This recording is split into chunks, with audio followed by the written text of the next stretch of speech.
沈教授，你是咱们国内最顶尖的育儿专家，不管是多罕见的儿童疾病，还是多棘手的养育问题，到了您手里都能迎刃而解。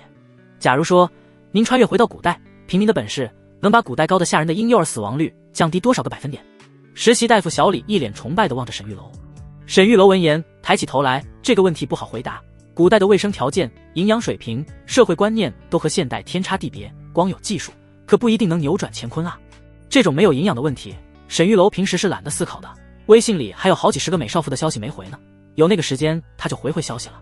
就在这时，沈玉楼的助理跑了过来说道：沈教授，你女朋友来找你了。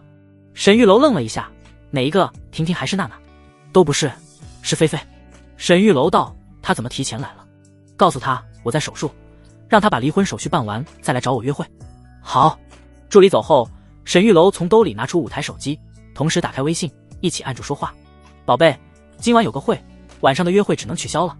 刷刷刷刷刷，几条微信同时发了出去，每一个发送的对象都是极品少妇，要么是给孩子治病认识的，要么是产后修复认识的，还有几个是沈玉楼给催乳之后上瘾的。总之，沈玉楼是个情圣，少妇杀手。小李他们已经习惯了沈玉楼这种操作。沈教授不仅在儿科方面造诣极深，更是时间管理大师、情感解决大师。小李说道：沈教授，其实你条件这么好，又年轻又有成就，咋不找个年轻单身的女朋友呢？小李有点好奇。沈教授身边的女人要么是离婚的，要么是有孩子的，他实在不理解。沈玉楼笑了笑：我问你，这世界上最极品的女人是什么样的？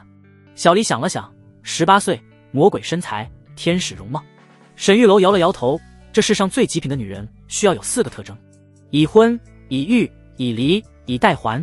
说完，沈玉楼拍了拍小李的肩膀：慢慢悟吧。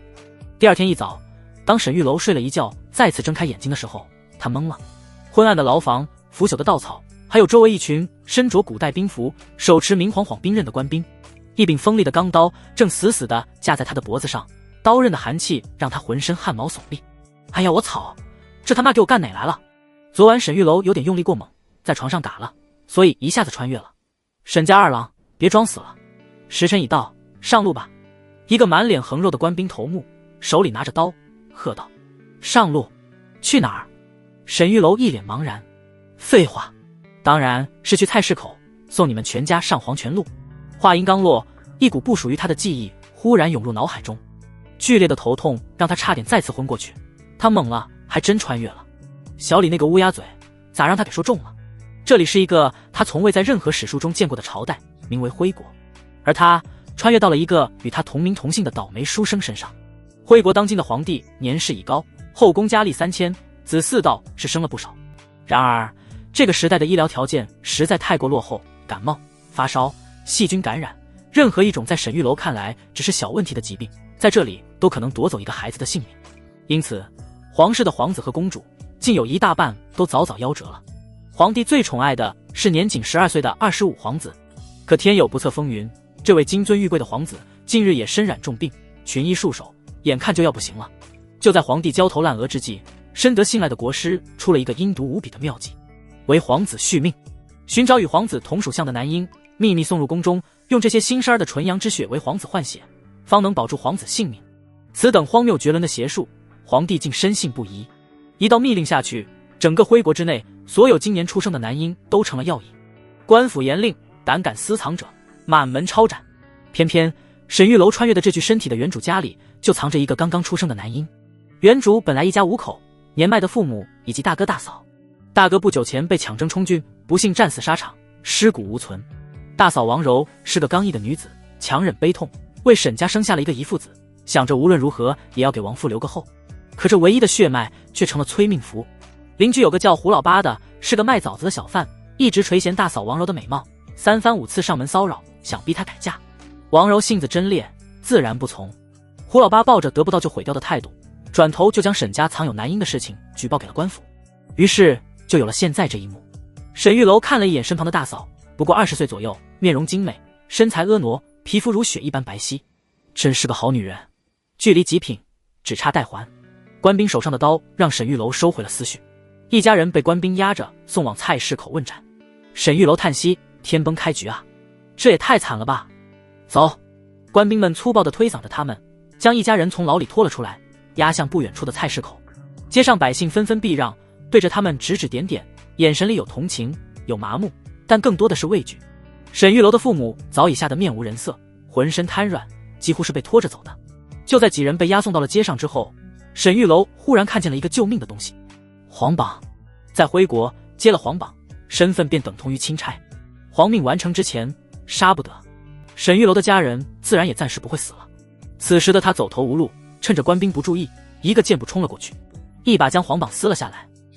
看到皇榜上的内容，沈玉楼眼睛顿时一亮，皇榜上乃是求高人给当朝贵妃开奶，这起步正对了沈玉楼的专业。大胆！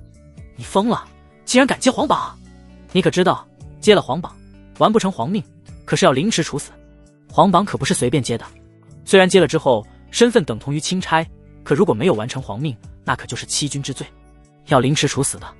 沈玉楼面色镇定，横竖都是一死，怕什么？此皇榜乃是贵妃所发，贵妃生下31皇子，如今已经半月有余，可贵妃没奶水，于是便发了皇榜。虽然皇榜上写的很简单，但沈玉楼知道这其中定是有宫斗的戏份。贵妃没有奶水，皇子自然就要交给奶妈喂养，而后宫中奶妈大部分都是皇后的人，贵妃和皇后水火不容，自然不能把小皇子交到皇后手中。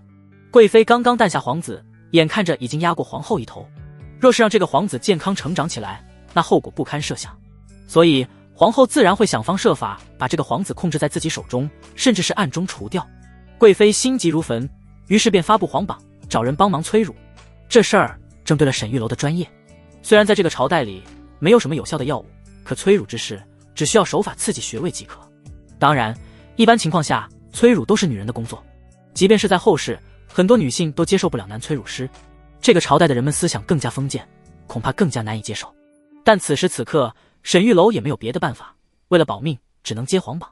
沈玉楼说道：“我既然敢接榜，自然就是有信心，带我去见贵妃娘娘，我必定完成皇命。”几个官兵有点为难了起来，这皇榜上乃是给贵妃催乳，一个男人接了皇榜，这要是送进宫去，会不会把他们也给连累了？要不要等总兵大人到了再来做决断？如今皇榜在沈玉楼的手中，周围的官兵虽然依旧将他们一家围住，可手中的刀却不自觉地放下了几分。其中一个官兵走了出来，说道：“小子，我不管你是真有本事，还是想拖延时间，你可想清楚了？你要是进了宫，办不成差事，可不仅仅是砍头那么简单了，而是欺君之罪。到时候你全家都要凌迟，株连9族，到时候押送你的这些人也都得跟着掉脑袋。”沈玉楼淡淡的一笑：“放心吧，我沈玉楼学医数年，上至女子月性不调，下至小儿惊风积食，无一不精，无一不晓。区区催乳，易如反掌。”官兵闻言只好点了点头，毕竟这么多人看着，他们也只能按照规矩办事。就在此时，忽然人群中一个尖锐的声音传来：“胡说八道！这个姓沈的就是个穷书生，他哪里会医术？你们别被他骗了，要是让他去见了贵妃娘娘，把你们都得连累死。”众人脸色一变，原本已经准备把沈玉楼放掉的官兵再一次举起了刀。沈玉楼眯了眯眼睛，说话之人正是举报他们家的胡老爸。看到此人说话，嫂子王柔也是恨得咬牙切齿，要不是他，沈家一家怎会落得如此下场？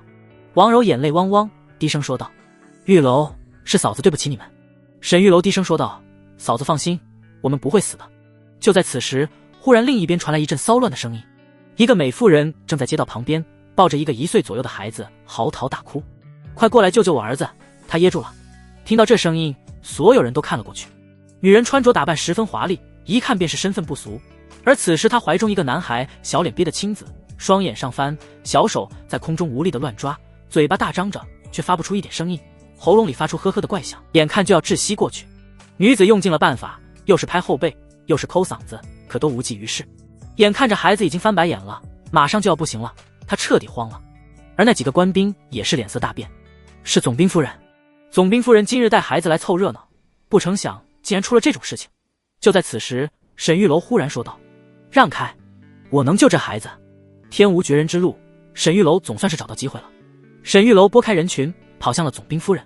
那些官兵见状也不敢阻拦，这种千钧一发之际，只能死马当成活马医了。沈玉楼一把从夫人手中把孩子抱了过来，他无暇解释，两只手抱着孩子，压着他的胃部开始拍打。这就是后世最基础的急救办法，海姆立克急救法。可如今这个朝代的人自然没有掌握。1下2下，第5下落下的时候，一个小小的红色的东西从孩子嘴里吐了出来，哇的一声，孩子哭了出来。子清的脸色也迅速恢复了红润，呼吸变得顺畅了起来。孩子就过来了。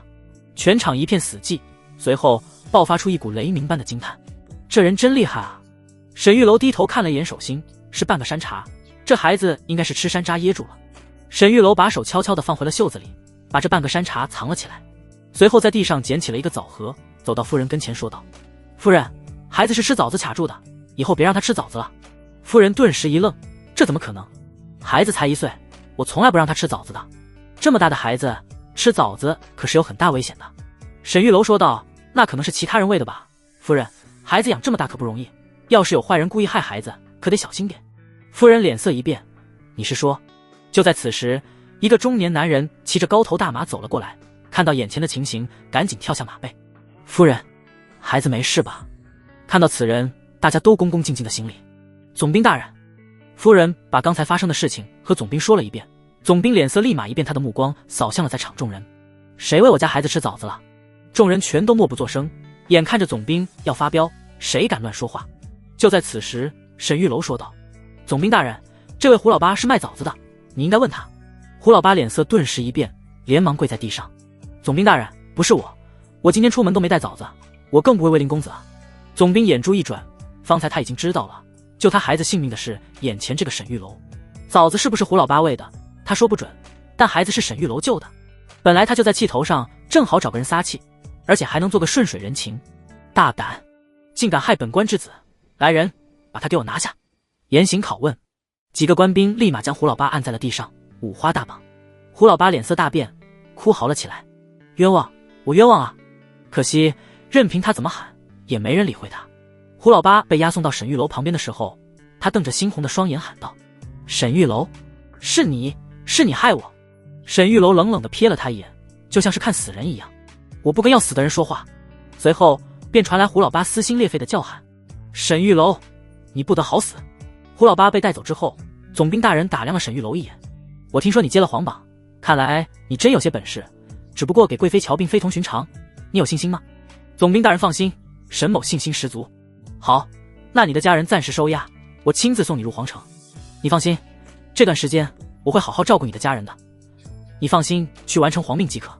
沈玉楼松了口气，多谢总兵。说完之后，他回过头来给爹娘磕了个头：爹娘嫂子，你们放心，我定会救你们出来。几人都是眼含热泪，恋恋不舍地看着他。沈玉楼融合了原主记忆，对他们也有一些复杂的感情，尤其是这漂亮的极品嫂子，给他们沈家留了后人，岂能轻易死去？2天的路程，沈玉楼跟着总兵大人终于来到皇城。到了皇城楼门口，总兵说道：小沈，宫中森严，处处都是规矩，你进去之后，眼观鼻，鼻观心，不该看的不要看，不该听的不要听，不该说的更不要说，一句话说错就是诛9族的大罪。沈玉楼点头称是。当他真正站在皇城门前时，被眼前的景象深深震撼住了。那城墙高耸入云，通体由巨大的青石砌成，每一块石头都有房屋那般大小。城门洞深邃幽暗，门前站着的禁军个个身材魁梧，甲胄森严，手中的长戟在阳光下闪着寒光。总兵大人，这位就是接榜的人。一个尖细的嗓音响起，只见一个50多岁的老太监缓缓从城门里走了出来。他身穿紫色宫服，腰间系着玉带，头戴乌纱帽，一张苍白的脸上没有丝毫表情，一双细小的眼睛却金光闪烁，正是朱公公，人我给你带到了，后面的事就拜托您了。总兵对这老太监也颇为客气。朱公公微微颔首，那双阴鸷的小眼睛上下打量着沈玉楼，冷声道：进宫前例行搜身检查，不得有误。搜身的过程简直让沈玉楼大开眼界，现代的安检和这相比，简直就是小儿科。几个太监将他按住，从头到脚每一寸皮肤都要仔细检查，连嘴巴里都要用铁钩子扒开看看，屁股缝更是被掰开仔细查看，生怕夹带什么暗器毒药。好在沈玉楼是从事医学工作的，对这种事情已经见怪不怪了。在沈玉楼的贴身衣物里，太监们搜到了一块温润的青玉佩，那是沈家的传家宝，虽然不算特别值钱，但对沈玉楼来说意义重大。朱公公拿着玉佩在手中掂了掂，眯起眼睛问道：这玉佩可要咱家代为保管？宫中规矩森严，带着这些东西万一有个闪失。他的话说得很含蓄，但沈玉楼哪里听不出其中的暗示？这老狐狸分明是在索贿。沈玉楼说道：多谢朱公公关心，只不过这是我家传玉佩，意义非凡，不值几个钱，想来不会有什么妨碍。这玉佩是沈玉楼的全部家当了，就算是行贿，也不可能在这里就给这个老太监。沈玉楼也是个老狐狸，像这种老太监在宫里应该没什么实权的，所以不用舔他。朱公公脸色一沉，显然是有些不悦，心中对他应该已经有所记恨了。不过沈玉楼也管不了那么多了，也不能随便来个虾兵蟹将就能从他身上刮点油水吧。跟着朱公公走进了皇城，皇宫内的景象更是令人叹为观止，雕梁画栋，金碧辉煌，每一处装饰都极尽奢华。青石铺成的甬道宽阔平整，两旁种植着各种奇花异草，散发着阵阵幽香。两人正走着，迎面走来了一个20左右的宫女。宫女见到了朱公公，顿时露出一丝笑容和羞涩。她从怀里拿出一块糕点，看着四下无人，便悄悄地放在了朱公公的手里，柔声说道：“这是皇后吃剩的米糕，我偷出来了一个，给你尝尝。”朱公公脸上也露出一丝暧昧之色，悄悄地在宫女屁股上捏了一把：“还是你对我好，快走吧，别让人看见了。”宫女红着脸快步离去。这一幕自然落入了沈玉楼的眼里，他不怎么喜欢八卦，不过眼前的情形却让他脸色有些难看。在原主的记忆中，徽国皇城内宫女和太监对食是被禁止的，要是让人抓住私通，轻则杖罚，重则斩首。可是这俩人如此明目张胆的在他面前暧昧，显然是不怕他举报。那么就说明一点，朱公公知道沈玉楼必死无疑，所以才肆无忌惮。沈玉楼心中更加警惕了起来，皇城里面总觉得危机重重，而刚才那个宫女说了，这块米糕是从皇后那里偷出来的，也就是说她是伺候皇后的。这一次她进宫是给贵妃催乳的，而贵妃和皇后又是势不两立。看来这个朱公公和皇后有所牵扯。沈玉楼眯了眯眼睛，觉得自己的处境恐怕不太好，他不由得慢了朱公公半个身位，警惕了许多。不久，他们来到了一处宏伟的建筑群前。司礼监到了，朱公公冷冷地说道。司礼监是宫中太监的最高管理机构，相当于太监们的总部。建筑气势恢宏，处处透着皇家的威严。走进大殿，沈玉楼看到正中坐着一个60来岁的太监，此人身材魁梧，虽然面白无须，但双目炯炯有神，颇具威严。他身穿大红色的蟒袍，胸前绣着金线盘龙，腰间系着羊脂白玉带，头戴金丝冠，俨然一副高官模样。督工大人，沈玉楼带到。朱公公恭敬地禀报，这位督工大人名叫魏星辰，是司礼监的掌印太监，在宫中势力极大。他上下打量着沈玉楼，目光如鹰隼般犀利。就是你接了皇榜，说能为贵妃娘娘催乳。魏星辰的声音低沉浑厚，竟不像寻常太监那般尖细。感觉到魏星辰说话的时候带着一股淡淡的杀意，沈玉楼神色紧张了起来。糟了，这应该是皇后的人，恐怕他还没等见到贵妃就要被杀了。沈玉楼此时真是暗骂倒霉，本来想得挺简单，见了贵妃完成皇命，然后全家性命就能保住了，他说不定也能混个官当当，从此走向人生巅峰。可是没想到这一路竟然如此坎坷，想见贵妃娘娘也不是那么容易啊。之前在街上救了总兵儿子的事情，想必已经传入宫中了。这件事情其实很矛盾，沈玉楼必须要证明自己才能有机会进宫见贵妃，可正因为证明了自己，又得到了皇后的忌惮，要先杀了他以除后患。之前在菜市口是左右都是死，现在好了，变成横竖都是死，反正就是的死呗。魏公公，正是草民。魏星辰冷笑一声说道，你可知道贵妃娘娘的病，就连太医院的那些神医都束手无策，你一个乡野草民凭什么说能治好？沈玉楼已经知道这个魏星辰是皇后的人，他若是表现得太靠谱，估计就要命丧当场了。沈玉楼挺起胸膛说道，魏公公，草民祖上3代都是兽医出身，专治畜生疑难杂症，我家那头母猪产崽后没奶，都是草民亲口做出来的，区区人奶和猪奶相比又有何难？此言一出，大殿一片寂静。随后魏星辰仰天大笑，好一个兽医，好一个亲口做猪奶，你真是个人才啊。魏星辰笑的眼泪都出来了，这个沈玉楼看着挺正经的，没想到是个二傻子。猪奶和人奶能一样吗？你能嘬猪奶，你还能嘬贵妃，贵妃不一巴掌给你呼出去，就算你有本事，让这个沈玉楼进宫也好，恶心恶心贵妃，回头把这事跟皇后汇报一下，估计皇后也能凤年大悦。咱家真是开了眼界，赶紧带他去皇司所吧，先安顿下来，等候召见。是。朱公公带着沈玉楼再次换了个地方，这次去的地方是皇司所，是徽国独有的机构。皇司所是专门负责抚养皇子和公主的。皇司所乃是本朝成立，按照皇子的排行分为不同的部门，比如负责3皇子的就叫做3所，负责15皇子的叫15所，以此类推。皇司所非常特殊，在这里当差虽然品级不低，但是风险极大。一旦负责的皇子有个3长2短，整个部门的人都要诛九族。现在最危险的就是25所，因为25皇子身体羸弱，朝不保夕。那个部门的20多号人天天提心吊胆，生怕哪天就要掉脑袋。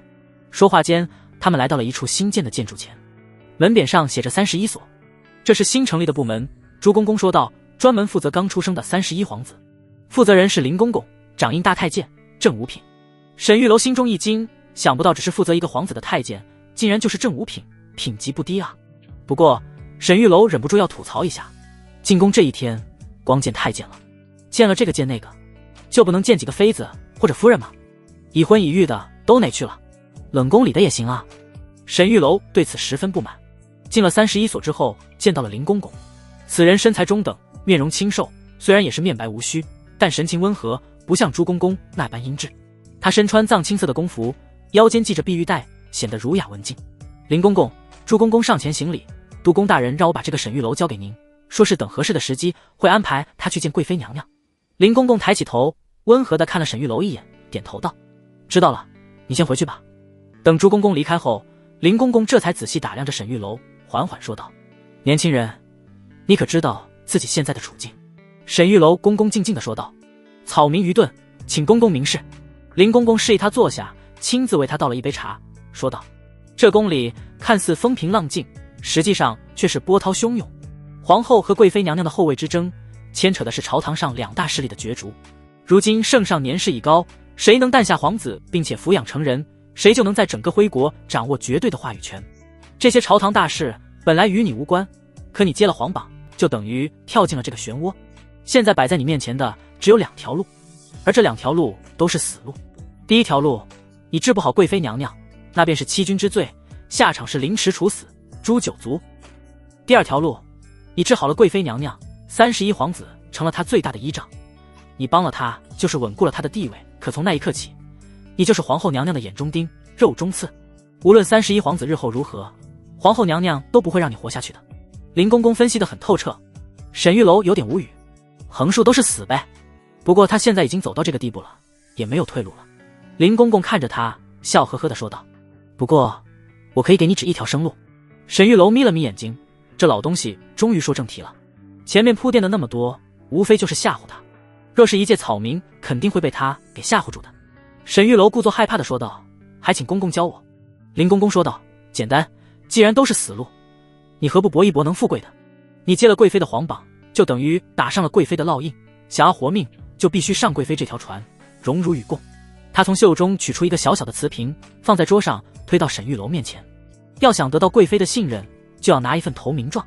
林公公压低了声音，如同鬼魅低语：皇后虽然无子，但膝下有一位公主，而且是最受皇上宠爱的，年仅6岁的28公主。这孩子聪明伶俐，是皇上的心头肉。只要你找机会用这瓶里的东西让她病逝，断了皇后最大的念想，贵妃娘娘一定会视你为心腹，届时她自然会拼尽全力保你周全。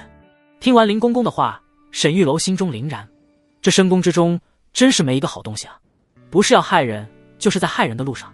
沈玉楼将这瓶毒药收起来，说道：多谢林公公提点，草民铭记于心。林公公，我何时能去见贵妃？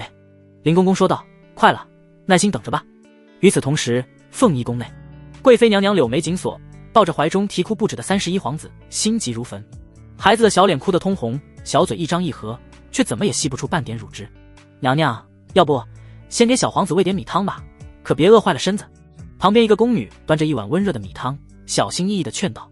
啪一声脆响，贵妃反手就是一巴掌打在宫女脸上。你也觉得本宫没有奶水，是个没用的废人吗？贵妃凤目含煞，厉声训斥。那宫女吓得立刻跪在地上，捂着脸连连磕头。奴婢该死，奴婢不是这个意思，请娘娘息怒。看着怀中哭得愈发可怜的孩儿，贵妃眼中的怒火渐渐被无奈和心疼取代。她长叹一声，将孩子交给身边最信任的贴身宫女小月，疲惫地说道：罢了，喂她吧。她扶起被打的宫女，从手腕上褪下一个玉镯递给她，柔声道：是本宫急了，你别往心里去，本宫平时最是疼你，只是贵妃靠在软榻上，揉着发胀的胸口，满脸愁容。皇榜发出去这么多天了，难道就没一个能人异士能解本宫的燃眉之急吗？小月一边小心地给小皇子喂着米汤，一边回道：娘娘，听说前2日就有人接了皇榜，是个年轻人，人已经被张总兵送进皇城了，只是不知为何迟迟没有送过来。又是皇后的人在从中作梗。贵妃眼中闪过一丝恨意。话音未落，殿外传来太监间隙的通报声：皇后娘娘驾到。贵妃脸色一变，只见皇后已在一众嫔妃的簇拥下施施然地走了进来。皇后一身凤袍，雍容华贵，脸上挂着得体的微笑，眼神却带着一丝不易察觉的得意。妹妹这凤仪宫真是热闹啊！皇后扫了一眼哭泣的婴儿和满脸愁容的贵妃，故作关切地说道：哎呀，看看我们的小皇子怎么还在喝米汤，生下来10多白胖，这才几天怎么就瘦成这样了，真是让人心疼。旁边一位妃子立刻附和道：是啊，贵妃妹妹，孩子饿着可不是小事，既然妹妹身子不适，不如就将31皇子交给皇嗣所的奶妈们照料，他们经验丰富，定能将小皇子养得白白胖胖。几个人一唱一和，表面上是心疼孩子，实际上就是来逼宫，逼贵妃承认自己无能，交出孩子的抚养权。贵妃气得浑身发抖，将孩子紧紧抱在怀里，冷声道：本宫的儿子，不劳各位姐姐费心。贵妃，他可是皇子，不光是你的儿子，更是我们大徽国以后的国之栋梁。要是因为你的一己私欲影响了皇子的健康，那你对得起陛下吗？贵妃冷冷地说道：我的儿子送进皇嗣所，恐怕更会影响健康。皇后脸色一沉，一拍椅子扶手，说道：贵妃这是什么意思？是在讽刺本宫无能，连一个皇嗣所都管理不好吗？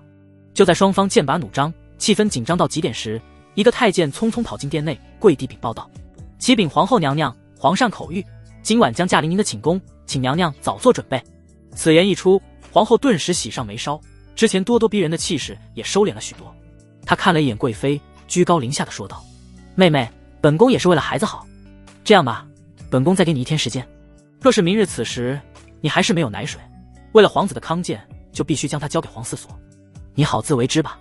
说完，皇后不再理会脸色铁青的贵妃，带着一众嫔妃兴致勃勃地转身离去，准备迎接圣驾了。贵妃的脸色难看至极，她仗着皇上的宠爱已经拖了很久了，要是再不下奶，恐怕皇上也要下令让奶妈来带孩子了。贵妃咬了咬牙说道：小月，赶紧去打听打听，那个接皇榜的人到哪了，要是找到了，务必保护好。小月脸色凝重地点了点头：是。坤宁宫内暖香四溢，皇后褪去雍容的凤袍，进入洒满花瓣的温热浴汤之中，氤氲的水汽模糊了她保养得宜的容颜。她闭上眼，享受着这片刻的宁静，心中却在盘算着即将到来的君王恩宠。白玉，她轻启朱唇，声音在空旷的御殿中带着一丝回响：太医院开的药都备好了吗？贴身宫女白玉连忙上前，用温水为她轻视香肩，低声问道：娘娘，那药当真有用吗？皇后睁开眼，眸中闪过一丝复杂的神情：应该有用吧。皇上年事已高，龙体一日不如一日，有时候难免力不从心。她叹了口气，那些年轻貌美的嫔妃对皇上来说是新鲜的刺激，可我们这些熟面孔，若不使些手段，又怎能留住军心？她的手轻轻抚上自己平坦的小腹，眼神变得无比坚定。只要本宫能诞下皇子，那便是嫡子，是这徽国最正统的储君。到那时，什么贵妃，什么31皇子，都将是本宫的垫脚石。与此同时，沈玉楼正跟在林公公身后，穿行在幽深复杂的宫道上。他心中还在盘算着林公公给他的那瓶毒药，思考着如何破局。就在这时，一个形容猥琐的老太监从侧面的小径匆匆走来，凑到林公公耳边，用极低的声音飞快地说了几句。沈玉楼看到林公公的脸色瞬间变了变，那温和的表情下闪过一丝阴冷。走这边。林公公没有多做解释，只是挥了挥手，带着沈玉楼拐进了另一条岔路。沈玉楼对这迷宫般的皇城一点都不熟悉，自然没有发现任何异常，只当是去贵妃寝宫的必经之路。又走了一段路，他们来到一座气势恢宏的宫殿前。林公公停下脚步，指着那朱漆大门对沈玉楼说道：进去吧，娘娘在里面等你。沈玉楼不疑有他，整理了一下衣衫，迈步走进了这座他以为是贵妃所在的宫殿。一入殿内，一股浓郁而奇特的幽香便扑面而来，让他心神微微一荡。殿内光线昏暗，只点着几盏昏黄的宫灯，看不真切。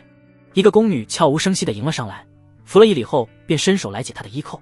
这是沈玉楼下意识地后退一步，上来就脱人衣服是干啥？这是规矩。宫女的声音轻柔的仿佛能滴出水来，带着不容置疑的意味。哪门子的规矩？沈玉楼心中纳闷，但是宫女态度很强硬，她也没办法。这宫女长得挺漂亮，要是非得在这把她那啥的话，她也只能从了。脱掉衣服后，宫女并未对她做什么，她被引着摸黑走进了内殿。那股幽香愈发浓烈，让他感到口干舌燥。宫女端来一杯茶，柔声道：“先生请用茶。”沈玉楼接过茶杯，只在鼻尖轻轻一嗅，心中便是一惊。他上一世可是顶尖育儿专家，对药物自然无比的熟悉，这茶水中分明被加了催情的药物。他假装将茶杯凑到嘴边，用袖子做掩护，手腕一抖，将茶水悄无声息地倒在了脚下的地毯上。“先生，娘娘在床上等您。”宫女说完便悄然退下。沈玉楼硬着头皮走向那张巨大的凤床，还未走近，一个柔软温热的身体便猛地扑入他的怀中，带着醉人的香气，不由分说地吻了上来。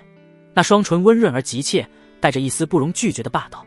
沈玉楼整个人都僵住了，怀里的人不出意外应该是娘娘。沈玉楼睡过不少小媳妇，可没想到有一天竟然会搂着皇帝老子的媳妇亲嘴，这也太刺激了吧。片刻之后，怀中的女人似乎察觉到了不对劲，这身体的触感，这陌生的气息，完全不是他熟悉的那个年迈的帝王。不对，他猛地推开沈玉楼，快步走到窗边，唰的一声拉开了厚重的帷幔。月光倾泻而入，照亮了他惊愕而愤怒的脸，也照亮了沈玉楼赤裸着上身的错愕的身影。“你是何人？”皇后厉声质问，声音因震惊而变得尖利。“你是贵妃娘娘。”沈玉楼的大脑也在飞速运转。“放肆！”皇后怒斥道，“本宫乃六宫之主。”“六宫之主！”皇后！电光石火之间，沈玉楼瞬间想通了一切。林公公是贵妃的人，却把她送到了皇后的寝宫。这个宫女古怪的行为，脱她衣服，给她喝下药的茶，还有这明显是为皇帝准备的香宴场景，这是一个局，一个为皇后精心设计的，足以让她万劫不复的捉奸之局。不出意外，皇上马上就要来了。来不及解释了，快让我藏起来！”沈玉楼急声说道。“大胆贼子！”皇后刚要发作，殿外忽然传来太监那拉德长长的通报声，如同催命的符咒。“皇上驾到！”皇后的脸瞬间变得惨白，血色尽退。她来不及多想，也顾不上尊严，一把抓住沈玉楼，连推带搡的将他塞进了床底下。沉重的龙靴声由远及近，每一步都像踩在皇后的心上。皇帝走了进来，一言不发。沈玉楼趴在冰冷的床底，透过床幔的缝隙，只能看到一双绣着金龙的黑色靴子在殿内缓缓移动。他什么也看不见，却能感受到一股无形的、令人窒息的威压笼罩了整个宫殿。那是一种生杀予夺的帝王之气，压得人喘不过气来。沈玉楼不禁感叹，真他妈刺激啊！睡过这么多小媳妇，还是第一次被捉奸，而且还是皇帝。这要是抓到他了，那可就一命呜呼了。靴子停了下来，就在床边。“皇上，臣妾恭候多时了。”皇后说了几句话，但是皇上却没有回应。越是这样沉默，就越让人感觉窒息。怪不得都说伴君如伴虎，这可真是太恐怖了。就连沈玉楼都能感觉到那股压迫感。沈玉楼咂巴咂巴嘴，不得不说，皇后的滋味还真不错。虽然是皇后，贵为六宫之主，可嫁人的时候不过14、15，如今也就是24、25的年纪，风华正茂的时候，再加上精心保养，皮肤水嫩的要命。刚才亲嘴的时候，沈玉楼也没少摸。不得不说，沈玉楼都有点佩服自己了。躲在皇后的床底下，而皇帝正在捉奸，他却在这淡定地回味皇后的滋味，也是古今第一人了。忽然，皇帝掀开了皇后的床，一层一层地掀开她的被子。皇上显然是听说了什么，随着一层一层的被子被掀开，沈玉楼不淡定了，心也提到了嗓子眼上。只要再掀几层，就能看见床底下的他了。就在这千钧一发之际，一个太监连滚带爬地冲了进来，声音凄厉地哭喊道：“皇上，皇上，不好了！25皇子轰了！”什么？皇帝的身子猛地一震，那股冰冷的威压瞬间被巨大的悲痛所取代。他发出一声痛苦的嘶吼，再也顾不上搜查，转身便向外冲去。皇后也惊呆了，但她立刻反应过来，这一劫她躲过去了。她迅速整理好衣衫，作为六宫之主，出了这么大的事，她必须立刻到场。她匆匆走了几步，忽然停下，眼中闪过一丝狠厉的杀机。她回头对贴身宫女白玉低声命令道：“立刻叫几个可靠的太监过来，把床底下那个人杀了灭口，手脚干净点。”白玉点了点头，立刻叫了坤宁宫的几个太监过来，把那个人抓住，秘密处死，别惊动其他人。是。几个太监快速地跑了回去，趴在地上一看，床底下竟然空空如也。这个沈玉楼跑了。从坤宁宫逃出来之后，沈玉楼只觉得后背已被冷汗浸透，幸亏他反应快，都说这深宫高墙不好混，他现在算是知道了。只不过是想来完成个皇榜上的任务，结果一路上好几次差点被人害死。贵妃的寝宫到底在哪？就在他茫然四顾之际，前方宫道上突然涌来一大群慌不择路的太监和宫女，他们提着灯笼，脚步凌乱，脸上写满了惊恐。一个跑在后面的小太监见沈玉楼呆立原地，一把拉住他，急声道：“还愣着干什么？25皇子轰了，还不快去贤妃娘娘宫里伺候？去晚了，当心你的人头落地。”许是夜色太深，又或是太过慌张，这小太监竟把沈玉楼也当成了宫里的下人。25皇子，沈玉楼心中一动，他记得林公公提过，这位皇子是除31皇子外最受皇帝宠爱的儿子。出了这么大的事，贵妃作为宫中举足轻重的人物，定会前往。只要跟过去，说不定就能见到他，完成自己的任务，救出家人。想到这里，沈玉楼不再迟疑，立刻混入人群，跟着大部队朝着同一个方向快步跑去。贤妃的寝宫，景仁宫内气氛压抑的仿佛凝固了一般。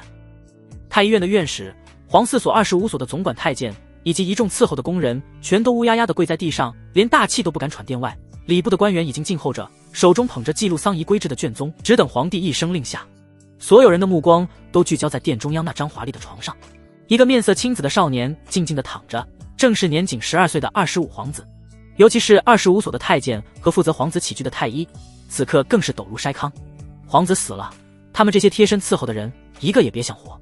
皇帝坐在床边，怀中抱着已经冰冷僵硬的儿子，他那张平日里威严的脸庞，此刻阴沉的能滴出水来，双目赤红，像一头即将择人而噬的受伤猛兽。贤妃则早已哭成了泪人，她扑在床沿，撕心裂肺的哭声在寂静的宫殿里回荡，令人闻之断肠。朕的皇儿啊！皇帝抱着孩子，声音沙哑，带着无尽的悲怆与失望。难道真是天要亡我大辉吗？朕只想要个健康的皇子，怎么就这么难？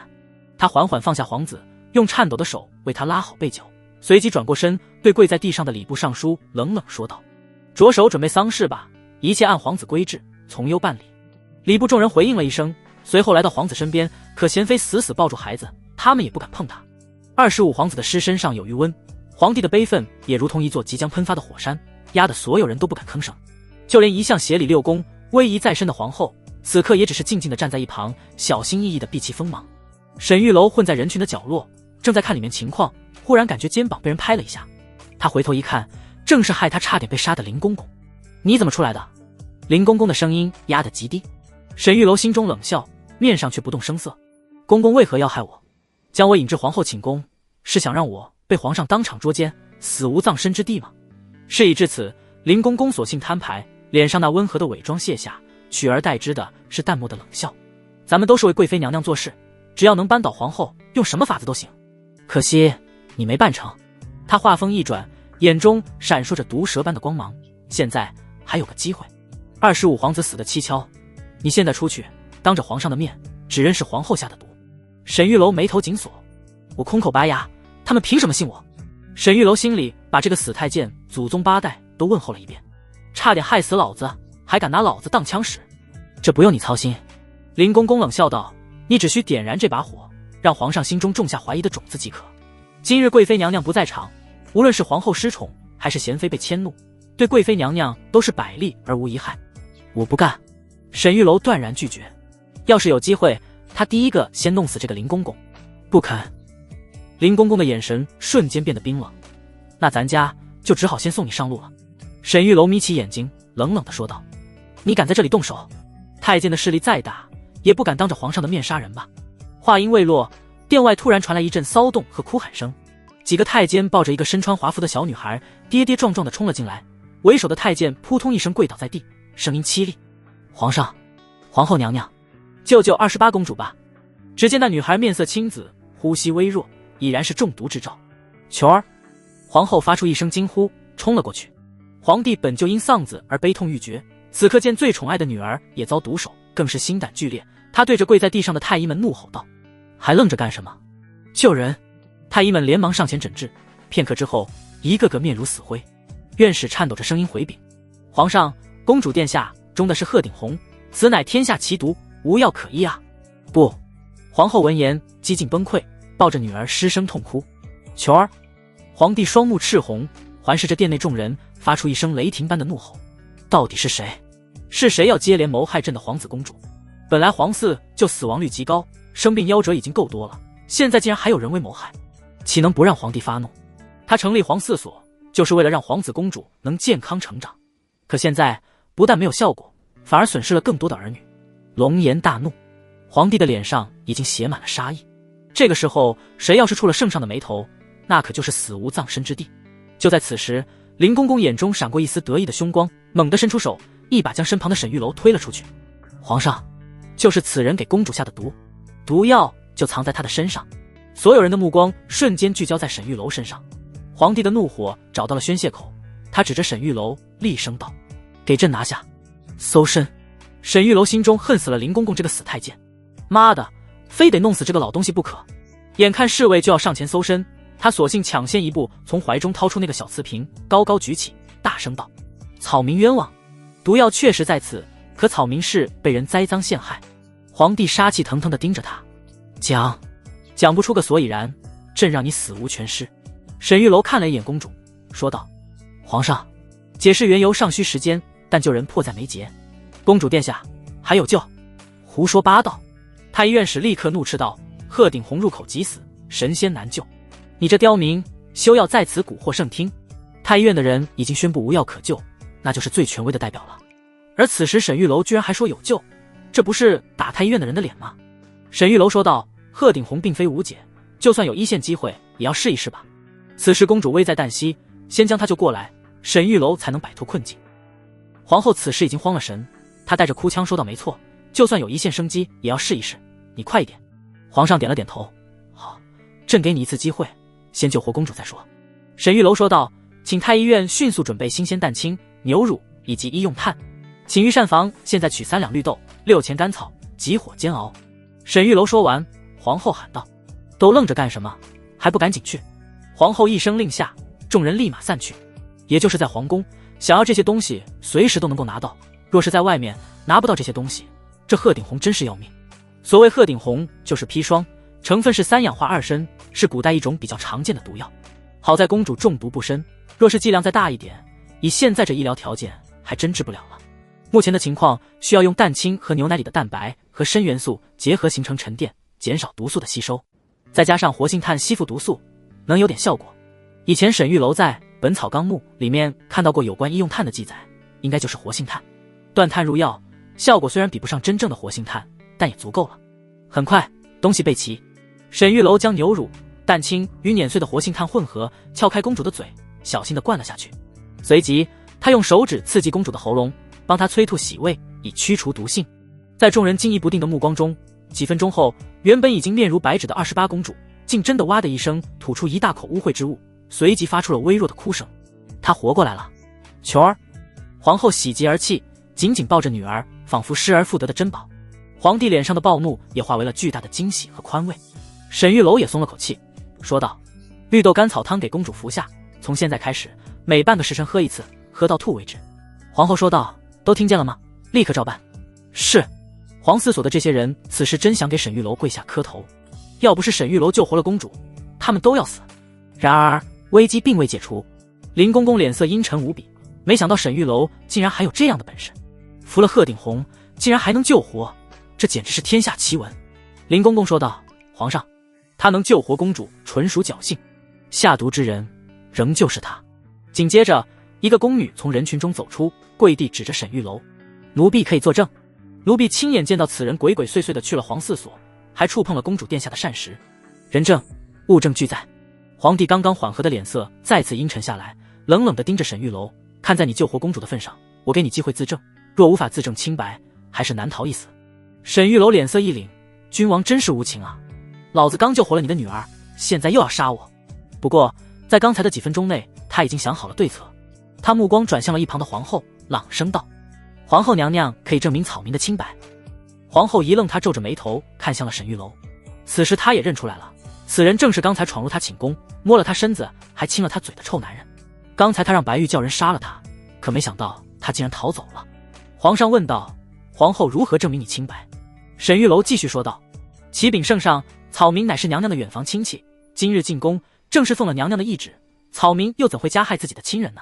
皇上懵了，林公公懵了，皇后更懵了。他什么时候成皇后的亲戚了？这事皇后咋不知道？皇后皱着眉头：“你胡说什么？本宫何时？”就在皇后说话的时候，沈玉楼却是不着痕迹地抬起了袖子，从袖子里面露出一块红色的丝绸。皇后脸色一变，下意识地用手摸了一下胸口，里面的确是凉飕飕的，定是刚才和沈玉楼亲热的时候不小心弄掉了肚兜。这个狗贼竟然还敢把他的肚兜私藏起来，简直是混账！而且现在还故意抬起袖口给他看，这是赤裸裸的威胁。他若不帮他，沈玉楼立刻就会将两人在坤宁宫内亲热之事公之于众。皇后之尊，凤体岂能被外男染指？若是让皇帝知道，别说争宠，他这后位都坐不稳了。肚兜就在沈玉楼手里，他解释都解释不通。皇后不敢拿自己在皇上心中的清白去赌，咬了咬牙，脸上瞬间换上温和的笑容，对皇帝说道：皇上，此人确实是臣妾的远房表亲，臣妾看他有些医术，这才宣他进宫。林公公脸色大变，他怎么也想不通，皇后为何要帮这个来历不明的小子。他急忙道：皇上，此人分明是接了贵妃娘娘的皇榜，进宫为贵妃催辱的，他有充分的动机替贵妃娘娘铲除异己，加害公主。沈玉楼眯了眯眼睛，这个林公公不是贵妃的人，一直以为他是贵妃的心腹，做这些事就是为了贵妃。可是现在他毫不犹豫地拉贵妃下水，怎么可能是贵妃的人？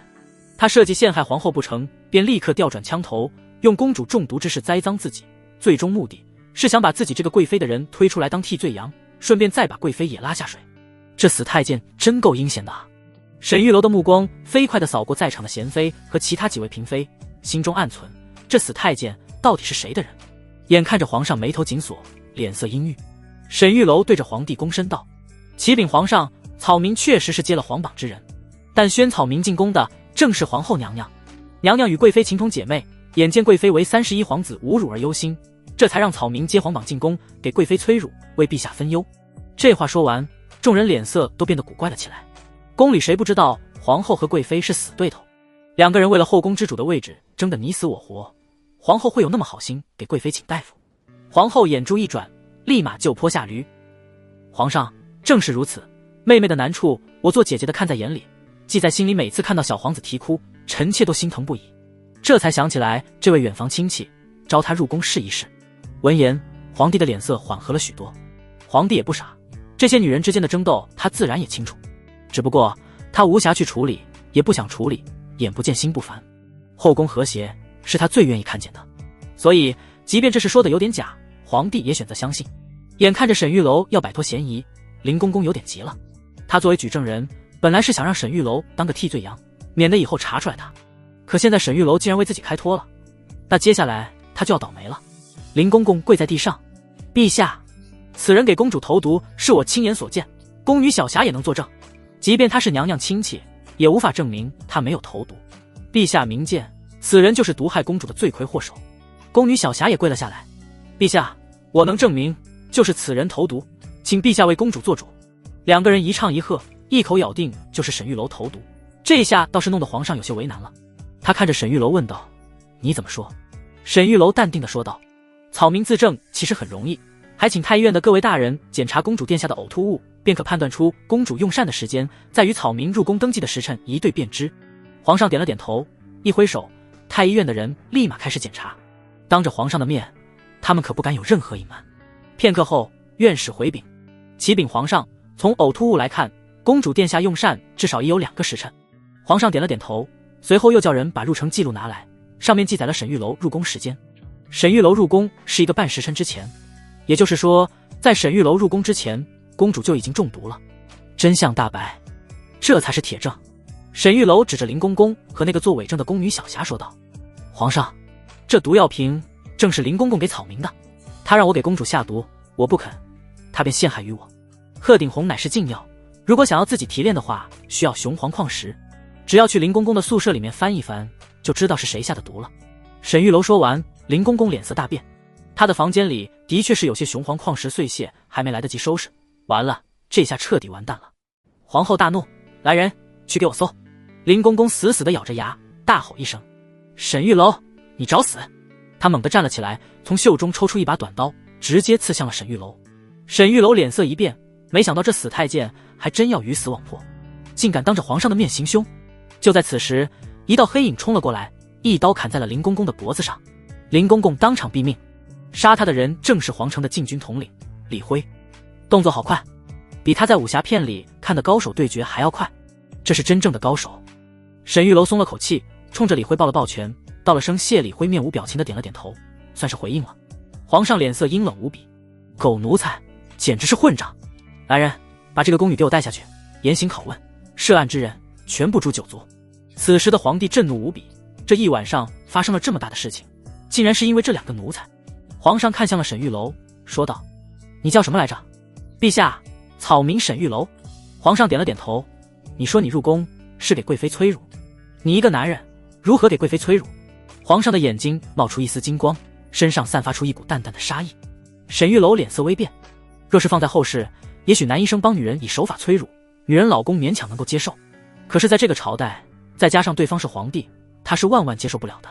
沈玉楼说道：“启禀陛下，草民知道偏方，只需药膳即可催乳，不过需要给贵妃诊脉之后方能用药。”皇上的脸色缓和了许多。不错，今日你立了功，回头你治好了贵妃，一并赏赐。明日你给贵妃瞧病的时候，朕也要在场。沈玉楼脸上露出古怪之色，这皇帝还是个醋坛子啊！这事沈玉楼还真不好办了，他哪有什么偏方，他这双手就是偏方，按摩穴位，立竿见影。可是皇上一直盯着，他也没机会啊，只能走一步看一步了。皇上看了一眼25皇子，忽然说道：“沈玉楼，既然你医术如此高明，朕给你个差事，你给我查一查25皇子到底怎么死的。半年前皇儿还能与我奔跑嬉戏，可这几个月的时间就变成了这副样子。从今日起，朕命你为皇4所乳母司司正，朕无品，全权调查此案，有任何线索都要向朕汇报。”话音落下，众人脸色一变，尤其是皇后。皇后说道：“皇上，这是不是有点不妥？乳母司乃是独立于内务府之外，专门负责挑选、管理、培训和监督所有皇子公主的奶妈。司正是乳母司的最高长官，通常有生育经验、背景可靠的诰命夫人或资深女官担任。既然是管理乳母的，自然是要女官来担任最好。虽然皇4所乃是本朝成立，可是已经经历过几个司正了，从来没有男人担任的先例。最重要的是，乳母司可是皇后和贵妃一直在争夺的地方。近些年皇后大获全胜，乳母司一直掌握在皇后手中，所以贵妃没有奶水才会如此惧怕。一旦31皇子交给乳母司，那就是进入了皇后的手里了。可此时皇上竟然要让这个一介布衣当司正，皇后当然是第一个不乐意。皇上说道：“皇后，此事不光涉及到皇嗣的母乳喂养，更涉及到皇嗣的安全。女人当权总是优柔寡断，而沈玉楼乃是一介布衣，给他其他职位又不合适，司正这个职位正好。你不是让他给贵妃催乳吗？这不正是司正的工作吗？”皇上此意已决，他也知道贵妃和皇后争夺这些事情，乳母司交给谁都不放心，不如交给一个外人。而且看皇后的反应，沈玉楼显然也不是100%忠心于他，他们2个的亲戚关系估计也就那么回事。如此甚好。皇后脸色阴晴不定，犹豫了片刻，还是没敢和皇上顶嘴。沈玉楼还不谢恩？臣谢主隆恩。沈玉楼谢恩之后，便走到25皇子身边。此时的贤妃还抱着皇子不肯撒手，不过沈玉楼也能看到皇子的样子，翻了翻皇子的眼皮，看了看他的牙齿，查到了一丝异样。沈玉楼说道：“陛下，25皇子死的确是有些问题，不过具体情况我需要解剖皇子尸体，若是陛下同意，我便能查；若是不解剖，恐怕草民也无法完成任务。”自打进宫以来，沈玉楼一直是身不由己，眼前这个案子的确是一个机会。如果能解剖尸体的话，沈玉楼就能查出是谁，能立下功劳，就能抱上皇帝的大腿，这样家人的赦免应该就没问题了。此言一出，众人脸色顿时大变。岂有此理！皇子乃天皇贵胄，龙子凤孙，岂容你这等草民动刀解剖？这是对皇家威严的大不敬。就在此时，忽然魏星辰公公走了出来，说道：“陛下，此人今天才跟我见过面，他祖上是兽医，您千万别相信他，让一个兽医碰皇子的身体，实在是不妥。自古以来，皇室成员身故，皆以全尸入葬，以示对龙脉的敬重。他既要剖尸验骨，这是要让25皇子死无全尸吗？魏星辰的地位可不是普通太监能比的。此时他居然会站出来说这种话，这就让沈玉楼有点疑惑了。魏星辰阻止沈玉楼，显然是不想让他验尸，难不成25皇子的死和他有关？皇帝皱了皱眉：“沈玉楼，你是兽医出身？”沈玉楼说道：“启禀圣上，我之前进宫的时候提起要给贵妃娘娘催乳，魏公公便要杀我，我没办法，只好说自己是兽医，魏公公这才放松了警惕。若非如此，恐怕我一个时辰之前就已经死了。”沈玉楼说完，魏星辰脸色大变：“刁民，你胡说八道，咱家什么时候要杀你了？你莫要胡乱冤枉人。”沈玉楼说道：“此事朱公公可以作证。”众人的目光瞬间落在了朱公公的身上。朱公公脸色一变，有点茫然。啥玩意？他做什么证？他也没想到这个沈玉楼居然这么有狗屎运，竟然能救了公主。之前带他进宫的时候，以为他必死无疑，没想到他竟然能活到现在。魏公公的确是有杀他之心，可是没有明确表示，还没等魏公公用手段呢，这家伙就说自己是兽医。现在说魏公公要杀他，明显就是诬陷。朱公公说道：“陛下，我没看见。”皇帝皱了皱眉，目光又落在了沈玉楼的身上，眼神里带着一丝疑惑。沈玉楼说道：“朱公公，您可真是贵人多忘事啊！魏公公要杀我的时候，你和那个宫女不是亲眼所见吗？”沈玉楼指了指皇后身边的一个宫女，这个宫女是他进宫见到的第一个宫女。他和朱公公乃是对食关系，他还偷了皇后剩下的糕点给了朱公公。这一切沈玉楼都是亲眼所见。之前朱公公以为沈玉楼必死，所以压根没避讳他，可现在后悔已经晚了。沈玉楼这话点醒了他，他把这茬给忘了。要是沈玉楼举报他和宫女对食，他们俩都没有好果子吃。虽然沈玉楼拿不出证据来，可是皇后很反感这种事情，即便是没有证据，皇后也不会轻易放过他们二人。朱公公的额头上已经渗出了一层冷汗，他抬起头看了一眼魏星辰，此时的魏星辰阴沉着脸，眼神里带着一丝警告的意味。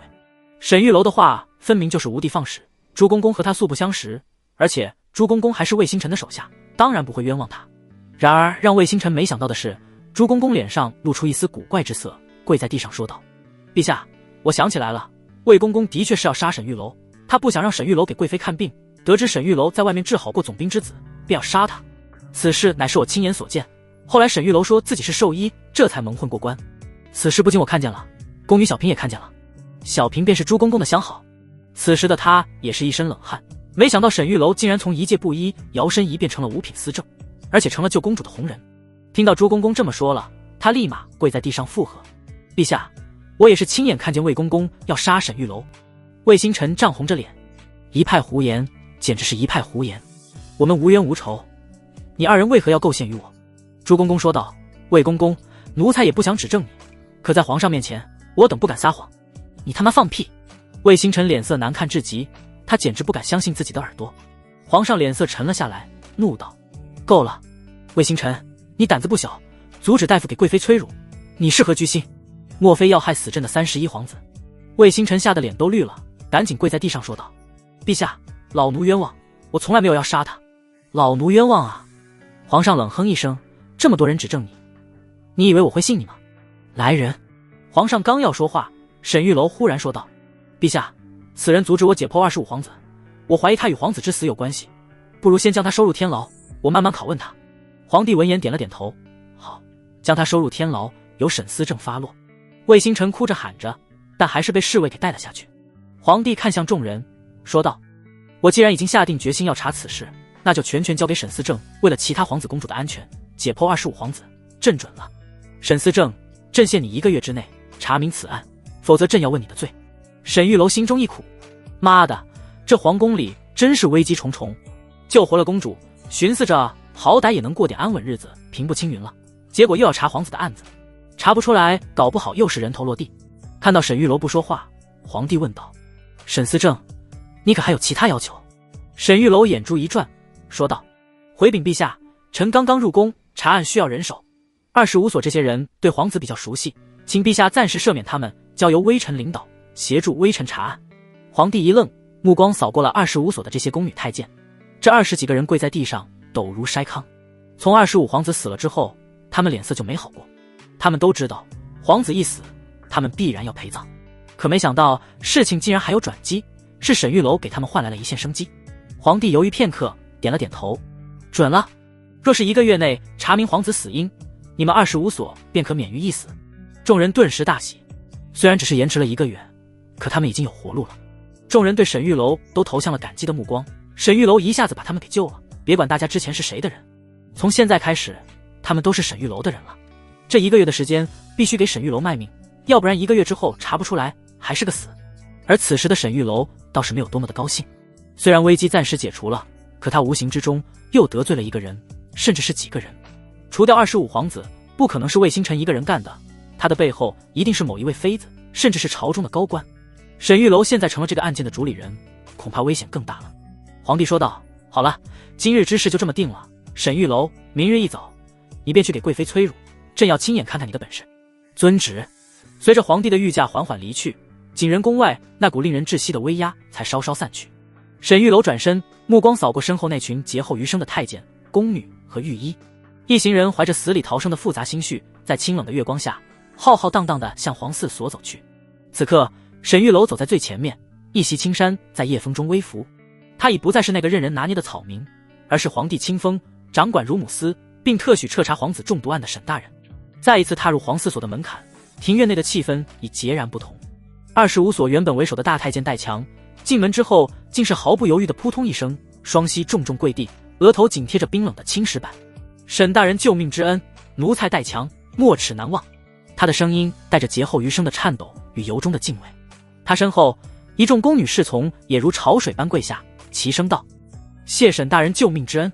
沈玉楼并未立刻去扶，只是静静地看着他们，清冷的目光一一扫过众人惊魂未定的脸庞。诸位不必谢我，在这深宫之中，我亦是为求自保罢了。他顿了顿，语气转为凝重。皇上的旨意想必你们都听清楚了，咱们的命只是暂时保住了，1个月之内若破不了此案，你我依旧是刀下亡魂。人群中一位面容姣好、身段窈窕的宫女抬起头，眼中尚存一丝侥幸。沈大人，那咱们把案子破了不就好了吗？沈玉楼的嘴角勾起一抹冷俏的弧度，摇了摇头。没那么简单，谋害皇子是诛9族的大罪，背后之人岂能普通？若无确凿铁证，谁敢下结论？若真被我们找到了证据，你们猜那真凶会不会对我们动手？此言一出，犹如一盆冰水从头浇下，跪在地上的宫女太监们脸色唰的一下变得惨白。他们瞬间想通了其中的关键，他们如今不是在查案，而是在与一个隐藏在暗处、手眼通天的凶徒搏命。万一凶手是某位正得圣宠的娘娘，要捏死他们这些奴才，比捏死一只蚂蚁还容易。沈大人，那我们该如何是好？戴强的声音里已满是恐惧。沈玉楼转身，反手将殿门吱呀一声关上，隔绝了外面的月光与窥探。他环视着众人，一字一句道：从现在起，我们这22个人就是一条绳上的蚂蚱，在此期间，任何人不得擅离职守，不得有任何岗位调动。他走到桌案前，将笔墨纸砚铺开。诸位都识字吧，现在每人写一封认罪书，就写自己是毒害25皇子的真凶。什么？众人闻言如遭雷击，殿内顿时一片哗然。戴强猛地抬头，满脸不可置信。沈大人，这是为何？沈玉楼拿起一杆狼毫，眼神冷冽如冰。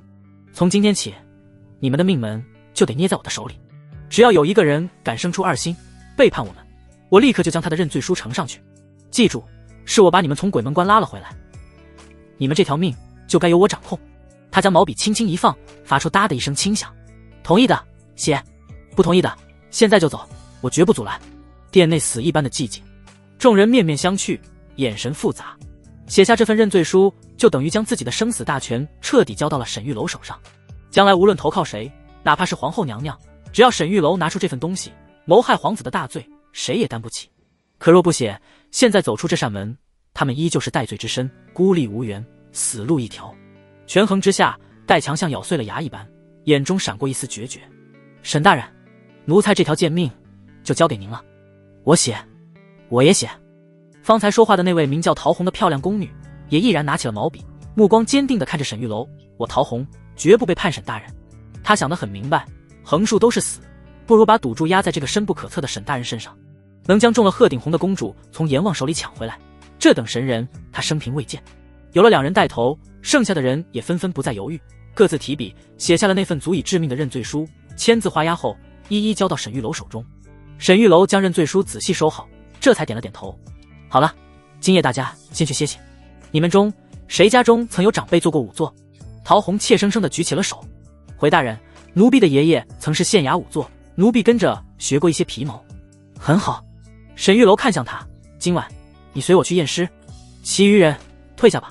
众人退去后，陶红怀着忐忑的心情，跟着沈玉楼来到皇寺所一间偏僻的空房。25皇子的尸身已被移送至此，由禁军统领李辉亲自带人把守。见到李辉，沈玉楼客气地拱了拱手。方才殿前多谢李大人出手相助。李辉那张素来冷峻的脸上露出一丝温和，回礼道：沈大人客气了。说来惭愧，李某正好有一事想请沈大人援手。沈玉楼心中微动，李大人但说无妨。这禁军统领只听命于皇帝，若能与他结下善缘，在这宫中无疑多了一重保障。李辉面露忧色，犬子刚满10月，已腹泻7日，日渐消瘦，宫中太医也束手无策，恳请沈大人帮忙看看。沈玉楼略一思索，便道：此事不难，大人可寻一口干净铁锅，取些许白面，不放油，慢火干炒，待面色转为金黄，便可取出。每日3次，以温水冲服，3日之内必见奇效。竟如此简单。李辉又惊又喜，没想到困扰多日的顽疾，竟只需寻常白面即可。他郑重地对沈玉楼行了一礼，多谢沈大人指点迷津。沈玉楼与陶虹走入房内，陶虹忍不住赞叹道：沈大人，您好厉害，太医院都治不好的病，您张口就有法子。沈玉楼淡淡一笑，烛光下他的侧脸显得格外沉静。旁的我不敢说，但关于孩童的疑难杂症，我确实略知一二。你将来若有了孩子，遇上麻烦，也可来寻我。陶虹的脸颊疼得一下红了，低头小声道：沈大人说笑了，奴婢只是个宫女，哪里来的孩子？沈玉楼看着他娇羞的模样，起了逗弄之心，轻笑道：若是想要孩子，我倒是可以帮帮忙。陶虹先是一愣，随即反应过来，一张俏脸瞬间红得能滴出水来，跺脚嗔道：沈大人，您好不正经。若非沈玉楼是他的救命恩人，陶虹此刻怕早已羞恼成怒，开口斥责了。沈玉楼见他粉面寒霜，不禁调笑，便收敛起玩世不恭的神色，眉宇间透出几分凝重，开始料理。正是他拿出从内务府要来的一把小刀，刀锋在烛火上仔细炙烤。解剖学他虽在大学时烂熟于心，亲手操刀却还是头一遭。深吸一口气，沈玉楼执刀的手稳如磐石，小心翼翼地划开了皇子的腹腔。灯火摇曳下，内脏的景象触目惊心，肾脏已呈现出不祥的墨黑色，而骨骼深处竟隐隐透出一种诡异的粉色。沈大人，好奇怪。陶虹强忍着胃中翻涌的不适，先手掩鼻，低声询道：皇子若是中毒，太医院那些御医怎会查不出来？沈玉楼剑眉紧锁，一边仔细观察，一边沉声解释：第一，毒物并未在胃中残留，所以常规的银针试毒和催吐检验皆无法察觉。第二，此乃慢性毒物，毒素日积月累，渗透五脏六腑，只会令皇子身体一日比一日羸弱，极易被误诊为先天体弱之症。陶虹若有所思地轻点琴手：沈大人，皇子殿下究竟中了何种气毒？沈玉楼的目光凝固在皇子那泛着粉色的骨骼上，几乎是脱口而出：铅中毒。陶虹美眸中闪过茫然，轻眨眼睫：铅是何物？可似鹤顶红那般厉害？倒也算是，虽不如鹤顶红那般烈性，可长期接触下来，同样会要人性命。确定了皇子的死因后，沈玉楼小心地将皇子那泛着粉色的骨骼和墨黑内脏各切下一点，妥善收好留作证据。随后将尸体重新缝合，方可入土为安。虽已查明皇子死因，沈玉楼心中却疑云重重。皇子膳食向来由皇四所负责，而且是多人轮流。皇四所专设10几个御厨，轮流负责各皇子饮食。如此一来，皇子别说中毒，便是吃坏了肚子，御厨都要承担责任。谁敢给皇子下毒，那可是株连9族的大罪。更何况皇子乃是慢性中毒，需长时间食用某种铅含量超标的食物方能致此，这更是难上加难。看来此事远非表面那般简单，得从长计议才行。沈玉楼与陶虹刚出验尸房，忽见一名宫女款款走来，俯身道：可是沈大人，贵妃娘娘有请。沈玉楼微微一愣，抬头望了望天际那轮皎洁明月，拱手道：夜已深了，不如明日一早，微臣再去为娘娘诊治。那宫女秀眉微蹙，语带催促：娘娘甚是着急，小皇子夜夜啼哭不止，若耽误了皇子健康，大人可担得起这责任？沈玉楼眉头轻皱，只得颔首：好，那就请姑娘带路。陶虹，你也随我一同前往。陶虹轻点琴手，提着灯笼紧随沈玉楼身后。那宫女在前引路，很快便来到一座宫殿前。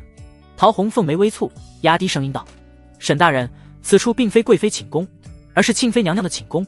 沈玉楼面色骤变：什么？又来这套？妈的！沈玉楼心中暗骂，这皇宫中传令竟如此随意。今日已有好几人假传贵妃命令，见个贵妃咋就这么难？庆妃是什么人物？陶虹压低声音娓娓道来：庆妃当年也极受宠爱，风头丝毫不弱于如今的贵妃娘娘。当年庆妃诞下23皇子，在宫中地位仅次于皇后，可惜后来23皇子练习骑射时被马踩断一条腿，如今行走一瘸一拐。自那日起，庆妃便渐渐失势了。陶虹话音刚落，沈玉楼眸光微眯：这庆妃有杀人动机啊！若10几岁的皇子中只剩庆妃之子一人，其他皇子自然毫无竞争之力。即便如今31皇子降生，也难撼动庆妃地位。因皇子年纪相差悬殊，如今皇帝已过50之龄，他100年之后，庆妃之子正值壮年，收拾一个小10多岁的弟弟，实在轻而易举。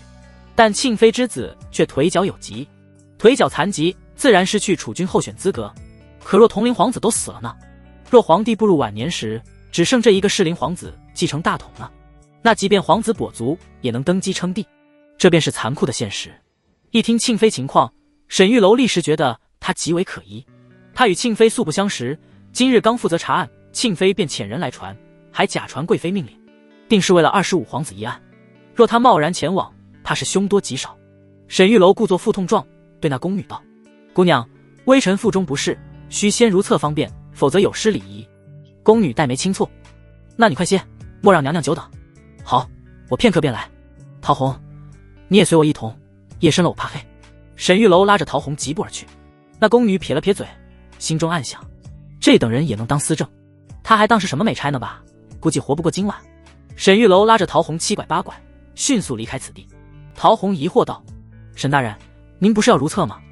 待停下脚步，陶红方才察觉沈玉楼一直拉着他的纤手。霎时间，陶红粉面如霞，声若闻了：“沈大人，您的手。”沈玉楼这才松开手，干咳一声：“去什么茅房？你现在带我去贵妃寝宫，免得夜长梦多。”陶红微微一愣，随即面露为难之色：“深更半夜惊扰贵妃娘娘，恐被怪罪。”沈玉楼摆手道：“顾不得那么多了，贵妃那边想必也甚是着急，这点小事应不会怪罪。只要我能为贵妃治好病症，自不会计较这些礼节。”按理说，沈玉楼应明早前去为贵妃诊治，可明早皇帝必然在侧，皇帝在场，他便不能施展按摩手法，难以取得贵妃信任，所以还是要提前去一趟。如今宫中危机四伏，走错一步便可能丧命，沈玉楼只想尽快救出家人。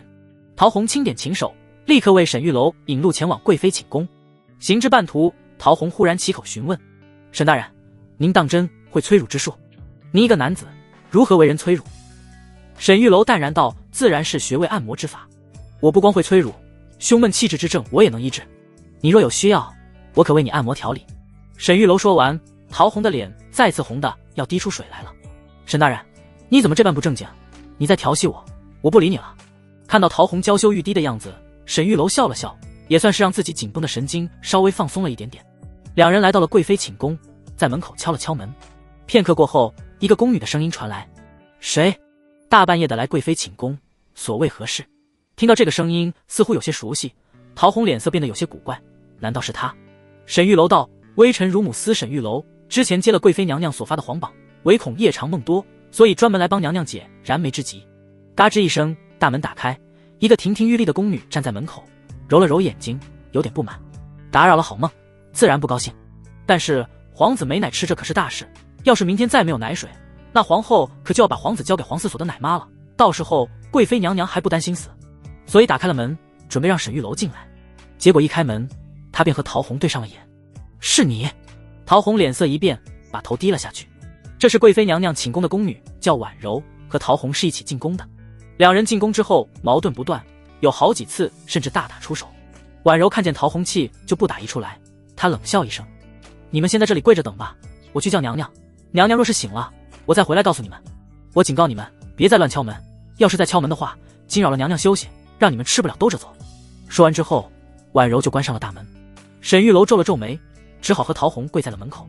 陶红低声地说了一下他们俩的恩怨，沈玉楼有些无语，咋这么倒霉呢？眼看着贵妃娘娘就在眼前，结果还能被一个宫女给阻拦了。沈玉楼想了想，从怀里拿出那块玉佩，轻轻地喊了一声：“婉柔姑娘。”婉柔还没走远，听到了沈玉楼的声音，不耐烦地把门打开，说道：“又干什么？不是说了娘娘还没醒吗？”沈玉楼把自己的那块玉佩递了过去，说道：“婉柔姑娘，这块玉佩是我一点心意，我的确是有急事要见娘娘。我刚才隐约听见小皇子的哭声，这个时候娘娘应该没睡吧？刚出生的孩子一晚上要醒很多次，贵妃娘娘又没有奶水，小皇子哭得肯定更厉害。”婉柔明显就是刁难他，不想让他进去。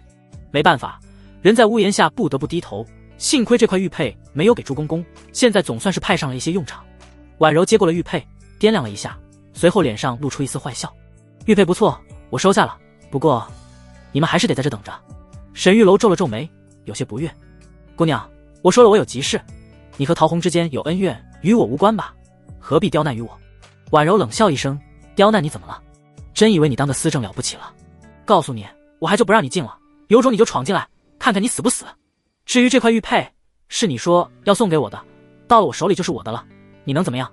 说着，婉柔将玉佩直接放进了自己的胸口里，随后挺起傲人的弧线，一脸得意地说道：要不你自己来拿。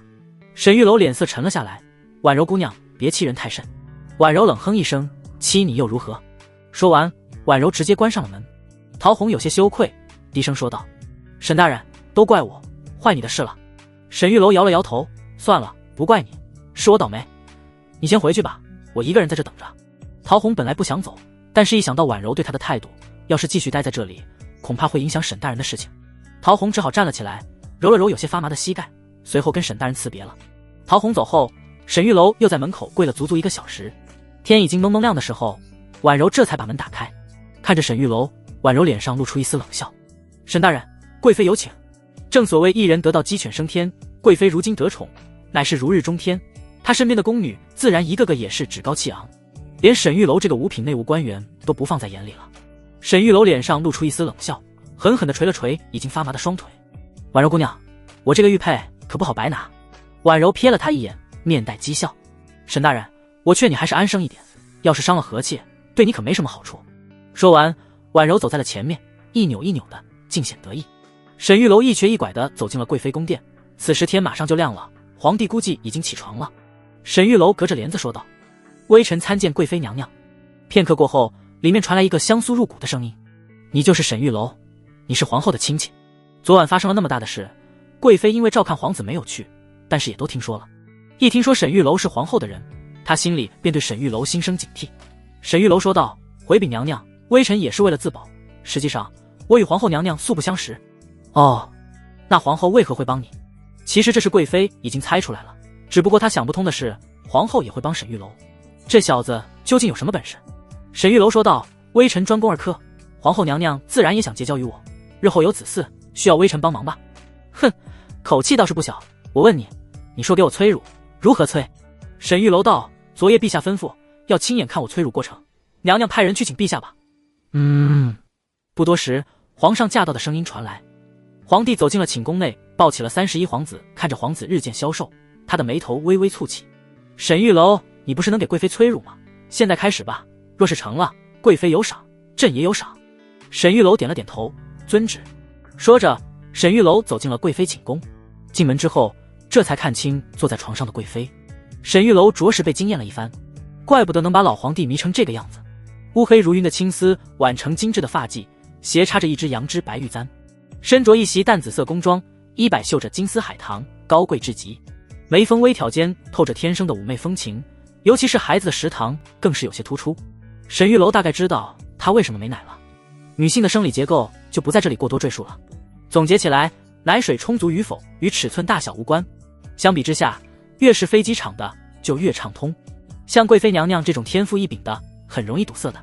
说起来，贵妃娘娘和这个婉柔姑娘2个人不相上下，一主一仆都是如此丰满，堪称极品了。微臣先给娘娘诊脉，方能开药。贵妃娘娘伸出玉手放在了腕枕上面，沈玉楼规规矩矩地伸出手指搭在脉搏上。老皇帝就在旁边看着，尽管贵妃娘娘堪称人间极品，可他也不敢乱来。左右手分别诊断完毕，沈玉楼说道：陛下，我写下一个药方，给贵妃娘娘按时服用，能略有成效。但是贵妃娘娘身体状况有些特殊，要想奶水供应充足，仍旧需要手法穴位刺激。大胆！没等皇帝和贵妃说话，皇帝身边的太监已经怒了。大胆沈玉楼，你莫非要碰贵妃的金枝玉体不成？皇帝的脸色也沉了下来，他之所以来看看，就是防止出现这样的事情。即便是为了给贵妃治病，也不能碰贵妃的凤体。没奶就没奶，大不了交给乳母。贵妃的身体可不能让他人染指，这可是皇室的尊严，更是皇帝的脸面。哪怕是御医也不行。贵妃的秀眉也是微蹙，脸上露出一丝不悦之色。沈玉楼赶紧说道：陛下，微臣不敢碰贵妃凤体，但若是没有手法刺激穴位，又达不到效果，所以微臣有一个折中之法，既能达到效果，又不必冒犯娘娘。皇帝眯了眯眼睛，讲。沈玉楼道：可以找一个和贵妃娘娘身材相差不多的宫女，我在宫女身上施展手法，然后宫女学习之后，给贵妃娘娘以同样手法按摩，即可达到效果。沈玉楼此言一出，皇帝的脸色才缓和了一些。随后他看向了贵妃，问道：“云叔，你以为如何？”贵妃点了点头，这个法子可行。现在贵妃已经没有退路了，今天就是最后一天，若是再不能哺乳皇子，那皇后一定会把皇子交给皇四所的。昨晚听说了沈玉楼的事迹，先是救了总兵之子，然后还把吃了鹤顶红的公主救了回来。这人肯定有两把刷子，只要不是太过分，他都想试试。皇上说道：“既然如此，那就按照沈思正的意思办吧。”沈玉楼说道：“那就请贵妃挑选一位宫女吧，需要和贵妃娘娘体型相似。”此时的婉柔脸色已经彻底变了。沈玉楼从进殿开始一直没有看他，他还以为这家伙挺老实的，被他欺负了一顿也不敢吭声。可是自从刚才他说出这个方法之后，婉柔就有一种不祥的预感。整个凤仪宫内和贵妃娘娘体型相似的就只有婉柔一个人。当贵妃娘娘的目光看向她的时候，婉柔一下子跪在了地上，脸色发白。娘娘，我还未曾出嫁，求娘娘选别人吧。贵妃的脸色顿时就沉了下来。婉柔，平日里本宫待你不薄，你口口声声说着要为本宫分忧，这么点小事你都不愿意。婉柔说道：“娘娘，奴婢本是清白之身，若是被他给碰了，奴婢以后可怎么办啊？”贵妃说道：“此事只有我们几个人知道，我和陛下不说，谁又能乱嚼舌根？再说了，就算没人要你，你一辈子在本宫这里伺候着不好吗？你们不都是经常说要在我这里干一辈子的吗？”婉柔眼泪已经下来了。娘娘，可是……皇帝一拍桌子，哼了一声，这样的奴才简直狼心狗肺，平日里说的好听，遇到这么点小事都不能为主子分忧，还说什么忠心。云叔，你以后用人可要擦亮眼睛。贵妃的脸色阴沉了下来。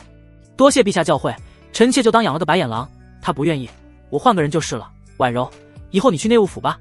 婉柔心里咯噔一下，她就是从内务府里出来的，在内务府干活又脏又累，有的太监还仗着自己的权势欺负他们。虽然那些太监都被净了身，可是有的心里还是很扭曲，动手动脚的，甚至还强行要求和他们结为对食。婉柔靠着自己的机灵，好不容易来贵妃这里服侍，刚过了几个月好日子，现在又要被打回原形，她当然10000个不愿意。婉柔赶紧说道：“娘娘，奴婢愿意。”贵妃的脸色略微缓和了一点，说道：“既然如此，那就请沈思正动手吧。若是成功，婉柔也重重有赏。”贵妃也知道这是对婉柔有点不公平，不过在她眼里，婉柔不过就是个奴婢，大不了以后不嫁人就是了。现在她的小皇子才是最重要的。贵妃拉上了帘子，坐在床上，说道：“婉柔，你上来吧。沈大人，你也进来吧，我在旁边看着。”皇帝坐在帘子外面，虽然没有观看婉柔身体的打算，但还是要观摩一下，免得沈玉楼对贵妃有什么逾越之举。沈玉楼进了帘子里面，脱了鞋子，跪坐在了床上，而婉柔则是躺在了沈玉楼的面前。他看着沈玉楼那张似笑非笑的脸，想起了之前他在门口说的话，他的玉佩果真不是那么好拿的，这个沈玉楼是在报复他。沈玉楼说道：“婉柔姑娘，请宽衣。”婉柔死死地咬着牙，脸涨红的像一个熟透了的苹果，鲜艳欲滴。他此时真想把沈玉楼剥皮抽筋，可他没那个本事。婉柔姑娘，莫要耽误时间，请宽衣。沈玉楼说了2遍，婉柔都没有动作。坐在一旁的贵妃脸沉了下来。婉柔，难道要本宫替你宽衣吗？奴婢不敢。婉柔几乎是带着哭腔说的这句话。随后她的2只手解开了自己的衣服，露出了里面的裹胸。有的人就算是遮掩，也掩盖不住天赋。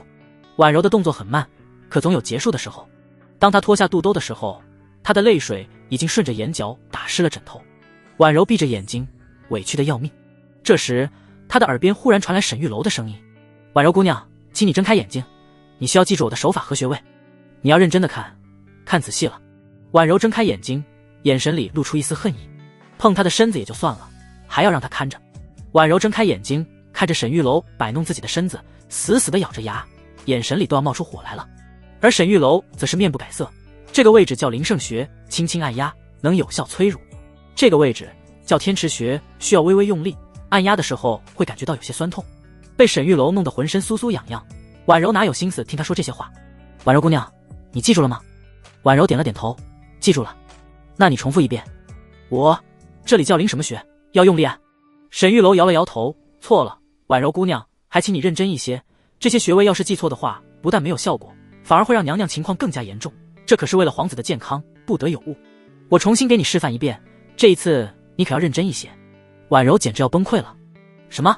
还要来一遍？贵妃脸色一沉，说道：“婉柔，你能不能用点心？这是在叫你给本宫治病，你怎么脑子里尽是男女之事？”婉柔欲哭无泪，是她的问题吗？她一个黄花闺女，被被陌生男人这么弄，真是想死的心都有。沈玉楼倒是不着急，婉柔要是学不会的话，那就一遍一遍来。皇帝摇了摇头，有些不耐烦地说道：“你们慢慢治吧，朕走了。回头贵妃若是治好了，派人通知朕一声。”说完之后，皇帝带着太监离开了凤仪宫。沈玉楼摸得手心都有些出汗了，过足了瘾，说道：“今天就到这里吧。婉柔姑娘想必是有些累了，这么多穴位，我怕她记不住。”贵妃有些不满，说道：“好吧，婉柔，你退下吧。”婉柔赶紧穿上了衣服，捂着胸口跑了出去，一边跑一边哭，还没走出几步就已经泣不成声了。婉柔走后，沈玉楼和贵妃还在床上。贵妃皱眉说道：“沈大人还不退下？”沈玉楼看了一眼门外，宫女都在外面，她低声说道：“贵妃娘娘，刚才皇上在这，我不方便说，你的情况很特殊，若是让宫女出手，恐怕很难解您的燃眉之急。”贵妃秀眉紧缩，脸色有些冷意。“那你刚才为何不说？”沈玉楼道：“微臣刚才此举，一来是为了打消陛下疑虑，二来微臣昨夜3更就来到了凤仪宫外，可婉柔刁难索贿，不肯通报，微臣才以此法报仇。”“你混账！”贵妃大怒，伸出玉指指着沈玉楼，简直想抽他。亏得他还敢说出口，为了泄愤，把人家清白姑娘的身子都给摸了，回头人家还怎么嫁人？要是性子刚烈一点的，都容易寻短见。贵妃更生气的是，沈玉楼居然利用她来报仇，简直可恶。沈玉楼说道：“娘娘息怒，微臣之所以敢这么做，主要还是有信心能够解娘娘之急。刚才我使用的手法也是真的有效，只需3次，第1次便能出乳，立竿见影；3次之后便足以喂养皇子，保证皇子白白胖胖。”贵妃眯了眯眼睛，沉默了下来。如果真能解决他这个问题，沈玉楼这点小罪他还真不在乎了。今天就是最后一天，不出意外，晚膳过后，皇后娘娘就要来问责了。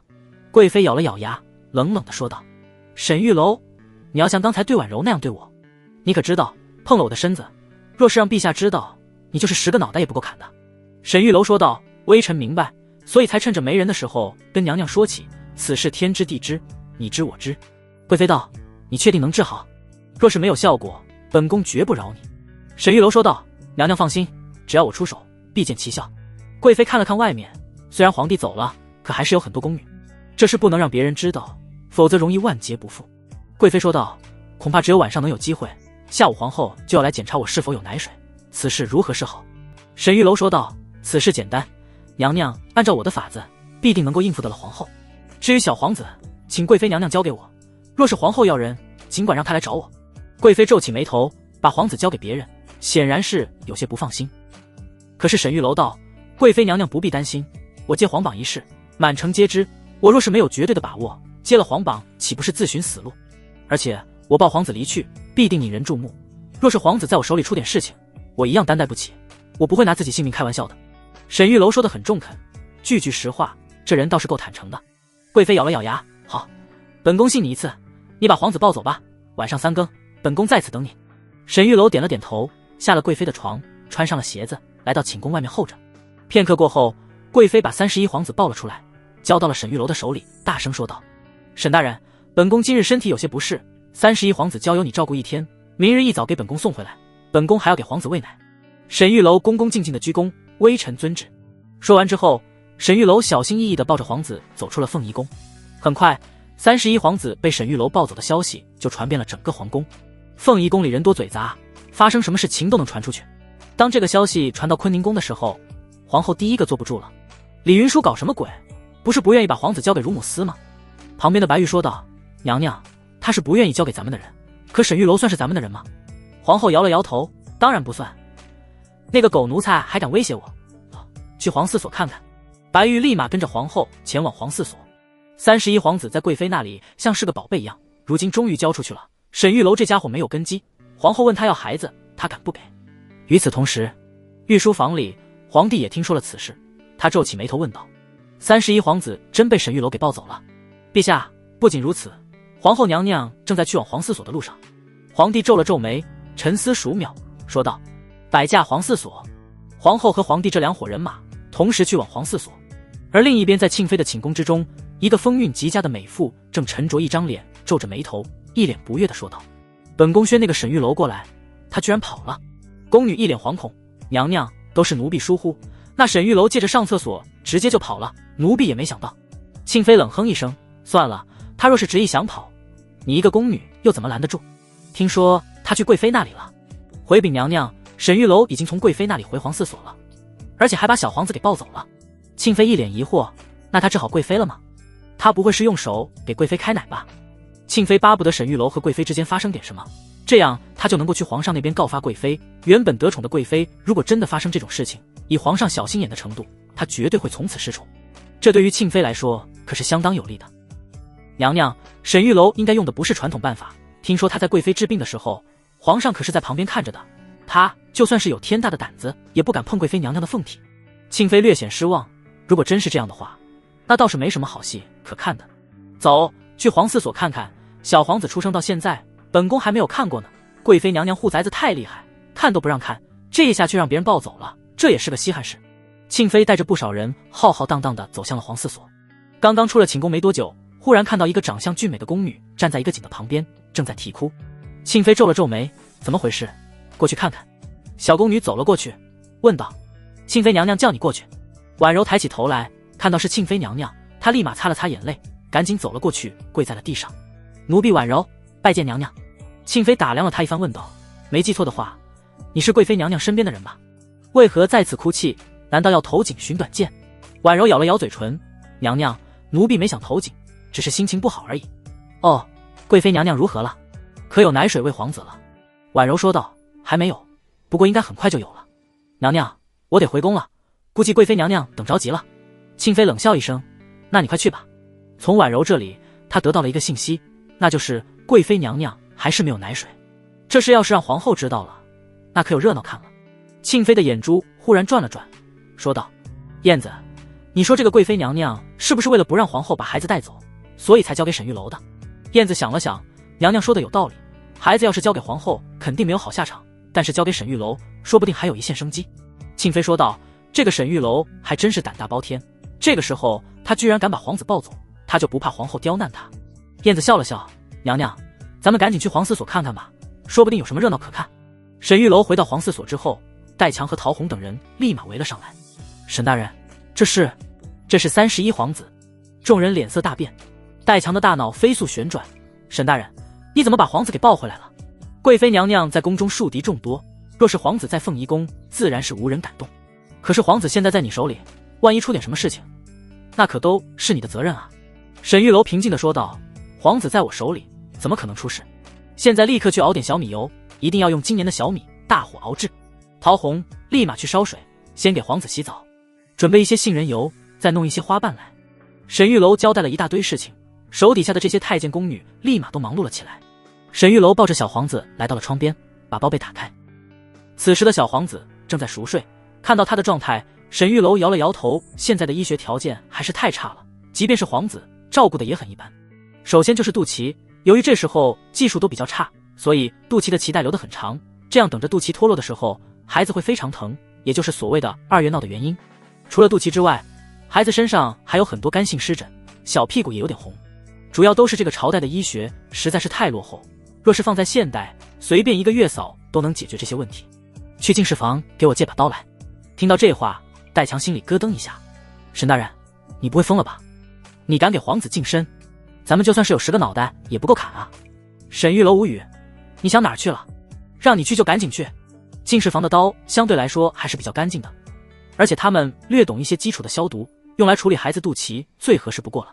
趁着大家准备东西的时候，沈玉楼把小皇子翻过来，让他趴在窗台上，把屁股露出来，让阳光晒一晒。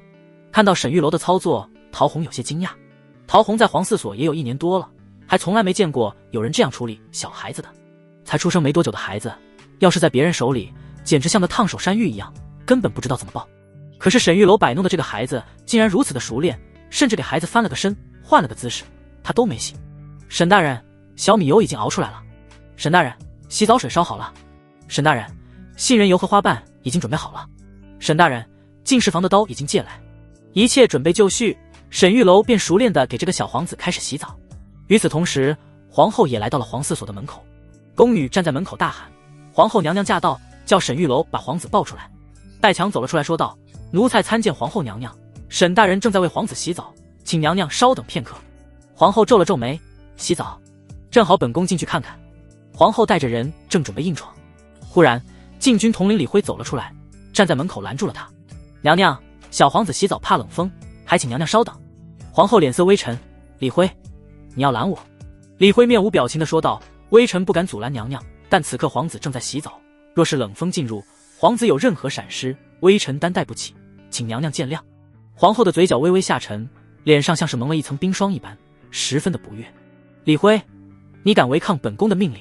李辉双手抱拳说道，娘娘，微臣只听陛下调遣。皇后眯了眯眼睛，李辉虽然当众顶撞他，可是他这话确实也没毛病。李辉作为禁军统领，只听皇上调遣，纵然是六宫之主的皇后也无法调动李辉。但此时的皇后非常不甘心，小皇子好不容易才脱离了贵妃的掌控，只要趁着这个机会把小皇子抢过来，贵妃再想夺走可就没那么容易了。皇后一步步的走上台阶，眼神里散发出一股寒意。李辉，我今日偏要进去，我就不信你敢碰我。皇后一步一步的靠近李辉，此时的李辉额头上也渗出了一点冷汗，他也没想到皇后今日态度竟然如此坚决。李辉说道，皇后娘娘若是非要进去，微臣不敢阻拦，但是其他人谁敢冒进一步，别怪微臣刀剑无眼。昨日沈玉楼的办法非常有效，他的孩子已经不拉肚了，在这个年代孩子拉肚可不是小事情，要是长时间腹泻的话很容易要命的。李辉心中念及恩情，今日才会来给沈玉楼守着，只可惜他实在是扛不住皇后的压力。皇后金枝玉体，他总不能和皇后有所冲撞吧。皇后没理他，直接闯了进去。进屋之后，众人脸色一变，连忙跪下拜见皇后娘娘。而沈玉楼则是抱着小皇子说道，微臣参见皇后，抱着皇子不便行礼，请娘娘恕罪。皇后看到这小皇子，两眼放光，说道，沈玉楼，把皇子拿过来，给本宫抱抱。沈玉楼把皇子放在操作台上，随后拿出一把刀来，说道，娘娘，微臣正在给皇子处理伤口，恕难从命。看到沈玉楼手里的刀，皇后脸色大变，立马喊道，来人！沈玉楼要谋害皇子，立马把他给我拿下。皇后这么一喊，外面的人都懵了，里面的这些奴才也都吓得魂飞魄散，这罪过可太大了，株连九族啊！皇后娘娘息怒，此事有误会。皇后的人要往里面冲，可是李辉在门口拦着，谁也进不来。李辉手里拿着剑，怒道，谁敢硬闯，杀无赦。在皇城之内，敢直接动手杀人的不多，李辉绝对算是一个。李辉可是只听命于皇上的人，即便是皇后的命令，他都可以违抗。皇后身边的这些太监可不敢硬闯，否则都会变成李辉的刀下亡魂。皇后喊了两声，看到没人进来，立马推门而出，指着李辉大怒道，大胆李辉，沈玉楼在房间里谋害皇子，你却不管不顾，莫非你与沈玉楼是同伙？你们联手谋害皇子？李辉沉着脸说道，娘娘莫要诬陷，沈大人正在给皇子处理伤口，微臣也是奉了皇上之命在此守着，请娘娘莫怪。就在此时，庆妃也来到了跟前，看到这么热闹，倒是十分的有兴趣。皇后怒极，李辉，本宫今日就要杀他，我看你敢不敢拦我？说着，皇后从自己随从的身上抽出一把刀，径直走进了屋里。就算他不敢动皇子，他也要杀了沈玉楼。沈玉楼威胁他，而且还轻薄于他，这个仇他可忍不了。而且只要杀了沈玉楼，小皇子迟早还是会到他的手里的。原本的乳母思思正是皇后的人，现在变成了沈玉楼，整个乳母司要脱离他的掌控了，不管从哪个方面来说，沈玉楼都是必死。就在此时，忽然皇帝的声音从不远处传来，明真，住手！皇后身体一僵，回头看到了皇帝，连忙把刀放下。陛下，沈玉楼正在谋害皇子，臣妾叫李辉去杀他，他迟迟不肯动弹。李辉闻言跪在地上说道，陛下，沈大人正在给皇子治病，并非谋害。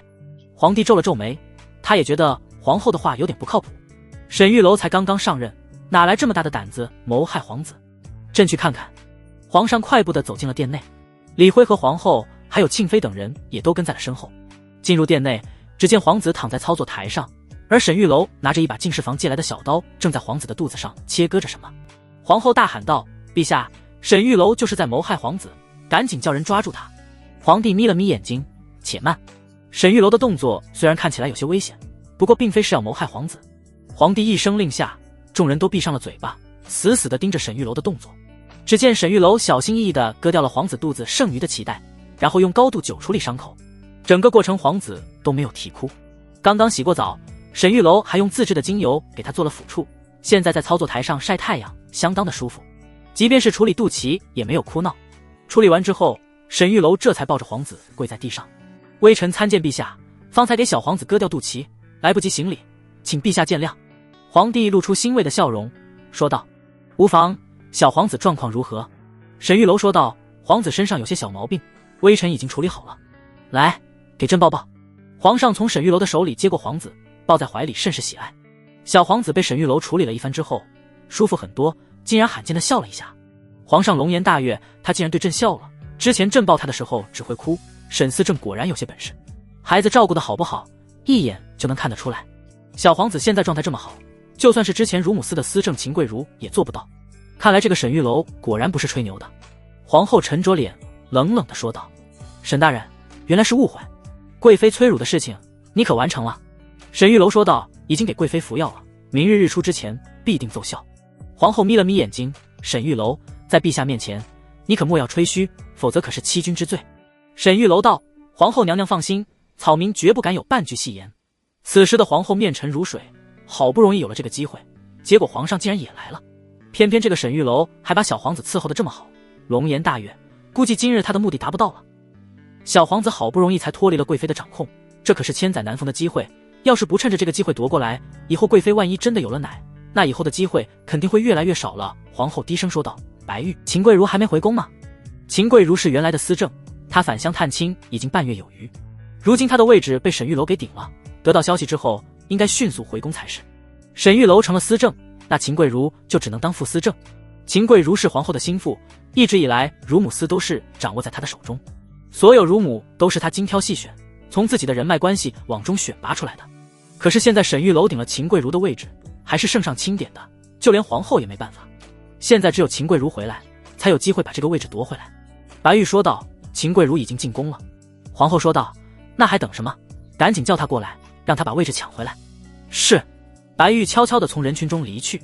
此时庆妃走了上来，说道：“这就是31皇子啊，皇子已经满月，可臣妾还是第一次见呢。”今日皇上心情大好，说道：“庆妃过来看看，皇子甚是可爱，深得朕心。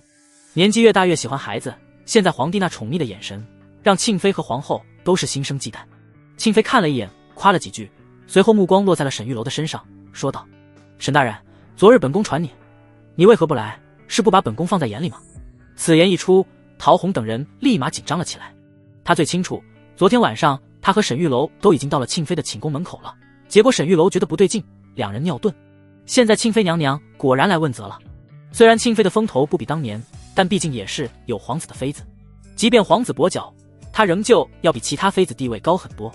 庆妃一责问，沈玉楼的这些手下们全都紧张的要命，而沈玉楼则是十分淡定，面不改色的说道：“回禀娘娘，昨夜微臣并未得到娘娘召唤，您身边这位宫女我倒是见过，她过来告诉微臣是贵妃娘娘召见，所以微臣昨晚便去了贵妃娘娘寝宫，结果去了之后吃了个闭门羹。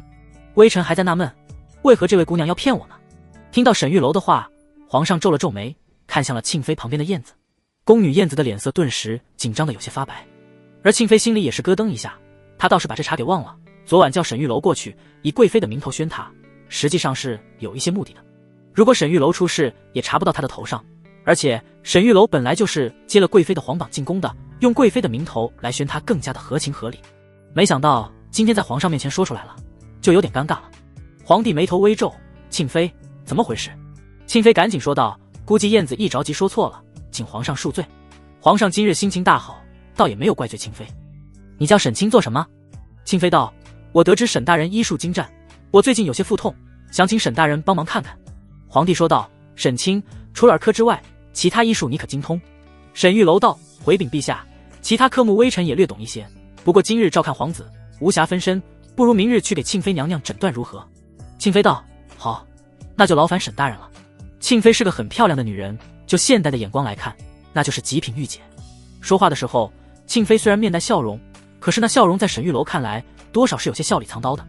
之前他就怀疑庆妃是杀害25皇子的真凶，明天要是去了庆妃寝宫，估计凶多吉少，他得做好万全的准备才行。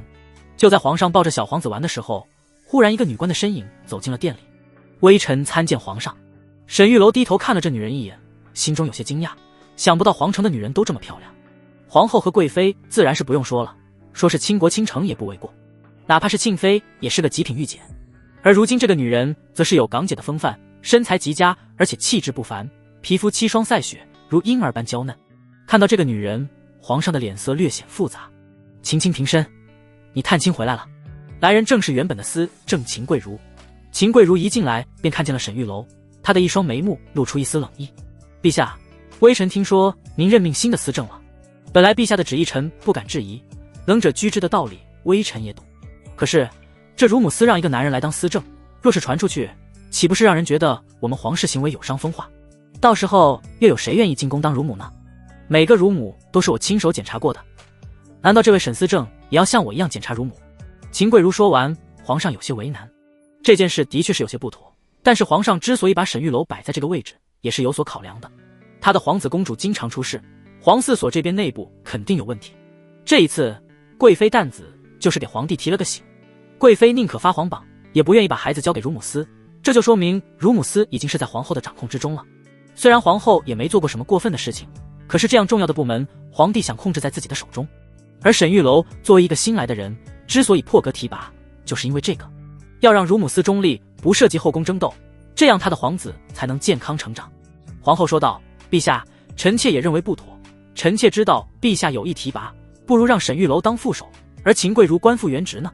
皇帝皱起眉头，看了沈玉楼一眼。沈玉楼立马心领神会，说道：皇后娘娘，刚才秦大人所言根本无需担心，秦大人既是副司正，那些需要接触乳母的工作自然还是交给他。秦贵如皱了皱眉，乳母司的工作就是和乳母打交道，这些都是我来做，那你做什么？沈玉楼淡淡的一笑：我领导你。闻言，秦贵如嗤之以鼻：你的意思是乳母司的工作还是由我来做，但是你来指挥我？沈玉楼点了点头：正是。岂有此理！秦贵如气得脸颊泛红：陛下，这个沈玉楼分明就是个草包，若是别人来担任司正，微臣心甘情愿辅佐，可是他来担任，微臣10000个不服。皇帝微微皱眉：秦卿，沈卿可并非草包，他在宫外的时候就曾经救过总兵之子，进宫之后更是救了琼儿。要知道琼儿可是被人下了鹤顶红这种剧毒的，沈卿此举说是神乎其技也不为过。而且沈卿还给贵妃催乳，这些事情都能证明沈卿并非草包，而是人才。秦贵如道：陛下，你说的这些微臣也听说了，即便沈玉楼不是运气使然，那他也只是一个大夫而已，陛下应该给他安排到太医院。乳母司并不是沈玉楼应该待的地方。皇后也添油加醋：没错，陛下，乳母司乃是皇嗣所至关重要的部门，还请陛下慎重考虑。皇帝有些为难，再一次看向了沈玉楼。沈玉楼说道：陛下，皇后娘娘，乳母司的确是掌管乳母的部门，但并非只掌管乳母。孩子从出生开始吃母乳，可到了6月之后便应该添加辅食，而这个阶段的辅食与膳房是做不了的，这份工作自然还是要交给乳母司。说起来，吃辅食的时间要比母乳的时间更长一点。没等沈玉楼说完，秦贵如冷笑一声：你知道的倒还不少，皇嗣的辅食一直都是我来负责，既然你对这方面这么懂，那不如比试一番如何？秦贵如看向皇帝说道：微臣斗胆请求和沈玉楼比试一番，若是我输了，司正一直微臣拱手相让。皇帝愣了一下，秦卿想如何比试？秦贵如道：比试做辅食，我和沈玉楼各做一份辅食，然后给孩子吃，谁的辅食更受欢迎，谁胜出。众人都面面相觑，这个比试他们倒是没见过。之前在皇城里面，他们倒是见过御厨之间比试，不过御厨的比试很不客观，裁判口味不一样，所以对御厨做的菜肴的喜爱程度自然也有所不同。但是这次是婴儿辅食比试，和御厨比试完全不同。这次的裁判是婴儿，婴儿不会作假，不会有情感上的偏向，所以相对来说比较公平。皇帝问道：沈卿，你以为如何？其实皇帝不太想进行这场比试，他怕沈玉楼输掉，但是秦贵如话都已经说到这个份上了，而且他还有皇后支持，恐怕今日不比一下有些说不过去了。沈玉楼治病应该有一套，但是给婴儿做辅食，这一直是秦贵如的强项。秦贵如没有入宫之前，皇子月龄大了的时候只是喝粥，但是秦贵如入宫之后，辅食的花样多了起来，皇子们也都被他养得白白胖胖，所以这一波比试沈玉楼输的概率还是很大的。陶虹不停地对沈玉楼使眼色，这个比试可万万不能答应。秦贵如这是以己之长攻他人之短，他怎么不敢和沈大人比治病？沈大人能够给孩子治病已经是很厉害了，难道还非要全能才能当司正吗？又有御医的本事，又有御厨的本事，哪有这样的人才？而沈玉楼闻言只是淡淡一笑：既然如此，那就依秦大人。皇后面色一喜，说道：好，今日圣上在此，谁输了也不能耍赖。你们二人这就去准备吧，孩子我来安排。李辉忽然说道：陛下，犬子正好8月龄，到了吃辅食的年纪，不如我把犬子带过来帮二位大人比试如何？皇帝点了点头，如此甚好，快去准备吧，朕在这里等着。众人都散去准备了，皇帝则是抱着31皇子继续玩耍。今日秦贵如回来，恐怕必须得有个说法了。希望沈玉楼有这个本事吧。秦贵如立刻去皇嗣所的御膳所准备东西，身后几个太监和宫女跟着他进了御膳所之后，秦贵如说道：大火熬粥，要大米小米混合的2米粥，里面放2颗枣子，去给我准备一条新鲜的鱼，只要里面的鱼籽。这个辅食粥是秦贵如最擅长的，而且经过很多婴儿验证，包括宫里的很多皇子都吃过秦贵如的这个鱼籽粥。这场比试秦贵如势在必得。就在秦贵如忙碌的时候，忽然白玉走了进来，在秦贵如耳边低声说道：皇后娘娘找来的2个孩子都爱吃鱼，这次你必胜。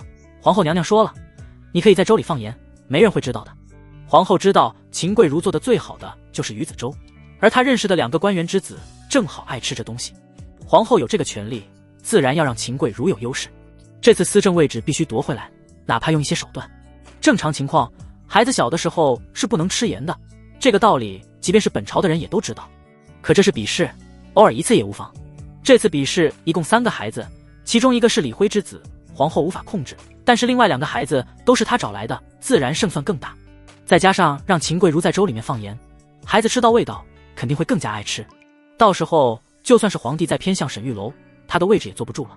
秦贵如其实有些不愿意，因为他知道孩子吃盐不好，而且吃过了盐再吃无盐的就很难喂了。但此时为了赢下比赛，他也只能照做了。与此同时，另一边的沈玉楼不慌不忙，让陶红给他准备了一些葡萄，他不紧不慢地吃起葡萄来了。沈大人，你怎么还不准备啊？我都急死了。陶红急得直跺脚。沈玉楼笑了笑，时间来得及，你去给我磨一些大米，越细越好。陶红说道：大米？沈大人，我们通常都是把大米熬成粥给皇子喝，从来没磨过粉。让你去你就去，记住，越细越好。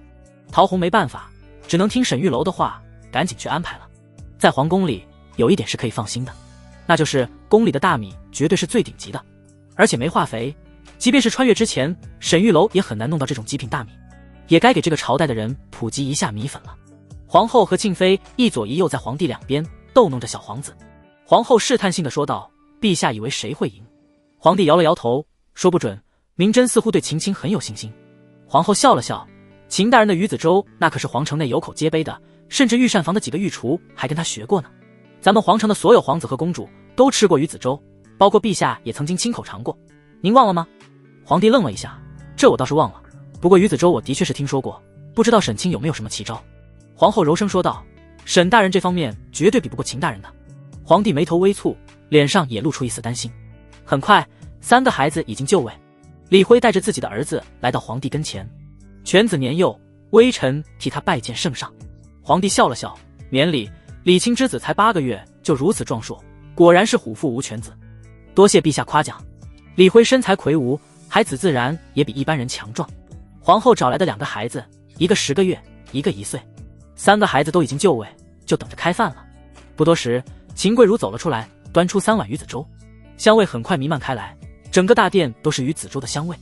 这就是秦大人最拿手的鱼子粥，好香啊！是啊，这个味道就连大人都馋了，别说孩子了。秦贵如端着粥一出来，那浓郁的香味便吸引住了这3个孩子。3个小孩都目不转睛地盯着他手里的碗。秦贵如拿了几个勺子，对孩子的母亲说道：几位夫人，你们来喂吧，小心烫。3个女人接过了碗，一勺一勺的吹凉，喂给孩子。与此同时，沈玉楼也走了出来，看到这一幕，说道：陶红，即日起通知乳母司所有乳母，为皇嗣辅食时候禁止用嘴吹凉，违令者严惩。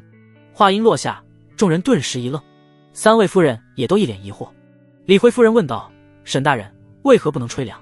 李辉之子的腹泻是沈玉楼给治好的，所以他对沈玉楼印象很好，说话的时候态度也很谦和。沈玉楼说道：李夫人，成人口中会有一些病症，成人体魄强悍，所以无惧病症，小儿体弱，若是将这些病症吸入口中，很容易患病，细菌病毒之类的东西。沈玉楼自然跟他们解释不清，不过他换了个说法，大家就都明白了。听完沈玉楼的话之后，3位夫人都不再吹凉了，而是用手扇凉。沈玉楼想起来了什么，说道：对了，还有一条，严禁用嘴嚼碎食物喂皇嗣，已经发现，严肃处理。是。沈玉楼现在当权，这些陋习自然要先改掉，要不然以后皇嗣出现什么问题，那可都是沈玉楼的责任。秦贵如脸色有些不善，这3个小孩吃得正香，结果沈玉楼在那边出风头。他阴阳怪气地说道：沈大人，你的辅食还没做好，究竟是什么山珍海味，要做这么长时间？你再不拿出来，这3个孩子可要吃饱了。沈玉楼淡淡的一笑：秦大人莫着急，马上。片刻之后，陶虹端着一个餐盘走了出来，上面有3个碗。沈玉楼端起一个碗，走到那个1岁孩子跟前，蹲下了身子。众人这才看清沈玉楼碗里的东西是白色的糊状物。秦贵如皱眉说道：沈大人，你这是浆糊，孩子这么小怎么能吃浆糊？那位夫人也是有点担心，我儿子不能吃这个。沈玉楼道：此乃大米研磨成粉，以温水冲开，要比米粥更易消化，而且口感更好。米粉乃是辅食中的最佳食品，6月龄即可食用。闻言，众人都是一愣，他们从来没想过大米居然也能磨成粉，然后冲水。夫人，给孩子试一试这个。夫人盛了一勺，送进了孩子的嘴里。这一瞬间，所有人的目光都在那个孩子的身上，秦贵如甚至都有些紧张了起来。沈玉楼弄的米粉，他还真是第一次听说，看着很精细，似乎更容易消化一点。孩子吃下去之后，眼睛瞬间瞪大了起来，然后张着嘴开始抢夺夫人手里的碗。娘，娘！夫人赶紧说道：别急别急，娘给你吃。夫人一口一口地喂了过去，孩子大口地吃着，那叫一个狼吞虎咽。秦贵如弄的2米粥虽然也很软烂，但是相比之下，沈玉楼弄的这个米粉才是细糠。看到这一幕，秦贵如和皇后的脸色都不太好看。这已经不用裁判来对比了，高下立判。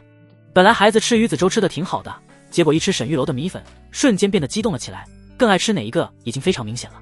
沈玉楼在米粉里面加了一点葡萄汁，又美味又健康，孩子初次尝试自然非常喜欢。第2个10个月的孩子吃了之后同样如此，甚至还把桌子上的鱼子粥给打翻。眨眼之间2碗米粉就已经被这2个孩子给吃光了。皇帝满意的点了点头：秦青、明真，你们可服气了。秦贵如咬了咬嘴唇，此时的她也是有些羞愧难当，没想到最擅长的东西竟然输给了沈玉楼。皇后说道：这不还有一个孩子没吃呢吗？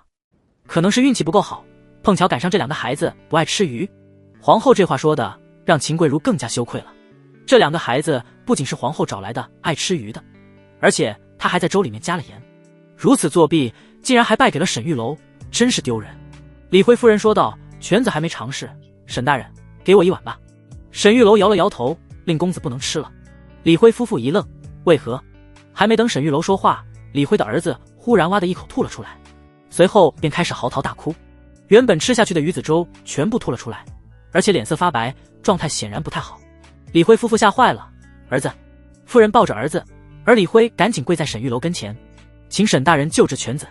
李辉30出头，在这个朝代已经算是相当晚才有孩子了，所以对这个孩子极其疼爱，含在嘴里怕化了，捧在手心怕掉了。前段时间孩子腹泻才好，现在又突然呕吐，真是把李辉给吓坏了。沈玉楼赶紧把他扶起来：李大人折杀我了。陶虹，把那碗水给李公子服下。陶虹把第3个碗端了起来，这是沈玉楼早就准备好的，并非米粉，而是陈皮山茶水。陶虹一边给孩子喂水，沈玉楼一边讲解：李统领，令公子前段时间腹泻，如今刚刚痊愈，今天应该是吃多了，舌苔发白，有些积食，如今又吃了这鱼子粥，积食更加严重，这才导致呕吐，只需喝一些陈皮山茶水，不要吃荤腥，明日便能痊愈。李辉这才松了口气，冲着沈玉楼抱拳行礼：多谢沈大人。至此大殿一片死寂，安静的落针可闻。沈玉楼胜了，而且是大获全胜，碾压一般的胜利。在大家看来，秦贵如当司政已经绰绰有余了，毕竟他做出来的辅食在整个皇城都是很受欢迎的。可是跟沈玉楼一比，简直是天差地别。沈玉楼的辅食做得好吃健康不说，还能一眼看出了李辉之子积食，并且当场治疗。如今李辉的儿子喝下陈皮山茶水之后，明显好转了很多，这水平直接碾压秦贵如。今天众人算是开了眼界了，想不到竟然有人能对幼儿的习性如此精通。皇帝抱着31皇子，满脸欣慰，说道：好，沈清果然没让朕失望。明真，你们可还有不服的吗？沈清担任司政一职，朕觉得十分合适。众人都沉默下来。今日沈玉楼真是出尽了风头，这样的能力足够让所有人闭嘴了。皇后眯了眯眼睛，忽然在白玉耳边说了些什么，白玉再一次悄然离去。她走到秦贵如的跟前，说道：你放心，今日我必保你，沈玉楼就算是赢了，我也要让他把位置让出来。秦贵如咬了咬牙，有皇后的支持，哪怕今日耍无赖，她也要保住这个位置。片刻过后，20几个女人忽然走进了殿内，进门之后便齐齐跪在地上。皇帝愣了一下，你们这是干什么？陛下，我等是皇嗣所乳母女官，我们要为秦大人请命。皇帝皱了皱眉，什么意思？陛下，秦大人在职期间兢兢业业，殚精竭虑，我等恳请陛下收回成命，让秦大人官复原职。请陛下收回成命。一大帮女人跪在皇帝面前，这场面让众人瞠目结舌。这些女人都身份不俗，甚至有的还是皇帝亲封的诰命夫人，而且都喂养过皇子或者公主，功劳不小。如今全部过来给秦贵如请命，实在是让皇帝有些难做。他脸色不悦，说道：比试之前已经说明规则，均无戏言，难道你们要朕朝令夕改吗？皇后赶紧说道：陛下，在乳母司明显秦大人更加有威望，沈玉楼虽然有些本事，可仍需考察。虽然比试赢了，可是这些乳母心有不甘，若是非要让沈玉楼当司政，恐怕会影响他们工作激情。要是因为这事而影响了哺乳皇嗣，那可就太得不偿失了。请陛下慎重考虑。皇后此举乃是绝招，自古以来女人都是最难搞定的。这20几个妇人跪在面前，就连皇帝都有些头疼。按理说君无戏言，已经下过的旨意自然不会收回，可是这些女人完全不讲道理，她们就要秦贵如当司政，要不然就跪在这不起来。有皇后在背后撑腰，她们无所畏惧，今日就要耍无赖。比试输了又怎么样？这个司政必须是秦贵如的。皇帝心中有些不悦，可也十分为难。这些女人打不得骂不得，若是态度太强硬，难免伤了和气。有些人还是他的宠臣夫人，若是处理不好，还会涉及到朝堂之事。皇帝看向了沈玉楼，眼神里露出一丝期待。沈玉楼微微一笑，对付女人他还是很有一套的。他当即说道：陛下，微臣就职28公主之时，陛下说过要赏赐，今日臣斗胆讨赏，请陛下成全。皇帝瞳孔一动，沈卿想要什么赏赐？沈玉楼说道：臣想请陛下赐婚。瞬间众人懵了，就连皇后都眉头紧锁，一脸疑惑地看着沈玉楼。他搞什么鬼？陶红的脸色则是复杂起来，眼神里流露出一丝失落。皇帝皱起眉头，赐婚？沈卿看中谁了？沈玉楼指了指秦贵如，陛下，臣对秦大人一见钟情，秦大人温柔贤淑，相貌出众，臣甚是喜欢。而且秦大人又和微臣志同道合，若是我二人结为夫妻，必定能将乳母司管理得妥妥当当。看着这些孩子，微臣也很想有自己的孩子。秦大人身材绰约，一看便是好生养。微臣斗胆请陛下赐婚，至于谁当司政，我们两口子之间就无所谓了。话音落下，秦贵如脸色大变，雪白的肌肤肉眼可见的涨红了起来，如同娇艳欲滴的蜜桃一般。她死死地咬着牙，指着沈玉楼：你。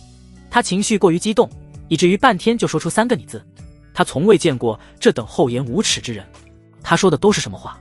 什么一见钟情，甚是喜欢，这是能在大庭广众之下说出来的话吗？好不要脸，还说什么身材绰约，一看就好生养。秦贵如下意识地摸了摸自己的屁股，脸臊得发烫。无耻之徒，竟然对她的身子评头论足。秦贵如羞臊得说不出话来，甚至有点上头了，感觉自己像是要晕了一样。皇后脸色也是一变，她真没想到沈玉楼竟然还有这招。秦贵如真要是嫁给了沈玉楼，那可就完蛋了。嫁鸡随鸡，嫁狗随狗，若是日后怀孕生子，那还当什么司政了？沈玉楼这一招好卑鄙啊！皇帝脸色十分的精彩，他似笑非笑地说道：沈卿救了公主，乃是大功一件，你提出什么要求朕都会答应。卿卿，沈卿相貌堂堂，一表人才，我觉得与你甚是相配，你意下如何？秦贵如扑通一声跪在地上：陛下，微臣还没有婚配的打算，况且微臣与他素不相识，请陛下三思。沈玉楼说道：秦大人，你我已经见过面了，不算素不相识，比起民间仅凭媒妁之言就入洞房的，已经好很多了。我对秦大人甚是喜爱，娶你过门之后必定宠爱有加。你我都是喜欢孩子之人，婚后定要多生些孩子，子孙满堂，岂不快哉？秦贵如的脸又红了几度，她死死地盯着沈玉楼，恨得牙根都痒痒。这人怎么这般无耻？说起那种恶心的话来，脸都不红的。尤其是什么甚是喜爱，子孙满堂，说的秦贵如简直想找个地方钻进去。本来她是奉了皇后之命，要在这些诰命夫人的请命之下死缠烂打，非要把司政的位置给抢回来。可是万万没想到，沈玉楼来了个釜底抽薪。你不是要当司政吗？行，你当去吧，我直接娶你。偏偏他还救了公主，皇上还未曾赏赐。刚才皇上已经说了，救公主乃是大功一件，什么要求都会答应。两人正是适龄，男未婚女未嫁，又是同僚，说是良配也很恰当。若是陛下答应，金口玉言，那可就没有反悔的余地了。陛下的赐婚，他若是敢拒绝，那他别说私政了，不掉脑袋就已经不错了。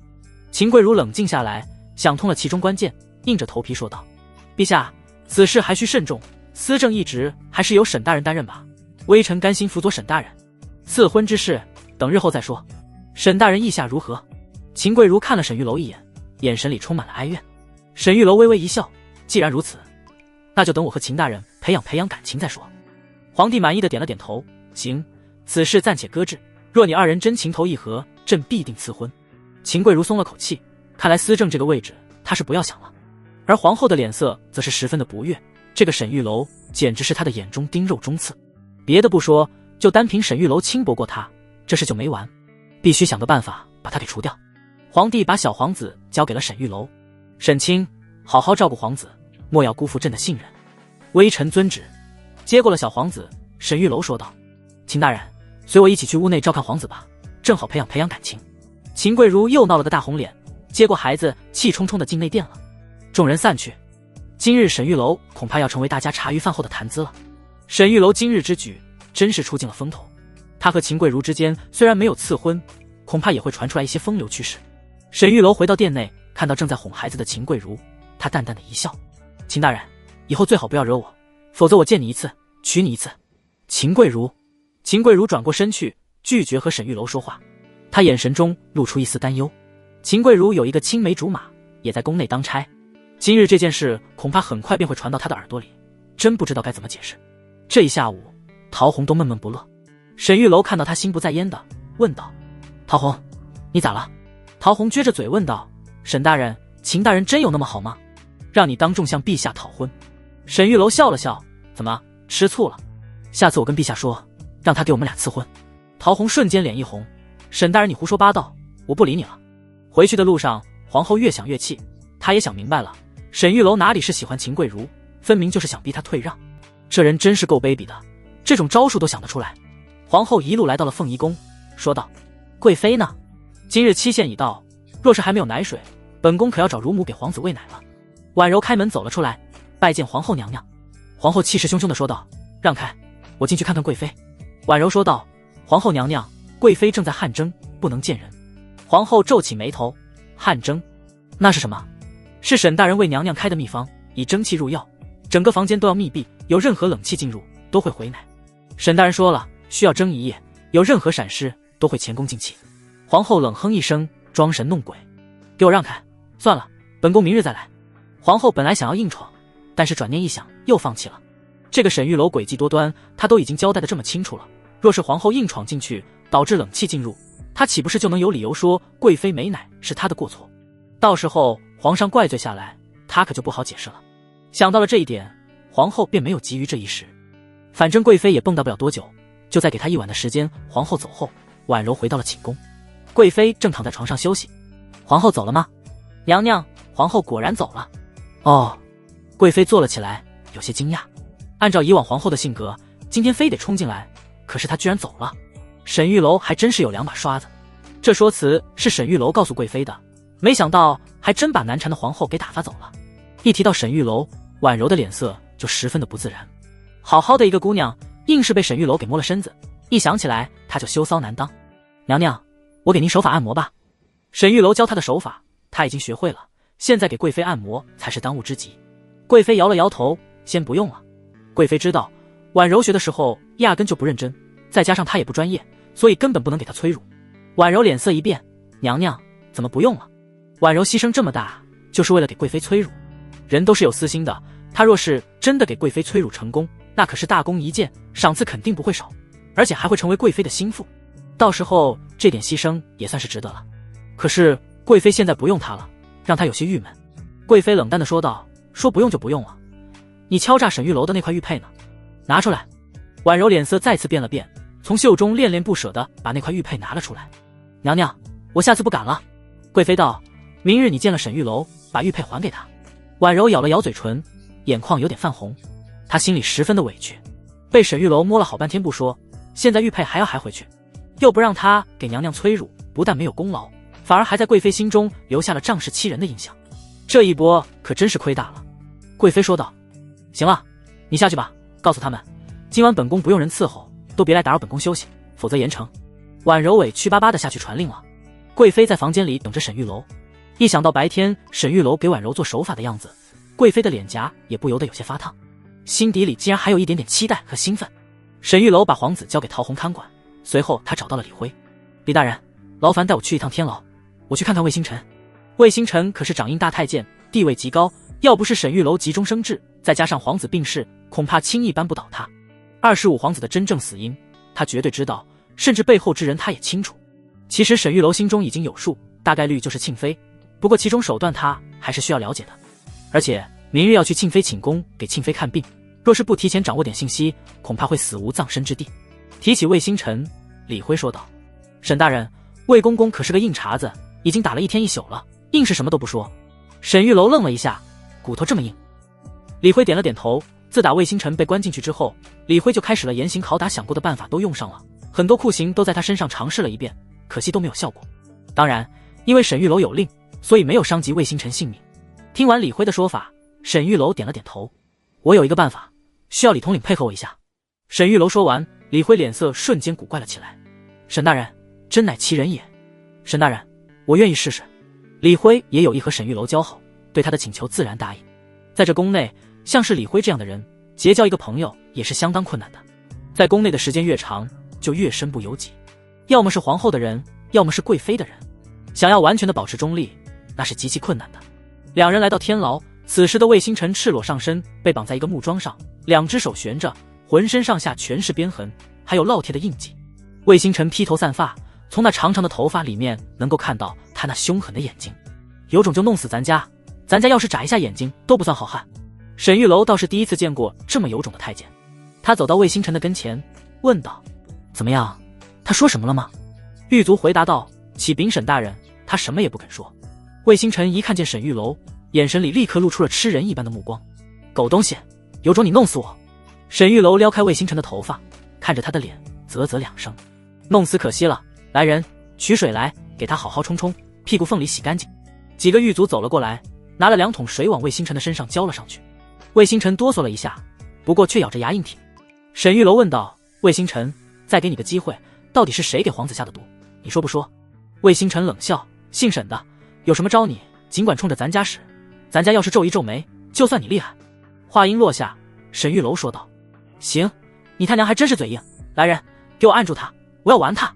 说完之后，沈玉楼把外套一脱，解开了束腰，冲着魏星辰背后走去。李辉连忙拦住了他：沈大人，这里人有点多。沈玉楼说道：行，你们都下去吧，把他手脚捆好了。是。几个狱卒脸色古怪，不过也不敢有任何多言，重新把魏星辰的手脚捆紧了，随后离开了牢房。沈玉楼道：李统领，一会你帮我按住他，免得他喊疼。李辉忽然解开衣服说道：沈大人，还是我来玩他吧，魏公公的滋味我还没试过。说着，李辉也脱了裤子走了过去。沈玉楼道：既然如此，那我们一起。想不到魏公公的身子这般白净。此时的魏星辰脸色已经难看到了极点，本就白皙的面庞更加没有血色了。他感觉自己身后一凉，裤子被撕开，瞬间喊了起来：别，我说。沈玉楼道：等会再说吧，我已经来了兴致了，一会有你说的。魏星辰夹紧了屁股说道：是庆妃娘娘，是庆妃害死皇子的。沈玉楼走到魏星辰前面说道：魏公公，你说话可要负责任。魏星辰都有点脱力了，2条腿都在打颤。我说的是真的，你们真他娘的畜生！沈玉楼提上裤子，不紧不慢地说道：庆妃如何给皇子下毒的，你1、5、1时交代清楚。魏星辰有气无力地说道：即便是我说了，你们也拿庆妃没有办法。幕后主事的确是庆妃，可这件事从未经过庆妃之手，即便是我也从没有接到过庆妃的直接命令。就算你们拉着我去圣上面前对质，庆妃也有脱身之法，自有替罪羊替他顶罪。沈玉楼眯了眯眼睛，想不到庆妃做事这么滴水不漏，倒是个厉害的角色。你们如何给皇子下毒的？魏星辰说道：皇子有个陋习，写字画画的时候喜欢咬笔杆，所以给皇子用的毛笔都是特制的。魏星辰这么一说，沈玉楼就明白了，像这种铅中毒肯定都是长期的入口才能导致的。御膳这方面几乎没有可能，那就只能从别的方面。想不到是从笔杆入口。关于庆妃，你知道多少？知道的都说出来，我给你个痛快。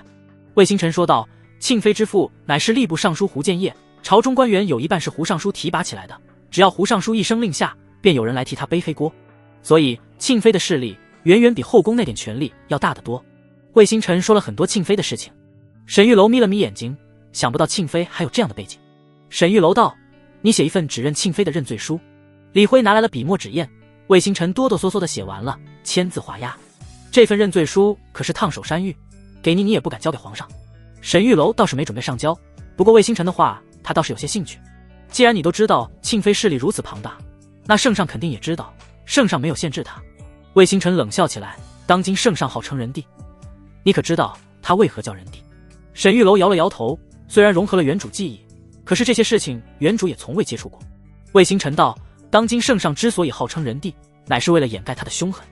你可知道当年2位太后之战何等的凶狠？魏星辰滔滔不绝地讲了起来。沈玉楼饶有兴致，听完之后他倒是有些震惊，对所谓的帝王之术也有了一些更深的理解。当年人帝刚刚登基的时候才10几岁，年幼无事，大权实际上都在太后的掌握之中。虽然是亲母子，可权力的争夺比父子夺权还要激烈。后来人帝为了制衡太后，硬是把先皇的皇后扶持起来，称为圣母太后。于是本朝便有了历史奇观，2个太后夺权，人帝本来就是被生母带大的，结果为了制衡生母，竟然把嫡母扶持起来，这种手段简直闻所未闻。这就相当于爹死了之后，为了对付亲妈，把后妈给接回了家。后来人帝彻底掌控了大权之后，2个太后都被送到了五台山出家为尼。至于2个太后死没死，这件事恐怕只有人帝才知道了。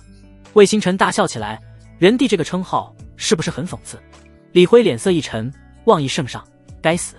说完，李辉一剑斩在魏星辰脖子上，当场要了他的命。魏星辰被杀，沈玉楼也没说什么，他想知道的已经都知道了。他看着李辉问道：李大人，25皇子被害一案，你怎么看？李辉面无表情地说道：沈大人，李某只负责皇城安全，其他一概不知，刚才你审问的过程我更是没听见。沈玉楼一愣，无奈地笑了笑。李辉倒是把自己拎得很轻，看来他对这深宫内院也很了解。在这里生存的第一法则就是不树敌，第2条就是不站队，只有这样才能保全自己平安地活下去。可是能在这皇宫内真正做到这一点的寥寥无几，哪怕你不想进步，想一直平庸，谁也不能保证自己不站队。你不站队，有时候别人也会选择你。沈玉楼说道：今日多谢李大人了，此事我会查明之后禀报圣上的。2人走出天牢，沈玉楼心里也在盘算，这件事还真有点不好办。真凶是庆妃，其实他已经猜到了，可如今就算是掌握了魏星辰的口供，他真的敢去禀报人帝吗？禀报了会是什么结果？大概率人帝不信，治沈玉楼一个诬陷之罪，至少也是个斩立决。即便是人帝信了，他能废掉庆妃吗？要废掉庆妃，首先要废掉庆妃老爹。吏部尚书当了这么多年，手底下的人脉关系极其复杂，可以说是牵一发而动全身。皇帝真的会为了给皇子报仇而大动干戈吗？最后很有可能是人帝信了，但是装不信，杀掉沈玉楼。沈玉楼挠了挠头，这皇宫真他妈不好混啊！同样是当牛马，在宫里当牛马可是有生命危险啊！回到乳母司，沈玉楼准备了一下，趁着深夜悄悄地来到了贵妃寝宫，小心翼翼地推开门，发现里面空无一人。沈玉楼满意地点了点头，看来贵妃这事已经打点好了。沈玉楼关上了门，抱着皇子悄悄地走进了寝宫。寝宫门口都没有人伺候，显然是为他的到来做的准备。沈玉楼进入寝宫之时，忽然耳朵动了动，身后竟然有一点脚步声。他进入寝宫，关上了门，屋内黑漆漆一片。沈玉楼低声说道：娘娘，我来了。片刻过后，床上传来贵妃的声音：你上来吧。贵妃又酥又嗲的声音让沈玉楼不由得咽了一下口水。他来到贵妃床前，拉开帘子，此时眼睛已经适应了黑暗。此时的贵妃躺在床上，下半身盖着被子上半身光着，一条白色的丝绸盖着胸口。沈玉楼只觉得口干舌燥，不过此时他并未着急，而是低声问道：娘娘，微臣去把窗子打开。贵妃秀眉微蹙：开窗干什么？我怕一会有人来。贵妃道：放心吧，大半夜的哪有人会来。娘娘，刚才你是不是下令让所有人都不来伺候？是。沈玉楼眯了眯眼睛，看来外面果然有人盯着，他得给自己留条后路。沈玉楼打开了后窗，随后又回到了床上。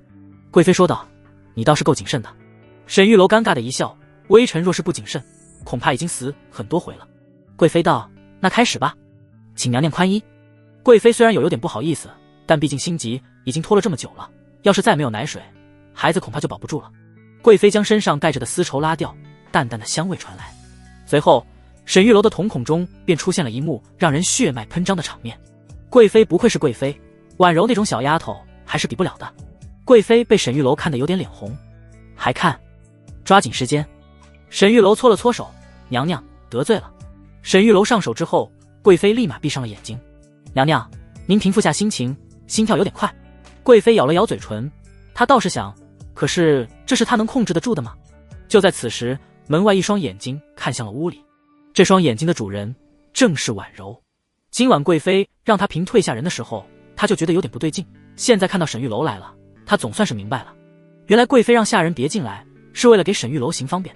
沈玉楼大半夜的进入贵妃寝宫，难道他们两个有私情？还是说沈玉楼过来给贵妃按摩？婉柔心里有恨，恨沈玉楼，也恨贵妃。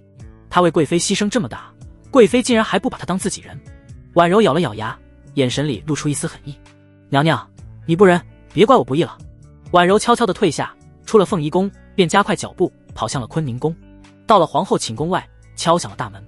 片刻过后，白玉开门，不耐烦地说道：“谁啊？大半夜的敲什么门？不要命了？”婉柔火急火燎地说道：“白玉姐姐，我有要事禀报皇后，能让贵妃身败名裂的事。”听到这话，白玉倒是精神了许多。“你确定？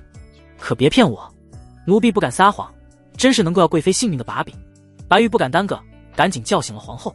皇后看到婉柔之后，急切问道：“你有什么把柄？”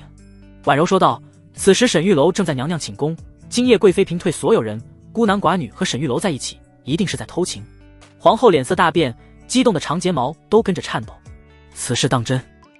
千真万确。皇后眯了眯眼睛：“你为何出卖贵妃？之前贵妃为了治病，让沈玉楼摸了我的身子，贵妃也没有把我当成心腹，所以奴婢过来投奔皇后娘娘。”皇后满意的点了点头：“贵妃那边不待见你，我这边可是双手欢迎。今日之事你说的若是真的，本宫绝不亏待你。”白玉说道：“娘娘，要不要去请皇上？”皇后想了想：“不必，若是捉奸在床，我直接就叫人动手，用不着惊动圣驾。”皇后带着7、8个太监直奔凤仪宫，气势汹汹。来到凤仪宫门口，2个太监一脚踹开大门，里面正在熟睡的宫女都被惊动了起来。小月跑了出来，紧张地说道：“皇后娘娘，您怎么来了？贵妃娘娘正在熟睡，我去通报一声。”“通报个屁！”婉柔一脚踹在小月的身上，将她踹得一屁股坐在地上。皇后压根没理她，几乎是一路小跑的冲进了贵妃的寝宫。进去之后，将窗子拉开，掌灯。身后的太监提着灯笼和火折子进来，将灯全部点上。刹那间，整个寝宫灯火通明。而皇后迫不及待地看向了贵妃的床榻，她激动的一把掀开帘子，想看看这对狗男女是不是真的这么大胆。但是掀开帘子之后，却让她大失所望。此时在床榻之上只有贵妃一个人。贵妃坐直了身子，不紧不慢地说道：“皇后娘娘深更半夜来我寝宫所为何事？”皇后阴沉着脸说道：“李云舒，你床上藏的男人呢？”贵妃的脸色微微一沉，说道：“皇后娘娘这话可不能乱说，你如此诬陷我，我可是要去皇上那里告你的状的。”贵妃的眼神里露出一丝寒意，而皇后则是阴沉着脸在房间里面四处翻找，可是她找了半天也没找到其他人的身影。皇后眯了眯眼睛，总觉得事情有点不对。贵妃从床上下来，抬起头说道：“待会儿陛下早朝之后，我定当亲自禀报。本宫位分确实不及你，但你也不能如此仗势欺人吧？我倒要看看陛下会不会为我做主。本来我刚刚有奶，现在被你这么一下，若是回奶了，你自己跟陛下解释去吧。”贵妃此时占据了制高点，丝毫不慌，带着一股胸有成竹的气势。本来人帝就宠贵妃，如果这事真要是闹到了人帝那里，皇后肯定没有好果子吃。皇后脸上立马露出笑容来：“妹妹，是我唐突了，我今日来找你，主要是问你要个人。”贵妃道：“要谁？”她。皇后指了指婉柔说道：“这个丫头本宫甚是喜爱，让本宫带走吧。”贵妃冷冷地瞥了婉柔一眼，说道：“一个奴婢而已，皇后若是喜欢，带走便是。”贵妃看向婉柔的眼神，让婉柔不由得哆嗦了一下。她这下可是彻底没有退路了。皇后敷衍地寒暄了几句，立马就带人撤了。今天这事肯定没完，贵妃必定是要去人帝那里告状的。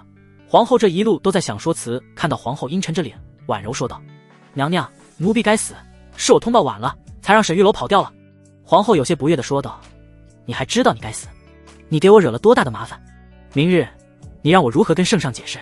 婉柔说道：“娘娘息怒，我觉得贵妃不会去告状的。”皇后愣了一下，为何？下划线，因为心虚。哦，仔细说说。以奴婢对贵妃的了解，如果她真的什么都没做，恐怕现在就会去皇上那里闹个天翻地覆，哭天喊地的，非得让皇上治娘娘的罪不可。但是她却没有动，还说明日去，无非就是想吓唬吓唬娘娘。正是因为她做了出格的事情，怕皇上怀疑，去告状固然能让娘娘受到惩罚，可是一不小心就会被陛下怀疑，得不偿失。皇后闻言思索片刻，说的也有道理，想不到你还挺聪明。婉柔说道：“能为娘娘分忧是奴婢的福分。呵呵，以后你就跟在我身边吧。”回到寝宫之后，白玉说道：“娘娘，那个婉柔，你真要留在身边吗？”皇后冷笑一声：“那种丫头，自以为有点小聪明，就想往上爬。她今天能出卖贵妃，明天也能出卖我。”白玉一愣：“那娘娘为何还要把她留在身边？留着她，我自有用处。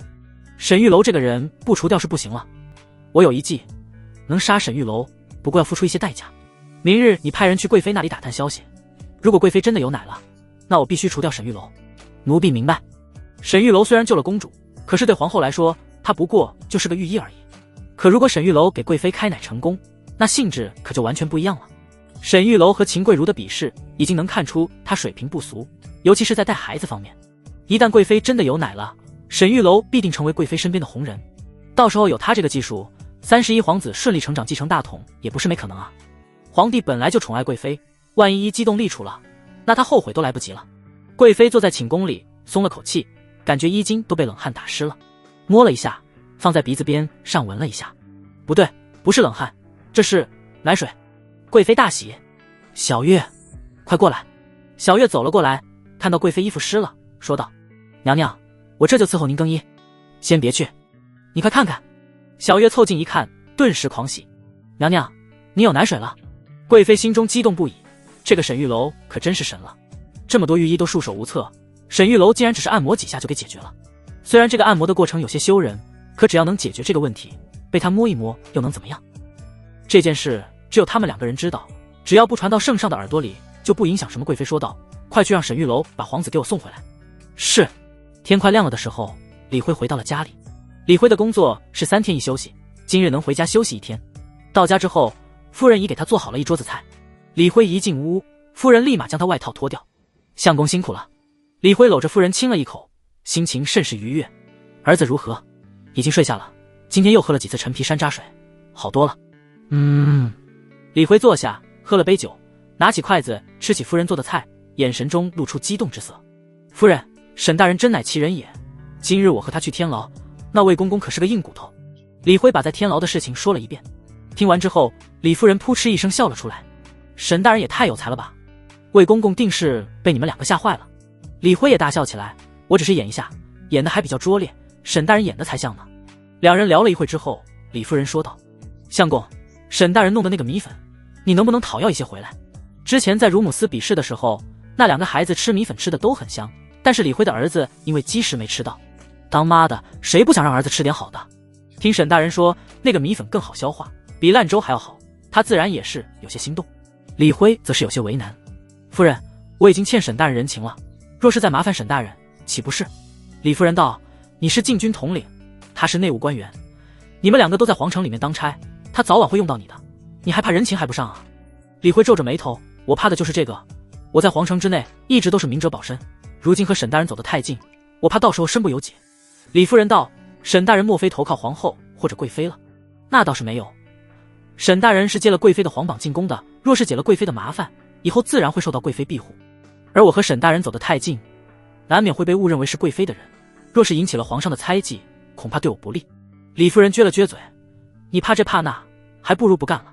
你在宫里当差，给儿子谋点福利，难道还不成？我看沈大人就不错，就算和沈大人交好，又能如何？你难道想看着儿子3天2头生病？到时候你不还得麻烦沈大人？”夫人这么一说，李辉也是无奈的叹了口气。此话倒也在理，孩子才8个月，他们又没有任何经验，即便是贵如皇嗣，也经常生病，甚至夭折。李辉和夫人可是要了好几年才有这么一个儿子，真要是出点什么事，他们老李家可就绝后了。以后孩子有什么问题，还是要请沈玉楼帮忙看看的，所以交好也是无可避免的。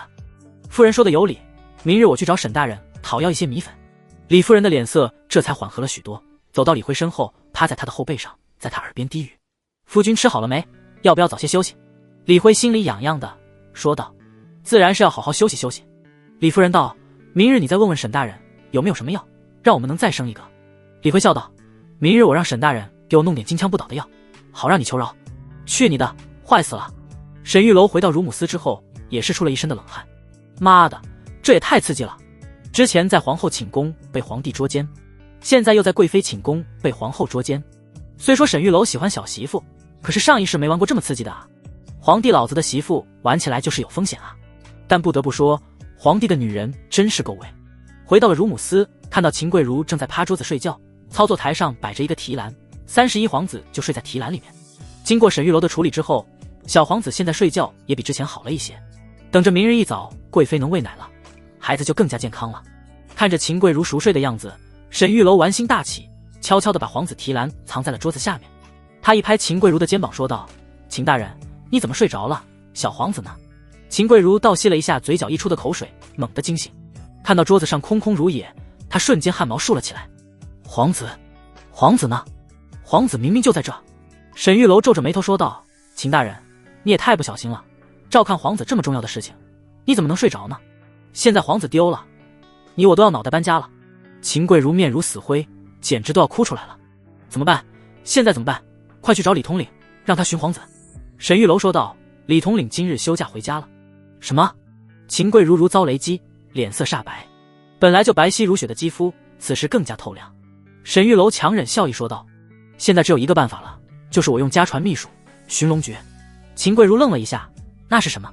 沈玉楼道：我的祖传秘术能找到皇子的方向，需要妙龄女子舌尖精血方可启动秘术，事不宜迟，若是再晚一会，皇子恐怕就要遇害。秦贵如本来就迷迷糊糊的，被沈玉楼这么一下，脑子都宕机了。舌尖血，我的能用吗？能，你张嘴即可。秦贵如听话的张开嘴巴，沈玉楼低头亲了上去。就在此时，门外小月匆匆忙忙的走了进来。沈大人，贵妃有令，要我把皇子带回去。沈玉楼恋恋不舍的松嘴，从桌子下面把提篮拿了出来。哦，皇子在此，有劳小月姑娘了。直到小月把皇子带走，秦贵如都没回过神来。沈玉楼擦了擦嘴，刚才亲的有点激动，两人嘴唇之间还藕断丝连的。秦贵如也擦了擦嘴，随后她的脸肉眼可见的涨红了起来。她倒吸一口冷气，捂着嘴指着沈玉楼骂道：登徒子，你对我做了什么？沈玉楼一脸无辜：寻龙诀啊，刚才不是说了吗？你骗我！皇子分明就在桌子下面，你卑鄙无耻！沈玉楼道：秦大人，这话别乱说，我是不是帮你找到皇子了？这是我祖传秘术寻龙诀，要不是我帮你，你弄丢皇子，这可是大罪过。秦贵如咬牙切齿：你放屁！皇子就在桌下，用你找。沈玉楼道：在桌下你咋没找到呢？你就说我的寻龙诀有没有用吧，是不是找到皇子了吧？分明就是你放的，无耻之徒！我这就去找圣上弹劾你，说你调戏妇女。沈玉楼道：那你快去吧，反正我已经轻薄你了，陛下定会做个顺水人情，直接赐婚。正好我对秦大人十分喜爱，娶回家之后必定每日同房数次，早日子孙满堂。秦贵如气的胸口都剧烈的起伏着。你好不要脸！多谢夸奖。秦贵如红着脸跑出了乳母司，一肚子怒气无处发泄。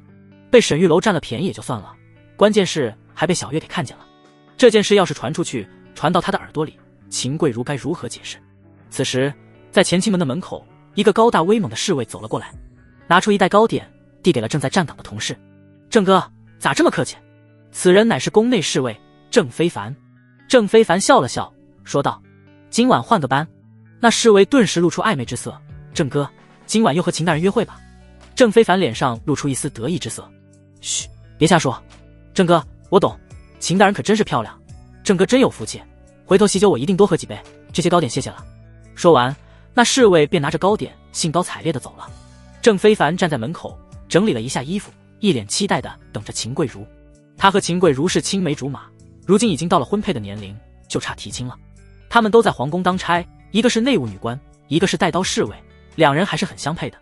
只可惜秦贵如比较忙，他们两个在宫内见面的机会不是很多，今天约好了在这里见一见，他心里的激动难以压制。就在此时，宫内2个宫女走了出来，一边走一边说着话。你听说了吗？茹姆斯的沈大人和秦大人好上了。啊，真的假的？之前沈大人请求赐婚，陛下不是没赐吗？那是秦大人说他们要再培养感情才行。今天我听凤仪宫的人说，小月姐姐撞见他们2个了。当时小月姐姐去接皇子，结果看见他们2个正在吃嘴子，吃的那叫一个香，都拉丝了。我去，真的假的？他俩这么快就搞上了？就在这2个宫女八卦的时候，郑非凡的脸色却是阴冷了下来。你们2个说什么？郑非凡阴沉着脸站在那2个宫女面前，他的手握着刀柄，身上散发出一股杀意。2个宫女吓了一跳，说道：大人，我们是内务府的人，这是腰牌，我们要出宫采购。郑非凡说道：我问你们2个刚才说什么？秦大人和谁吃嘴子？2个宫女对视了一眼，眼神里露出一丝慌张。我们什么都没说，大人你听错了，我们要赶紧去采购了。说完，2个人匆匆忙忙地走出了前清门。郑非凡的脸色愈发的难看。刚才这2个宫女说的话，他当然听清楚了。他们口中的秦大人，自然就是他未过门的妻子秦贵如。虽然还没有提亲，可是2人早就已经私定终身。只不过他们身份太低，要不然还想着让皇上赐婚。能让皇上赐婚，那可是荣幸，更是福分。但是万万没想到，听到这2个宫女竟然说出了这样的话，吃瓜吃到了自己身上，这让郑非凡火冒三丈。等了很久，秦贵如终于来了。出了前清门之后，秦贵如说道：郑哥，我有点事耽误了。看到沉鱼落雁一般的秦贵如，郑非凡的怒气不打一处来。什么是耽误了？是和别人亲嘴耽误来见我了是吗？秦贵如脸色一白。郑哥，你说这话什么意思？郑非凡上前一步说道：我现在想亲你一下。说着，郑非凡抓着秦贵如的肩膀，冲着他的嘴亲了过去。秦贵如拼命挣扎，一把将他推开，怒不可遏。你干什么？郑非凡冷笑：怎么，那个姓沈的能亲，我亲不得？那我算你什么？秦贵如的脸色沉了下来，看来那件事果然传开了，而且传得还那么快。郑非凡，我跟你之间本来也没什么，你们郑家又没有跟我提过亲，我跟你顶多算是普通朋友，我愿意跟谁怎么样就怎么样，与你无关。而且我是茹姆斯副司正，你只是个侍卫，我品级比你高，希望你以后对我放尊重点，否则我禀报圣上，你掉脑袋都是轻的。说完，秦贵如又走进了前清门。郑非凡懵了，赶紧说道：贵如，贵如。他刚才的确是一时冲动，没想到秦贵如反应这么大。本来就是他苦苦追求秦贵如，好不容易秦贵如对他亲近了一点，现在只差提亲了。可万万没想到，竟然出现了这种事情。这下完了。他喊了好几声，秦贵如却头也不回地走了。郑非凡死死地咬着牙：沈玉楼，我跟你不共戴天。坤宁宫，白玉伺候皇后吃过了早膳，随后说道：娘娘，我听说贵妃有奶了。皇后筷子直接掉在了地上，她脸色一沉，说道：此事当真吗？应该是真的，是凤仪宫的人传出来的，现在整个后宫都知道，贵妃这事肯定不能乱说。要是没有这档子事，她四处宣扬，那不是打自己脸吗？看来沈玉楼真的成功了。皇后捏了捏拳头，眼神里露出一丝杀意。沈玉楼，天堂有路你不走，地狱无门你闯进来。皇后沉吟片刻，让婉柔过来。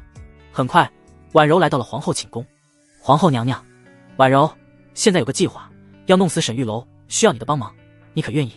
婉柔说道：愿意，奴婢与那沈玉楼不共戴天，奴婢愿意帮忙。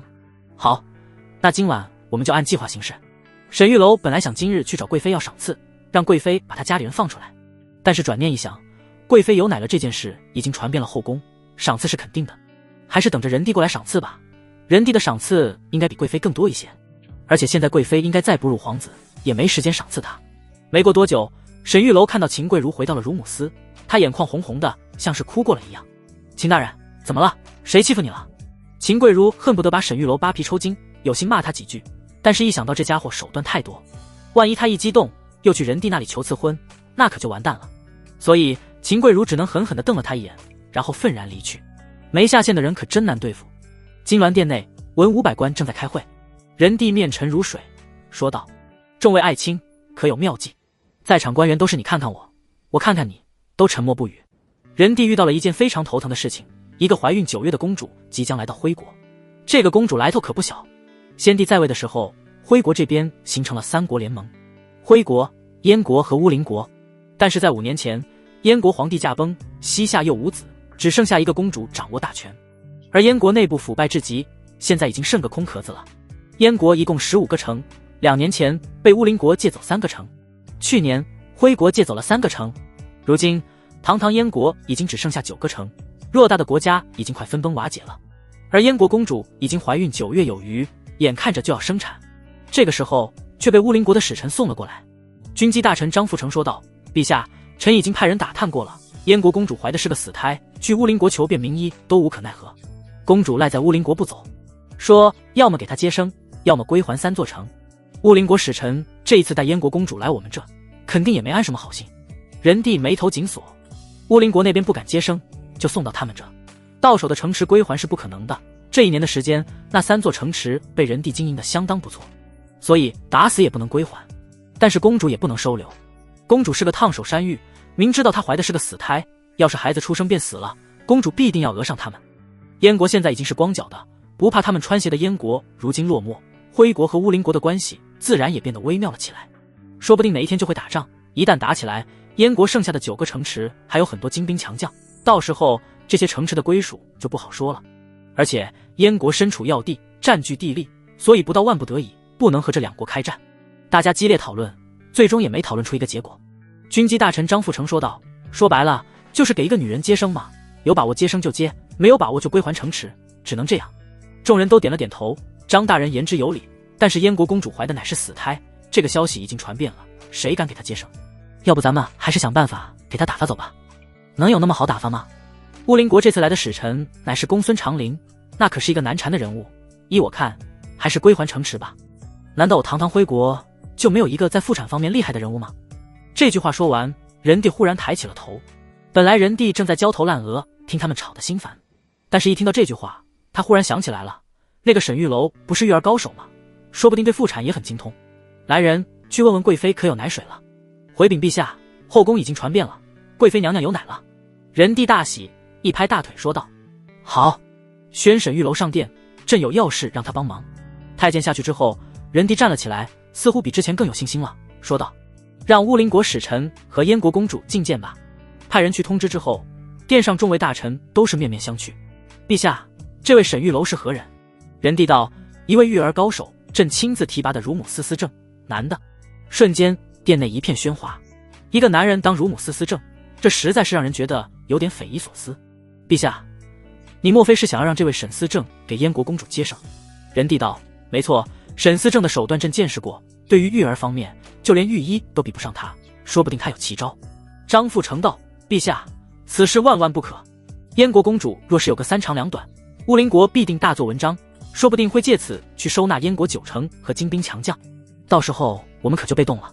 乌林国人强马壮，又师出有名，说我们害死他们皇子，要替皇子报仇，我们岂不是陷入被动？”张富成此言引得众人附和。沈玉楼区区一个乳母司司正，怎么能干预朝堂之事？万一影响大局，他一个内务官员能担当得起责任吗？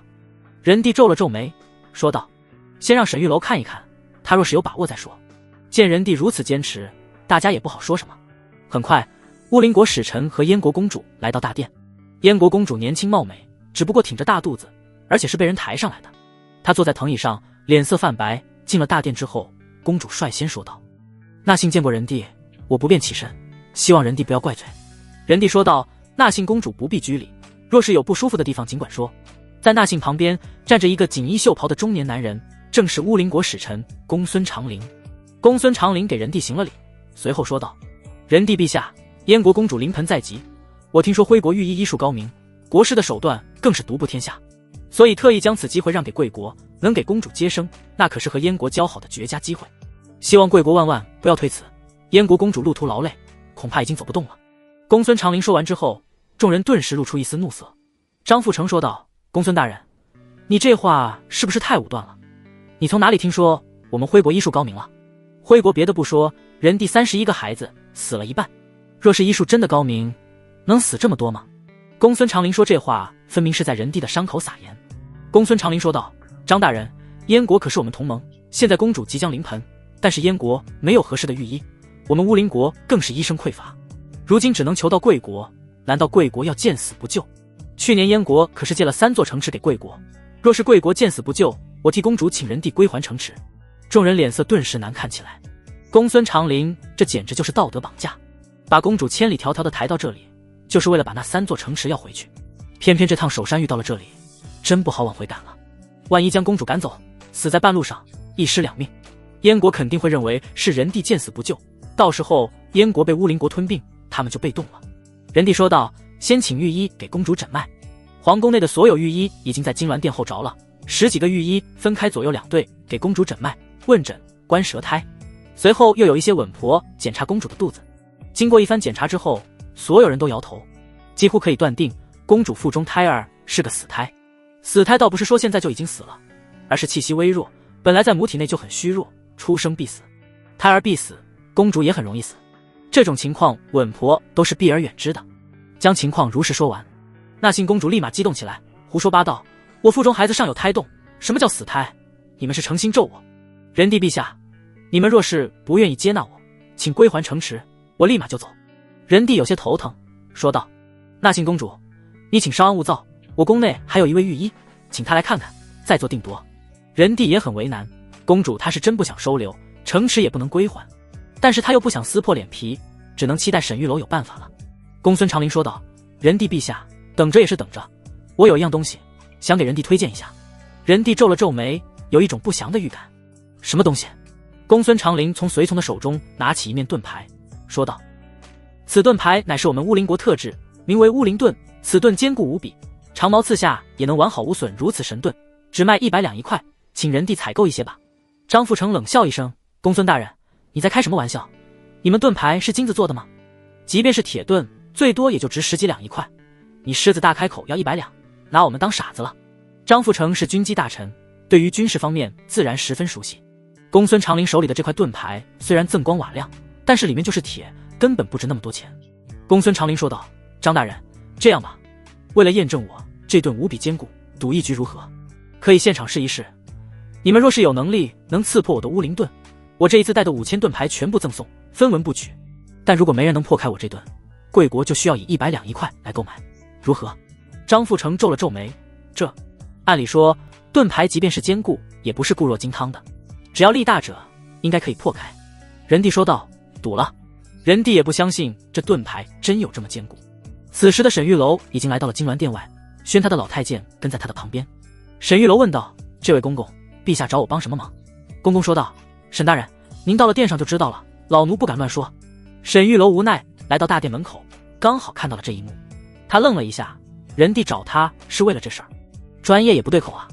若是小孩有什么疑难杂症，沈玉楼倒是有办法，但是这搞盾牌兵器他还真不擅长。不过既然人帝叫他，他也得帮忙解决，好讨要一些赏赐。沈玉楼看了一眼，随后对老太监说道：“公公，去帮我取一些陈醋来，急用，等醋到了我再进殿。”是。公孙长陵说道：“既然人帝陛下已经同意，那请吧。”张富成在侍卫里挑选了一圈，叫来了一个：“你试试。”那侍卫抽出刀来，对着地上的盾牌狠狠地劈了过去，咔嚓一声，伴随着一串火星，那侍卫手里的刀直接断成2半，而那盾牌纹丝未动。大殿一片安静。这盾牌有点厉害。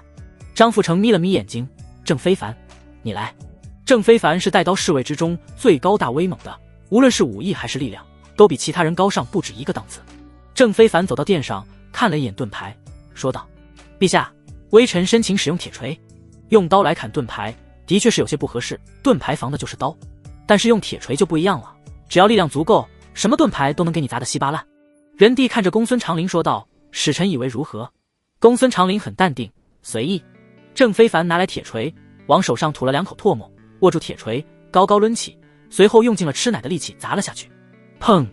一声震耳欲聋的巨响，让众人都下意识地捂住了耳朵。郑非凡手里的锤子脱手而出，巨大的冲击力让他虎口破裂，双手剧痛，而锤子飞出去之后，大家定睛一看，那盾牌竟然又是完好无损。郑非凡脸色煞白，怎么会这样？这盾牌怎么这么坚固？公孙长陵笑了起来：“人帝陛下已经试了2次了，再给贵国一次机会，若是无法击破，就请贵国购买吧。”人帝眯了眯眼睛，这么好的盾牌，乌林国不可能这么好心卖给他，他手里的这一块绝对是特制的，赢了赌约之后，给他们的盾牌就是普通的了。人帝有些后悔了，早知道就不跟他赌了，谁能想到他们这盾牌如此坚固。众爱卿，还有一次机会，谁来试试？人帝看向众人，所有人眼神都躲避起来。这谁敢试？试了岂不是成罪人了？刚才郑非凡的力量大家都已经见过了，那可是带刀侍卫里面最勇猛最强壮的，那么大的铁锤都没有任何效果，他们又有什么办法？公孙长林笑道：怎么，徽国难道没有勇士了吗？还是说我们的乌灵盾给各位吓到了？人帝陛下，要不还是拨款购买我们的盾牌吧，如此坚固的盾牌100两可是相当划算的。公孙长林这一次出使徽国，竟然携带了5000盾牌，说明他们早有准备，就是要坑人帝吧。人帝的脸色也是有些难看，难道这次真要当冤大头，花高价买下他们的盾牌？就在此时，外面的太监喊了一声：沈大人到。在众人的注视之下，沈玉楼走上大殿。微臣沈玉楼参见陛下。沈清平身。沈玉楼虽然来了，可人帝的脸色并未缓和。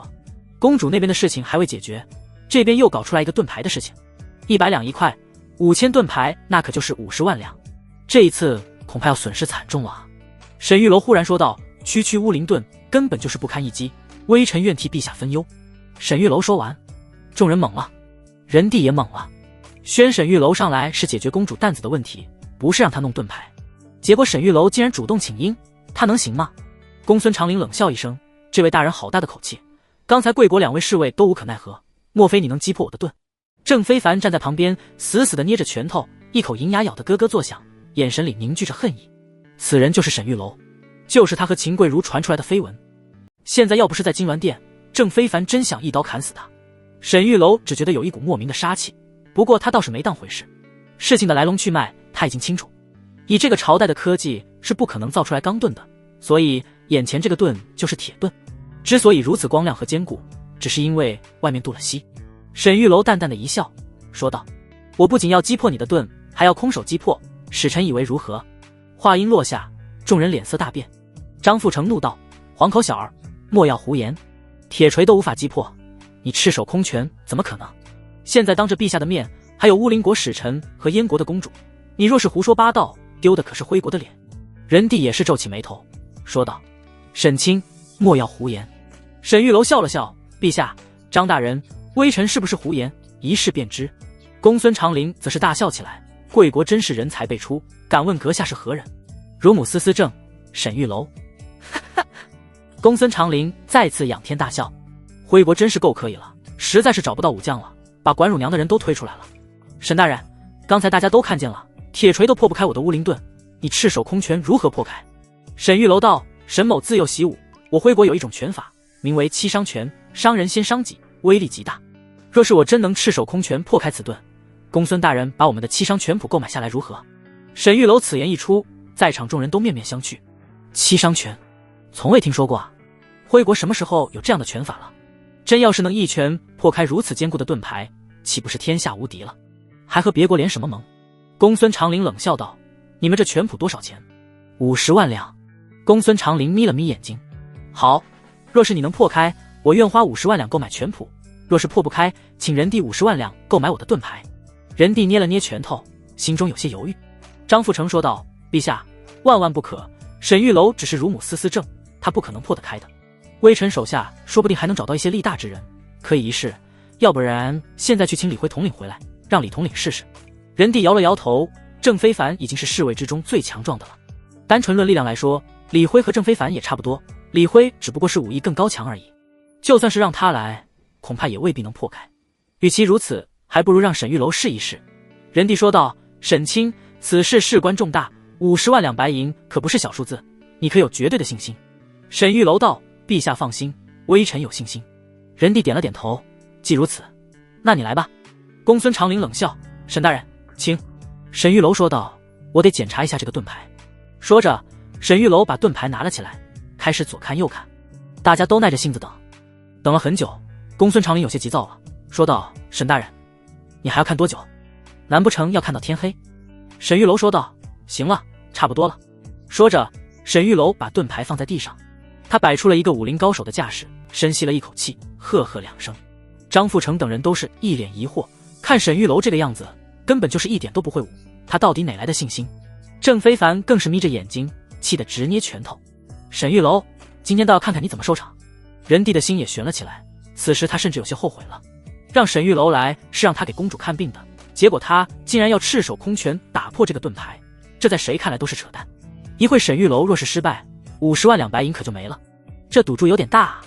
在所有人的注视之下，沈玉楼大喝一声，随后猛地一拳砸向了盾牌，咔嚓一声，在众人惊愕的目光中，盾牌从中间破开一个大洞，瞬间全场鸦雀无声，死一般的寂静。所有人都瞪大了眼睛看着那块盾牌，简直不敢相信。而沈玉楼也是松了口气，真是学好数理化，走遍天下都不怕。方才沈玉楼说话之时，便就把高浓度的陈醋在盾牌内部反复涂抹。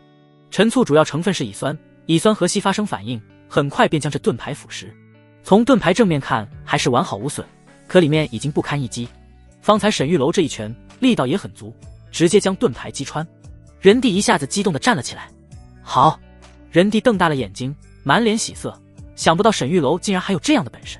公孙长林一下子懵了，不可能，这不可能！他连忙捡起盾牌，发现盾牌里面的熟铁已经锈迹斑斑，而且有很多小孔。怎么会这样？沈玉楼说道。七伤拳便是如此，公孙大人，拿钱吧，有了拳谱你也能学会。公孙长林脸色无比的难看，方才沈玉楼的架势他看见了，根本就是不会武功，怎么可能有这么大的力量？难不成这个七伤拳真的这么厉害？公孙长林说道。区区50万两，我自然不会赖账，明日便会送来，不知道是送到这位沈大人的府上，还是送到哪里？沈玉楼立马说道，自然是送到国库，七伤拳乃是我徽国至宝，卖掉的钱也是为我国增添兵力，非我一人所有。沈玉楼知道这钱他是拿不得的，50万两银子，普通人这一辈子都没见过这么多钱。虽然这是靠沈玉楼的智慧赢来的，可钱肯定是要落入任帝的腰包的，要不然他的脑袋就别想要了。沈玉楼的话的确是引起了任帝的好感，任帝满意的点了点头，并未说话。当着外人的面，这种事情肯定不能拿出来讨论。但是沈玉楼给他赚了这么多钱，他吃肉肯定是要给沈玉楼喝点汤的，回头赏赐是少不了的。公孙长林输了赌约十分的难看，本来他觉得沈玉楼根本就是个手无缚鸡之力的人，可是看这个盾牌里面却被破坏的不成样子，还真像是被那家高手给打穿的一样。任帝十分满意说道，沈卿，盾牌的事情先放一放，请你来主要是让你看一看这位燕国公主，看看你有没有什么办法给她接生。沈玉楼愣了一下，这才明白原来任帝叫他来不是解决盾牌的事。他转头看向了坐在躺椅上的公主，公主的穿着打扮明显和他们有一些区别。在原主的记忆之中，三国联盟的事情他也略知一二。燕国公主挺着这么大的肚子来到这里，显然是一个烫手山芋，而公主身后站着很多御医和稳婆，如果不是疑难杂症的话，任帝应该不会宣她进来。微臣先替公主诊脉，搭上了公主的脉搏，沈玉楼的眉头微微皱起，随后他挽起袖子说道，公主，我现在要检查你的胎儿，得罪了。此时的公主倒也不在乎男女有别之事，她这一路上肚子被无数大夫摸过，她现在只希望能母子平安，只要能顺利的把孩子生下来，别说这3个城池了，就是整个燕国她都愿意拱手相让。检查了一番之后，沈玉楼的脸色也是有些凝重。公主的情况的确是不怎么好，虽然没有看过 B 超，可是根据沈玉楼的经验来看，公主肚子里的孩子应该是脐带绕颈，再加上胎位不正，头在上脚在下，这种孩子如果是在现代的医院里面，那就是没有任何商量的剖腹产。但是对于这个朝代的人来说，这种情况和死胎没什么区别，生肯定是生不出来的，能不能保住公主的命都不好说。看到沈玉楼的脸色，任帝紧张了起来。沈卿，如何？沈玉楼说道，陛下，臣请求密奏。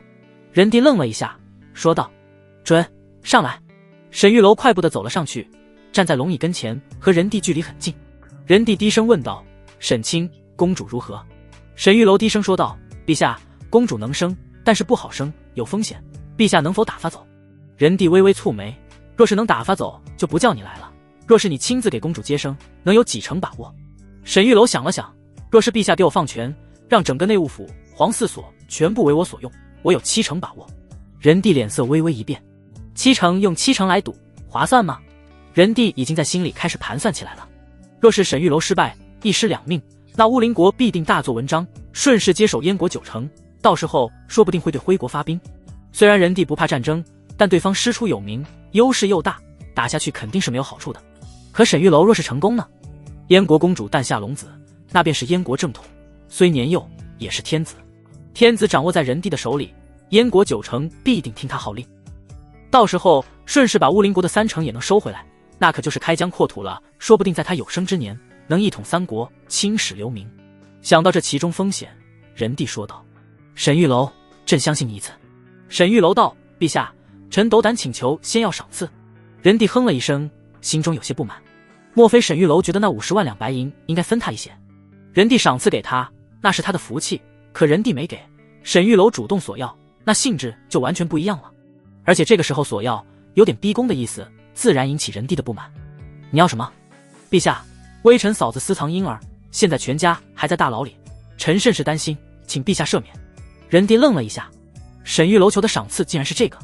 其实仁帝也调查了沈玉楼，他的确是从天牢里出来的，在全家去菜市口斩首的过程中接了黄榜，才保住一条性命进入宫内。如今沈玉楼只想赦免家人，却从未想过要升官发财。仁帝忽然觉得自己有点以小人之心夺君子之腹了，心中升起一丝愧疚。是朕疏忽了，下朝之后朕就拟旨。多谢陛下。沈玉楼走了下来，文武百官都是一脸紧张地看着仁帝。他们两个在上面不知道交流了什么，仁帝到底是怎么决定的？这一个决定可能会影响整个徽国未来几十年的国运，所以万万不能草率。公孙长陵输了50万两银子，十分的不爽。不过此时公主的事情更加重要，他开口问道：“仁帝陛下，考虑的如何了？”仁帝说道：“我徽国一向以仁义为治国纲领，纳信公主既然已经到了这里，自然没有将她赶走的道理。纳信公主就放心留在徽国担子，此事全权交给沈清负责。”此言一出，众人脸色顿时一变。军机大臣张富成第一个站出来反对：“陛下三思啊，此事事关重大，公主万一有个闪失。”仁帝一挥手说道：“张爱卿，朕已决定，无需多言。”公孙长陵嘴角勾起一抹冷笑：“贵国果然是够仁义，公主何时能担子？”沈玉楼道：“3天之后。”公孙长陵道：“哦，如此确定？”沈玉楼道：“十分确定。”好，既然如此，那我就在皇城住下，待到公主产子之后，我再回国。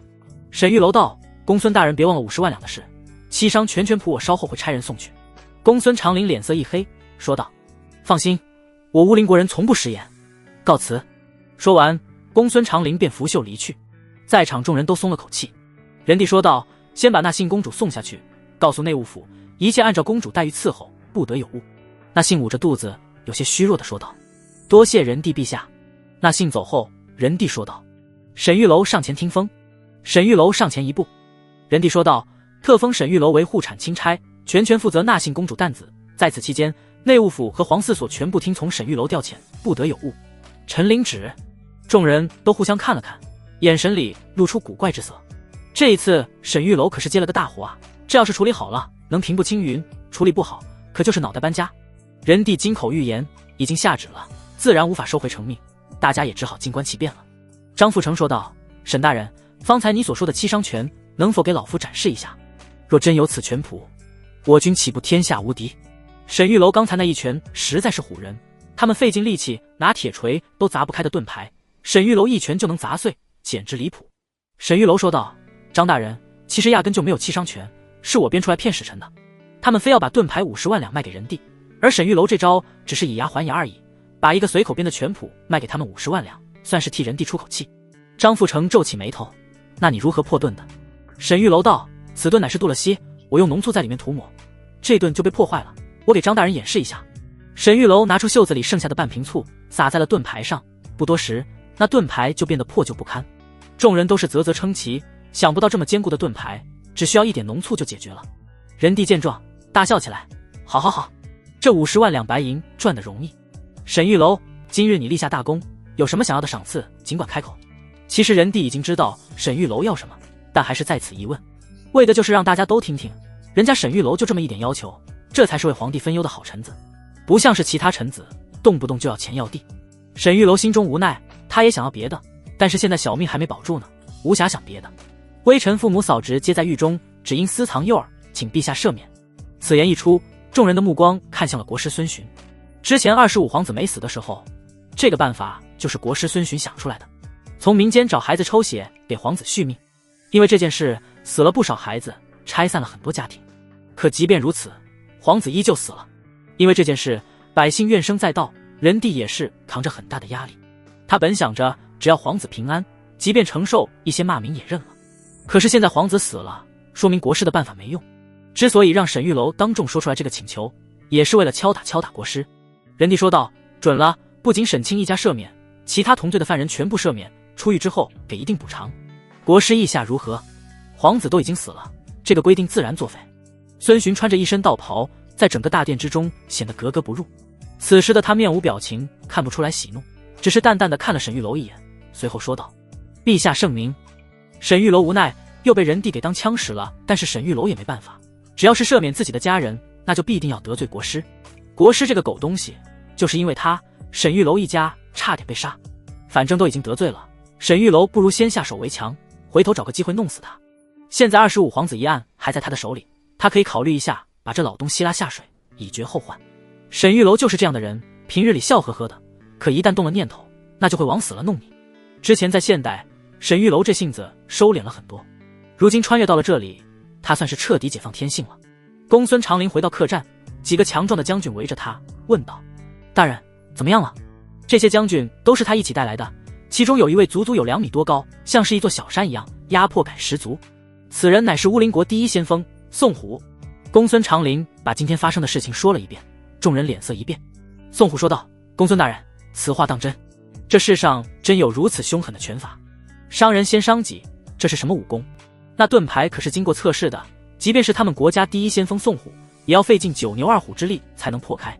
而沈玉楼那小子赤手空拳就能破开，简直是太夸张了。”公孙长林皱着眉头说道：“此事我也说不准，看他的架势不像是会武，但是他一拳破开盾牌又是我亲眼所见，而且被破开的盾牌内部已经糟烂不堪，像是被内力震碎的一样。”几人在房间内讨论着今天的事情，忽然门外有一个尖细的声音传来：“公孙大人，七伤全谱送到。”众人立马激动起来。公孙长林打开门，接过了太监送来的全谱，随后说道：“你回去告诉仁帝，50万两白银，我乌林国绝不食言。”拿到全谱，众人迫不及待打开查看。一翻开，公孙长林皱了皱眉，这墨迹怎么好像还没干？莫非是刚写的？有可能是刚刚抄录的，不愿意把原本给我们。公孙长林耐着性子看，第一页写着8个大字：欲练此功，必先自宫。众人脸色一变，这是为何？那个沈大人是太监。公孙长林道：“这个我也不清楚，无妨。若真是需要自宫，回去给太监练也可。”继续看。公孙长林翻开第2页，上面写着的字他却是有点看不懂。别墅里面唱 K， 水池里面银龙鱼。宋虎挠了挠头：“公孙大人，这个唱 K 是何意？别墅又是什么意思？”公孙长林自然也看不懂，不清楚。这全谱果然是有些深奥，估计他们笃定我们研究不明白，所以才敢把全谱给我们。没错，若是人人都能练会，岂不是整个军队都能成高手了？那不现实。这本全谱拿回去推广一下，只要能有几个人练会，那我乌林国便多了几个强悍的先锋。众人都深以为然。宋虎拿着这个全谱，若有所思：欲练此功，必先自宫。之所以看不懂，是因为没自宫的事吗？宋虎低头看了一眼，忽然有点心动了。与此同时，坤宁宫内，皇后布置好了一切，说道：“婉柔，你做好准备了吗？”婉柔点了点头，这一次是为了设计沈玉楼，替皇后分忧，也是替她自己报仇。皇后说道：“待会我把沈玉楼叫过来，然后给他下药，他失去理智轻薄于你，你就大喊救命，到时候我会及时带人冲进来抓住沈玉楼。”婉柔道：“娘娘，我明白了。”婉柔在房间里等候，皇后回到自己寝宫说道：“白玉，去把沈玉楼叫过来，还有给婉柔泡杯茶，茶里放点药。”皇后和婉柔说的是，在沈玉楼没得逞之前就进去把他抓住，但是皇后压根没把婉柔当成自己人，让沈玉楼睡了他，得逞之后再抓，这才能名正言顺的弄死他。白玉走后，皇后在寝宫内的桌子上摆了2杯茶，在对面那一杯茶里下了药。皇后的脸上露出一丝阴冷之色：“沈玉楼，这次你还不死？通知下去，所有人都去外面候着，里面有任何动静，没我的命令都不许进来。”出了金銮殿，沈玉楼便跟着白玉来到了坤宁宫。“白玉姑娘，皇后找我何事？”“今日我还得去庆妃那里，我还有很多事要忙。”白玉说道。“娘娘找你也是急事，你去了就知道了，耽误不了多久的。”沈玉楼是1万个不愿意，但是没办法，皇后宣他总不能不去。进了坤宁宫，沈玉楼闻到了那股熟悉的味道，就是上一次给他下药的那个味道。不是吧，又来？上一次沈玉楼就差点被捉奸，这一次又来这一套。沈玉楼进了皇后寝宫，闻到那熟悉的香味，有点心猿意马，口干舌燥。上一次和皇后吃嘴子的感觉还能回味出来，皇后娘娘可真是个极品，无论颜值和气质都是极佳，就是这心肠歹毒了一点。微臣参见皇后娘娘。沈大人，进来吧。沈玉楼掀开帘子，走进皇后寝宫。皇后端坐在椅子上，虽然身穿华服，可玲珑的身段仍旧若隐若现。那张精美绝伦的面庞，更是让人忍不住多看几眼。尤其是那点点朱唇，十分诱人。一进这寝宫，沈玉楼便回想起那天的味道。皇后娘娘让臣来有何事？皇后说道：是关于琼儿的。琼儿现在身体好了一些，不过还需要调理，想请沈大人帮忙开点药。沈玉楼道：原来是这事，娘娘放心，回头我给公主诊诊脉，再给她开药调理。那有劳沈大人了，我这里有些糕点，你尝一尝。多谢娘娘。沈玉楼拿起一个糕点吃了起来，娘娘让吃，她也不能不给面子。刚才她已经闻到了药的味道，是从茶杯里传来的。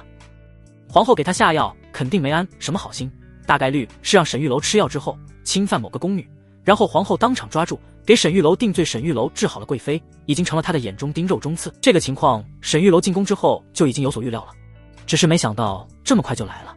但是皇后想不到一点，那就是沈玉楼才刚刚封了护产钦差，要为燕国公主接生，此事关系到徽国接下来几十年的命脉。这个时候即便是沈玉楼犯了天大的事情，人帝也不会砍他的脑袋。沈玉楼吃完了一块糕点，正准备去拿第二块，忽然手不小心碰到了盘子，整个盘子掉了下去，哗啦一声碎了满地。皇后低头看了一眼，甩了甩衣服上沾染的糕点碎末。沈玉楼站起来说道：对不起娘娘，微臣失礼了。皇后说道：无妨，沈卿，糕点很干，喝点茶吧。沈玉楼看着桌上的茶说道：启禀娘娘，臣不敢喝。为何？臣不敢说谎，上次来的时候臣也是在娘娘这里喝了杯茶，回去之后浑身燥热难耐，十分难受。皇后说道：你怕我给你下药？微臣不敢。皇后淡淡的一笑：好，我先喝。皇后端起自己面前的茶杯一饮而尽，随后还给沈玉楼展示了一下。沈卿如何？沈玉楼道：既然如此，那微臣就放心了。他端起茶杯慢条斯理地喝了起来。皇后的眼神一直盯着沈玉楼，忽然发觉沈玉楼竟然有些帅气。比起年迈的皇帝来说，沈玉楼自然是英俊潇洒，棱角分明。看着沈玉楼滚动的喉结，皇后觉得口干舌燥，忽然想起来那天沈玉楼亲吻她的时候，这家伙可真不老实，亲她的时候手还乱摸。想着想着，皇后忽然觉得有点不对劲。她浑身燥热，口干舌燥，心底里有一股火在燃烧，期待着有个男人将她衣服撕碎。这种感觉太奇怪了，而且十分剧烈，有点控制不住了。皇后猛然反应过来，激动地站了起来，说道：沈玉楼，你刚才喝那杯茶？沈玉楼故作慌张地说道：娘娘，微臣怕你给我下药，所以刚才趁你看地上的时候把茶杯换了一下，你喝的是我那杯。你混账，快给我水。娘娘，我的茶杯喝完了，没有水啊。你。皇后赶紧往外面走去，但是刚走一步，脚下一软，竟然直接摔了过去。沈玉楼眼疾手快，一把抱住了皇后。娘娘，你没事吧？你大胆，放开本宫，本宫杀了你。皇后软绵绵的身子瘫软在沈玉楼的怀里，她虽然嘴上说着让沈玉楼放开，可是她的双手却忍不住紧紧地搂住沈玉楼的脖子。娘娘，对不起，臣怕一松开你摔倒。对不起娘娘，您还能站起来吗？娘娘对不起，娘娘对不起了，娘娘对不起了。沈玉楼抱起皇后走向了床榻。沈玉楼约过很多少妇，其中也不乏白富美，甚至是一些顶级大佬的空虚媳妇。可是皇帝的媳妇，这滋味真是一般少妇没法比的，而且还是皇后，六宫之主。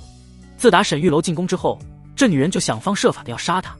而这一次终于马失前蹄，沈玉楼穿越过来之后也一直绷紧着神经，现在也算是放松了。娘娘，臣比陛下如何？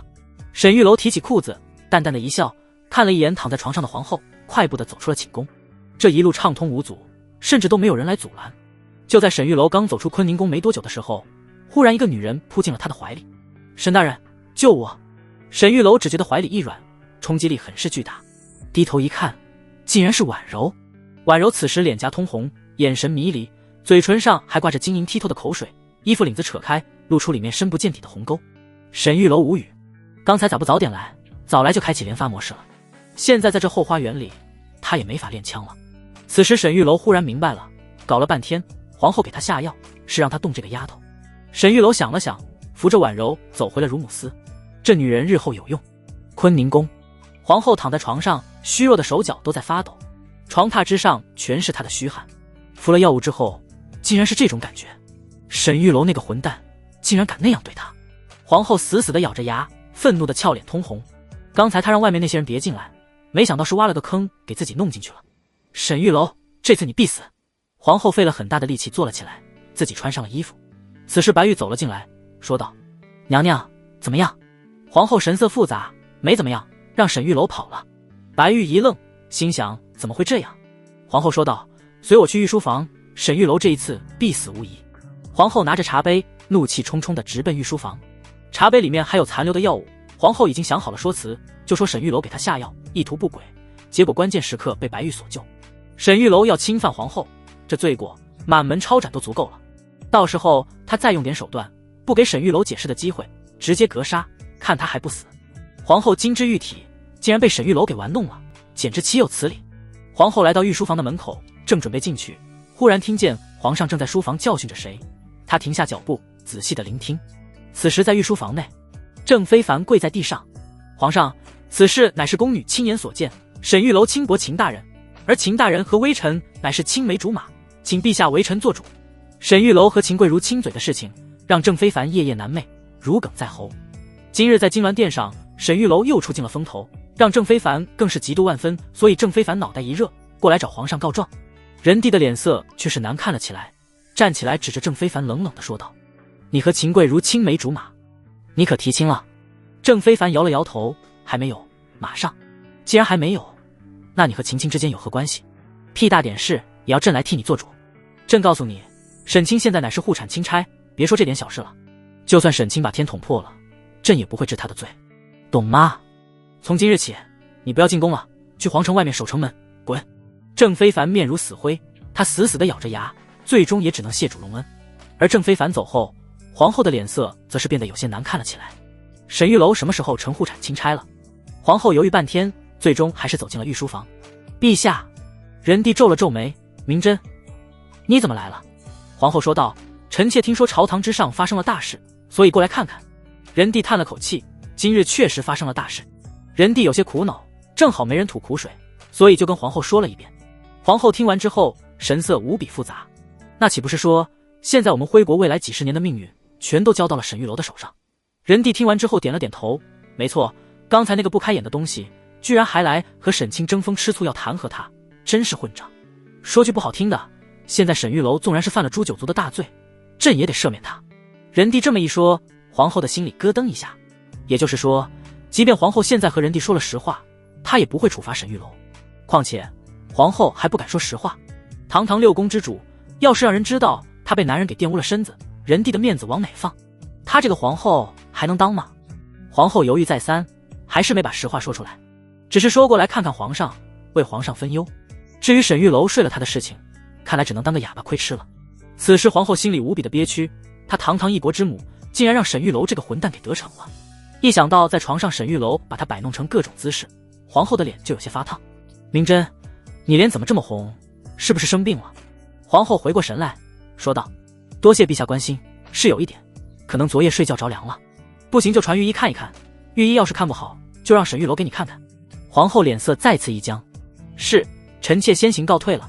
沈玉楼搂着婉柔来到了乳母司，迎面看见了秦贵如。秦贵如皱起眉头说道：沈大人，光天化日，你怎敢如此大胆，还不放手？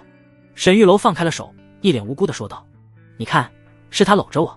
秦贵如这才看见，此时婉柔的两只手搂着沈玉楼的脖子，嘴在他脖子跟前蹭来蹭去，亲的都是口水。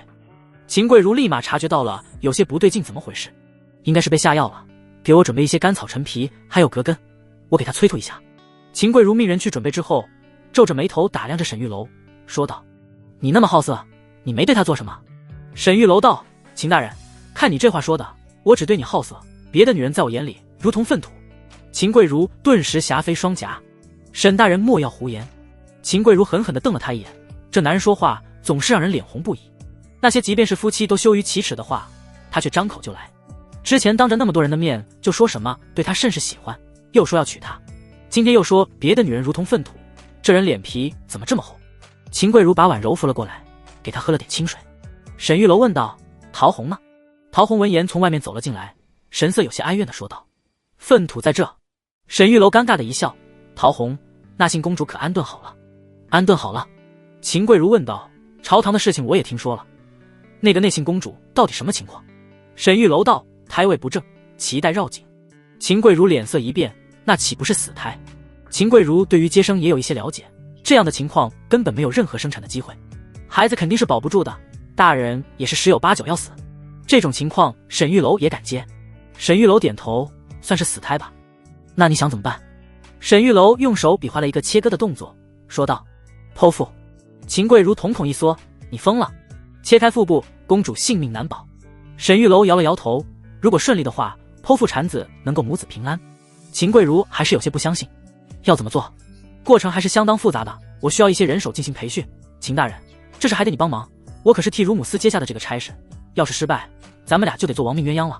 秦贵如脸色泛白，无语至极，他甚至都懒得搭理沈玉楼说的亡命鸳鸯的事了。你自己狂妄自大，凭什么拉我们下水？沈玉楼耸了耸肩，他要是不这么说，秦贵如也不能全心全意为他干活。陶虹看到婉柔，皱起眉头，他怎么在这？沈玉楼道：他被下药了，我顺手救了回来。陶虹脸色一沉，立马说道：行，那他在这，我走。说完，陶虹气冲冲地走了出去。秦贵如冷笑一声：沈大人，你的贴身宫女气跑了，看你怎么办。沈玉楼淡淡地说道：无妨，有你就行，我都说了，我眼里只有你，其他女人如粪土。秦贵如明知他是故意说的，但还是脸颊发烫。不要脸。婉柔喝下药之后，情况便稳定了一些。沈玉楼走出乳母司，在一棵杏树下面找到了陶虹。陶虹正在抹眼泪，一肚子委屈。看到沈玉楼走了过来，把头扭过去不看他。沈玉楼走到陶虹跟前，说道：生气了。陶虹语气不善：奴婢不敢。沈玉楼笑了笑：我把他弄来自有大用。他先是背叛贵妃，随后又被皇后当棋子，现在他走投无路。我若是收留他，他即便心中不满，也得为我卖命。有些危险的事情，我舍不得你去做，让他去正合适。而且他是新人，你可是我最宠爱的宫女，这不也是给你欺负他报仇的机会吗？沈玉楼的几句话说得陶虹心花怒放，尤其是什么舍不得他去做最宠爱的宫女，听得陶虹脸蛋蒙上一层红霞。这般羞人的话，沈大人怎么好意思说出口？大人，你说的是真的吗？当然。可你刚才还说你心里只有秦大人，别的女人都是粪土。呵呵，我是属狗的，就爱粪土。陶虹的脸娇艳欲滴，白了沈玉楼一眼。沈大人这个比喻好差劲。沈玉楼上一世摆弄少妇都信手拈来，如今一个小姑娘拿捏起来还是很轻松的。陶虹说道：沈大人，刚才庆妃派人来问你什么时候去她那里。昨日庆妃就和沈玉楼说好了，今日去给她查看一下她肚子疼的原因。当然庆妃疼不疼的不好说，叫沈玉楼去肯定没安什么好心。庆妃毒害皇子，而沈玉楼又是查案的主官，估计这一次去是试探口风，看看沈玉楼到底查得如何了。不去。沈玉楼想都没想，现在他可是钦差，第一要务是给那姓公主接生。庆妃就算是不满，也不敢治他的罪。别说庆妃了，皇后如何？成了沈玉楼胯下之臣，他也得忍着。不过沈玉楼忽然想起来了什么，说道：等等，去一趟吧，我们走。沈玉楼带着陶虹往庆妃寝宫走了过去。走了一会之后，沈玉楼忽然停了下来。大人，怎么了？在这等一会。等什么？一会你就知道了。两人等了片刻，忽然看见仁弟走了过来，二人赶紧跪下行礼，参见陛下。仁弟道：沈卿平身。沈卿这是去哪里？回禀陛下，庆妃娘娘召臣诊病。仁弟皱了皱眉，庆妃能有什么大病？叫御医看看就得了。沈卿现在要以公主为重，一会朕去告诉庆妃。沈玉楼道：陛下，微臣除了给庆妃看病之外，还有一事。我听说皇城内有一家酒房是庆妃家的，不知道有没有这件事。仁弟愣了一下，好像有此事。微臣可能需要酒房配合，才能给公主接生。仁弟想了想，说道：准了，传朕口谕，让庆妃全力配合沈卿。多谢陛下。说完这些，仁弟便快步离去。陶虹低声问道：大人，你怎么知道皇上会走这条路？这几天沈玉楼对皇宫也熟悉了，这条路是去贵妃娘娘那里的必经之路，贵妃有奶了，皇上肯定要去看看的。原来如此，大人真是聪明。有了皇上的口谕，再加上皇上知道沈玉楼去了庆妃那里，庆妃绝对不敢把他怎么样了。沈玉楼起身和陶虹走到了庆妃寝宫。进门之后，二人行礼，参见庆妃娘娘。免礼。庆妃的声音温文尔雅。沈玉楼直起身子，看到端坐在椅子上的庆妃。庆妃比皇后年轻一些，但气质和成熟的女人味道却一点不少，尤其是一双长腿，堪称极品。庆妃打量了沈玉楼一番，说道：“沈大人，听说你按摩手法很好，我小腹最近总是酸痛，能不能帮我按按？”庆妃的语气平淡温柔，举手投足之间都是大家闺秀的风范，和另外2位娘娘完全不同。皇后是属于女王型的，喜欢高高在上，而且脾气火爆；贵妃是风骚型的，一举一动都能引得人血脉喷张。而眼前的庆妃，无论是谈吐还是气质，都让人赏心悦目。很难想象这样的女人在床上会是什么样的表现。沈玉楼收回思绪，说道：“娘娘，微臣先给您诊脉吧。”好。沈玉楼坐在庆妃对面，手指搭在她的脉搏上。庆妃身上有一股淡淡的茉莉花香味，皮肤也是吹弹可破。沈玉楼碰到她手的瞬间，庆妃的身体也微微一抖。几秒之后，沈玉楼松开了手。“娘娘，你有些月事不调，故而腹痛，微臣给你开个方子就能改善许多。”庆妃说道：“光开方子不行吧？不是说你推拿按摩很有一套吗？”沈玉楼咽了下口水，庆妃有点主动啊，这么主动不是啥好事。娘娘这是小问题，无需推拿。好吧。庆妃像是有些失望似的。刚才陛下传来口谕，让我全力配合你。酒房乃是我兄长经营，你需要怎么配合你？请娘娘写封信，我到酒房自然会安排他们。好。庆妃当着沈玉楼的面写下了一封信，交给了他。多谢娘娘，微臣告退。两人出来之后，陶虹松了口气，我后背都湿了。庆妃娘娘压迫感好强。虽然庆妃全程没有什么过分之举，可陶虹总觉得有股杀气。庆妃表面上看起来温文尔雅，可实际上她的手段也是非常狠的。后宫这么多女人，庆妃的地位绝对能排得上前5。除了皇后和贵妃之外，很少有人能和庆妃相提并论。要不是庆妃之子跛脚，恐怕现在贵妃的地位都不及她。沈玉楼说道：“怕什么？一个女人而已。”有皇上的口谕，庆妃压根都不敢提皇子一案的事情。本来庆妃今天叫沈玉楼来是要询问一下案情，再加上敲打他。可是谁知沈玉楼半路碰到了仁帝，结果庆妃什么也不敢问了。万一仁帝知道了，引起一丝丝怀疑和猜忌，那可就得不偿失了。沈玉楼倒是不惧，尝过了皇后的滋味，他倒是有点上瘾。庆妃腿挺长，找机会扛肩膀上试试。庆妃请宫内。娘娘，这个沈玉楼要酒房帮忙干什么？庆妃眼神里散发出一股冷意，也许她听说了一些什么，也许是我想多了。总之，这个沈玉楼不简单，他能够成功给贵妃开奶，没死在皇后的手里，就已经证明了他不是一般人。如今庆妃刚想动他就成了护产钦差，而且还有皇上口谕。他来的路上还碰到了皇上，会有这妖巧吗？庆妃说道：“再给我兄长送封信过去，让他好好招待沈大人。”沈玉楼回到乳母司，婉柔已经睡着了，这丫头被下了药，没有男人解毒，恐怕一时半会醒不过来。沈玉楼暗叹一声可惜。秦贵如问道：“到底怎么给公主接生？”本来秦贵如毫不关心这件事，但是被沈玉楼一吓唬，这事儿成了整个乳母司的事情了，她总不能一点都不努力，等死吧。沈玉楼道：“我先教你一些东西，然后你选5个听话的宫女进行培训。”你要教我什么？先学洗手。秦贵如皱起眉头：“我这么大的人了，用你教我洗手？”沈玉楼说道：“秦大人，我现在教你的东西，你务必记住，只要疏忽一点，很有可能就会导致公主丧命，到时候你我都要脑袋搬家，请你认真对待。”看到沈玉楼无比严肃的神情，秦贵如倒是有点懵了，还是第一次见他这么严肃。洗手就洗手，有什么了不起的？秦贵如小声的念叨了几句，但还是乖巧的站在了沈玉楼的旁边，听他的指挥。洗手的水一共需要2种，第一种是皂荚水，第二种是高度酒。高度酒我一会去弄，大概今晚回来，你先用水模拟一下吧。沈玉楼教秦贵如洗完手之后，秦贵如感觉自己这20来年白活了。他之前的洗手压根都不是洗手，最多也就是涮涮，而沈玉楼教他的才是真正的洗手，就连指甲缝里都要用干净的木板刮一下，还要浸泡晾干，这步骤简直比做辅食都繁琐。沈玉楼教完之后，又拿了一些剪刀和净室房的净身刀，教了秦贵如如何持续用沸水煮器具，还有一些无菌知识。毕竟现在条件比较差，想要真正的做到无菌，还是需要费上一番功夫的，但也不是不可能完成。秦贵如这女人虽然对她有些意见，可是接受新知识方面还可以。沈玉楼说的她都能记住，而且复述出来。虽然有些事情她觉得没有必要，可是这毕竟是涉及到项上人头的事，她也不敢有任何的怠慢。秦贵如学会了之后，便开始选拔宫女进行培训。沈玉楼则是带着陶虹准备出宫。刚出乳母司，迎面便看见了皇后。沈玉楼眼睛一亮，睡过了之后，果然更美了。微臣参见皇后。沈玉楼虽然表现的没什么异常，可是脸上那似笑非笑的表情还是略有得意。看到他这一幕，皇后气得牙根都痒痒，但她知道现在拿沈玉楼没有办法。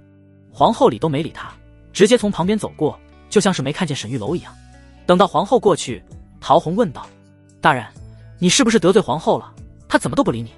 沈玉楼摇了摇头：“我也不知道，是不是公主有什么问题了？”沈玉楼笑了笑：“有问题的不是公主，是公主来时的路。”沈玉楼走后，秦贵如在乳母司挑选宫女，进门之后便听到几个宫女叽叽喳喳地说着八卦。你们是没看见，咱们宫内力气最大的侍卫郑非凡抡着铁锤，硬是没把那个盾给砸开，他震的手都出血了，锤子飞出去好几米远。你们想想，那盾牌多坚固！结果呢，沈大人一拳就把盾牌打烂了，简直比李统领还厉害。听到这里，秦贵如皱了皱眉。啥？沈玉楼比李统领还厉害？秦贵如站在门口又听了一会，觉得十分的不可思议。李统领的武艺高强，那是公认的，说沈玉楼比他强纯粹就是扯淡。这里面居然还有郑非凡的事情。郑非凡他也熟悉，武艺肯定是比不上李统领的，但是郑非凡人高马大，力大无穷，整个皇城之内的侍卫里面，他的魁梧算是数一数二的了。郑非凡都没打破的盾牌，竟然被沈玉楼一下子给击穿了。秦贵如走了进去，几个宫女立马就闭嘴了。秦大人，秦贵如尽量露出和善的目光，说道：“刚才你们说的是真的吗？郑非凡都打不坏的盾牌，沈大人打坏了。”几个宫女一看秦大人也有兴趣，立马八卦了起来。秦大人，你有所不知，刚开始满朝文武都以为沈大人会什么七伤拳，结果等使臣走了之后，沈大人才告诉大家，其实是他在盾牌里面悄悄地抹了醋，浓醋一碰到那盾牌，那盾牌就滋滋作响，不一会的功夫就破烂糟糟了。所以沈大人一拳就打穿了，给使臣都吓坏了。沈大人随口编的一个七伤拳谱，竟然骗了使臣50万两白银。沈大人可真是个奇人啊！听完宫女的话，秦贵如惊了。沈玉楼竟然这么聪明，满朝文武都解决不了的事情，到了沈玉楼那里却手到擒来。不但力挽狂澜赢了赌约，还把一个压根不存在的拳谱卖了50万两。这还是他认识的沈玉楼吗？仔细回想起来，沈玉楼这个人除了嘴上不积德之外，好像还挺厉害的。比起沈玉楼来，郑非凡好像真是有点差劲。之前他一直觉得郑非凡不错，人高马大，一表人才，他们又是青梅竹马，以后嫁给他应该能过得不错。可是自从和郑非凡吵架之后，秦贵如忽然觉得他也没有那么好了，只不过看起来外表不错，但是这个人脾气一点都不好，动不动就发火，脑袋也是一根筋，遇到事情不知道变通。跟秦贵如在一起也从来没有说过什么好听的话，反而是经常给秦贵如讲女德，告诉她女人成亲了之后就要大门不出二门不迈。这些东西秦贵如听着很是反感，可是碍于面子又不好讽刺他，于是也就忍了下来。本来秦贵如都已经忘记了这些事情，但是这几天和沈玉楼接触下来，发现沈玉楼说话非常的直接，动不动就说喜欢他之类的，而郑非凡却从来没有说过。如果不是他和沈玉楼之间有所争夺，其实沈玉楼说话他还是挺爱听的。就在此时，忽然一个宫女走了过来，说道：“秦大人，郑侍卫让我来找您，说他在乾清门等您，有急事要和您说。”秦贵如皱起眉头，他现在正在气头上，实在不想和郑非凡见面，但是听他这么说，万一有急事怎么办？思来想去，秦贵如还是决定去看看。来到乾清门，郑非凡顶着一张苦瓜脸站在那。秦贵如说道：“找我什么事？”郑非凡哭丧着脸说道：“贵如，我被调到宫外了，以后见面可能就难了，我现在在皇城守城门。”秦贵如皱了皱眉：“为什么？在宫内当差肯定是要比宫外待遇好一点，每个月的俸禄差很多，而宫内福利比较多，碰到小主心情好就会有打赏。去守皇城门又累又危险，要不是犯了很大的错误，怎么会有这种工作调动？”郑非凡支支吾吾了半天也没说出个所以然来。秦贵如有些恼火：“你说不说？不说我走了。”郑非凡赶紧说道：“我说，就是上次沈玉楼轻薄你的事情，我实在气不过，就去找陛下讨个公道，让陛下治他的罪。可陛下不但不理，还骂了我一顿。”秦贵如涨红着脸，气得浑身发抖：“你有病吗？我的事用得着你去讨公道吗？沈大人刚刚才接下了燕国公主的事情，你这个时候去弹劾他，你不是找死吗？你有没有点脑子？”郑非凡也是老脸一红：“贵如，对不起，我没想到，我只是一想到他轻薄你，我这心里就一股火难受的要命。”秦贵如简直对他失望至极，说道：“郑侍卫，我跟你说清楚，不是沈大人轻薄我，是我自愿的，以后你不要再多管闲事了。”郑非凡如遭雷击一般，整个人都傻了：“你说什么？你和他是自愿的？你自愿和他亲嘴？”秦贵如挺直腰杆说道：“没错，我心甘情愿，这回你满意了吗？”郑非凡气的拳头都捏得咯咯作响：“贵如，这件事我要告诉秦叔叔。”秦桂如哼了一声，你爱告诉谁就告诉谁，从今往后我和你没有关系，以后不要再来找我了，再找我我也不会来见你。秦桂如，你是不是太过分了？你我指腹为婚，你出生就注定是我的女人，你现在跟别的男做这种事情就是不守妇道。秦桂如脸色骤然阴冷了下来。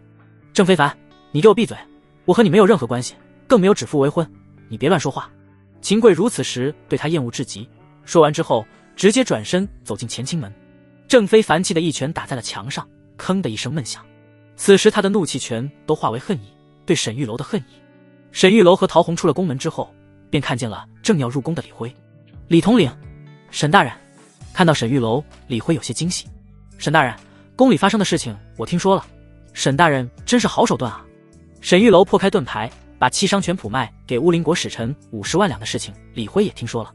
之前就知道沈玉楼是个妙人，今日听说了这事，只恨自己没在朝堂之上，没能亲眼看见沈玉楼的壮举，实在是太遗憾了。沈玉楼笑了笑，李统领谬赞了。沈大人这是去了？去胡氏酒房。李辉脸色微微一变，他压低了声音说道：沈大人可知道，胡氏酒房乃是庆妃兄长的产业？李辉那天可是和沈玉楼一起审问星辰的，幕后凶手是谁他也知道。沈玉楼现在去庆妃的地盘，那不是找死吗？沈玉楼淡淡的一笑，无妨，我既然敢去，就不怕死。自打进了宫，哪一天不是在刀尖上舔血？李辉一怔，随后脸色凝重的说道：那我陪你去。多谢李统领。李辉陪着沈玉楼去，起码对方不敢用强了。现在关于25皇子的案子，沈玉楼还没有表现出太有把握的样子。一旦让庆妃察觉到他掌握了证据，恐怕就算是冒一定的风险，庆妃也要不惜代价杀掉沈玉楼。出了皇城，一路上似乎有很多双眼睛盯着他们。李辉的右手一直握着刀，眼神如炬。沈玉楼虽然察觉不到有什么危险，可是看李辉的反应，应该是有人监视着他们。有李辉跟着，的确是很有安全感。李辉忽然说道：沈大人，这次我回家，夫人再三嘱咐我，要我问沈大人讨要一些米粉，我实在是拗不过他，不知道沈大人方不方便？沈玉楼道：当然方便，回头我制作一些给令公子送过去，过一段时间我再做一些新的辅食，到时候优先送给李公子品尝。李辉大喜，那我就先行谢过了。陶虹跟在旁边，虽然一路没怎么说话，但是对沈玉楼也是钦佩不已。宫里的五品内务官有很多，那些人见了李辉，一个个客气的要命，恨不得有点跪舔的状态。而李辉对他们则是爱理不理，甚至一些3品大员见了李辉都要客客气气的，可是李辉却对沈大人如此客气，这说明沈大人真是非同一般。胡氏酒房，国舅爷，娘娘那边来信了，让我们好生招待一下这个沈大人。此时一个穿着银色绸缎长袍的中年男子捋了捋胡子，看着手里的信冷笑一声：区区一个大夫而已，弄死就得了。这位国舅爷便是庆妃的二哥胡晨。一个精瘦的手里拿着算盘的老者说道：国舅爷，此事恐怕不太好办，那个沈玉楼现在是护产钦差，我们直接杀了他，恐怕娘娘也罩不住我们。胡晨眯了眯眼睛：老杨，那你说如何是好？老杨是胡晨的手下，酒房账房也是胡晨的智囊。老杨捋了捋胡子说道：让他死可以，但是绝对不能死在我们这里，而且还不能死于非命，要死于意外。胡晨问道：你的意思是？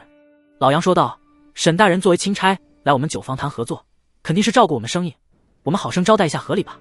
我们招待沈大人去隔壁青楼喝花酒，可沈大人不胜酒力，喝酒喝多了，竟然死在了青楼，这事就跟我们没关系了。胡晨眼睛一亮，此计甚妙，这样就能撇清我们的关系了。纵然是陛下震怒有所惩罚，有庆妃的枕边风，也不会有太重的惩罚的。只怪那沈玉楼自己想去喝花酒，对吧？没错，正是如此。胡晨一拍大腿说道：好，那就这么定了。一会沈玉楼到了，全力配合他，晚上去青楼招待他，然后想办法弄死。沈玉楼3人来到了胡氏酒房，刚到门口，胡晨和老杨等人就出来迎接。沈大人，李统领也来了。胡晨2人脸色一变，要是只有沈玉楼的话还好办一点，可没想到李辉也跟着来了。李统领身份非同一般，而且武艺高强，10几个人都很难打得过他。看来今日要想动沈玉楼，必须得把李辉引开才行。沈玉楼也客气行礼，见过国舅爷。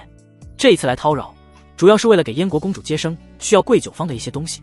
胡晨说道：沈大人无需客气，为陛下分忧是我等职责，今日酒坊全力配合，有什么需要尽管说，我先带沈大人参观一下。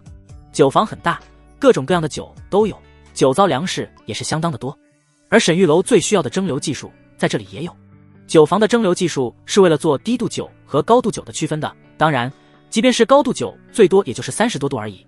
而沈玉楼需要的是75度以上的高度酒精，这就需要改进一下设备了。好在沈玉楼在这方面比较精通，再加上酒房的设备齐全，应该不是难题。简单的操作了一番，就开始蒸馏酒精了。就在胡晨带着沈玉楼闲逛的时候，忽然看见角落里有一大堆发了霉的粮食，沈玉楼顿时眼睛一亮，问道：“国舅爷，这些发霉的粮食还有用吗？”胡晨一愣，没用，沈大人要用的话尽管用。太好了，国舅爷，麻烦您让人准备一些陶瓷器皿、纱布、铜锅，剩下的我自己来就可以。胡晨点了点头，好，我这就让人准备。沈大人，你们先忙着，晚上我设宴接待你们，请几位务必赏脸。多谢了。沈玉楼倒是没有在意，他在这恐怕要忙活一白天，有人请吃饭自豪。取来了这些器皿之后，沈玉楼就开始在这一堆粮食里面挑选。说起来也是运气好，要不是在酒房里面，很难找到这样的极品霉菌。这东西如果放在现代，经过提炼就是头孢抗生素。这些顶头孢霉菌生长环境极为苛刻，就算是再现代，也不是那么容易培养出来的。可是在这酒房里面居然找到了，虽然以现在的器械提取抗生素的效果一般，可有总比没有要强。这一次来酒庄，酒精和抗生素都搞定了，对于剖腹产来说就已经成功了一半。接下来就剩下麻醉和器械，只要搞定了这些东西，剖腹产的成功率至少能达到80%以上。沈玉楼三人开始弄这些霉菌，而另一边胡晨等人已经开始准备了。老杨，我看这个沈玉楼就是个草包，弄那些高度酒和烂粮是干什么？老杨摇了摇头，我也看不懂。不过现在李统领跟着他，有些不好办了。胡晨说道，一会进了青楼，我想办法把李辉引开。老杨道，国舅爷，如果李辉不走，我们要不要连他一起？胡晨脸色微变，想了想庆妃信里的内容，咬了咬牙说道，可以。他们这个计划可以说是天衣无缝，按照道理来说，沈玉楼来这里执行公务，他们简单招待一下，很合乎逻辑。但是进了青楼，发生了什么，那就跟他们没有关系了。胡晨问道，老杨，你打算怎么做？老杨说道，我有一法，能让他们死得神不知鬼不觉，而且跟我们没有任何关系。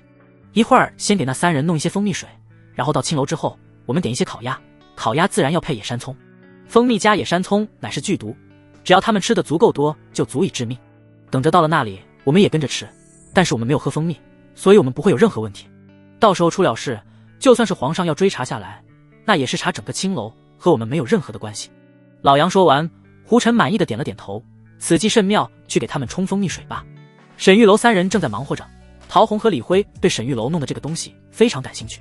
沈大人，这些东西究竟有什么用？这些东西能治病，头疼脑热、感冒发烧，见效很快。原来如此。李辉也算是见多识广，跟宫里的一些御医也有过接触，可是沈玉楼弄的这些东西他从来都没听说过，他感觉沈大人的医术肯定要比那些御医高得多。就在三人忙活的时候，老杨送来了一大壶蜂蜜水。沈大人，李统领，你们辛苦了，这些蜂蜜水给你们解解渴吧。三人不疑有他，接过蜂蜜水。老杨笑呵呵地说道，国舅爷说了，晚上请三位去青楼逛一逛，皇城的御翠楼做菜相当的地道，尤其是烤鸭，简直是一绝。多谢国舅爷了。老杨走后，小桃红有些不满地说道，这国舅爷也太不正经了，虽然我就是个宫女，但是也不能让我跟你们去青楼啊。沈玉楼笑了笑，我也没去过青楼，不知道青楼让不让女子进。李辉说道，看来你们二人是真没去过，京城的青楼女子是可以进的。沈玉楼倒是有些好奇，李统领去过，他以为李辉是个挺严肃的人，没想到他也好这一口。李辉说道，其实青楼并非你们想象那般，等晚上你们去就知道了。李辉刚要喝蜂蜜水，沈玉楼忽然说道，等等，刚才他们说要去青楼吃烤鸭。李辉说道，没错，烤鸭是我们皇城特色，御翠楼的烤鸭更是一绝。沈玉楼皱了皱眉，你们吃烤鸭都有什么配菜？黄瓜、野山葱，这些自然是必备的。沈玉楼的脸色凝重了起来，你们可能有所不知，蜂蜜和野山葱同时乃是剧毒，此乃食物相克。这蜂蜜水咱们先别喝了。沈玉楼感觉有些不太对劲，事情怎么会有这要巧？刚刚说完晚上要请他们吃烤鸭，结果就把蜂蜜水送到他们手上了。要是不知道的，喝了这么一大罐蜂蜜水，吃烤鸭的时候再多吃一些野山葱，到时候就算是华佗在世也就不活了。陶虹和李辉都是一脸惊讶，竟然还有这样的说法。沈玉楼点了点头，除了蜂蜜和野山葱之外，螃蟹和柿子也是食物相克，绝对不能同时食用。这蜂蜜水找个角落倒了吧，若是问起来就说我们都喝过了。看着沈玉楼的眼神，李辉的脸色也渐渐地蒙上了一层冰霜。如果沈玉楼猜的没错的话，胡晨这是要毒杀他们。陶虹紧张了起来，沈大人，那我们快走吧，我们留在这里岂不是死路一条？沈玉楼冷笑一声，急什么？谁死还说不准呢，我的酒精还没弄好呢，先渴一会儿吧，干活。虽然三人都十分的口渴，但此时他们也只好忍了下来。陶虹说道，沈大人，要是不想中毒的话，咱们晚上不吃葱不就得了？沈玉楼说道，要是不让他们得逞，他们会放松警惕吗？陶虹愣了一下，若有所思地点了点头。忙活了一整天，沈玉楼终于弄出来了一小瓶酒精，量虽然不多，但是酒精浓度已经差不多了。比起医用酒精来，效果肯定差不少，但是能做到这一步已经相当不错了。而他利用结晶提纯技术，也弄到了一些头孢抗生素，虽然纯度和现代的没法比，但也能勉强用一用。这个酒房是个宝贝啊！以后沈玉楼免不了要用酒精和抗生素，他对这个酒房产生了浓厚的兴趣。李统领在皇城里开这样一个酒庄，大概要多少银子？李辉想了想，反正以我的俸禄，肯定是开不起，光是这个宅子我就买不起。沈玉楼有些错愕，李辉可是禁军统领，他的俸禄在整个宫内都是相当高的，以他的俸禄都开不起这样一个酒坊。李辉颇有感慨地说道，只有这些皇亲国戚、郡主王爷才有这样的财力。沈玉楼无奈地笑了笑，看来到什么时候都一样，工薪阶层一辈子只能打工，在这个朝代想要跨越阶级也不是一件容易的事。不过这对沈玉楼来说没什么太大问题，他本来也没准备自己拿钱开酒房，眼前这个胡氏酒坊就不错，既然这个胡晨对他下死手，那他也就没必要客气了。天色渐渐黑了下来，胡晨和老杨走了过来，看到那一大桶蜂蜜水都喝光了，胡晨十分热情地说道，沈大人，李统领，你们忙了一天也累了吧？我在玉翠楼安排了一桌酒席，咱们畅饮几杯。沈玉楼脸上露出人畜无害的表情，笑了笑说道，那就多谢国舅爷款待了。说真的，沈玉楼也是第一次进青楼，以前总是在电视上或者小说里面看到青楼是什么样的，这一次他终于能亲眼见识见识了。只可惜这次在青楼里面不能完全放松，不光要提防着胡晨他们下黑手，还得想办法把他们弄死。进了青楼之后，沈玉楼只觉得眼花缭乱，在街上妙龄少女都很少见到，可是在这里莺莺燕燕，一个个都身姿绰约，让人挪不开眼睛。忽然耳边响起陶虹的声音，沈大人，这里好多粪土，你最不喜欢了吧？沈玉楼无奈，这丫头咋这么记仇呢？不是说了吗，我属狗的就爱粪土，那青楼里粪土更多，这下你肯定满足了。他们都不如你。陶虹哼了一声，有什么不如我的，人家都是多才多艺，我只不过是一个宫女而已，我哪有什么特别的。别看陶虹年纪小，地位低，但还是个醋坛子来着。沈玉楼笑了笑，别妄自菲薄，陶虹就是陶虹，四海列国，千秋万代，就只有一个陶虹，岂是1000个、10000个美女能比得了的？陶虹闻言，脸刷的一下就红了。沈大人说的这是什么话？简直肉麻死了。虽然嘴上在埋怨着，可此时陶虹已经心花怒放，嘴角压不住的笑意。旁边的李辉则是有些瞠目结舌，想不到沈大人哄女人这么有一套，真是学到了。进了青楼见识了一番之后，沈玉楼简直被颠覆了三观一样。之前一直以为青楼是风月场所，和现在的某些会所洗浴或者是 KTV 差不多，可是进来一看，完全不是这么回事。如果非要比较的话，那么青楼更像是追星族，这些姑娘们就像是女团成员一样，有的有名气，有的刚出道。这帮有钱的公子哥都是他们的粉丝，花重金入场就是为了见一面。至于他们能不能睡这里面的姑娘，那可就得看本事了。试想想，现代娱乐圈里的那些有名气的女明星，又有几个人能睡到？老百姓根本没那个财力，有权势的人来这里又有点跌份，所以在这青楼里的基本都是富二代或者是官二代。沈玉楼等人进了包间，叫了几个姑娘过来表演节目，唱歌跳舞倒是没什么低俗的项目。饭桌上琳琅满目的美味佳肴，最中间摆着香喷喷的烤鸭和野山葱，野山葱的量很大，看得出来很想让他们死在这。坐下之后，胡晨非常热情，沈大人，尝尝我们皇城的特色吧，玉翠楼的烤鸭简直是一绝，烤鸭卷饼必须要放这个野山葱才行。说着，胡晨还专门给沈玉楼包了一卷，生怕沈玉楼不吃。国舅爷太客气了，我尝尝。沈玉楼吃完之后赞不绝口，这烤鸭可是相当的地道。李辉和陶虹也都吃了一些，反正他们中午的蜂蜜水已经倒掉了。沈玉楼站起来给胡晨包了一个饼递了过去，国舅爷，不好意思让您伺候我，还是下官给您包吧。胡晨淡淡的一笑，脸上露出一丝得逞的笑意，嘴上说着不必客气，可心里却等着沈玉楼发作。吃吧，吃得越多死得越快。看到胡晨吃下了沈玉楼给他包的饼，沈玉楼说道。皇城的烤鸭的确是一绝，我老家也有一个特色美食，改日一定让你们尝尝。哦，什么美食？沈大人如此推崇，我们一定得尝尝。我们老家的这道美食叫头孢，老话说头孢就酒，越喝越有。胡晨说道，想不到还有我没听过的美食，找机会一定尝一尝。老杨也在旁边劝说，沈大人多吃点野山葱，这比葱田里种的香葱好吃得多。多谢杨老板，我也给您包一个。老杨接过沈玉楼包的烤鸭卷，客套了一番，随后吃了下去。大家推杯换盏，似乎都在有意灌对方酒。半个小时过后，胡晨的脸就有点泛红了，呼吸急促，有点恶心。我有点不胜酒力，我去吐一下，各位慢慢喝。老杨也觉得有点不舒服，跟着胡晨一起走了。沈玉楼低声说道，李统领，我们现在走吧。李辉点了点头，虽然不清楚沈玉楼心里想的是什么，但是在这里待着不是长久之计。胡晨一直想方设法的想要弄死他们，留在这里还是有危险。三人急匆匆的离开玉翠楼。胡晨来到茅房，吐了几口，感觉有点头晕目眩，心跳剧烈，呼吸有点急促。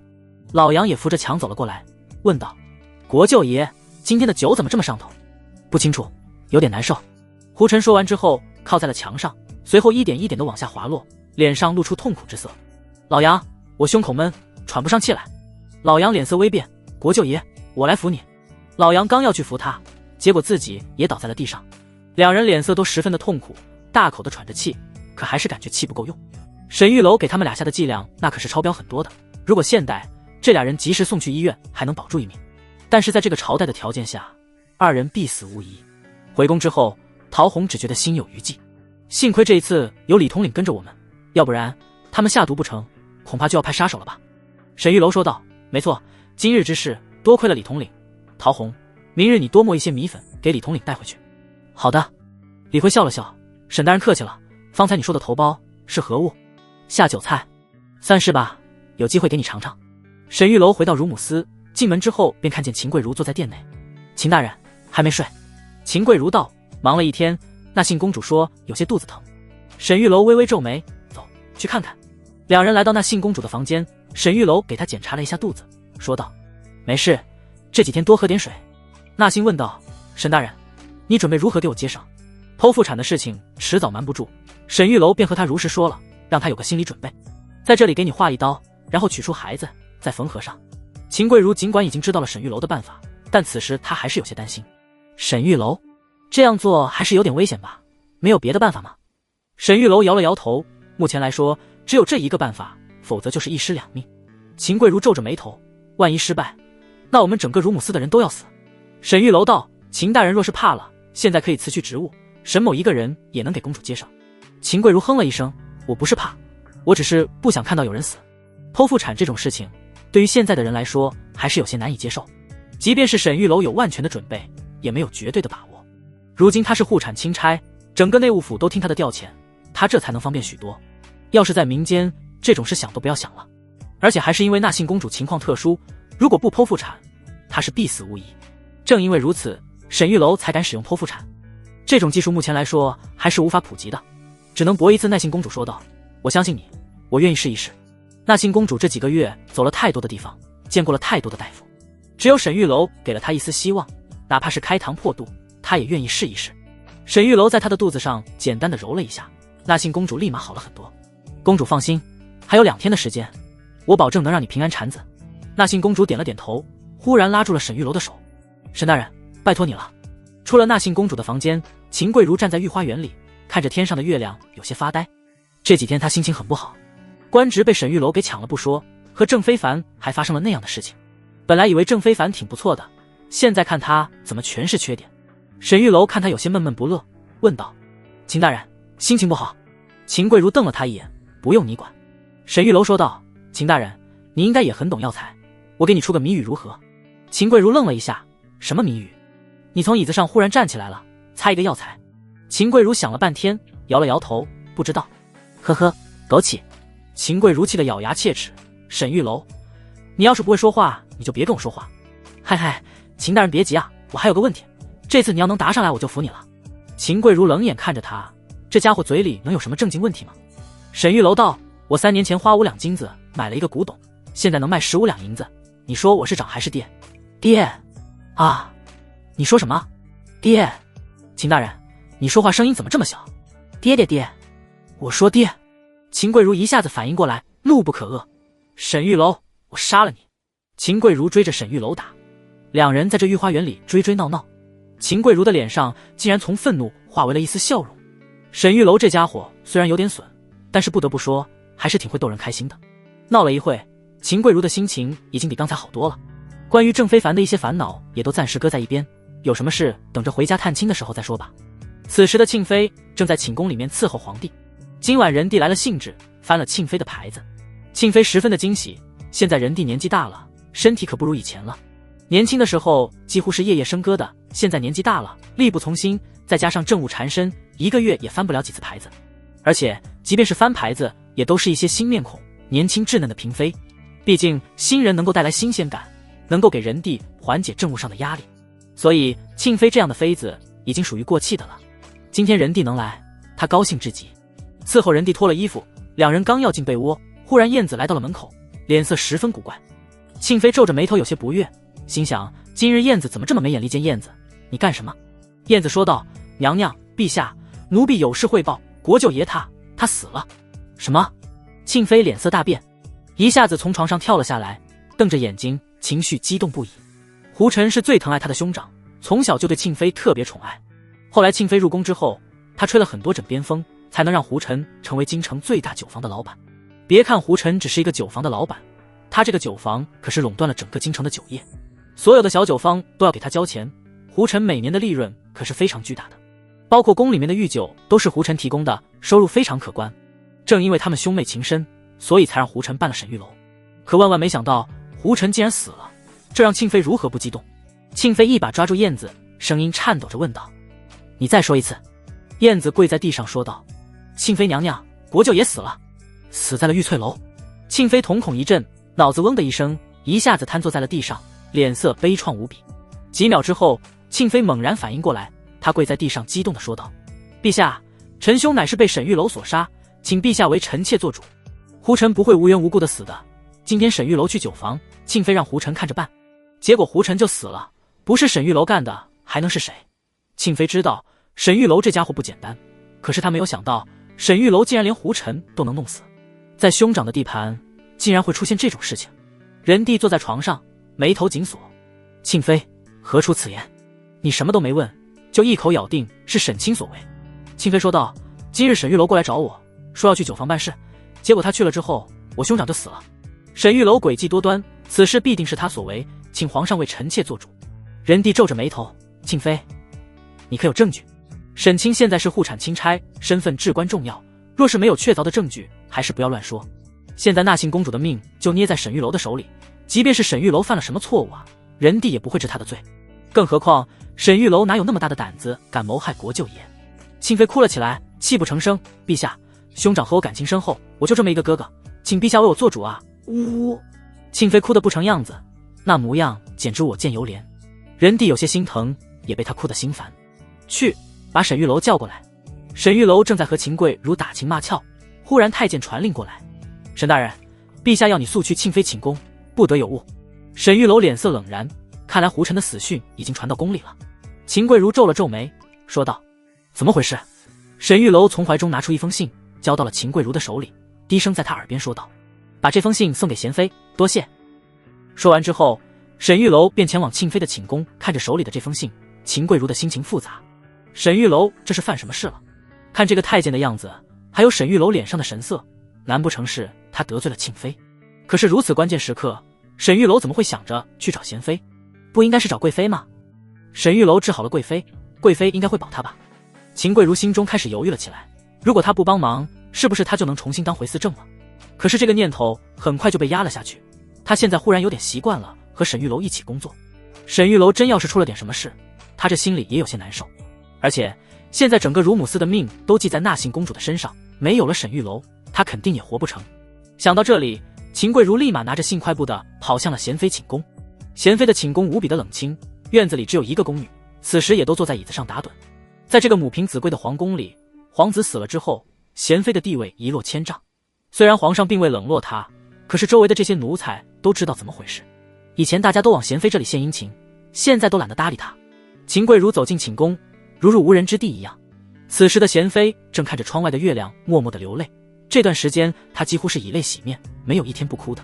好好的儿子就这么死了，实在是让她接受不了。宫里的2个宫女就是为了盯着她，不让她寻死的。秦贵如进来之后，恭敬的行礼，参见贤妃娘娘。贤妃看了她一眼，面无表情的说道：“你怎么来了？”秦贵如道：“沈大人让我把这封信交给您，放在那吧。”贤妃眼神空洞，已经没有了生气，和行尸走肉几乎没有分别。秦贵如把信放下之后，便走出了寝宫，也不知道贤妃会不会看。她现在这副样子，又能帮沈玉楼什么忙？出了门之后，秦贵如赶紧走向了贵妃寝宫。如果庆妃真要刁难沈玉楼的话，还得是贵妃帮忙才行。秦贵如走后，贤妃默默地擦了擦眼泪，走到桌子旁边，看着这封莫名其妙的信，贤妃皱起眉头。沈玉楼给她写信做什么？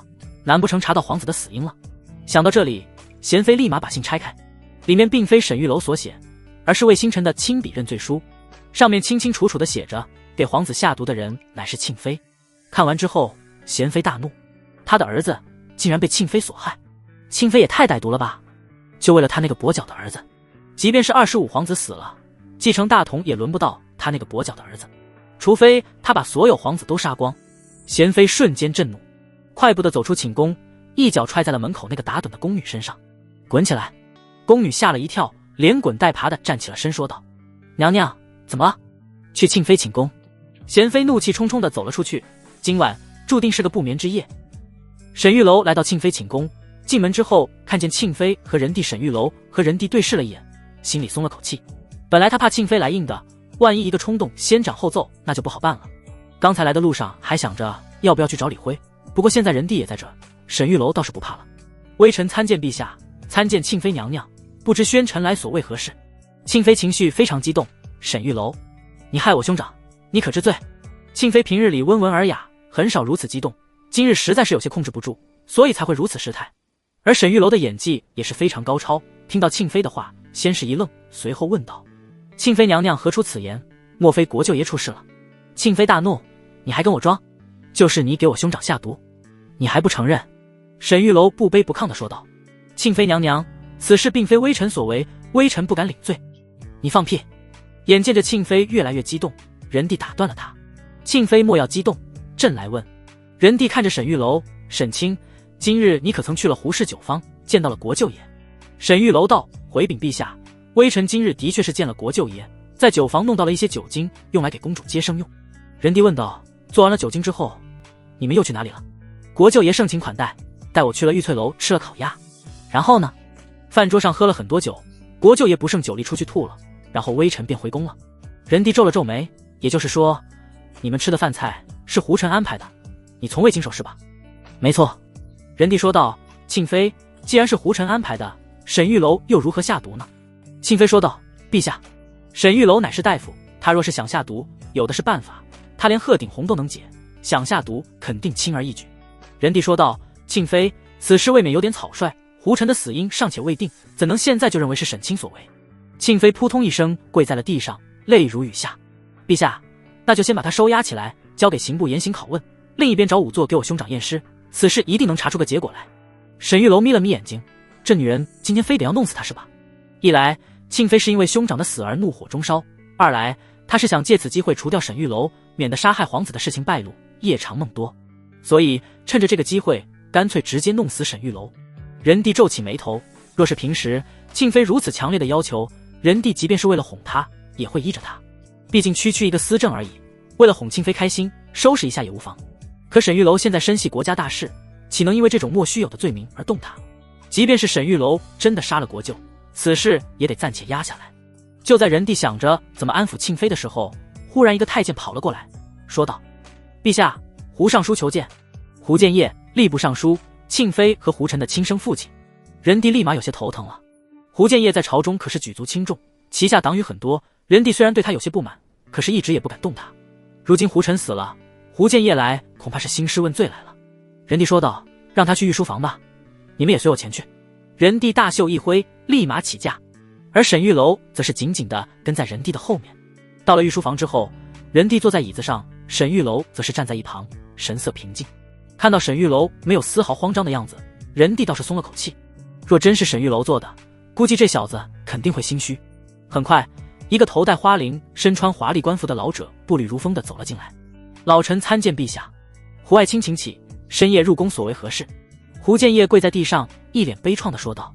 犬子胡臣晚饭之后忽然暴毙，臣恳请陛下为臣做主。仁帝说道，胡臣之事我听说了，他是如何死的？陛下，臣已经找仵作验尸，胡臣乃是中毒而死，杀人者定是沈玉楼，请陛下治他的罪。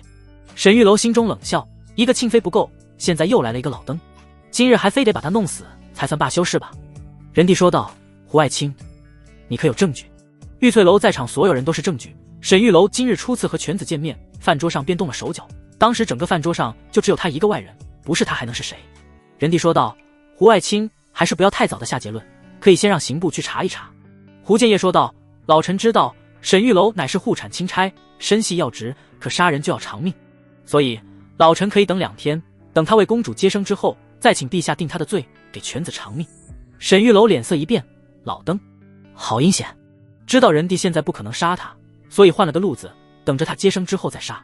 听完之后，仁帝明显有些动心了，毕竟胡建业和庆妃2个人的请求，他还是需要考虑的。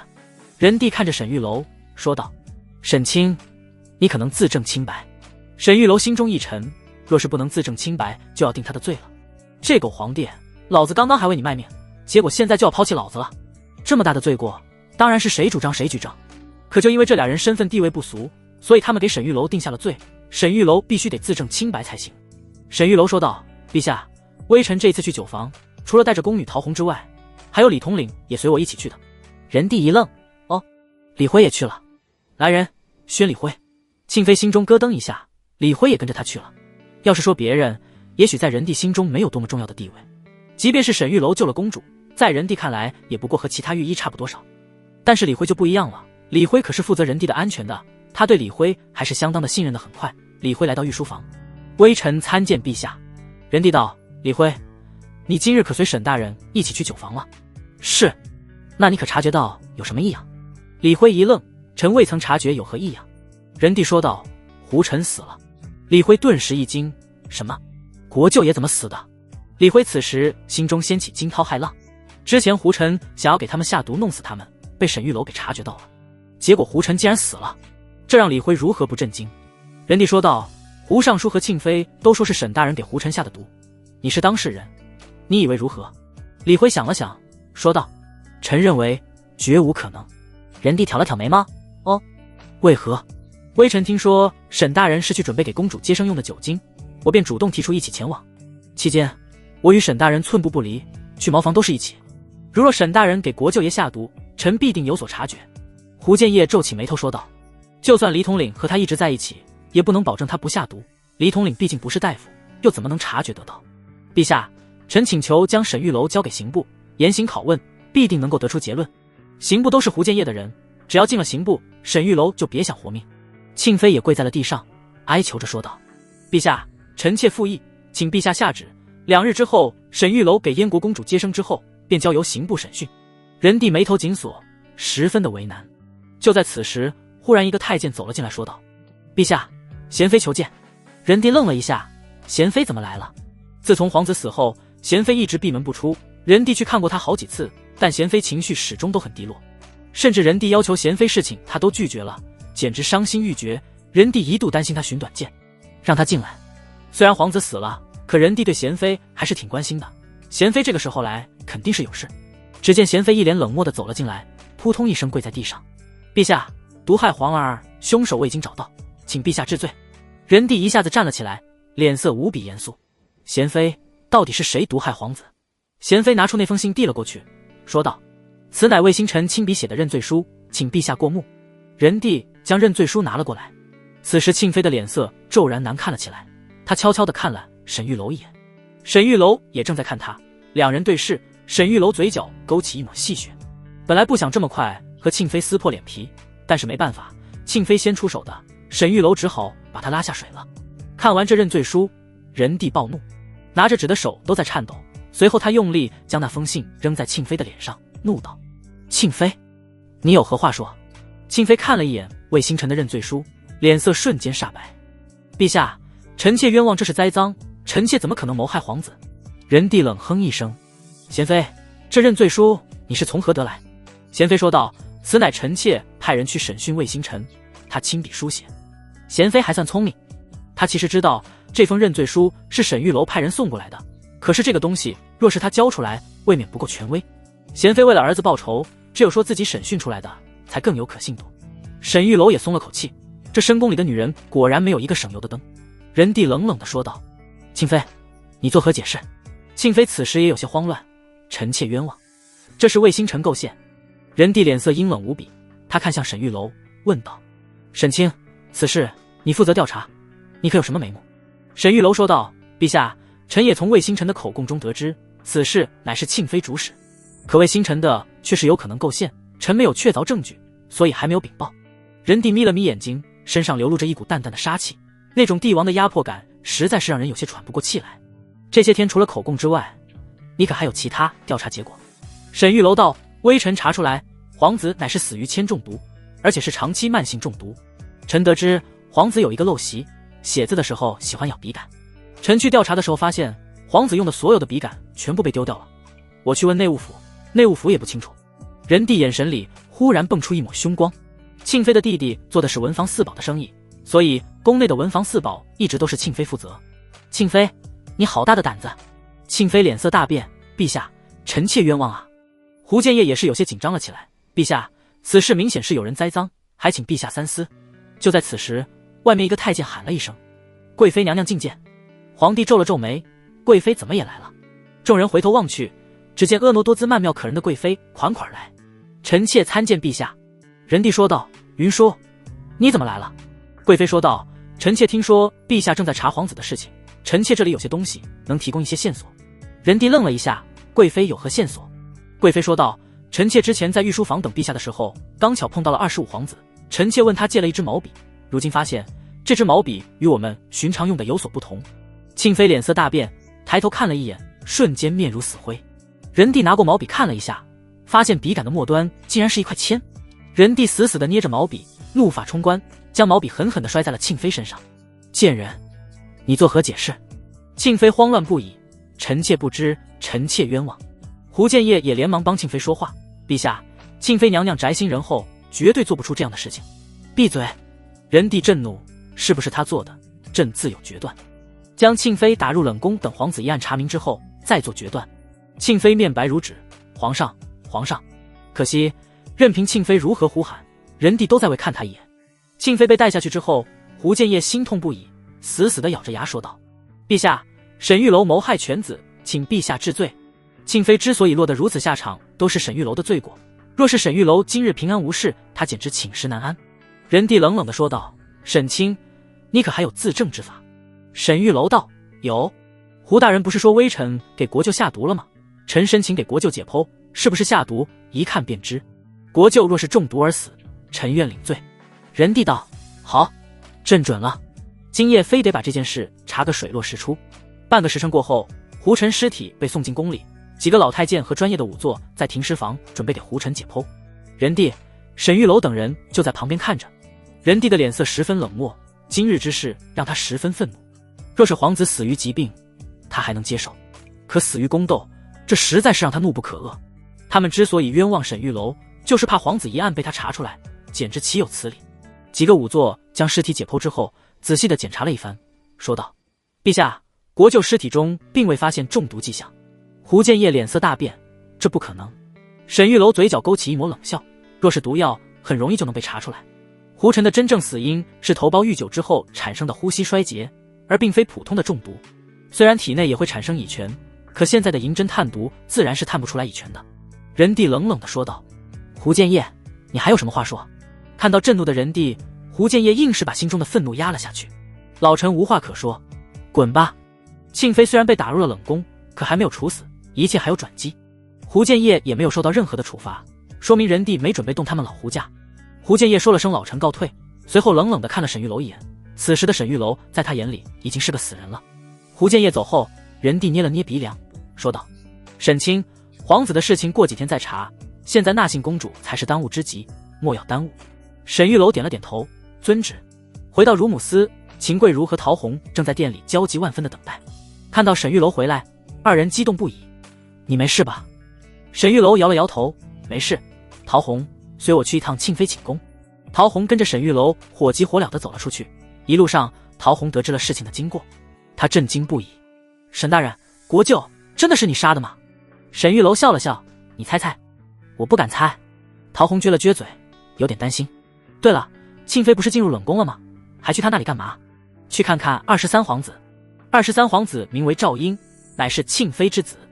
年幼的时候被马踩断了腿，成了跛脚，要不然赵婴文韬武略都是皇子中的佼佼者，是很有可能被立为太子的。按理说12岁的皇子应该住进皇子院了，但是因为赵婴特殊，庆妃强烈要求之下，就让他留在庆妃寝宫了。庆妃虽然进了冷宫，可是胡氏家族还没有倒。沈玉楼要想站稳脚跟，正好可以利用一下胡家的力量。来到了庆妃寝宫，此时赵婴还在睡觉，不知道宫内发生了什么。陶红来到门口，通传了一声：皇子殿下，陛下派御医来给您看看腿。片刻过后，赵婴走了出来，迷迷糊糊地揉了揉眼睛。父皇怎么这个时候叫御医来？沈玉楼说道：微臣明日还有要事要办，所以这个时候来给皇子诊断。赵婴说道：你进来吧。赵婴已经不抱什么希望了，庆妃给他找了很多御医，包括一些民间的大夫，都束手无策。进了房间之后，沈玉楼检查了一下赵婴的腿。如果赵婴已经成年，这条腿基本上就是废了。不过现在他才12岁，尚在发育，还是有机会的。沈玉楼检查了一番，说道：不知道殿下怕不怕疼？赵婴脸上露出一丝傲然，说道：我8岁跟随父皇打猎，10岁徒手杀过野狗，被野狗咬了胳膊，我一生没吭，从不知道什么是怕。沈玉楼点了点头，说道：殿下，你的腿有的治。赵婴瞬间激动起来，真的？怎么治？具体治法我还要研究一下，殿下等我消息即可。赵婴激动地握着沈玉楼的手，沈大人，拜托你了。赵婴做梦都想治好自己的腿，如今沈玉楼给了他希望，简直就是救命稻草。回去的路上，陶红问道：沈大人，皇子的腿真能治好吗？沈玉楼道：有困难，不过还是有些机会的。陶红震惊不已，沈玉楼接手的这些病症他见都没见过，别的御医根本都是束手无策，可是到了沈大人这里总是能有机会。回到茹姆斯之后，沈玉楼抓紧时间补了一觉。第二天起床之后，沈玉楼就着手准备麻醉的事项。相对来说，麻醉和消毒同样重要。这个朝代已经有了初步的麻醉体系，御医用的是曼陀罗花加上草乌，而草乌的毒性比较强，很容易在使用过程中让患者出现危险，所以沈玉楼要改用曼陀罗花加上川芎。药剂量可能需要进行很多次试验，今天这一天估计就要解决这个问题了。沈玉楼弄来了一些鸡鸭鹅狗，在他们身上做剂量试验。沈玉楼正拎着鸡准备给他灌药，忽然看见了门口鬼鬼祟祟的婉柔。躲着我干什么？婉柔扭扭捏捏的从茹姆斯里出来，不敢和沈玉楼对视。上一次他被皇后下药之后，他就有些绝望了，怎么不管跟哪个主子都没有好下场，而上一次沈玉楼把他给弄回来，居然没把他给办了，这倒是让婉柔对他有些刮目相看。他自然不知道沈玉楼是没有机会，要不然哪里会放过这么个胸大还漂亮的丫头。婉柔说道：沈大人，我能留在茹姆斯吗？婉柔不想回皇后那边了，又不能回贵妃那边，她现在无路可走，总不能回内务府干活。要是让皇后或者是贵妃知道了，还不得安排她去做禁军，那她可就彻底完了。待在茹姆斯虽然总要面对沈玉楼，但是也比去内务府要强，所以她看到沈玉楼之后有些紧张，生怕因为之前的事情沈玉楼把她赶走。沈玉楼脸上露出一丝坏笑：你不怕我对你图谋不轨？婉柔咬了咬嘴唇，随后扑通一声跪在地上：沈大人，婉柔愿意为大人赴汤蹈火，请沈大人收留。沈玉楼说道：什么都愿意做。婉柔重重地点了点头，她现在走投无路，沈玉楼这里是她最好的选择。沈玉楼脸上露出一丝坏笑：真的？婉柔瞬间紧张了起来，之前在贵妃那里，沈玉楼摸她胸的时候，她就已经羞耻难当，万一沈玉楼提出什么过分的要求，她该如何是好？就在此时，秦贵如从里面走了出来，脸色有些不善地说道：沈玉楼，你要让婉柔做什么？沈玉楼尴尬的一笑：不做什么。哼，你最好收起非分之想，以后婉柔就跟在我的身边。沈玉楼说道：秦大人，瞧你这话说的，我的眼里只有你，从始至终我都只喜欢你一个人，哪里容得下其他女人？等我这次给燕国公主接生之后，就问陛下要赏赐，让陛下给我们俩赐婚，到时候你和婉柔都嫁过来，不还是早晚的事吗？尽管秦贵如已经有些习惯了，可还是被沈玉楼的不要脸给弄得满脸通红。呸！谁要嫁给你？而婉柔心里倒是咯噔一下，她以后跟着秦贵如，万一秦贵如真的嫁给沈玉楼了，那她岂不是也要跟着嫁过去？到时候她不早晚是沈玉楼的人。想到这里，婉柔的脸也红得跟煮熟的螃蟹一般。沈玉楼只是轻描淡写的2句话，就把这俩女人弄得面红耳赤，羞涩难当。关于麻醉的事情，秦桂如也略懂一点。沈玉楼把剂量和实验的方式全都交给了她之后，自己就当甩手掌柜的了。一直到晚上，麻醉的剂量总算是测试完毕，现在万事俱备，再让内务府专门做一些缝合用的针，明日就可以给公主手术了。前一世沈玉楼可是做过无数次剖腹产，对她来说已经如同家常便饭。可是这一次在这种环境下，就连她都没有多少把握。生死由命，富贵在天吧。到了深夜，沈玉楼到内务府弄了一碗面，拎着餐盒来到了后宫最西边的景阳宫。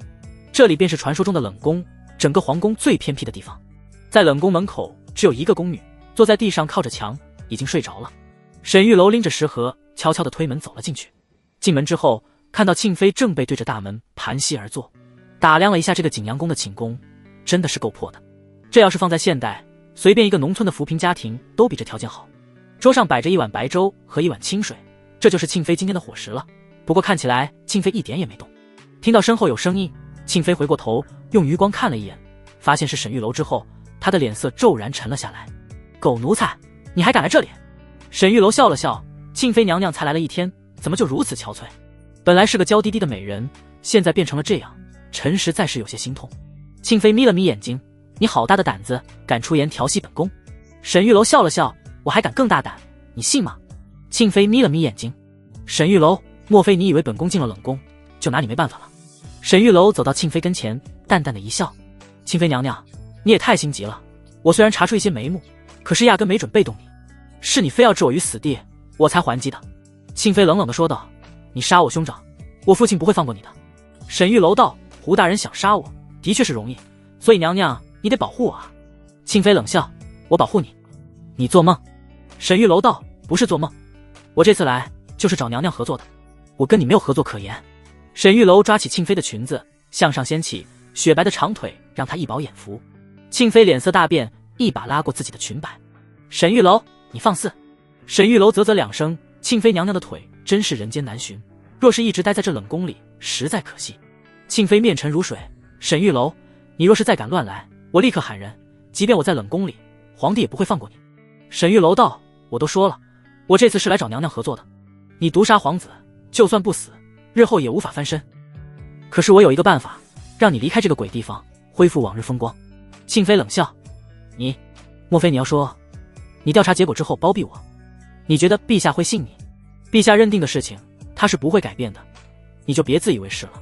沈玉楼说道，非也。娘娘，你说，如果23皇子的腿忽然治好了，会如何？庆妃脸色微变，眼神瞬间有些波动。赵英的腿若是治好了，必定会得到人帝宠爱，母凭子贵，庆妃自然也不会继续在这个冷宫里面待着。若是有朝一日赵英被封为太子，那庆妃至少也会被封为贵妃，日后继承大统，庆妃就是太后。也就是说，赵英的腿若是能治好，绝对能够改变他们整个胡家的命运。不过庆妃眼神里的光芒很快暗淡了下去，这几年她求遍名医，赵英的腿没有任何办法。哼，你又想说你能治好？沈玉楼道，娘娘不信。鹤顶红如何？公主中了鹤顶红，臣都能救活，区区断腿又何足挂齿？庆妃脸色有些古怪，此时的她已经有些心动了。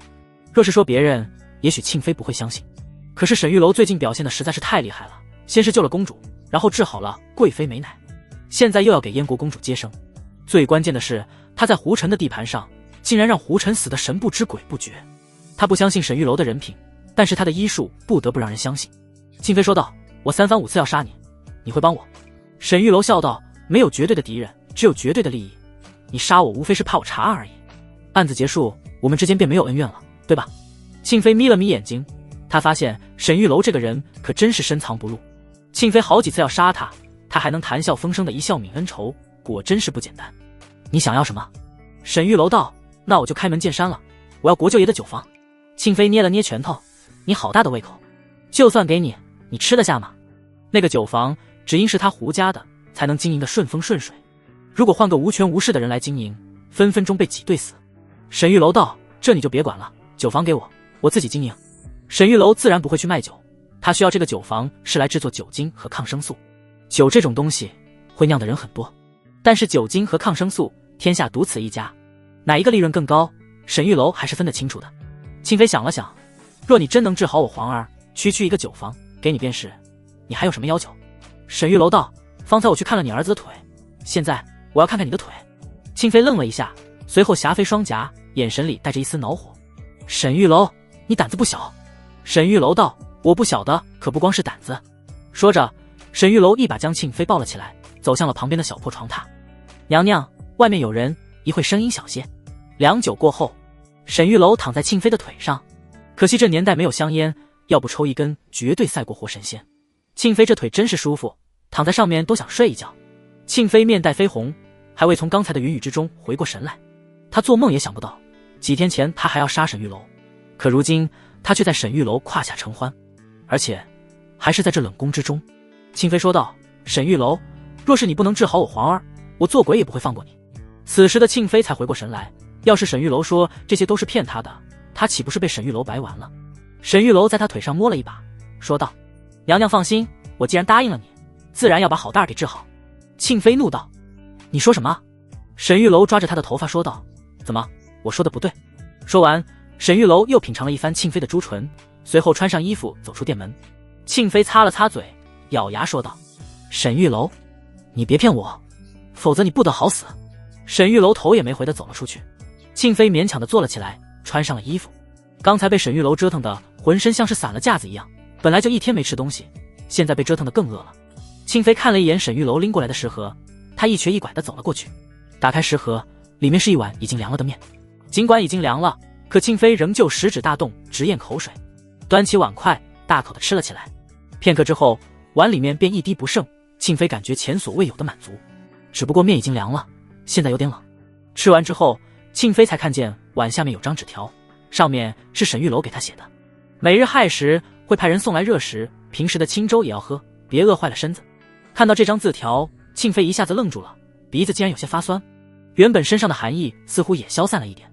沈玉楼在御花园里吹着口哨，还是少妇滋味好，尤其是这种空虚寂寞冷的少妇，3句话暖她一整天。至于酒房的事情，沈玉楼倒是不着急，酒房不到手，沈玉楼自然也不会给赵英之腿。胡家可利用的空间还是很多的，胡建业可是吏部尚书，手握重权，沈玉楼当然要好好的敲诈他们一番才是。至于玩庆妃的腿，只是附带的利息而已。出了冷宫之后，沈玉楼直奔凤仪宫。今日贵妃娘娘帮了他的忙，沈玉楼里应去感谢一下才是，而且贵妃娘娘还需要继续用手法按摩一下才行。当然，这是站在沈玉楼的角度来说的，客观来说，贵妃有奶水了就已经足够了，即便是奶水不够，也可以用米汤代替。他的目的只是不要让皇后把孩子抱走，但是对沈玉楼来说，他得对皇子负责，更要对361的娘娘负责，手法按摩一次都不能少。沈玉楼来到凤仪宫，发现门口竟然没有太监和宫女，这情况倒是有些熟悉，就像是之前沈玉楼来给贵妃催乳那天似的，贵妃难道能预知她今晚会来，所以专门把这些下人给平退了。沈玉楼走进院内，依旧空无一人，贵妃的寝宫还亮着灯。沈玉楼放轻脚步走了过去，刚到门口，竟然听见里面有男人的声音传来。寝宫内，贵妃坐在床榻之上，对面椅子上坐着一个俊秀青年，青年脸上露出一丝悲愤之色。我只是男友几年而已，你为何已经嫁给了皇帝？贵妃脸色复杂，说道：仁帝看中了我，他要娶我，我能奈何？眼前这个青年乃是贵妃曾经的未婚夫，上一次科举的状元郎，如今的巡查御史张新杰。贵妃此时也很感慨，当时她和张新杰情投意合，而张新杰又高中状元，贵妃很是欣喜。本来想着等张新杰巡查回来，两人便成婚，可没想到仁帝偶然见到贵妃，一眼看中，将她带回了宫中。随后她变成了高高在上的贵妃娘娘。如今张新杰回来，听到这个噩耗，简直痛不欲生，连续派人给贵妃送了好几次信，贵妃实在是没办法，这才冒着风险让张新杰进来。大臣是禁止进入后宫的，目前在整个后宫之中，就只有沈玉楼一个男人。这没办法，他是乳母司司政，乳母司都是女人和太监，办公室和宿舍就在后宫之内，他不进来也没办法。只不过没事的时候，沈玉楼一般不闲逛，今夜来贵妃这里也是偷偷摸摸的。贵妃说道：新杰，你就别执着了，天涯何处无芳草，我们已经回不去了。张新杰痛哭流涕，没有了你，我考这状元又有何用？沈玉楼听得啧啧称奇，这状元郎还是个痴情的种子。没办法，你女朋友固然漂亮，但皇帝也喜欢啊。别说皇帝了，沈玉楼也是爱不释手。贵妃这样的大妹儿，谁不喜欢？沈玉楼看今夜来的不是时候，便准备悄悄地溜走。就在此时，忽然小月的声音从身后传来：“沈大人，你怎么来了？”小月脸上露出一丝慌张之色，她从小就跟着贵妃，自然知道贵妃和张新杰之间的情愫。这一次贵妃和张新杰见面，小月在这里帮他们把风。可是刚才实在是尿急，便去方便了一下，没想到竟然让沈玉楼给进来了。听到这个声音，贵妃惊呼一声：“谁？”沈玉楼皱起眉头，有些无语。这个小月真是成事不足败事有余，不发生相安无事，这下好了。贵妃走了出来，看到沈玉楼之后，脸色有些难看。微臣沈玉楼参见娘娘。贵妃皱着眉头问道：“沈大人深夜来访，所谓何事？”沈玉楼道：“今日娘娘替我解围，我是来感谢的，顺便给娘娘看看调理的如何。”沈玉楼这么一说，贵妃立马明白了。可她早不来晚不来，偏偏这个时候来。贵妃说道：“沈大人是刚来。”沈玉楼说道：“微臣刚刚进院，娘娘这2日奶水可足。”贵妃说道：“奶水足够，沈大人不必担心了。”那就好，微臣告退。说完之后，沈玉楼便转身离去。贵妃阴沉着脸回到房间，此时的张新杰躲在桌子下面，慌张无比。贵妃冷冷地说道：“你出来吧，我让人护送你出去，日后你我不要再见了。你若是还在意你的前途和性命，就不要提及和我相识，否则你性命难保。”张新杰面露苦涩，还想说什么，可贵妃已经下了逐客令。张新杰走后，贵妃问道：“小月，你见到沈玉楼的时候，他来多久了？”小月赶紧跪下认错：“娘娘，我实在是肚子疼，对不起，是我没看住。我来的时候，沈玉楼已经在门口了。”贵妃皱起眉头说道：“没用的东西！”贵妃一拍桌子，怒不可遏。沈玉楼回到了乳母司，心里有些郁闷，今天可真是有点倒霉，出门没看黄历。本来治好了贵妃，可是大功一件，贵妃说什么也得把她当成自己人。可是现在撞破了贵妃的私情，这就有点糟了。本来贵妃的感激现在一下子烟消云散了，估计还会对沈玉楼十分提防，甚至会视为眼中钉肉中刺。下次见到贵妃就得小心点了。天亮之后，秦贵如等人便打扫出来一间手术室，无影灯自然是没有，不过开了天窗，亮度还是够的。经过秦贵如这几天的培训，有几个宫女已经熟悉了无菌操作。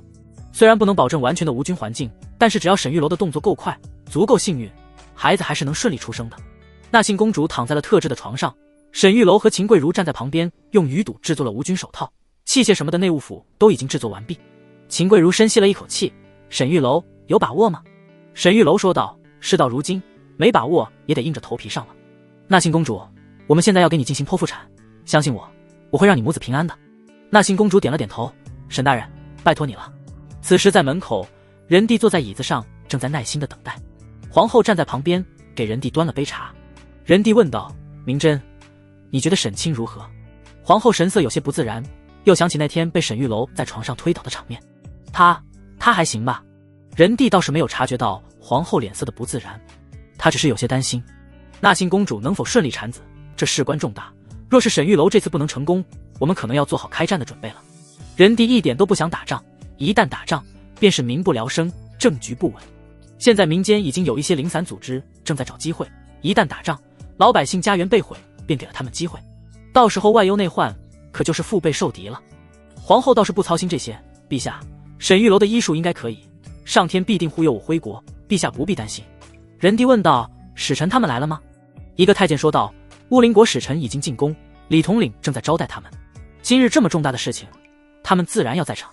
乌林国的团队里面有几个高手，所以李辉亲自带人看着他们，免得他们在宫里乱来。”仁帝主要是担心，一旦沈玉楼失败，那幸死在这里，这帮人会趁机大做文章。此时公孙长陵和先锋宋虎正在一个店内喝茶，李辉则是站在一旁，周围都是禁军。公孙长陵说道：“李统领，为何不当着我们的面给公主接生？我们在这等消息，实在是有些着急。”李辉说道：“接生向来都在后宫，使臣不必心急，沈大人妙手回春，公主必定能够平安生产。”公孙长陵脸上忽然露出一丝古怪的笑容：“那还是请沈大人快一些吧，我听说最近皇城可不是很太平啊。”李辉眯了眯眼睛：“使臣大人听说什么了？”“我听说最近皇城出现了一批武林高手，叫什么斩军营，不知道李统领听说没有？”李辉脸色微微一沉，说道：“这等民间组织连叛军都算不上，何足挂齿？最近皇城的确是出现了一些武林高手，也不知道他们是从哪冒出来的。这些人人数不多，但是十分精良，每一个都是1等1的高手。1对1的话，李辉倒是没怕过谁，可是如果有5、6个这种级别的高手围攻的话，就算是李辉也有些招架不住。而人帝倒是不以为意，一个民间组织而已，让府尹去镇压一下就好。虽然这个所谓的斩军营不会形成大规模的军队，但是他们如果刺杀的话，还是很有威胁的，所以李辉压力还是比较大。公孙长林说道：“久闻李统领武艺高强，乃是徽国第一高手。这位宋先锋也是我乌林国第一高手，一直想找机会领教一下李统领的高招，不知道李统领是否愿意赐教？”李辉皱了皱眉，从宋虎一进来，他便一直打量着这人，身强力壮，孔武有力，身体素质绝对没得说。若是再有名师指点，有作战经验，绝对能成为顶尖高手。李辉说道：“既然使臣有兴趣，那试一试也无妨，点到为止。”公孙长林说道：“李大人放心，就是切磋拳脚。”几人来到殿外，站在一片空地之上，宋虎眼神里露出一丝兴奋之色。李统领，请。不少侍卫太监宫女都悄悄地过来围观。李统领的武艺他们是见过的，整个皇城内肯定是没有对手，但是这位乌林国高手不知道能不能打得过李统领。话音落下，宋虎双脚一跺，整个人如同弹射一般冲了过去，一拳砸向李辉。李辉面无表情，立刻迎上，两人立马缠斗在了一起。李辉虽然在体型上弱了很多，可是他却丝毫不落下风。就在两人打得如火如荼的时候，皇宫内忽然出现了一个5人小队，他们穿着侍卫的衣服，从一个很不起眼的路线走到了乾清门。倒是没人注意这几个人，皇宫内侍卫众多，除了李辉之外，其他人根本认不全，出现几个陌生人也是很正常的。可此时李辉正在专心对付宋虎，根本没机会看那边。5人小队走到乾清门，门口一个侍卫说道：“此乃后宫重地，侍卫不得进入，这点规矩不懂吗？”那人刚说完，5人之中忽然有人拔刀，噗！守门的侍卫当场毙命，除了倒地的声音之外，没有发出任何声响。随后5人顺利进入乾清门，直奔乳母司而去。今日皇城内所有人的关注点都在乳母司，哪怕是一些不相干的太监和侍卫，也都在乳母司这里围着，看看沈玉楼到底能不能给纳信公主成功接生。如果成功，那将是奇迹。太医院的这些太医们一个个都十分的不屑，自从沈玉楼来了之后，他们的饭碗有点被砸了。明明只是看管幼儿的，结果受影响最大的竟然是太医院，连纳信公主这样的病人都敢接手，他们倒是要看看沈玉楼今日如何接生。今日这些太医破例都进了乾清门，围在乳母司外面，一大帮人簇拥着人帝，耐心的等待。就在此时，几个侍卫朝着这边走了过来。一个太监质问道：“你们几个是干什么的？谁让你们进来的？李统领呢？”那几人不说话，直奔着人帝走了过去。大胆！沈大人正在给纳信公主接生，闲杂人等赶紧退下。眼看着到了人帝跟前，为首之人迅速拔刀，直奔人帝冲了过去。众人脸色大变，有刺客！刺客一刀冲着人帝劈了过来。人帝脸色大变，身旁的一个太监大喊了一声：“护驾！”随后他冲到了人帝跟前，噗！一刀砍在太监的胸口上，血花四溅，那太监当场毙命。刹那间，所有人都慌乱了起来。护驾！快护驾！人帝也慌了，这么多年也没遇到过刺客，而且还是在宫中，他们到底是怎么进来的？眼看着第二个刺客也冲到了跟前，人帝一边退着，一边随手一抓，抓住了一个人，立马往自己身前一拽，挡住自己的身子。拽过来才发现，竟然是皇后。这种慌乱的时刻，皇后已经慌张不已，被人帝这么一拽，她花容失色。眼看着那刺客的刀要砍在她的脸上了，忽然几个太监冲了过来，将刺客一把推开。混乱之中，一个刺客看准了时机，一刀刺在了人帝的身上。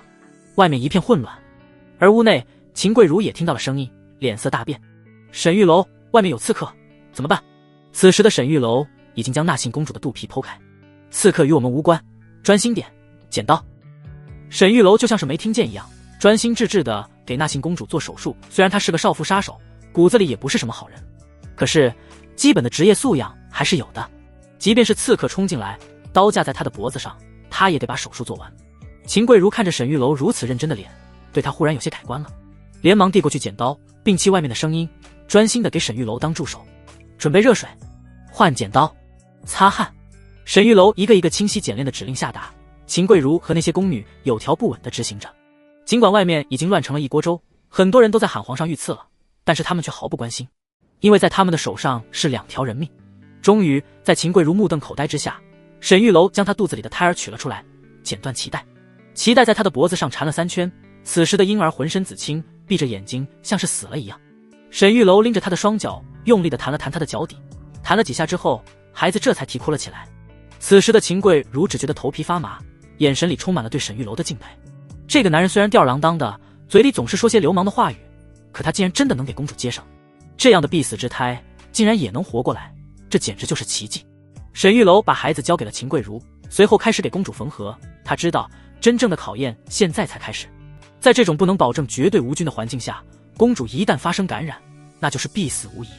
即便是他已经提取出了简易的抗生素，可还是不敢100%保证公主的性命。沈玉楼额头上的汗水不断的往下流，秦桂如让几个宫女给孩子包好，随后赶紧过来给沈玉楼擦汗。怎么样，公主能保住吗？看她的运气了。将公主的伤口缝合完毕，他这才长长的松了口气，他已经尽力了，能做的都已经做了，接下来就得看公主自己的造化了。外面的声音也渐渐的小了起来，沈玉楼说道：去看看外面怎么样了。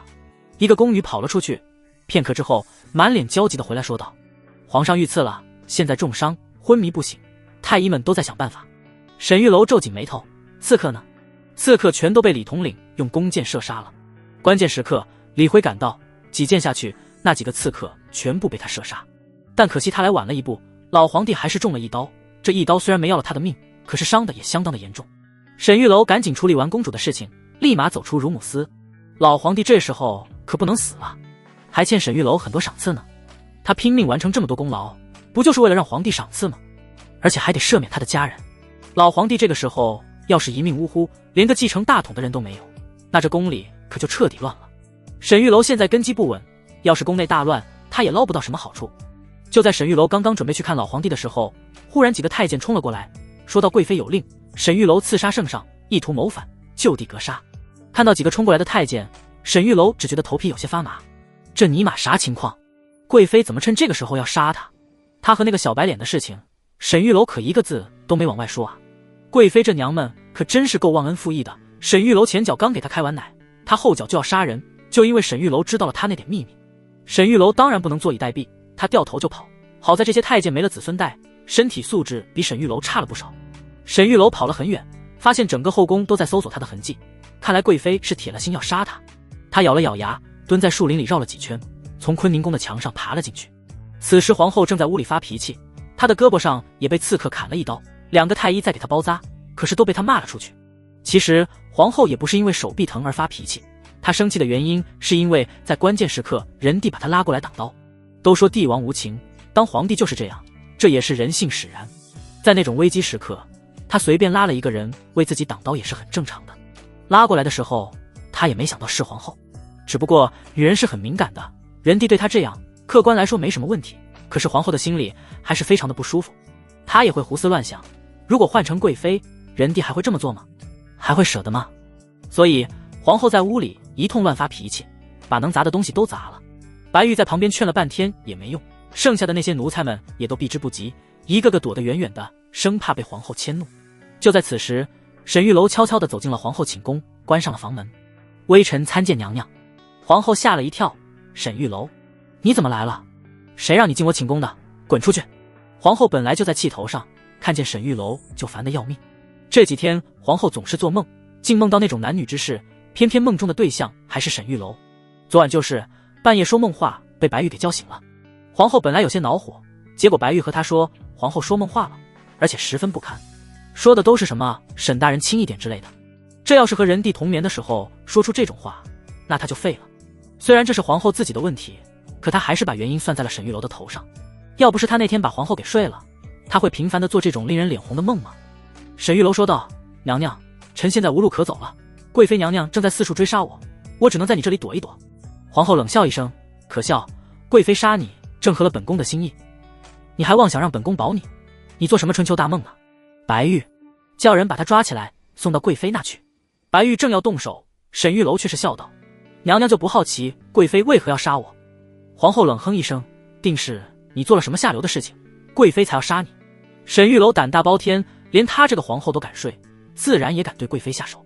沈玉楼摇了摇头，是因为贵妃有把柄在臣的手里，所以他不得不杀我，正巧赶上了陛下重伤昏迷，所以他才不顾一切。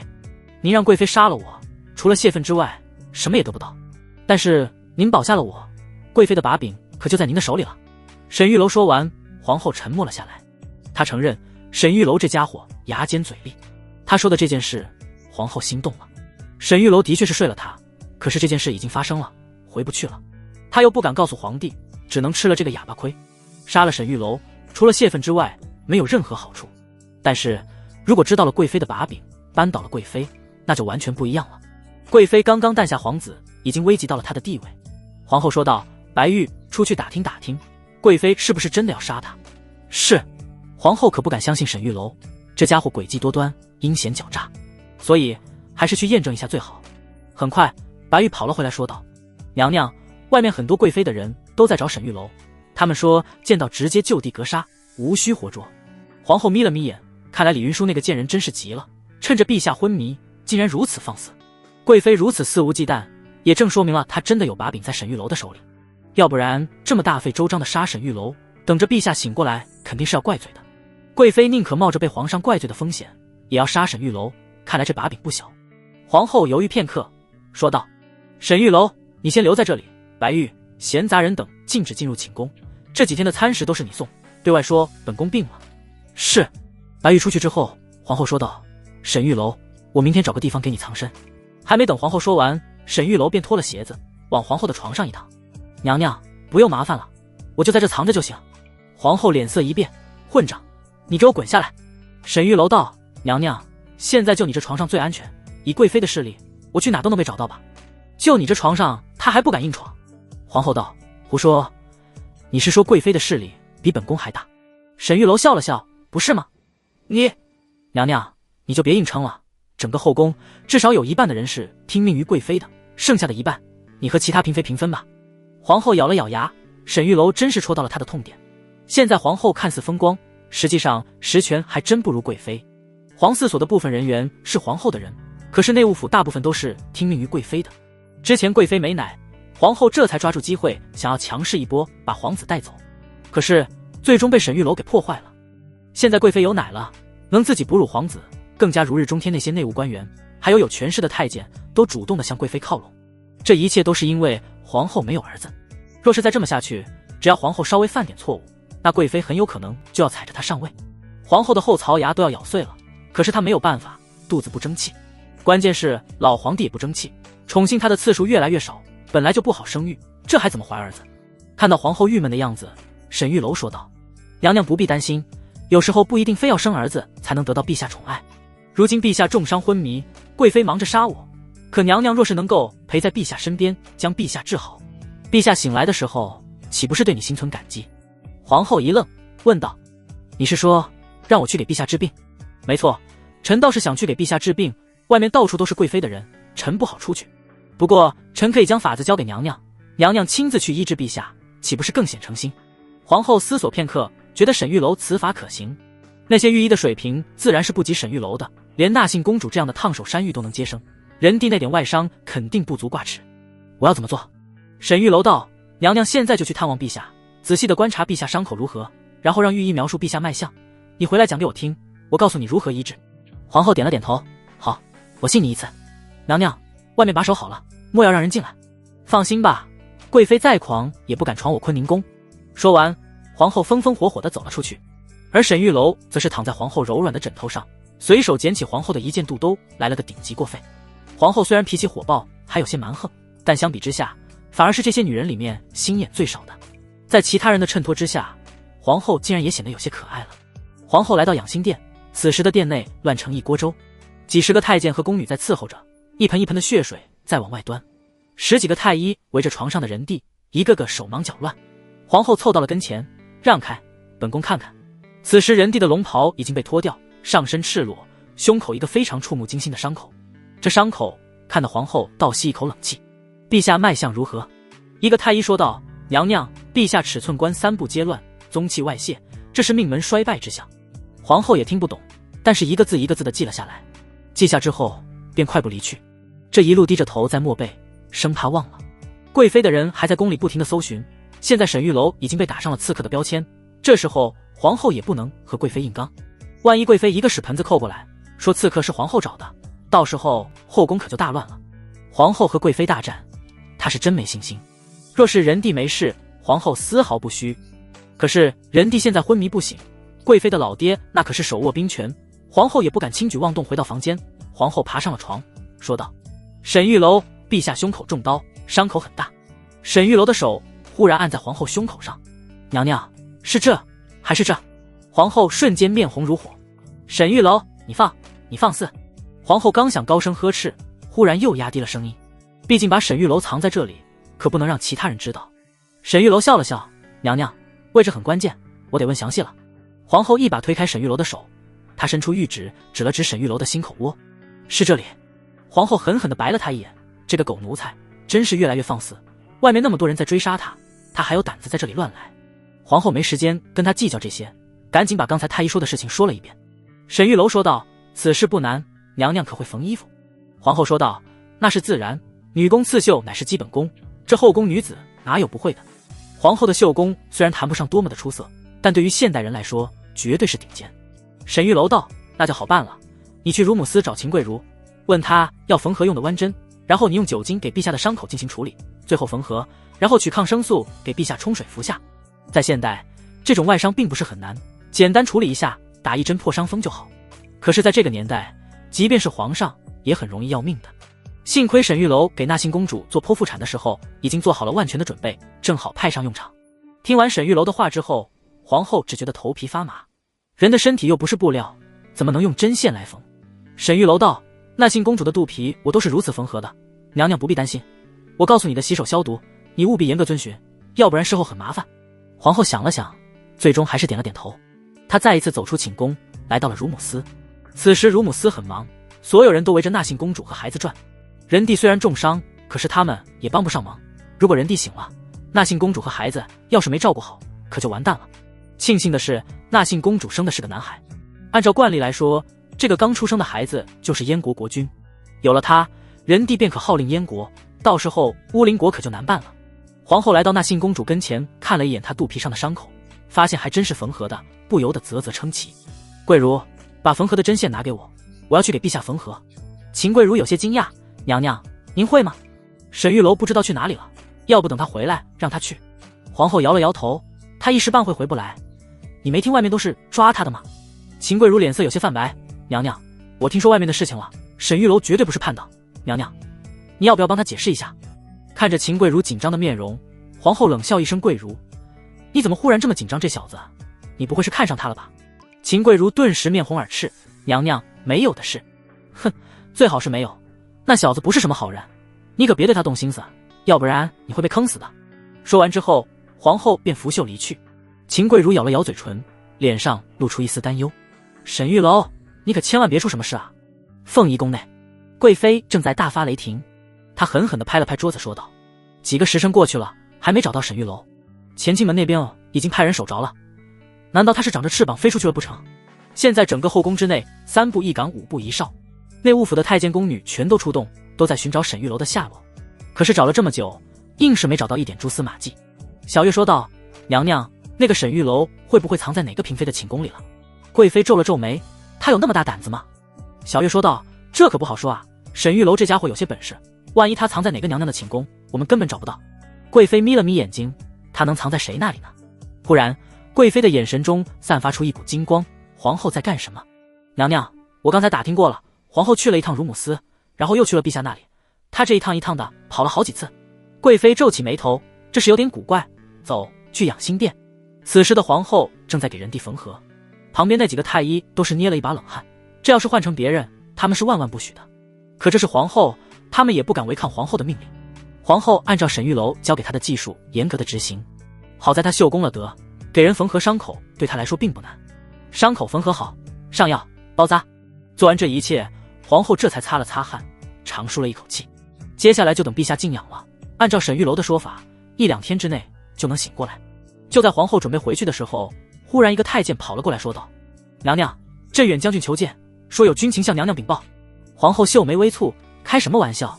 后宫不得干政不知道吗？镇远将军李浩然，那是贵妃之父，有什么事情要跟他汇报。李将军说了，军情紧急，陛下现在昏迷不醒，所以请皇后定夺。皇后觉得有些古怪，但是李浩然在朝中势力庞大，如此点名道姓的要向他汇报军情，说不定真有什么事。请李将军去御书房吧。虽说后宫不能干政，可如今仁帝昏迷，有些事情皇后替他定夺，倒是也符合应急情况。皇后来到御书房之后，一个身材魁梧、相貌中正的中年男子走了进来。臣李浩然参见皇后娘娘。李将军请起，究竟有什么军情要禀报？陛下这2天应该就能苏醒，若是不急的话，李将军可再等2天。娘娘，此事事关重要，今日就得做出定夺，还有2位将军未到，等他们2人到了，我3人一起汇报。皇后皱了皱眉，虽然觉得有些奇怪，可此时也只能陪着李浩然一起等。另外一边，贵妃问道：小月，我父亲可是进宫了？小月点了点头，将军和皇后正在御书房，我已经告诉将军，让他拖住皇后。好。贵妃站了起来说道，传令下去，硬闯皇后寝宫，见到沈玉楼，格杀勿论。皇后的反常让贵妃已经猜测出来，沈玉楼就在她的寝宫之中。刚才她去养心殿的时候，亲眼看见皇后给人弟缝合伤口，这种操作绝对不是皇后会的，所以贵妃断定沈玉楼一定就藏在皇后的寝宫之内。虽然她也很好奇沈玉楼是如何说服皇后的，可事实如此，她必须要趁着这个机会除掉沈玉楼。她和状元张新杰虽然并没有什么奸情，可是人弟是个心眼极小的人，若是让人弟知道他在后宫私会情郎，那他可真是百口莫辩。所以他才不惜让父亲亲自出来引开皇后，宫里没了人弟和皇后，他要杀沈玉楼，再也没人能拦得住。当然还有一个李辉，不过此时的李辉正在和乌林国的公孙长林等人在一起。人弟遇刺这件事跟乌林国脱不了干系，这事儿是李辉失职，所以他绝对不允许乌林国的这帮人再跑了，一切得等到人弟苏醒之后再做定夺。此刻乃是占据了天时地利人和，沈玉楼不死，天理难容。贵妃气势汹汹地带着众人直奔坤宁宫，这一次不光能除掉沈玉楼，还能重创一下皇后。在皇后的寝宫把沈玉楼抓了出来，即便是皇后能够狡辩说她不知情，也会引来人弟的猜忌，到时候就算是人弟怪罪下来，贵妃也能拉他下水。贵妃带着众多太监气势汹汹地来到坤宁宫门口，厉声说道：叛贼沈玉楼就藏在坤宁宫中，给我进去搜，抓到沈玉楼就地格杀。白玉脸色大变，贵妃娘娘，这是皇后寝宫，你莫非要硬闯娘娘寝宫不成？贵妃冷笑一声，叛贼就在屋内，若是不抓，难免还要对皇上行凶，皇后若是回来，我自会负荆请罪。白玉见状，知道贵妃这是有备而来，她连忙命太监宫女拦在门口，拦住他们，谁敢硬闯，直接动手。随后白玉快步地跑向了寝宫之内。看到白玉如此紧张，贵妃更加确信了自己心中的想法。你们几个狗奴才，胆敢拦我！娘娘，此乃皇后寝宫，没有皇后命令，任何人禁止入内。若是娘娘非要进入，只好从我等身上踏过去。贵妃眯了眯眼睛，真以为我不敢动你们几个狗奴才？此时的沈玉楼还在皇后的床上躺着，白玉匆匆忙忙地进来，把外面的情况说了一遍。沈大人，你快想想办法，从哪溜出去吧，要不然你和娘娘都要完蛋。沈玉楼心中一惊，贵妃还真是够狠，而且这女人还很聪明。白玉姑娘，我这个时候出去无异于自寻死路，我还有一个办法，请你帮我送个信出去。皇后的寝宫就10来个人，而贵妃这边则是带了30多个人，虽然都是太监和宫女，而且身上也并无武器，可即便是赤手空拳，贵妃这边也是完胜。贵妃带着众人步步紧逼，你们到底让不让开？再不让开，本宫可就不客气了。双方僵持了片刻，贵妃已经失去了耐心，机不可失，过了这个村可就没有这个店了。动手！贵妃一声令下，一帮太监打成一片。皇后这边的人本来就是弱，很快便落了下风。眼看着贵妃他们要冲进门去，就在此时，忽然一声厉喝传来：住手！众人停下手中动作，循着声音望去，众人脸色微微一变。皇子殿下，来人正是庆妃之子23皇子赵英。看到赵英带着佩剑走了过来，众人都面面相觑。庆妃被打入冷宫的消息大家都知道，毕竟是皇子生母，肯定会受到影响。但不管怎么说，瘦死的骆驼比马大，庆妃之罪没必要迁怒皇子。而且赵英还是人弟当年最喜爱的皇子，要不是他的腿脚有问题，如今他肯定要搬到东宫立为太子了。所以庆妃入冷宫对皇子的生活并无太多影响。赵英站在坤宁宫门口，冷眼望向众人，何人在坤宁宫放肆？虽然皇子只有12岁，可没人敢小瞧他。赵英文韬武略，样样顶尖，虽然年纪不大，可胆识过人，远非这些奴才能比。贵妃说道：殿下，有叛贼藏在坤宁宫中，本宫要进去捉拿贼人。赵英说道：贵妃娘娘，既然是在坤宁宫中，为何不让皇后娘娘来捉拿？贵妃道：皇后娘娘正在忙着主持大局，没有时间过来，所以由本宫代劳。赵英冷笑一声说道：也就是说，你在没有皇后允许的情况下要硬闯坤宁宫，你可知，即便你是贵妃，这也是砍头的大罪。贵妃眯了眯眼睛，她有点搞不懂，赵英这个时候出来干什么？殿下，此事与你何干？他是庆妃的儿子，纵然庆妃现在进了冷宫，他也应该中立才是。看他和皇后打架，不是更好吗？赵英义正言辞，皇后娘娘乃是我嫡母，我尊称一声母后，母后寝宫要被人强闯，我作为儿臣岂能坐视不理？贵妃有些无语，说得好听，现在拿皇后当嫡母了。之前庆妃在的时候，赵英见了皇后招呼都不打的，现在倒是搞得一副孝子的样子。殿下，今日贼子就在屋内，本宫必须除掉他，否则寝食难安，陛下还未康复，若是再有刺客，这个后果你担当得起吗？赵英忽然拔出佩剑，吭的一声锋利的剑芒看得人脸颊生疼。赵英虽然年纪不大，可身材已经和成年人无异，再加上他从小习武，气势极强，手里拿着清风剑，让人忍不住望而生畏。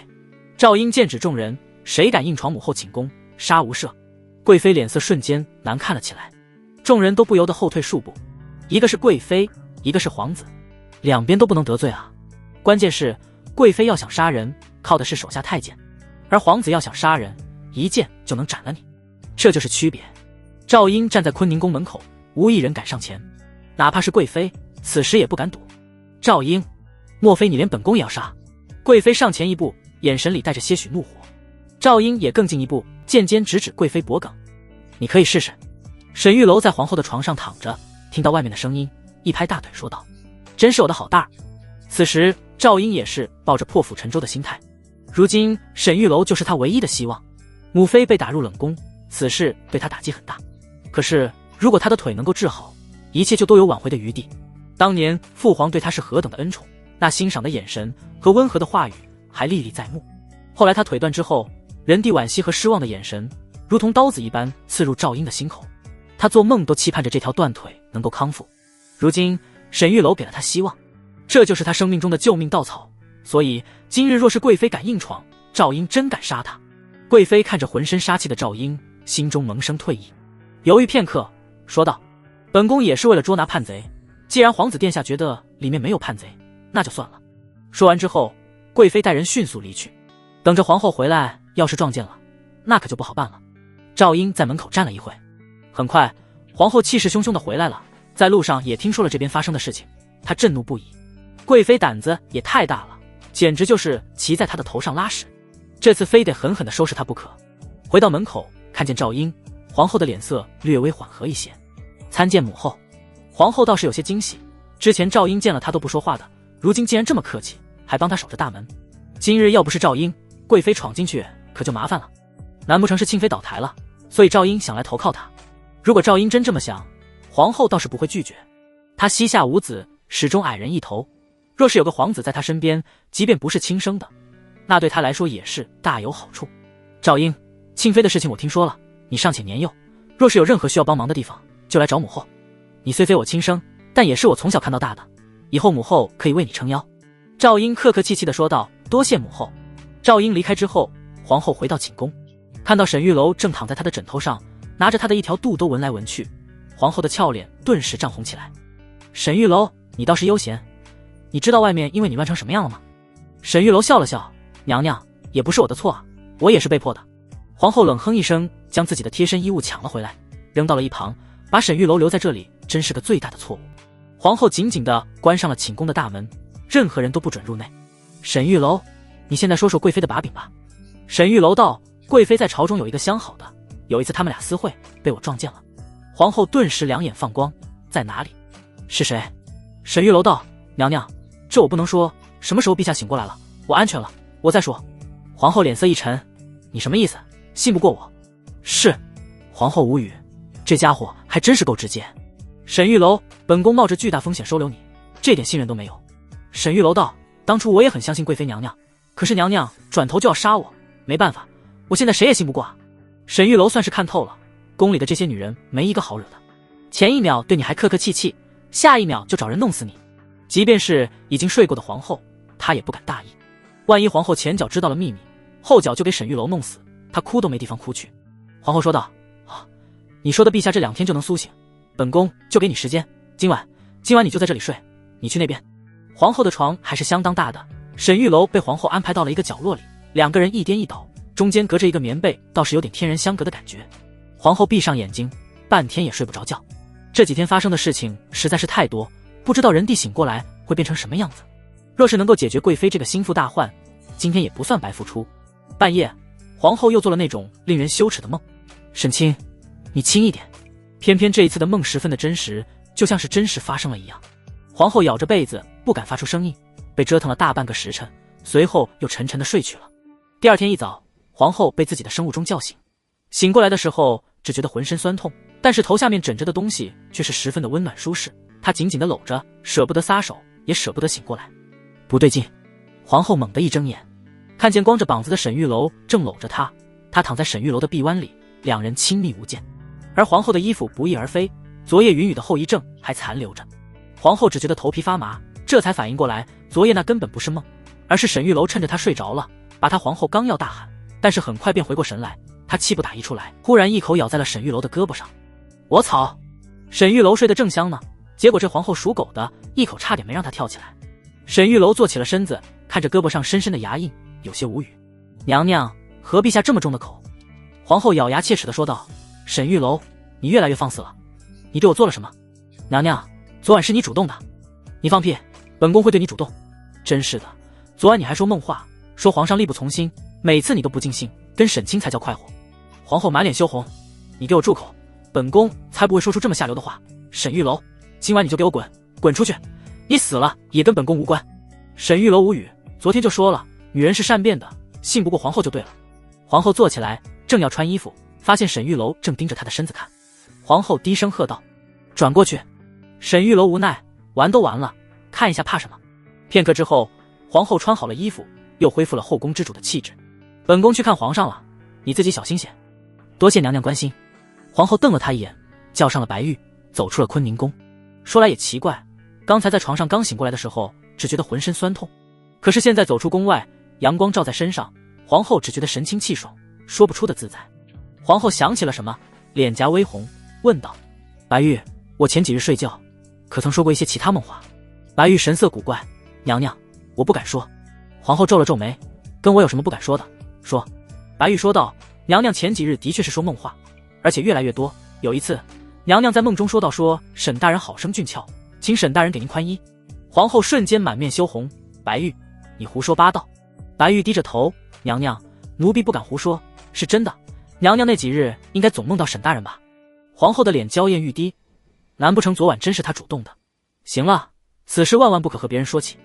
娘娘放心。两人来到养心殿，太医们轮流照顾皇上。巧的是，皇后刚一进来便看见了贵妃，皇后脸色立马沉了下来。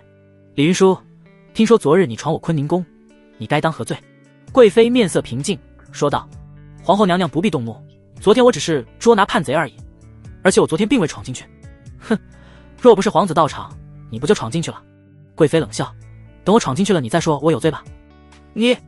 两人说了几句，人帝忽然咳嗽了起来，众人都是一喜，赶紧凑上前去。陛下。人帝缓缓地睁开了眼睛，看到这么多人围着，人帝虚弱地说道：刺客抓到了吗？陛下，刺客全部被李大人射死。人帝皱起眉头，想不到一个活口都没留下。纳信公主呢？平安生产了吗？皇后说道：托陛下洪福，纳信公主平安产子，母子平安。人帝两眼放光，好，沈玉楼果然有些本事。来人，宣沈玉楼，让他给朕看看伤。是。得到了皇帝的召见，沈玉楼总算是松了口气，悄悄地从坤宁宫的围墙翻了出去，然后一溜烟地回到了乳母司秦桂如和陶红。看到沈玉楼都满脸惊喜。沈大人，你终于回来了。秦桂如说道：陛下召见你，你快去吧，纳信公主这边也需要你帮忙。沈玉楼点了点头，等我回来再处理。沈玉楼刚要走，陶红忽然在他身上闻了闻。沈大人，你身上怎么这么香？秦桂如和陶红立马都用那种审问的眼神看着沈玉楼。昨天他们俩不知道多担心他，结果这家伙身上一股女人的香味，难道是去鬼混了？沈玉楼淡淡的说道：你们有所不知，昨天贵妃追杀我，我没办法，在皇后的被窝里藏了一宿。哎，说完，沈玉楼快步离去。秦桂如啐了一口，不吹牛能死啊，让皇后听见非得治他的罪。陶红也撇了撇嘴，就是沈大人就爱胡说八道。对于沈玉楼说的话，俩人压根也没信。吹什么牛啊，还睡在皇后的被窝，咋不说和皇后洞房呢？沈玉楼来到养心殿，微臣参见陛下。仁帝说道。沈清平身，看到沈玉楼，贵妃露出一丝笑容，丝毫看不出有什么异样，声音温柔地说道：沈大人，陛下已经苏醒，你快看看有没有什么法子让陛下好得快一点。沈玉楼心中冷笑，贵妃这娘们城府倒是够深的，昨天发生了那么大的事情，今日就像是没事人一样，找机会一定好好教育教育他，以报昨日之仇。沈玉楼说道：陛下，这伤口已经缝合，此乃皇后的功劳，微臣再给您开一服药，不出明日便能下地走路，但是仍需静养，10日之内不能剧烈活动。仁帝闻言有些惊喜地看向皇后，明真辛苦你了。皇后说道：能为陛下分忧是臣妾的福气。这个时候贵妃倒是识趣的没有说话，皇后给仁帝缝合那是事实，她争宠也没用。仁帝说道：沈清，纳信公主情况如何？纳信公主身体有些虚弱，还需调理一下，孩子的话问题倒是不大。仁帝说道：那就好，你只要保证这母子2个不死即可。沈玉楼，这次你乃是首功，等朕康复之后一定重重赏你。沈玉楼心中冷笑，仁帝和现代的那些资本家差不多，饼画的够大，赏赐是一个也没见着。不过沈玉楼表面上还是要谢恩的。仁帝说道：行了，你们退下吧，把李辉叫进来，让他单独觐见。是。众人离开养心殿，皇后对沈玉楼使了几个眼色，沈玉楼像是没看见一样，快步地走回了乳母司。沈玉楼这个态度气得皇后咬牙切齿的，说好的告诉她贵妃的把柄，结果用完她了，现在不理人了。贵妃也想跟沈玉楼说几句话，可是沈玉楼匆匆忙忙的，当着皇后的面她也不好说什么，现在跟沈玉楼的梁子已经结下了，这件事还真不太好办。而沈玉楼此时无暇理会这2个女人，她得赶紧去处理纳信公主的身体。按照仁帝的说法，只要让这对母子活着就行，至于他们2个是活得健健康康还是苟延残喘，对于仁帝来说都无所谓。仁帝的性格便是如此，跟他无关的人员他自然不会关心。但是对于沈玉楼来说，纳信公主是他的病人，他得对病人负责到底。回到乳母司之后，沈玉楼仔细地检查了纳信公主的身体，让内务府准备一些燕窝，按照嫔妃的月子标准给纳信公主提供餐食。陶红有些担心，沈大人这么做的话，内务府那边恐怕会有些不满，说不定到时候会说大人的坏话。沈玉楼说道：不用管他们，爱说就说，到我手里的病人我就得尽全力。人家燕国公主大老远来生个孩子，仁帝压根也不把人家当人。沈玉楼当然不是圣母，燕国公主日后是什么命运他管不着，也与他无关。可是在他手里的这段时间，他还是要尽心尽力的，起码让人家把月子做好，孩子也得照顾好了。沈玉楼处理了一下孩子的肚脐，找了个乳母喂养，算是安顿好了这对母子。就在此时，忽然陶红跑了进来，说道：沈大人，李夫人来找你了。沈玉楼一愣，哪个李夫人？李统领的夫人啊。哦，快请进。李夫人一脸慌张地走了进来，看见沈玉楼，扑通一声跪在地上。沈大人，求你救救我相公。夫人请起。沈玉楼把李夫人扶了起来。李统领怎么了？李夫人梨花带雨地说道：昨日李辉抓住公孙长林严刑拷打，结果下手重了，废掉了公孙长林的双腿，结果今天有人投案自首，证明刺客和乌林国没关系。现在公孙长林要找陛下要个说法，说是要让李辉以命抵腿。沈玉楼脸色微微一变，这一次李统领倒是有些冲动了。根据沈玉楼的猜测，这一次刺杀仁帝肯定和乌林国脱不了干系，但是他们既然敢这么大胆，肯定已经想好了后路，事情败露也能把自己甩得干干净净。而李辉明知和他们有关，却审问不出来，一怒之下就给使臣上了点手段，这的确是有些不合规矩。2国交战都不斩来使，更何况现在还没有交战，将使臣打残，这可不是一件小事。再加上仁帝遇刺，对李辉肯定有所不满，李辉现在的处境的确是有些不好。李统领身在何处？他们在金銮殿上，仁帝和文武百官也在，求沈大人去帮帮忙，你说不定能治好使臣的腿。沈玉楼道：李夫人莫要担心，你在我这里等候，我去看看。沈玉楼快步地来到金銮殿，此时仁帝在太监的搀扶下勉强地坐在了龙椅上，下面文武百官都在，李辉站在殿上面色铁青，而旁边则是坐在椅子上的公孙长林，还有乌林国第一先锋宋虎。公孙长林咬牙切齿地说道：仁帝陛下，我等乃是代表乌林国来访，可如今却遭到了这样的待遇，还希望仁帝能给我们一个交代，否则我若是这般样子回去，恐怕我们2国关系会变得非常恶劣。仁帝现在倒是不虚了，有燕国公主和孩子作为人质，现在燕国已经是他的囊中之物，就算是开战他也毫无畏惧。不过如果因为打残使臣开战，那他就有点师出无名了，所以今日之事还是得压下去才行。虽然李辉失职，可人帝对他并没有怪罪。打伤使臣的事情，他也有心包庇，现在就看使臣想要什么赔偿了。此事的确是李清冲动，使臣有何诉求，尽管说出来，朕尽量满足你。公孙长林说道：人帝陛下，李统领对我个人所作所为，我可以忍，但是我代表的是乌林国的脸面，我能忍，乌林国忍不了。若是人帝陛下想要补偿我的话，我倒是有个办法，回去也好交代。人帝眯了眯眼，使臣但说无妨，让我把燕国公主母子带回去。人帝冷笑一声，使臣这个要求有点不妥。公孙长林说道：有何不妥？那姓公主的乳母在我乌林国，她老人家还在等候消息，难道人帝陛下不想让他们母子团聚？文武百官都是一脸冷笑，这公孙长林真是够不要脸的。当初把公主送过来的时候，他们一顿道德绑架，非要让人帝把公主留下，现在公主平安生子了，他们又要把公主带回去，真是演都不演了。此时的沈玉楼正在大殿门口徘徊，人帝一眼看见了他，说道：沈清来的正好，跟他们说说公主的情况。人帝对沈玉楼使了个眼色，沈玉楼自然心领神会，上前说道：回禀陛下，公主虽然顺利生子，可现在仍旧命悬一线，别说坐马车了，公主就是下床都困难。现在若是让公主母子离开，那就是害他们性命。人帝对沈玉楼的回答很满意。使臣，你可听清了，公主情况不是很好，你难道想让他们母子死在路上？公孙长林哼了一声，眼神不善地瞪了沈玉楼一眼。上一次就是他坏了好事，没想到这家伙还真有一套，竟然能让公主平安产子。人帝说道：使臣，你还是要一些其他补偿吧。公孙长林说道：人帝陛下，上一次我输给贵国50万两白银，外加5000盾牌，很是不甘心，回去不好交代。我还想再和贵国比一次，还希望人帝陛下不要拒绝。人帝皱了皱眉，使臣想赌什么？公孙长林说道：就赌尼龙江的归属。文武百官都是脸色一变，尼龙江是两国交界的一条很重要的江，不仅是军事要地，而且这条江物产丰富，周围百姓又要靠江水灌溉，又要在江里捞鱼。这几年两国为了这条江没少争夺，直到现在这条江的归属也是模糊不清。如今公孙长林竟然要赌这条江，这个赌注可不小。人帝道：使臣要怎么赌？公孙长林指了指身旁的宋虎，这位乃是我们乌林国第一先锋宋虎，久闻徽国能人辈出，今日请徽国派出能人和宋先锋比试力气，力大者胜，如何？人帝皱起眉头，这个宋虎身强力壮，魁梧的要命，整个徽国怕是找不出这样的人来。使臣，这有些不妥吧？公孙长林说道：人帝陛下，我双腿断掉，恐怕要休养几个月才能恢复，而且恢复之后也未必能够完好如初。我没有直接要补偿，只是要一个比试的机会，难道人帝这也不肯答应？公孙长林野心很大，若是直接要尼龙江的话，人帝是万万不会同意的。但是公孙长林现在不要补偿，只是要一个比试的机会，这人帝总不能不给吧？人帝看向文武百官，大家也没有主意。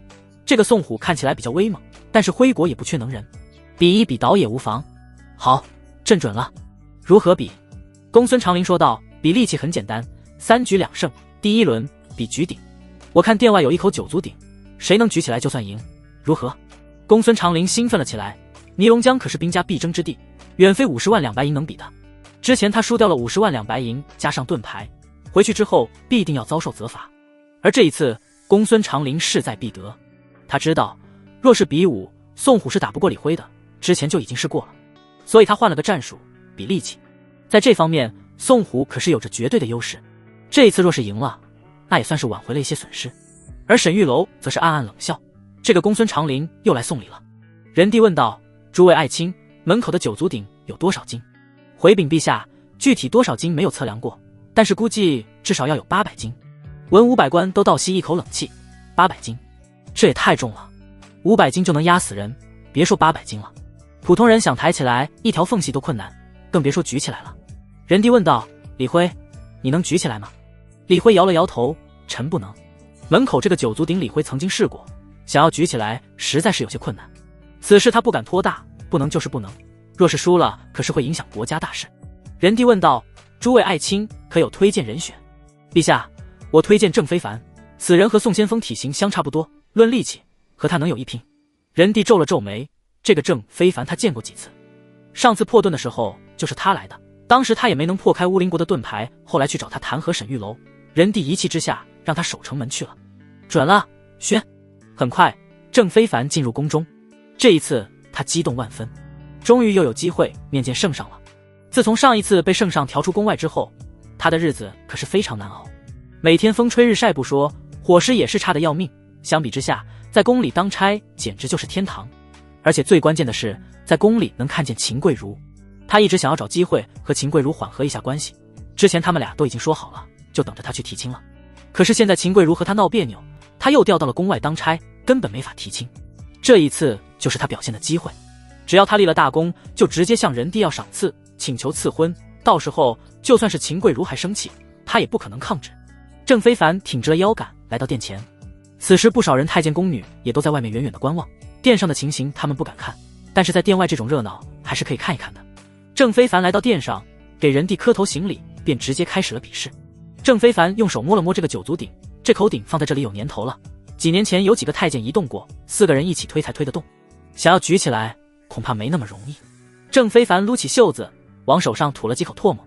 下面的人群里，秦贵如和陶虹也凑了过来，看到郑非凡之后，陶虹小声说道：“你老乡好。”秦贵如白了他一样：“别胡说八道，我跟他没关系。”最近秦贵如和陶虹的关系也处得不错，陶虹偶尔也敢开秦贵如的玩笑了。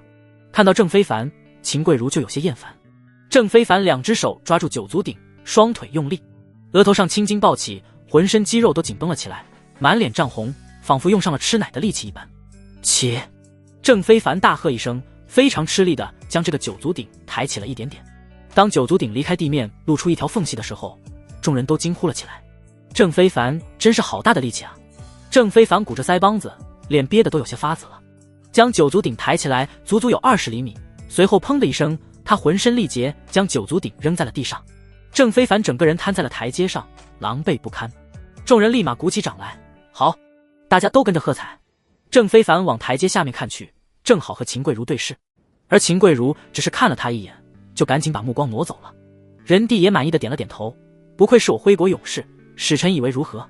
公孙长陵大笑起来，仁帝陛下，这也叫举起吗？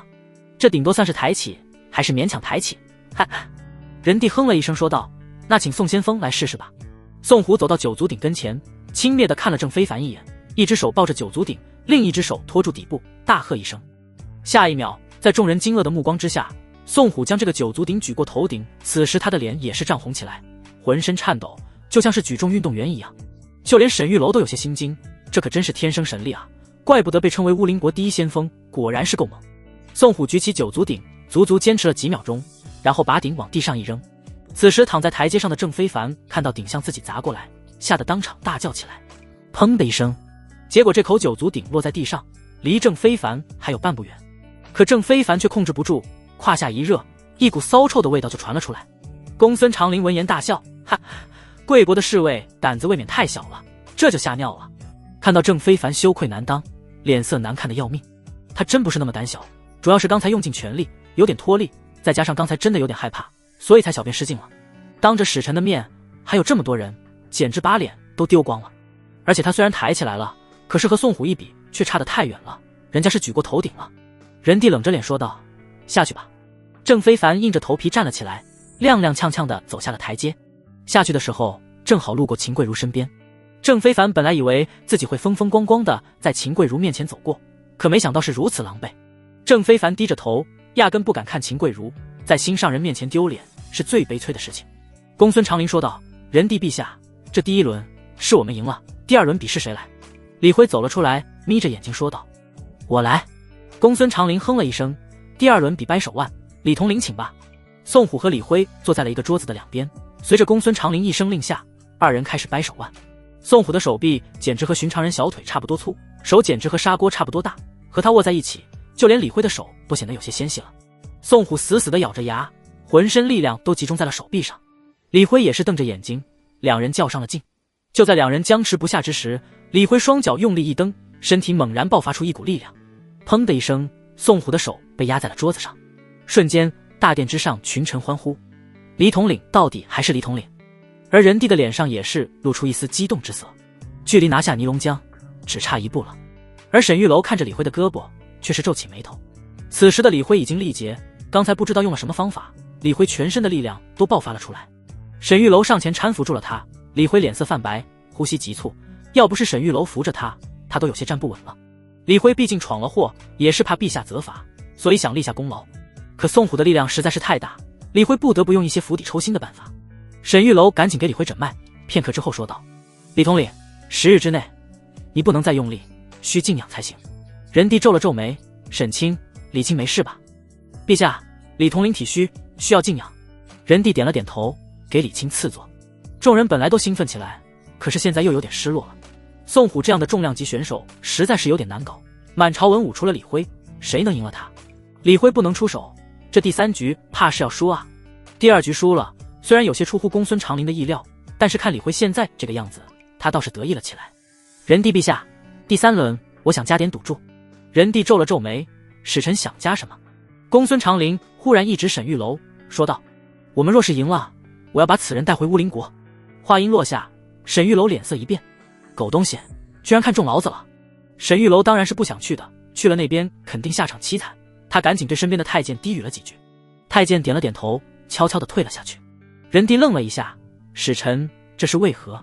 公孙长林说道：“此人不光破了我们的乌灵盾，还成功给公主接生，乃是人才。若是我将他带回去，我主必定欢喜。”仁帝眉头微蹙，沈清的确是个人才，可是……忽然，沈玉楼说道：“多谢使臣大人抬爱，不知使臣大人这边以什么加注？”公孙长林说道：“我们可以加钱。”沈玉楼摇了摇头：“以前换人，未免有些不妥。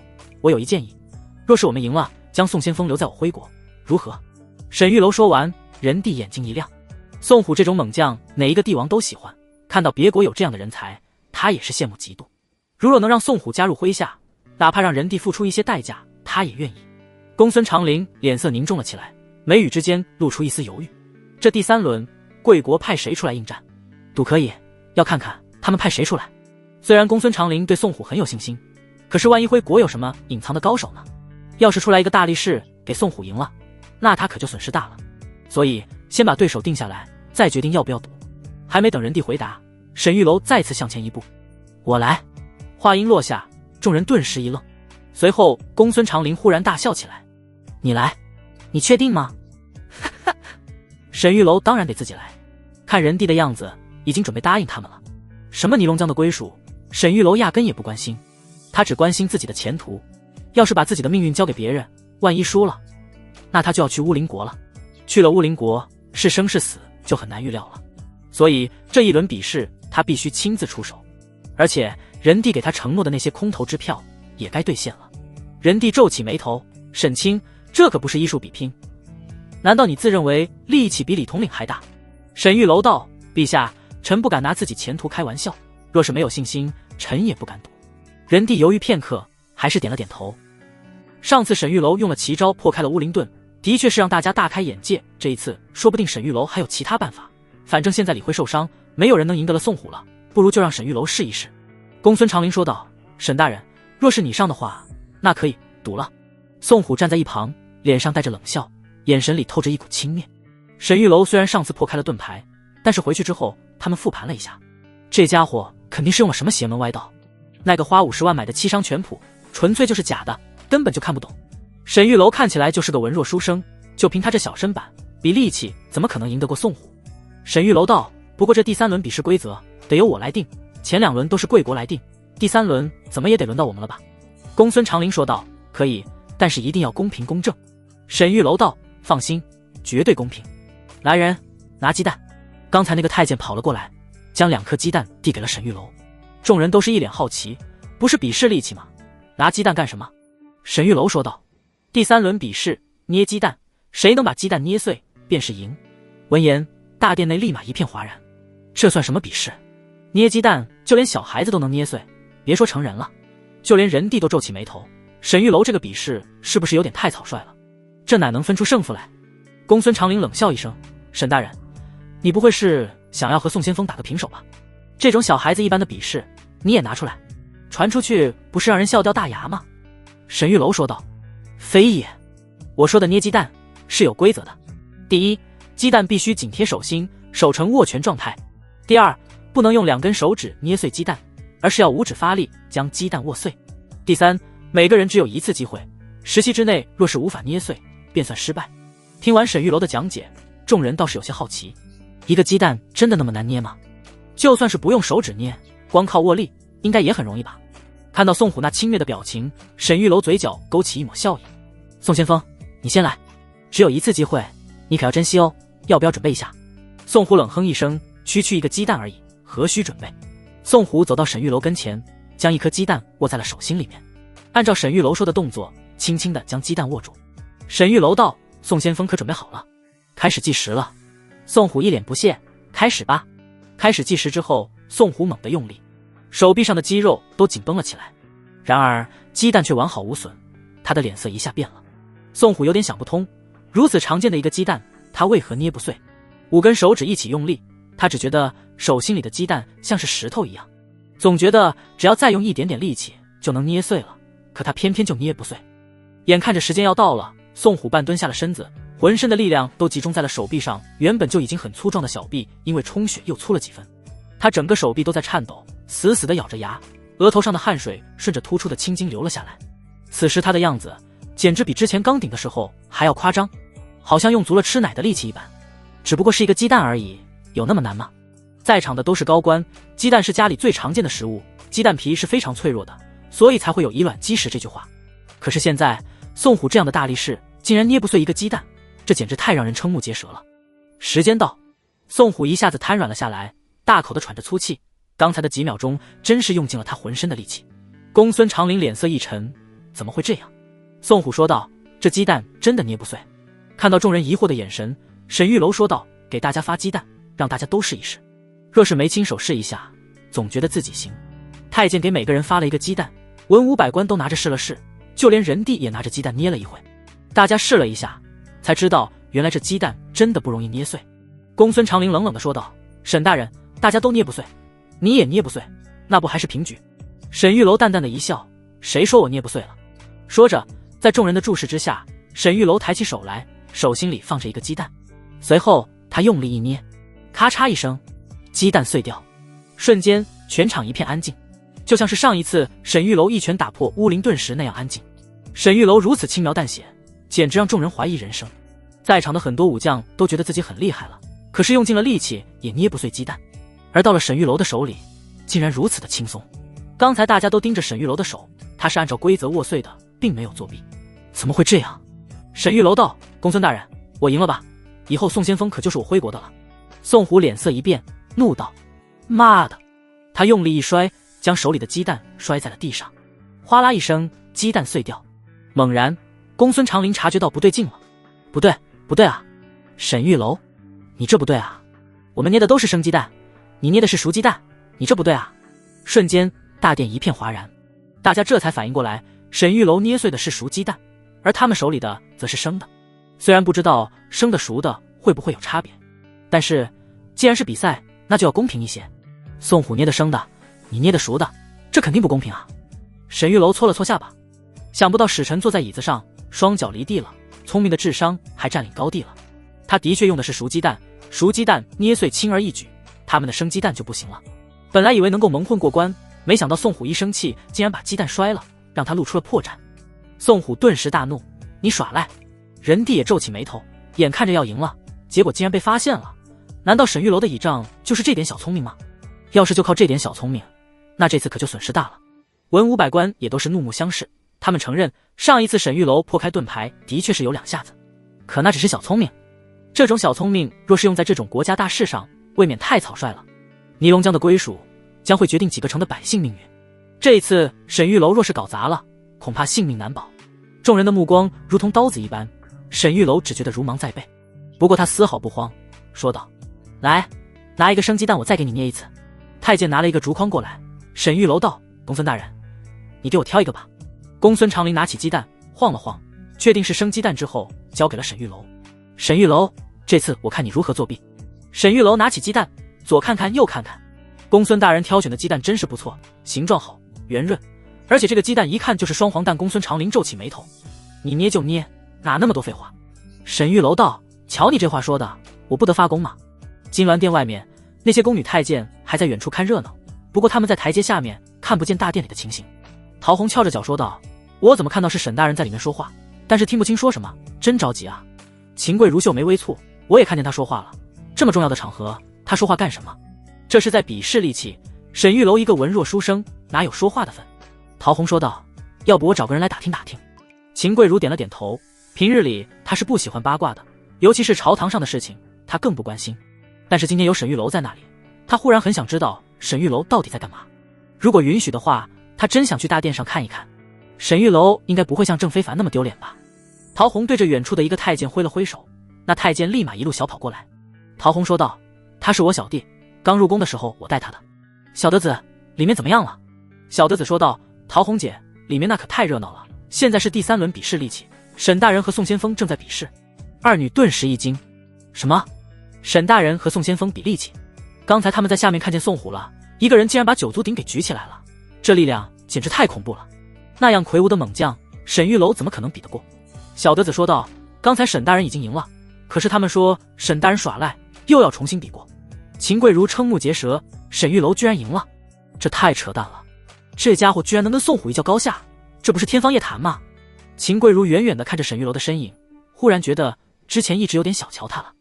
此时的沈玉楼在乌林国使臣面前，还有文武百官面前，竟能如此泰然自若，若是换成别人，早就慌乱的双腿打颤了。就像郑非凡一样，看似魁梧，实际上就是银样蜡枪头。陶虹说道：“小德子，你去吧，再探再报。”得嘞。沈玉楼拿着生鸡蛋握在手里，手伸到了众人面前。看好了。在众人的注视之下，沈玉楼用力一捏，咔嚓一声，鸡蛋碎掉，散落的生鸡蛋顺着沈玉楼的手流到了地上。这一次所有人都激动了起来。刚才的确是不公平，沈玉楼用熟鸡蛋算是搞了个小动作，可是这一次呢，他用的可是货真价实的真鸡蛋。这一下使臣没话说了吧？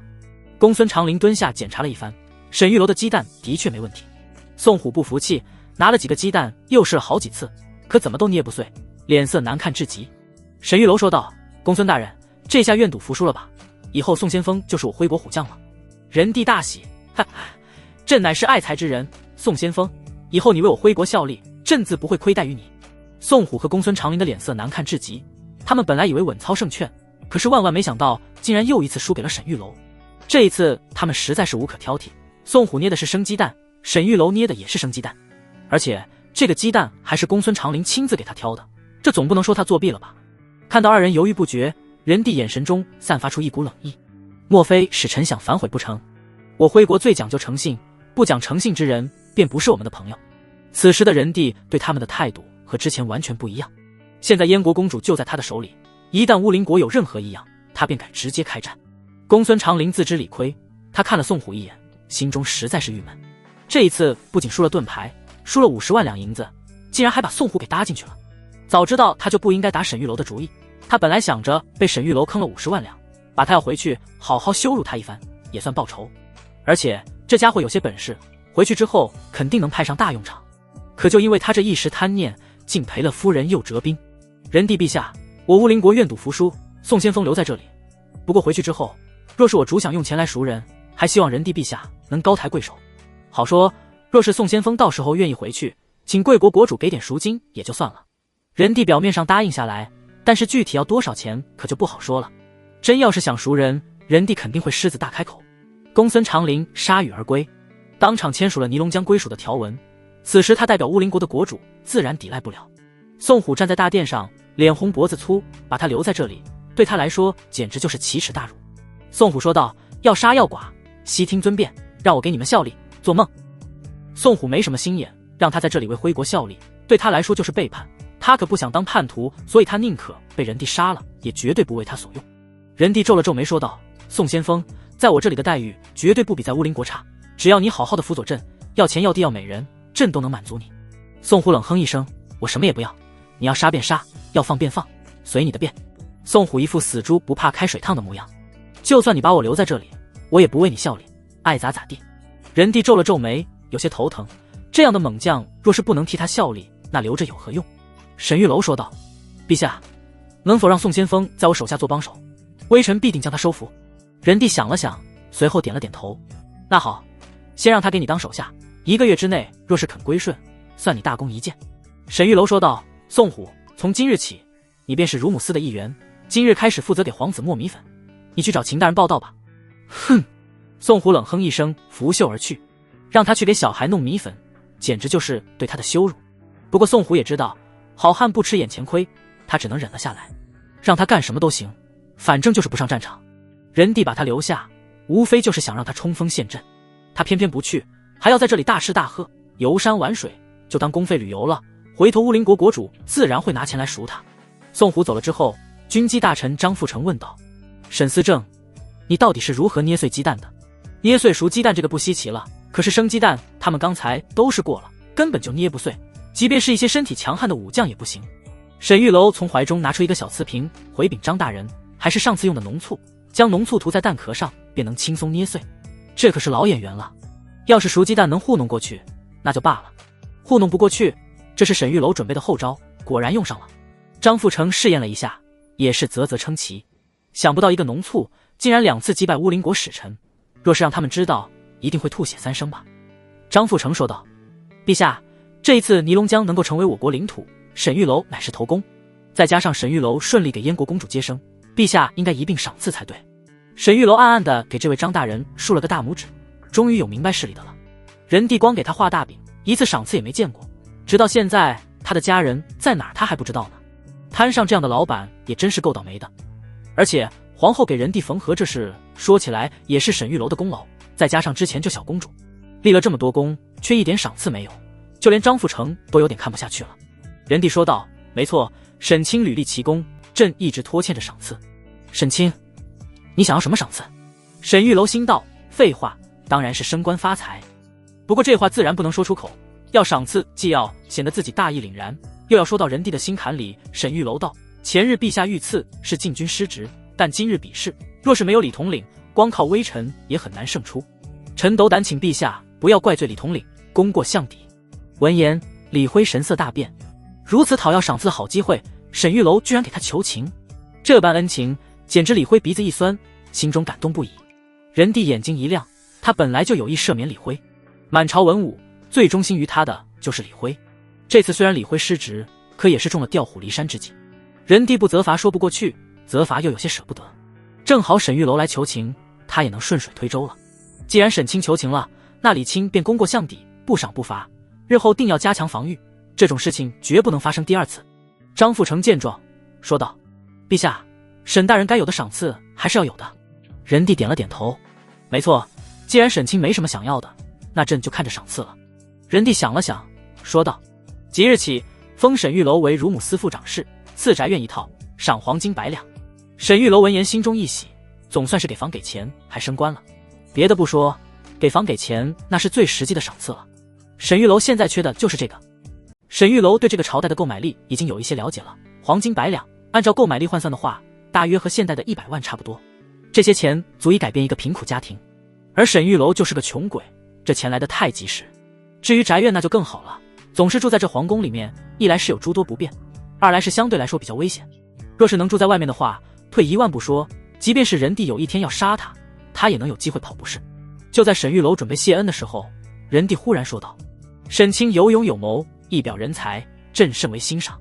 如今司仪郡主正值芳龄，和沈清乃是郎才女貌，天作之合，朕决定赐婚沈玉楼与司仪郡主，下月完婚。话音落下，沈玉楼脸色一变：陛下，沈清谢恩吧。人帝没给沈玉楼说话的机会，这件事似乎他早就已经决定了。沈玉楼神色一僵，而其他的文武百官表情也都十分的古怪。这是怎么话说的？前面那些赏赐都挺正常的，可是好端端的怎么突然来了个赐婚？这个司仪郡主是谁？沈玉楼没听过啊。人帝说道：好了，朕身体有些不适，今日就到这吧。说完，人帝在几个太监的搀扶下站了起来，离开大殿。众人也退出了金銮殿。沈玉楼扶着李辉，李辉说道：沈大人大恩不言谢，日后有能用得着我李辉的，赴汤蹈火在所不辞。沈玉楼心不在焉地说道：李统领不必客气，本来皇上就没想责罚你，我只是做个顺水人情。李辉倒是不这么想，他对沈玉楼还是十分感激的，要不是今天沈玉楼力挽狂澜，那他可就惨了。沈玉楼问道：李统领，这个司仪郡主是什么人？李辉神色微变，左右看了看，压低声音说道：沈大人，去我家里说吧。沈玉楼点了点头，将李辉一路送回了家。李夫人看到李辉平安回来，赶紧跪下要给沈玉楼磕头：嫂子快请起，我可担待不起。客套了一番之后，李夫人非要亲自下厨，好好款待一下沈玉楼。她倒是也没推辞，正好要问问李辉关于这个郡主的事情。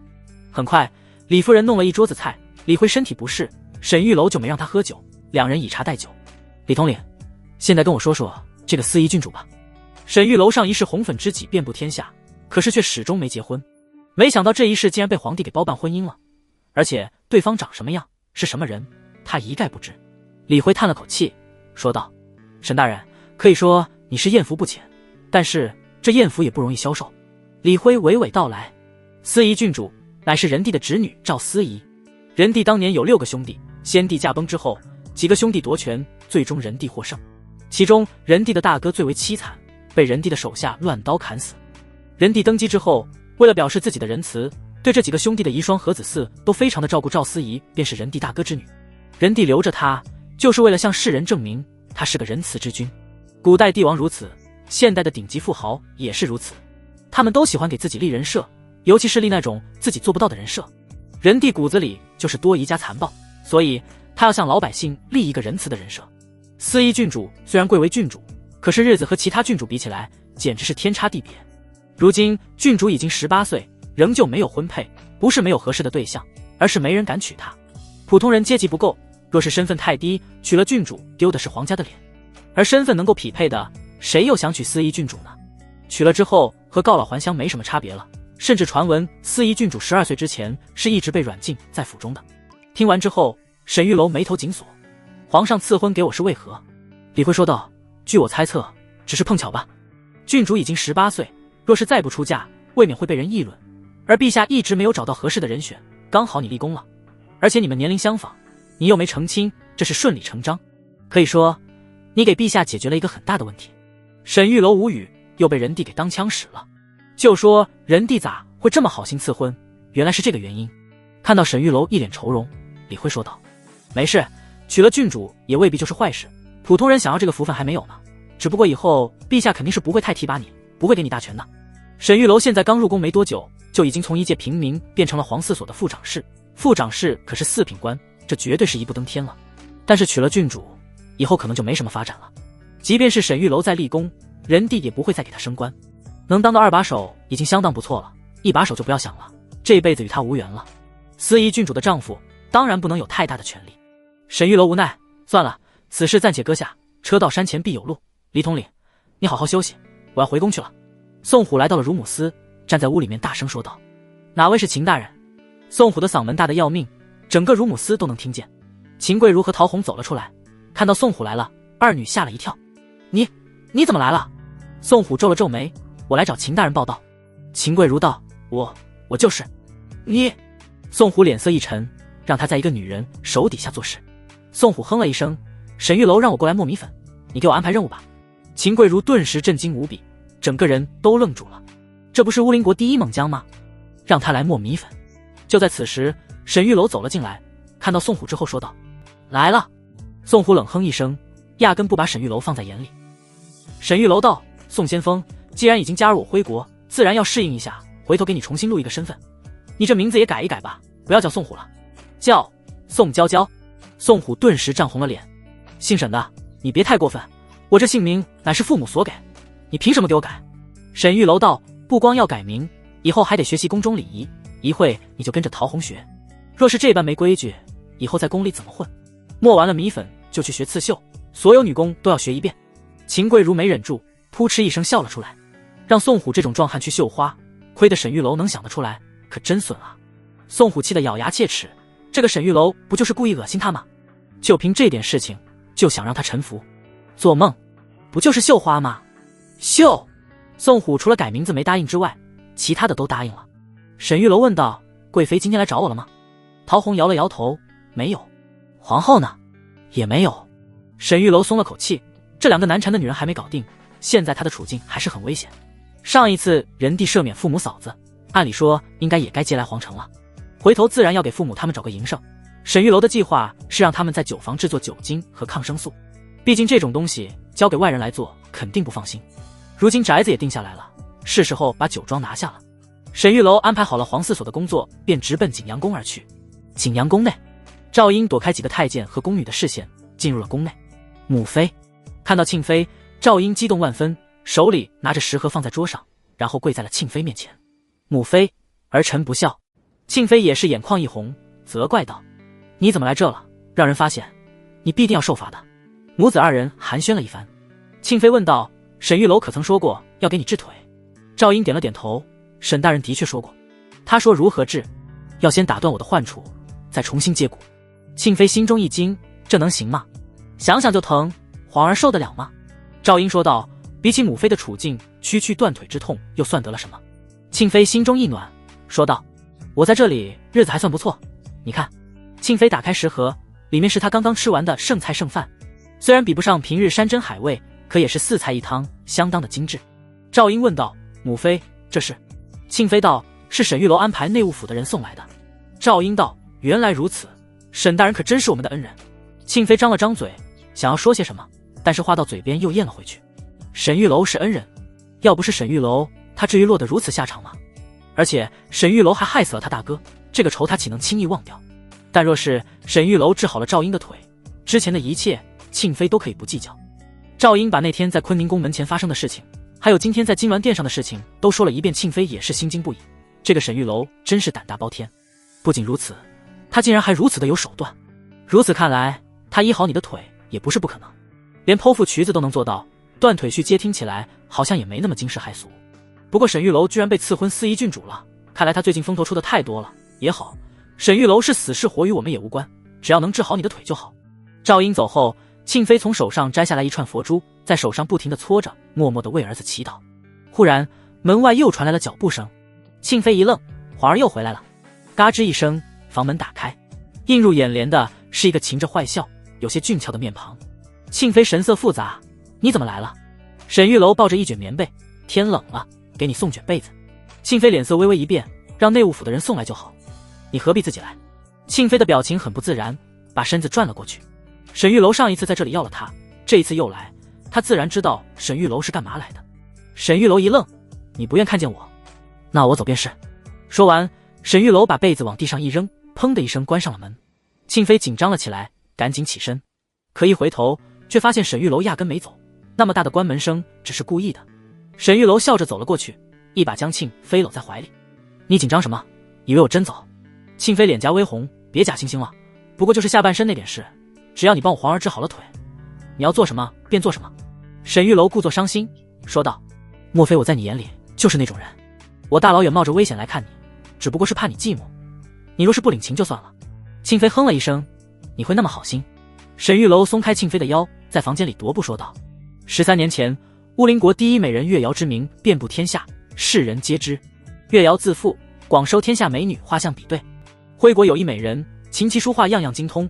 她的画像传到乌林国的时候，月瑶当场崩溃，从此之后再未出门。这样的美人，若是有幸能见一面，真是死也值了。”庆妃的脸上泛起一丝红润，眼神也变得柔和了许多。方才沈玉楼说的这件事的主人公便是他。庆妃轻哼一声：“都是以讹传讹，月瑶乃是乌林国第一美人，相貌绝不会输给我，更不会见了我的画像就当场崩溃。这种故事也有人相信。”嘴上虽然这么说着，可庆妃的脸上却是带着一丝傲然之色，似乎回想起了当年风华正茂的时候，名声在外，多少富家公子豪掷千金，只求一见。庆妃想起自己如今的样子，说道：“现在已经人老珠黄，在这冷宫里，恐怕没人愿意看了。”沈玉楼说道：“谁说的？我这不是费尽心思来看你了吗？”庆妃成名时方才16，如今也就29岁，风韵正足。比起当年的青涩，如今才最有女人味道。沈玉楼走到庆妃跟前，故作惶恐地说道：“这位娘子好生俊俏，本公子游历四方，从未见过你这般美人，莫非你就是那传说中的天下第一美女？”庆妃扑哧一声笑了出来，越说越夸张：“什么天下第一美女，我听着都骚得慌。”沈玉楼上前拉着庆妃的手，说道：“不知道本公子有没有荣幸和天下第一美女共度良宵？”庆妃咬了咬嘴唇：“你这家伙怎么这么油嘴滑舌？油不油得亲过才知道。”沈玉楼轻轻一拽，将庆妃拉入怀中，吃起了嘴子。原本庆妃对沈玉楼怨气颇深，一来是举报了他谋害皇子，二来是害死了他的哥哥。可是刚才沈玉楼的一番话，让庆妃心花怒放。明明知道这家伙说这些是为了哄她上床，可庆妃偏偏抗拒不了。现在在沈玉楼的怀里，也是半推半就。明知道这个男人不是好人，可庆妃就是想被他压在身下，这就是情绪价值的力量啊！一番云雨过后，庆妃躺在沈玉楼的臂弯里，享受着他的拥抱。庆妃说道：“你的目的也达到了，现在不用再说那些违心的话了吧？沈玉楼挑起庆飞的下巴，我什么时候违心了？我说的每句话都是发自内心的。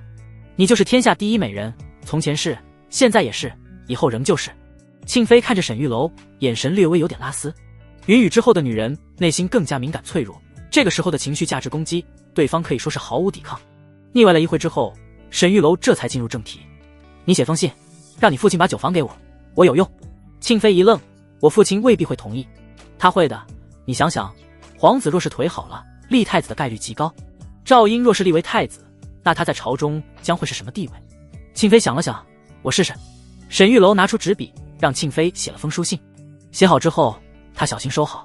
庆飞说道：皇儿的腿要多久能治好？沈玉楼想了想，伤筋动骨100天，这几日我就给他断腿续接，但3月左右才能彻底康复。庆飞面露愁容，3个月还要好久。沈玉楼道：这个月我就想办法让你提前出来。庆飞一愣，真的？你别骗我，我最怕别人骗我。你放心，我说到做到。沈玉楼穿好衣服，拿着信走了出去。到门口的时候，庆飞忽然叫住了他。沈玉楼，我兄长，真是你杀的吗？沈玉楼脚步一顿，你觉得是就是，你觉得不是便不是。给庆飞留下了一个模棱两可的回答，沈玉楼便推门而去。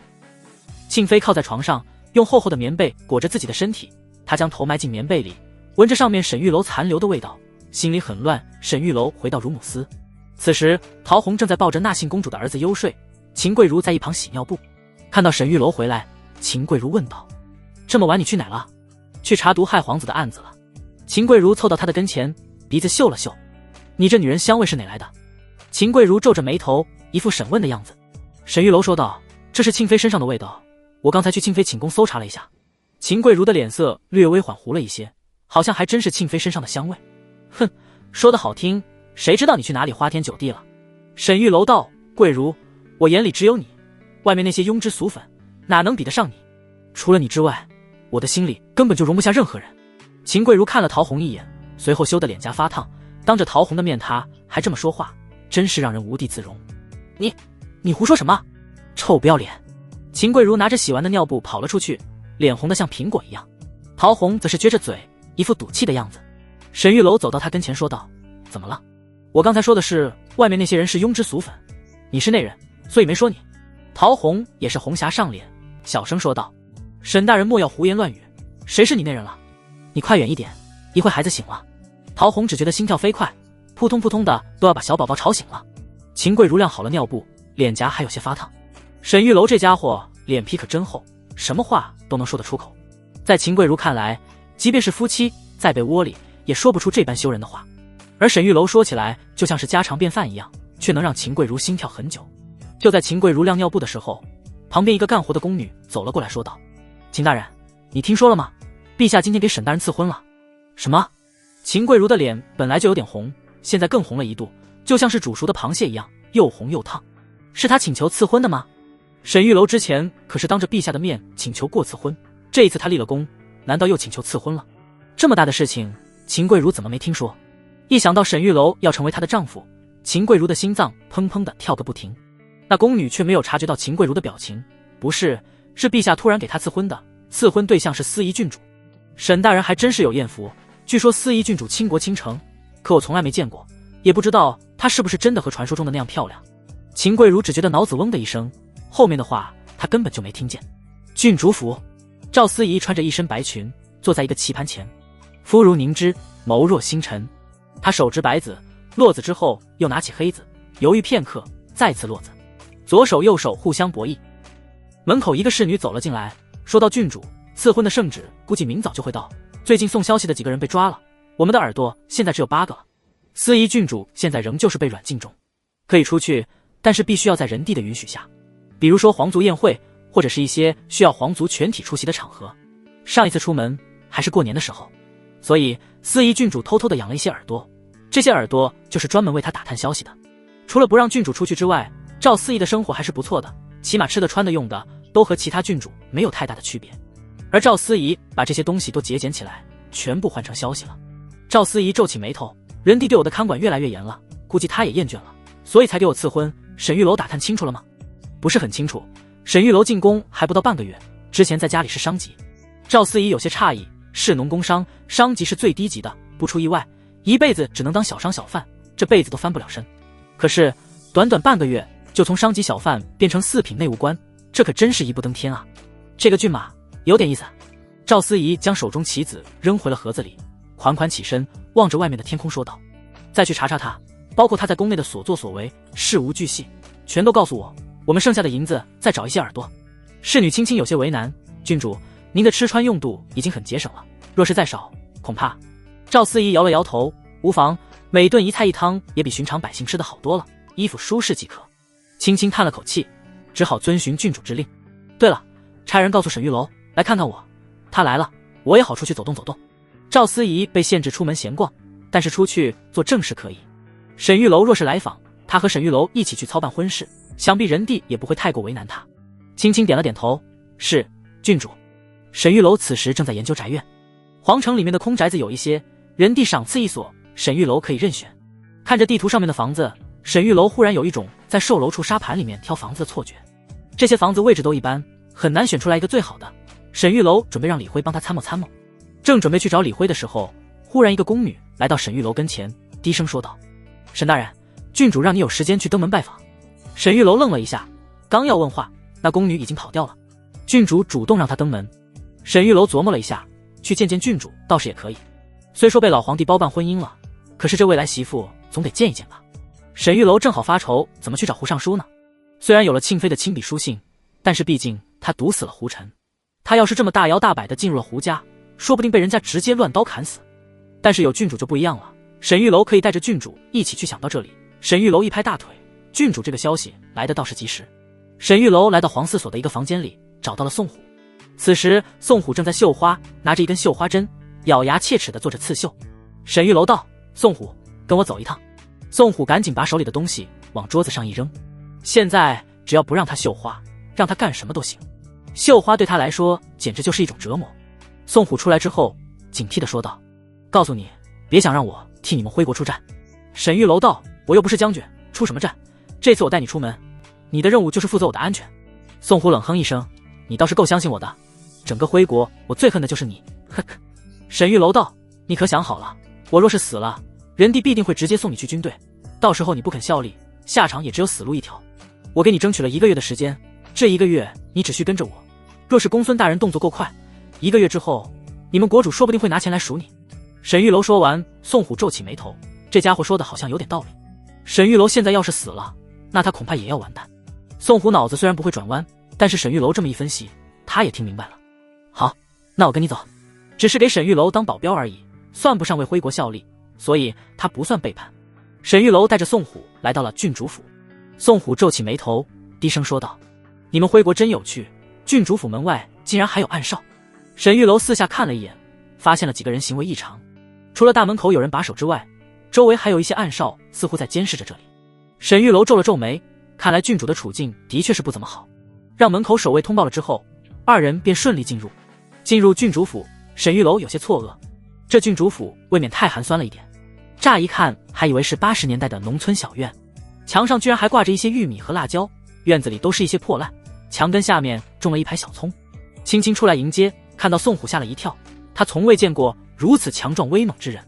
沈大人，郡主在屋内。沈玉楼冲着轻轻拱了拱手，这侍女倒是长得漂亮，只不过衣服上面居然有补丁，好歹也是郡主侍女，衣服上有补丁有点说不过去了吧。沈玉楼进入房间，一股茶香味扑面而来，硕大的房间空空如也，竟然连个家具都没有。房间的正中央有一小桌，桌上摆着棋盘和茶具，在小桌后面乃是一个倾国倾城的绝色美人，身如仙月，眸若秋水。她坐在那里端着一杯茶，简直如画卷一般唯美，哪怕沈玉楼前世阅女无数，也未曾见过这般女子。沈大人来了，请坐。声如碎玉，唇若丹霞，简直美不胜收。沈玉楼回过神来，上前行礼：“见过郡主。”说完，他便坐在了郡主的对面之前，看到郡主侍女轻轻衣服上有补丁，已经有些惊讶了。可如今见到郡主身上也有补丁，沈玉楼嘴角抽了抽：“堂堂郡主，至于这么惨吗？”轻轻说道：“沈大人，这可是我们郡主珍藏的茶叶，若不是你来，是绝对不会拿出来的。”沈玉楼道：“多谢郡主款待。”他端起一杯茶抿了一口，茶香四溢，的确不俗。这满屋子只有这杯茶能配得上郡主的身份，其他的简直不值一提。宋虎不明所以，站在门外不住的撇嘴，想不到徽国的郡主生活如此窘迫，看来徽国的财力也不怎么样。沈玉楼正想着郡主找他来干什么，赵思怡忽然说道：“听闻陛下上次赏了你500两黄金，你我马上要结为夫妻，500两黄金可否分我一半？”沈玉楼，这么直接吗？现在的大龄乡亲女也没你这么直接吧？沈玉楼全部身家就这500两黄金，而且还没到账呢，见都没见到，郡主就要分走一半，长得好看也不能这么为所欲为吧？赵思怡盯着沈玉楼的眼睛，脸上毫无愧疚之色，仿佛问沈玉楼要钱乃是天经地义一样。沈玉楼想了想，说道：“郡主对于婚前性行为如何看待？”赵思怡也是个高手啊，高手过招讲究的就是直捣黄龙，一出手就是必杀。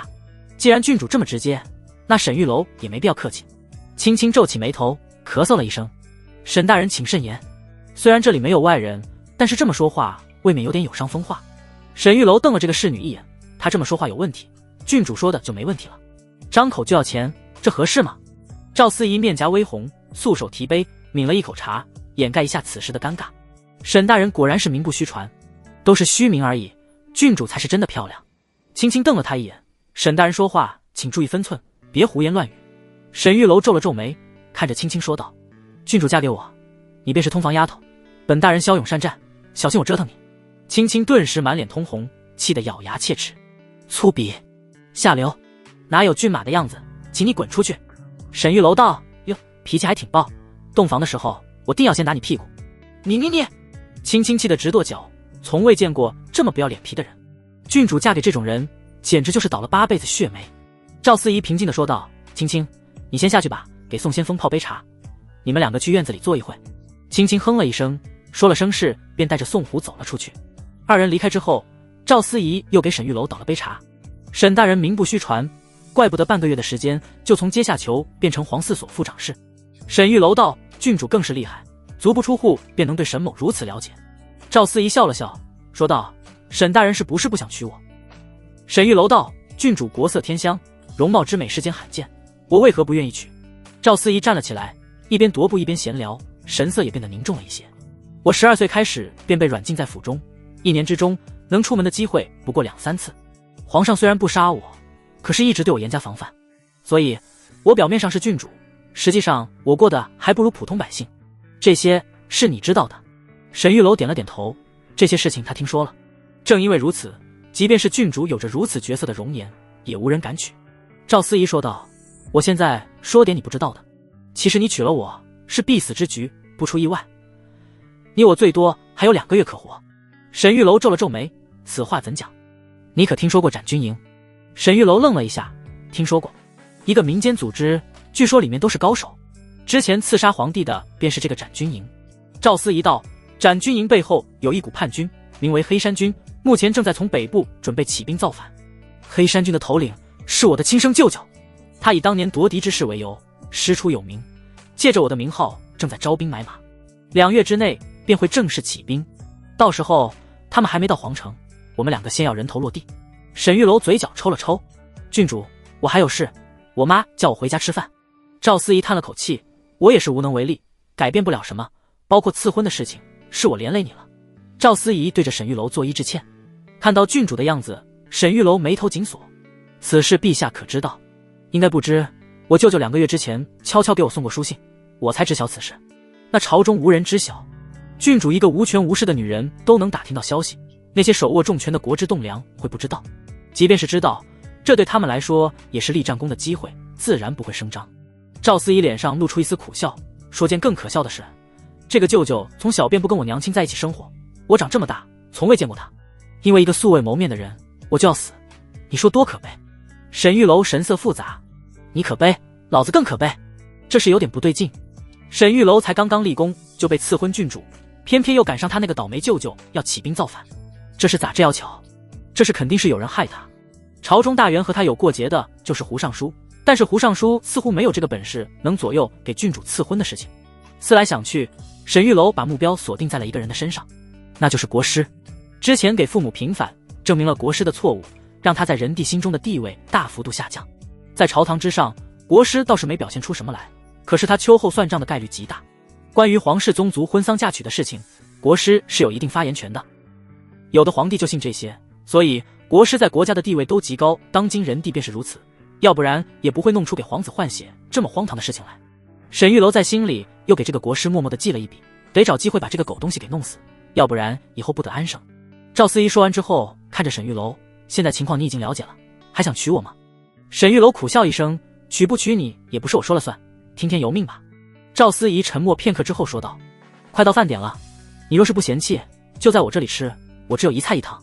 沈玉楼站了起来说道，今日天色不错，郡主若是不嫌弃，我带你出去走走，咱们找个地方蹭饭去。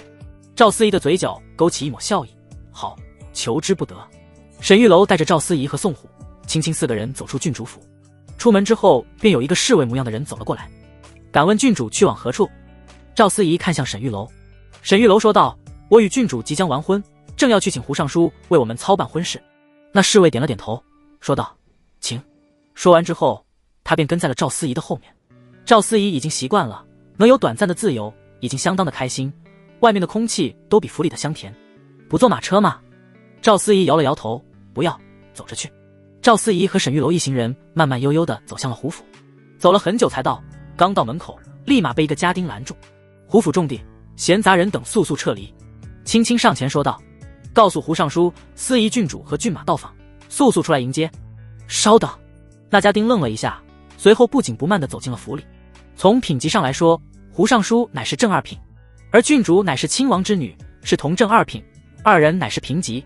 而沈玉楼为骏马，是同从2品，比尚书略低一点。但是在实权上，这两口子和胡尚书那是完全没有任何可比性的，所以胡家的一个家丁都敢如此怠慢他们，普通郡主都不给面子，更何况思怡郡主了。府内，家丁通报了一声之后，胡建业勃然大怒，他还赶上门来，找死吗？让府兵拿好刀剑，他进来先砍他一只胳膊。胡府的府兵立马准备了起来，每个府兵都拿好了利刃。沈玉楼害死胡晨，害得庆妃进冷宫，那这可是胡家最大的仇人，没想到他胆子这么大，竟然还敢来胡府，简直就是找死。胡建业怒目圆睁，今日非得给儿子女儿报仇不可。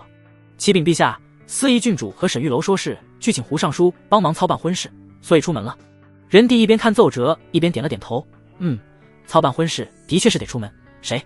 你说他们找谁操办婚事？胡尚书。仁帝顿时无语，沈玉楼这小子脑袋进水了吧？郡主的婚礼压根也不用他们自己筹备，就算是思怡郡主没什么地位，那他们也应该去找礼部胡建业，乃是吏部尚书，专业也不对口。更何况沈玉楼自己不知道他和胡家之间什么情况吗？这么贸然的去，不是找死吗？莫非是思怡郡主要去的？仁帝无奈的叹了口气，他已经亲自赐婚了，自然是不能让胡建业乱来，否则沈玉楼要是断胳膊断腿的，世人难免又要说闲话了。宗人府经历司的新经历上任了吗？回禀陛下，张经历已经上任。好，让他去一趟胡府，把朕的圣旨一同带过去。宗人府拿到仁帝的圣旨之后，张新杰很激动，他这一辈子简直顺极了，从新科状元到巡查御史，到如今的经历司经历，从7品官到5品，只用了3年的时间。其实在宗人府当官远不如巡查御史舒服，可宗人府都是皇亲国戚，若是有机会便能一步登天。唯一的遗憾就是他心爱的女人嫁给了皇帝，还成了贵妃。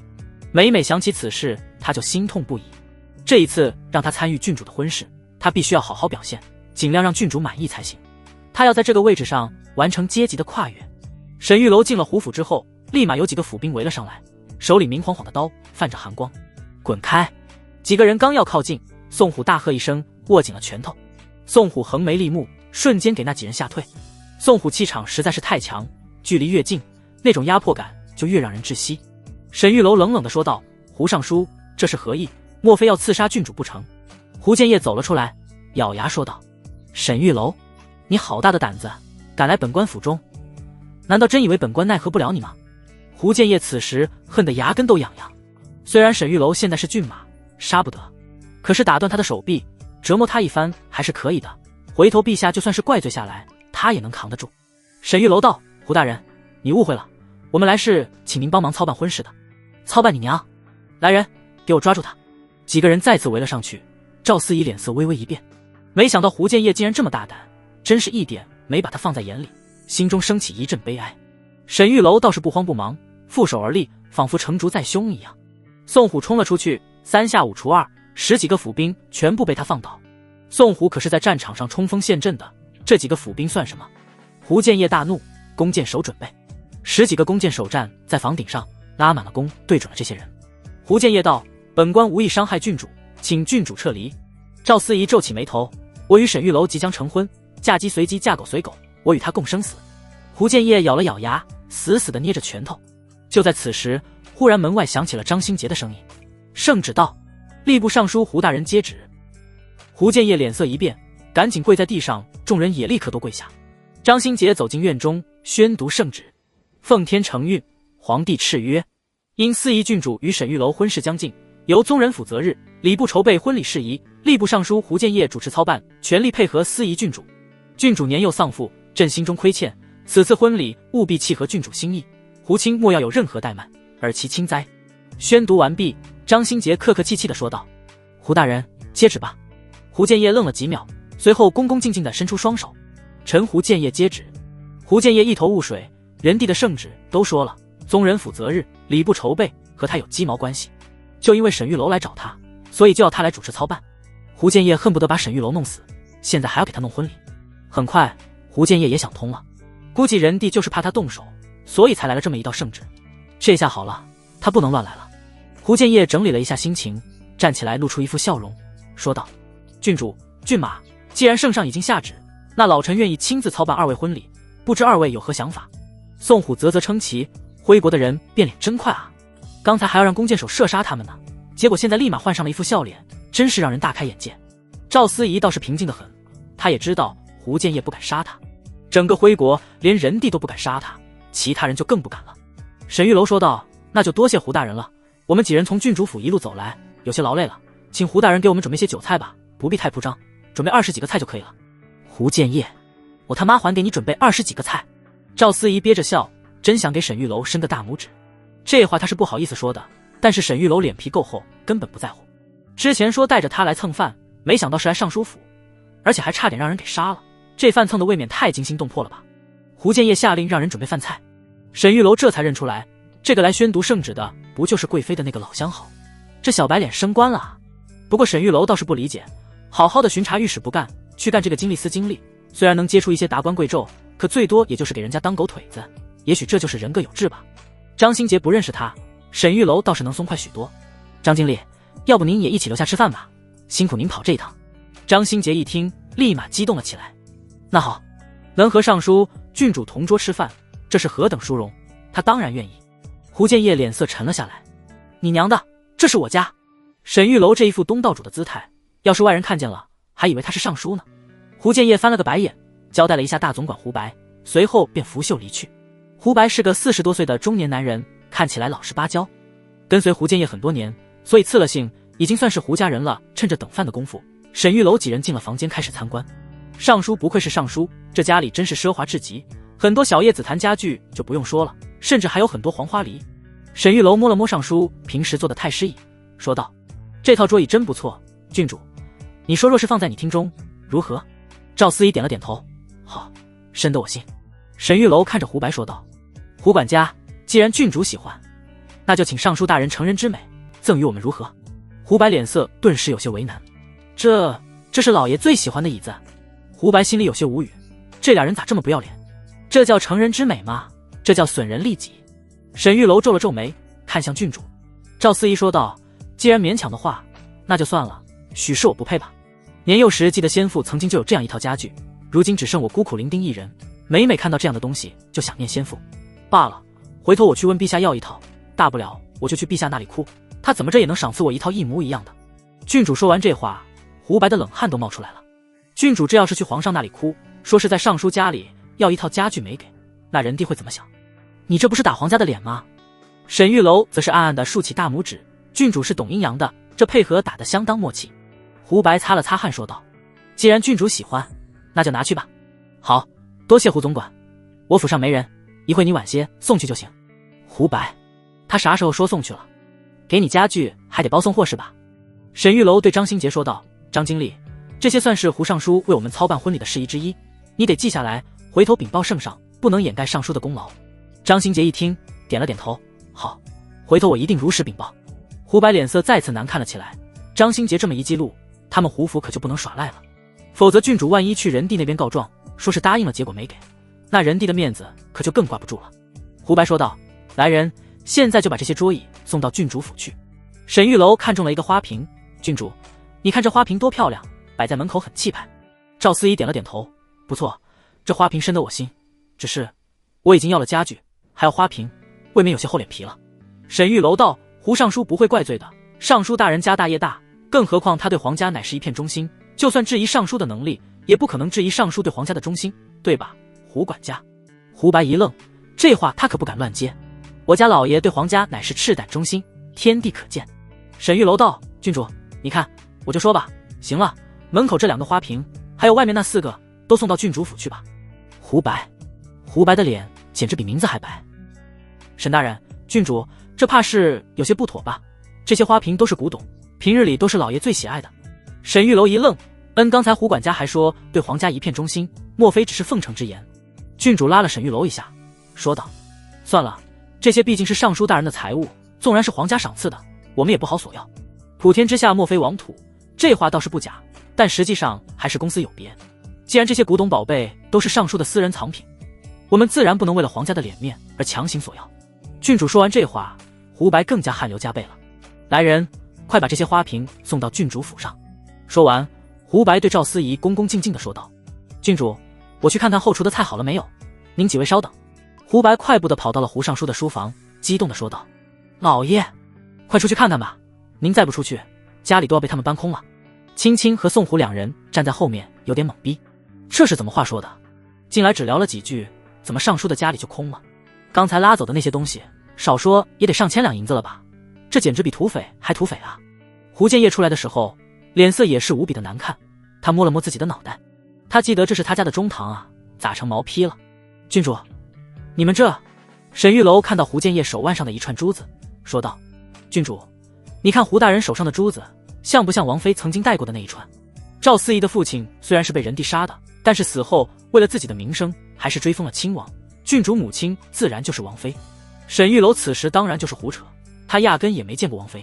但是如果尚书问起来，他就说是郡主和他形容过的，尚书也挑不出毛病来。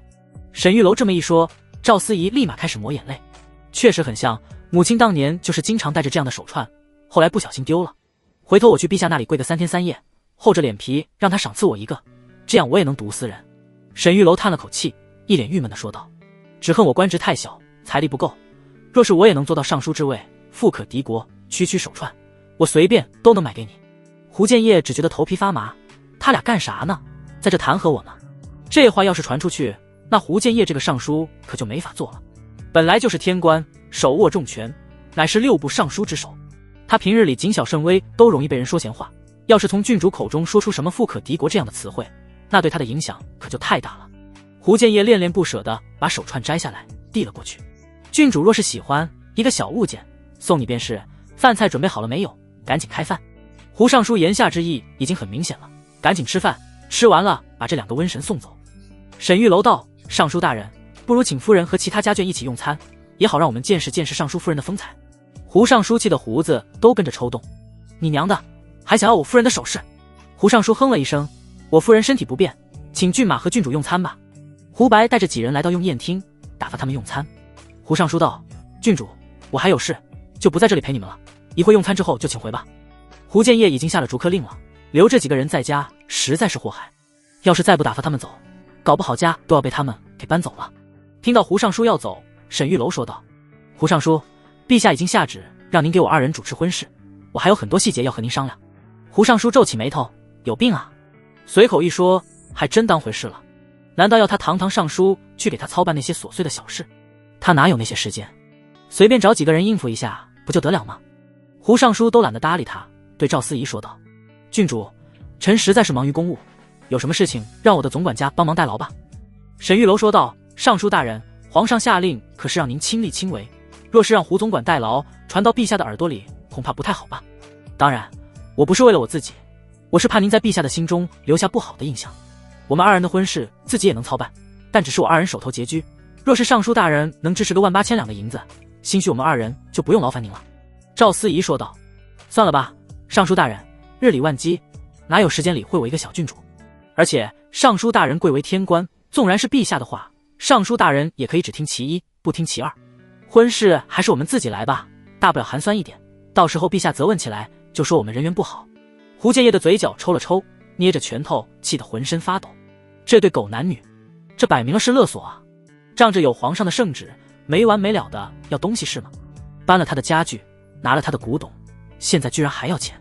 张新杰站在一旁，神色有些尴尬。虽然他也听出来沈玉楼这二人是在向胡尚书要钱财，但此刻他也只能装作什么都听不懂。胡尚书冷冷地看了张新杰一眼，有张新杰这个宗人府的小官员在，他又不敢对沈玉楼做什么。胡尚书咬了咬牙说道：“2000两够了吗？”沈玉楼说道：“尚书大人，我们布置婚房，招聘家丁，可能要花不少钱。”赵思仪说道：“算了，你别为难尚书大人了，我们再去凑3000两，大不了我去问皇上要。”“行了，行了，5000两白银，多出来的就当我给二位随礼了，祝你们新婚快乐，吃完饭就走，行吗？”郡主款款施礼，多谢尚书大人。胡建业冷哼一声，拂袖离去。沈玉楼赶紧走了2步追了上去，低声说道：“尚书大人，这是庆妃给您的书信。”将信塞到了胡建业的手中，沈玉楼便转身走了回去。胡建业脸色一变，皱着眉头看向了沈玉楼。庆妃的信怎么会在他的手里？庆妃现在在冷宫，处境应该不怎么好，想要往宫外传信也非常困难。即便是传信，也应该是由皇子想办法。怎么是沈玉楼？胡建业捏了捏袖中的信，快步的离去。很快，一大桌子丰盛的菜肴摆在了面前。沈玉楼顿时食指大动。谁说穿越古代没有好吃的？这菜也太丰盛了，这才叫做山珍海味，美味佳肴。熊掌、鱼翅、鸽子、飞龙，各种稀罕物都端上了餐桌。以前沈玉楼在家里吃的就是一些糙米粥，弄点豆子，拌点咸菜下饭。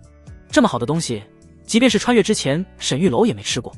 大家都坐吧，别客气，一起吃。沈玉楼招呼宋虎和青青还有张新杰一起坐在了桌旁。胡白心中一阵无语，默默地翻了个白眼，弄得好像是他请客一样。几人坐下之后便开始狼吞虎咽。郡主和青青的吃相还算是比较有规矩的，看起来让人赏心悦目。可是沈玉楼和宋虎就不顾形象了。宋虎本身饭量就大，而沈玉楼则是最近没吃着什么好的，两人吃的那叫一个狼吞虎咽。宋虎一拍桌子说道：“再给我来1碗米饭。”沈玉楼瞪了他一眼：“谁让你吃主食的？陋习赶紧给我改掉，吃熊掌一样能吃饱。”宋虎，胡白擦了擦脑门上的汗，赶紧吩咐后厨继续上菜。宋虎一个人就能吃掉半桌子菜，剩下那几个人也都不是善茬。虽然郡主和青青2个人吃相还是比较斯文的，但是这俩人也像饿死鬼脱生一样，吃的一点也不少。郡主和青青2个人在家粗茶淡饭，吃的和普通老百姓没什么区别，所以吃到这种大鱼大肉，自然也是胃口大开。一桌子菜很快就被吃完，紧接着第2波上来，这几个饿死鬼继续吃。胡白此时十分无语，知道的这是郡主和郡马来府上做客，不知道的还以为是哪儿的难民来了呢。一共吃了好几轮，几人这才吃饱。沈玉楼四处看了看，想看看还有什么能拿走的没。胡白低声说道：“沈大人，我们老爷吩咐了，吃过了饭就请各位离开吧。”不下逐客令，这帮人也是真不走，脸皮太厚，胡白实在是受不了。那好吧，尚书大人实在是好客，回头我们一定常来。沈玉楼等人扶着墙走出了尚书府，吃得太饱，走路都困难。砰的一声，胡白关上了大门，发泄着自己心中的怨气。什么东西？呸！胡建业在书房里看着庆妃的信，脸色变得难看了起来。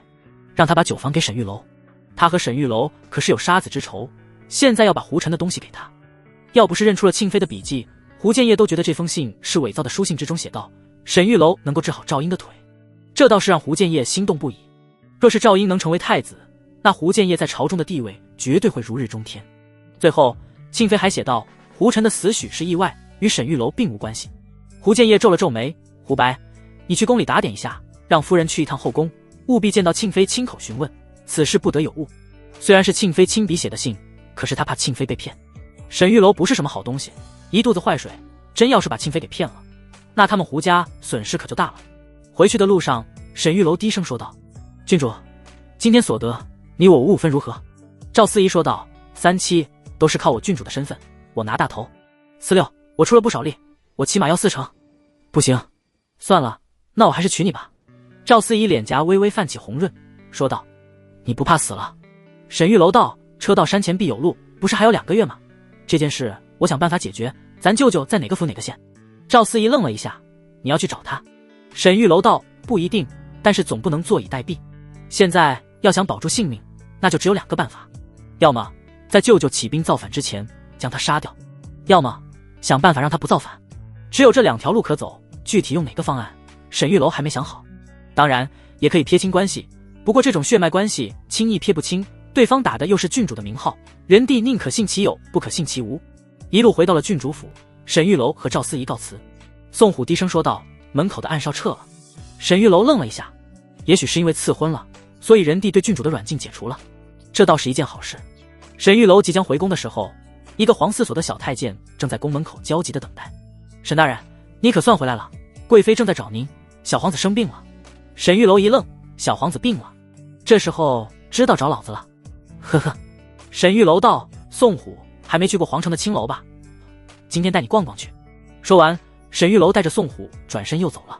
赵思怡和青青回到府上之后，看着满屋子的家具花瓶，青青很高兴。郡主，这些可都是好东西，咱们是卖了再买些耳朵吗？赵思怡道：“应该不用了，我今日出行，皇上都并未限制，以后应该都不会限制我的自由了。”青青大喜：“真的？那太好了。郡主，你真的准备嫁给那个沈玉楼？”赵思怡道：“皇上赐婚，能不嫁吗？”青青撅了撅嘴：“你要是想不嫁，肯定有办法。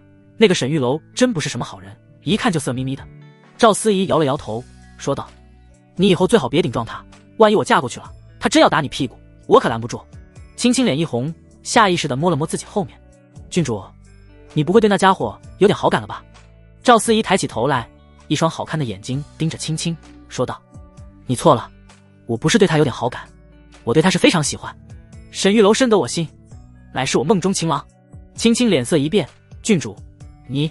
赵思怡叹了口气：“只可惜我要害了他。”凤仪宫内，贵妃摸着脑袋有些发烫的皇子，着急地说道：“沈玉楼呢？还没回来吗？”小月说道：“娘娘，还没有。我找的那个太监说了，沈玉楼本来已经回来了，结果一听说娘娘找他，他就又走了。”贵妃气得咬牙切齿：“混蛋，简直不把本宫放在眼里！再让太医过来，太医院的人都是废物吗？”贵妃此时也明白，沈玉楼这是在报复他。之前贵妃为了张新杰的事情，差点杀了沈玉楼。当然，主要原因是沈玉楼已经给他开奶成功，他的危机已经度过去了。正因为如此，他才卸磨杀驴，觉得沈玉楼没用了，正好知道他的秘密，还摸过他的身子，所以才痛下杀手。可是万万没想到，孩子才回到他的手里没多久，竟然就出现这种问题，高烧不退，一众太医都没有办法，现在只能靠沈玉楼，结果这个死东西一直不回来。贵妃咬着牙：“再去给我找沈玉楼。”御书房内，仁帝正在批奏折，太监和顺端着一盒牌子走了过来，说道：“陛下，今日翻牌子吗？”仁帝看了一眼，随后摇了摇头：“今日有些累，算了。”是。仁帝问道：“和顺，沈玉楼那小子在胡建业那怎么样？没挨打吧？”和顺道：“没有，沈长士不但没挨打，还拿了不少东西出去。”仁帝一愣：“哦，都拿什么了？”和顺拿了一个本子递了上去：“这是张经历记录的，陛下请过目。”仁帝看了一遍张新杰的记录，随后大笑起来：“沈玉楼这家伙脸皮可真是够厚的，胡建业这次估计要气死了。”仁帝倒是没有生气，反而很高兴，有沈玉楼这样的人日日陪着郡主，对郡主来说也是个很好的归宿。沈玉楼的爹妈接过来了吗？已经在皇城的客栈住下了。好吃好喝伺候着，先别告诉沈玉楼。沈玉楼和宋虎来到青楼，随便找了个位置坐下听取。这青楼虽然说是烟花之地，但是用现在的话来说，还是挺正规的，并没有什么色情服务。沈玉楼来这里只是打发时间，不想回去那么早，故意晾一晾贵妃。皇子生病了，沈玉楼不可能不管，但是他在外面回不去，这就不能怪他了。贵妃忘恩负义过河拆桥，上一次差点弄死他，沈玉楼当然不能这么轻易的放过他，而宋虎对沈玉楼倒是有些改观。刚才这家伙一顿忽悠，就从尚书大人的家里弄来了这么多钱，这家伙还真有些本事。就在2个人喝酒解闷的时候，突然看到了一个熟悉的身影，张新杰。出了尚书府之后，他们就和张新杰分道扬镳了。而张新杰回到宫里，把记录上交领导之后，便一个人来到这青楼散心。看到沈玉楼和郡主郎才女貌，他这心里不是滋味。想当初他和贵妃也是这样般配，可如今看到张新杰，沈玉楼眼珠一转，来到了他的身边。张大人，你怎么一个人喝酒？沈大人，你也来了。沈玉楼叹了口气，哎，心情不好，郁闷。张新杰道：你新婚在即，春风得意，岂能心情不好？沈玉楼道：你有所不知，以前我有一个青梅竹马，本来想着我功成名就之后去娶她，结果她已经嫁人了。虽然我现在是骏马，可心中难免还有遗憾。张新杰一听，简直是找到了知己一样，他抓着沈玉楼的手说道：兄弟，你我乃是同道中人啊。沈玉楼故作惊讶：张大人，你的心上人莫非也成亲了？张新杰点了点头，眼泪就在眼眶里面打转。沈玉楼问道：她嫁给什么人了？莫非是朝中高官？张新杰神色一僵，无奈地说道：哎，别问了，现在已经是我高不可攀的人物了。沈大人，来，今日痛饮一番。沈玉楼道：好，不醉不归，今天我请客。沈大人真是够豪爽，以后咱们就是好兄弟。喝了几杯之后，沈玉楼问道：张大人，听说你是新科状元，必定文采斐然吧？不如我们写首诗如何，祭奠我们死去的爱情？张新杰一愣，念叨着沈玉楼的话，祭奠死去的爱情，这样的话我还真是第一次听说。沈大人果然是个风流人物，这个提议好。来人，拿文房四宝。张新杰往桌子上拍了一锭银子，立马有姑娘过来送上笔墨纸砚。二人也不听取了，开始写诗。沈玉楼刷刷刷的写了一首，张新杰看了一下，立马称赞起来：沈大人，好文采！贵常以作他人衣，妃子笑时春色移，乃知尘缘中有定，大梦初醒泪空垂。沈玉楼笑了笑：张大人谬赞了，你乃是状元郎，文采必定比我还好。状元郎也没看出来他这个藏头诗啊。张大人，你也写一首吧，怀念一下过去的情谊。张新杰点了点头，此时也是兴致大起。暮色青衣旧相深，云疏影渺不可寻，故土犹记拈花笑，一煞风来忽满襟。张新杰很快写完一首诗，诗写的怎么样不说，字比沈玉楼写的好多了，而且在诗中还写了贵妃的名字，李云舒的云舒二字，看得出来对贵妃真的是无比的思念。沈玉楼问道：张大人，这诗你可曾给你青梅看过？张新杰点了点头，我去科考之时写了前两句，后面两句没写完，本来想写重逢的，可没想到写成了离别。沈玉楼叹了口气，拍了拍他的肩膀：张大人，你我一见如故，不如交换墨宝，留个纪念吧。张新杰不疑有他，沈大人若是不嫌弃，那就拿走吧。沈玉楼将张新杰的这首诗吹干墨迹，小心翼翼地折了起来，像是拿着稀世珍宝一样收进了怀里。张大人，你慢慢喝，我还有事先走了。沈玉楼对宋虎使了个眼色，两人便往外走去。看到门口的老鸨子，沈玉楼说道：那位是张状元，今天他请客，你们别怠慢了。哎呦，原来是状元郎，我们一定伺候好了。回到乳母司，沈玉楼一进去便看见了心不在焉的秦桂如。秦桂如得知沈玉楼被赐婚了之后，心情十分复杂，一整天情绪都很低落，也不知道怎么了，就连他自己都搞不清自己。沈玉楼成亲和他有什么关系？之前不是担心他找陛下请求赐婚吗？现在不用担心了，岂不是更好？就在秦桂如脑子一片混乱的时候，沈玉楼走了进来。桂如，怎么了？看到沈玉楼回来，秦桂如脸色一变，赶紧站起来说道：沈大人，以后还是称呼我秦思正吧，免得被别人误会。沈玉楼愣了一下，发生什么事了？秦桂如自嘲的一笑，神色复杂的说道：你不是已经被陛下赐婚了吗？你是即将成为骏马的人，还是和我保持一定距离吧？沈玉楼笑了笑，原来是因为这事。他坐在了秦桂如的旁边，说道：你知不知道出轨是什么意思？秦桂如愣了一下，摇了摇头，不知，大概就是红杏出墙的意思，不过出轨也包括男的红杏出墙。秦桂如皱了皱眉：你跟我说这个干什么？沈玉楼道：之前我做了一个梦，梦见我上一世已经成亲了，我的娘子温婉漂亮，知书达理。有一日她问我，若是下辈子还会娶我吗？我说当然。她又问，可如果下辈子你我缘分不够，你娶了别人怎么办？我告诉她，如果我娶的是你，我一辈子不会出轨；如果我娶了别人，那我的出轨对象就是你。说完，沈玉楼站起来走到秦桂如的跟前，小声说道：上一世的事情你还记得吗？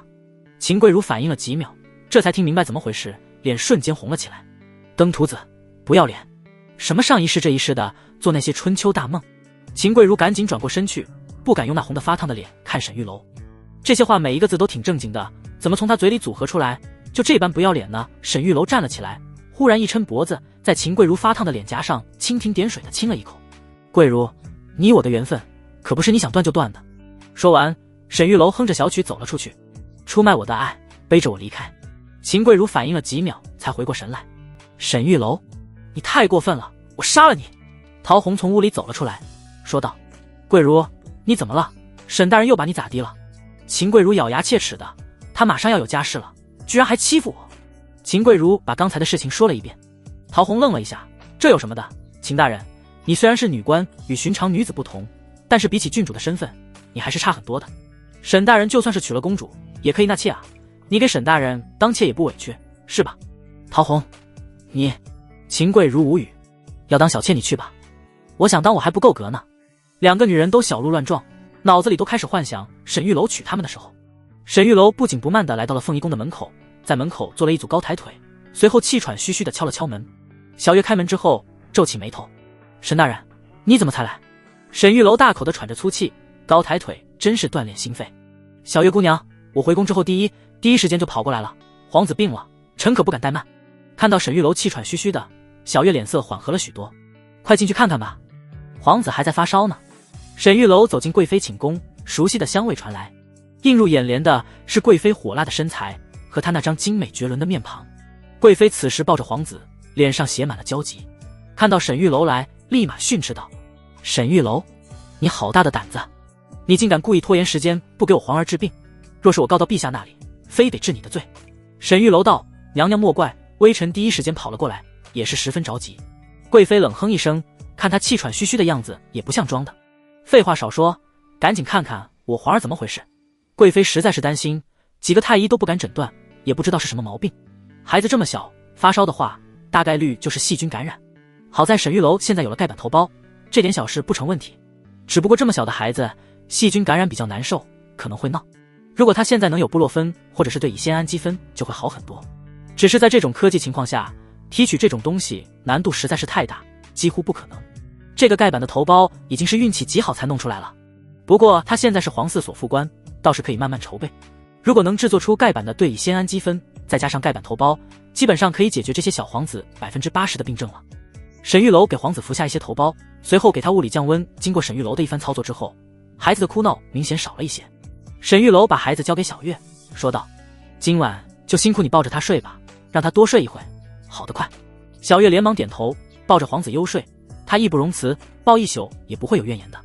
小月走后，房间里只剩下贵妃和沈玉楼。沈玉楼看了一眼门外还有几个等着伺候的宫女，低声说道：娘娘，让他们都下去，我有要事跟娘娘禀报。贵妃冷哼一声，这里是她的寝宫，料沈玉楼也不敢乱来。你们都下去吧，今晚不用伺候了。众人走后，贵妃端坐在椅子上，下巴微微扬起，白皙的天鹅颈凸显着她的高傲。沈玉楼，你要和本宫说什么？之前贵妃派人杀她，沈玉楼这个狗东西藏在皇后寝宫里，她也很好奇，究竟是什么条件能让皇后这么帮她。沈玉楼道：娘娘，今日我去和郡主操办成亲的事情，你猜我碰到谁？贵妃抱着胳膊，有话就说，有屁就放，本宫没时间跟你猜。沈玉楼笑道：娘娘莫急，今日我碰见了状元郎。贵妃脸色一变，立马站了起来说道：沈玉楼，你找死是吗？沈玉楼道：娘娘就不好奇状元郎跟我说了什么？贵妃眯了眯眼睛，眼神中已经露出杀机。现在要杀沈玉楼，的确是要付出一些代价。沈玉楼现在是骏马，若是毫无理由杀了他，恐怕人帝会发火。但是沈玉楼不死，始终是个祸害。看到贵妃凶狠的样子，沈玉楼从怀中拿出一张纸，打开了一半，放在了贵妃的面前。状元郎文采斐然，不知道贵妃认不认得他的字。看到这首诗的前两句，贵妃头皮都快炸了。沈玉楼还真拿到这东西了。张新杰这个该死的，他和沈玉楼都说什么了？说也就说了，居然还写下来，嫌自己命太长了吗？贵妃激动的要抢，给我。沈玉楼把手往后一拉，贵妃身子都贴在了他的身上，一阵香风打在了脸上。娘娘，这一章里状元郎写错了一个字，所以又重写了一份，你抢了我的也没用。贵妃脸色无比的难看。另一章呢？现在在我一个手下的手中，他正在皇后寝宫门口，一个时辰之后看不到我回去，他就会把另一章交给皇后。沈玉楼，你敢威胁我？你好大的胆子！沈玉楼说道：臣也是为了自保，我借皇榜入宫，冒着生命危险给娘娘分忧，结果娘娘却要杀我，我能怎么办？贵妃冷冷地说道：沈玉楼，你把信给我，你我之间的事情一笔勾销，以后我不会杀你。沈玉楼摇了摇头，这可不够，状元郎在这封信的下面还写了与娘娘的往事，真情实意，感人肺腑，简直是一段佳话，这等文采我可真是望尘莫及啊。贵妃脸色发白，也不知道张新杰写了什么，但是如果他真的写出一些和他之间的情爱的，若是让人帝看见，那可就完蛋了。沈玉楼，你到底想怎么样？沈玉楼忽然一把搂住了贵妃的腰，将她拉入怀中。臣没想干什么，只是上次给娘娘治病还没治好，现在还想给娘娘治。贵妃的身子一下子贴在了沈玉楼的胸膛上，她勃然大怒：你放肆！贵妃一巴掌抽了过去，然而沈玉楼却一下子抓住了她的小手。娘娘这小手真是嫩得很，用来打人实在是可惜了。你找死！贵妃另一只手打了过去。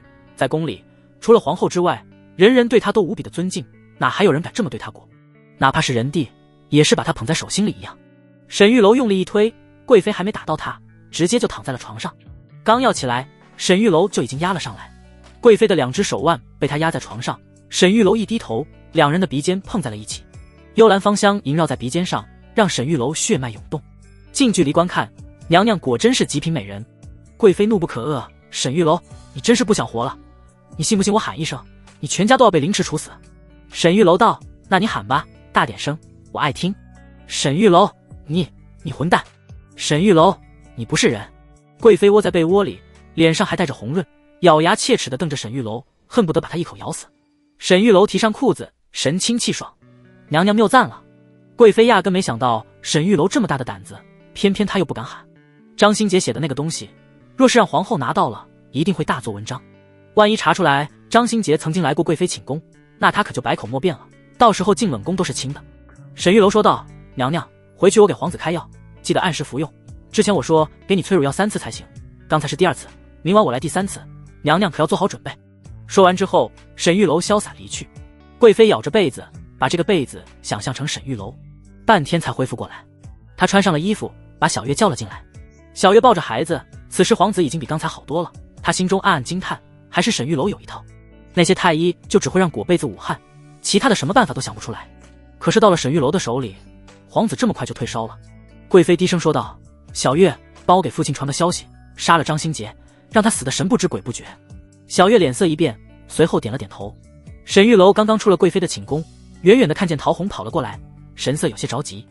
沈大人，你去哪里了？皇子发烧，我来看看，怎么了？皇上宣你去御书房。沈玉楼点了点头，立刻奔着御书房而去。这么晚了，老皇帝居然还没睡，而且也没宠幸妃子，看来真是力不从心了。微臣参见皇上。平身吧。仁帝放下奏折说道：沈清，听说你见过郡主了？回禀皇上，见过了。对郡主印象如何？郡主国色天香，温文尔雅，乃是万里挑一。仁帝淡淡的一笑：朕突然给你赐婚，你不会怪朕吧？沈玉楼道：微臣不敢，这等美侍臣谢恩都来不及，又怎么会心有不满？那就好。仁帝站了起来，从桌子后面走出。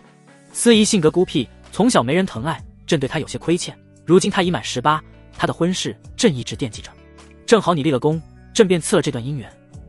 你日后要善待郡主，否则朕绝不饶你。是，陛下。仁帝说话真真假假，此时看他像是真情流露，但也不知他说的是不是发自内心。若真是心疼郡主，怎么会一直软禁着他？老皇帝叫他来，不会就是为了这事吧？仁帝说道：沈玉楼，朕待你不薄，你要忠心于朕，切勿搅入后宫争夺中，朕要的是皇嗣平安，你明白吗？沈玉楼明白了，原来仁帝今日找他来是说这件事。以沈玉楼的本事，如果被后宫哪一位妃子给拉拢过去，那绝对能把后宫搅个天翻地覆。所以仁帝才把他叫过来，想让他像李辉一样，只忠心于仁帝一个人。可是就凭仁帝的所作所为，很难让沈玉楼忠心啊。这么多次把他当枪使，沈玉楼心里早就不满了，只不过这些不满不敢当着仁帝的面发泄，只能发泄到他的那几个妃子身上。微臣明白。仁帝叹了口气，朕的这几个皇子，年长一点的要么愚钝，要么不学无术，年幼的身体又不好，朕也不知道自己能撑几时。若是我徽国也不了燕国的后尘，那我下去也无颜面对先帝和列祖列宗。燕国的事情也算是一个特例了，堂堂一个国家，竟然连一个像样的继承皇位的人都没有。仁帝的女人众多，给他生了不少孩子，可是现在也没有什么像样的，要不然仁帝早就立太子了。太子一立，朝局立马就能稳定一些。沈玉楼眼珠一转，趁着这个机会说道：陛下，前几日我见到了赵英殿下，我观他腿部有疾，故而检查了一番，臣有办法能治好殿下的跛腿之症。仁帝脸色一变，立马激动了起来。真的？他的腿乃是多年前被马踩断，现在已经长好，可还有的治。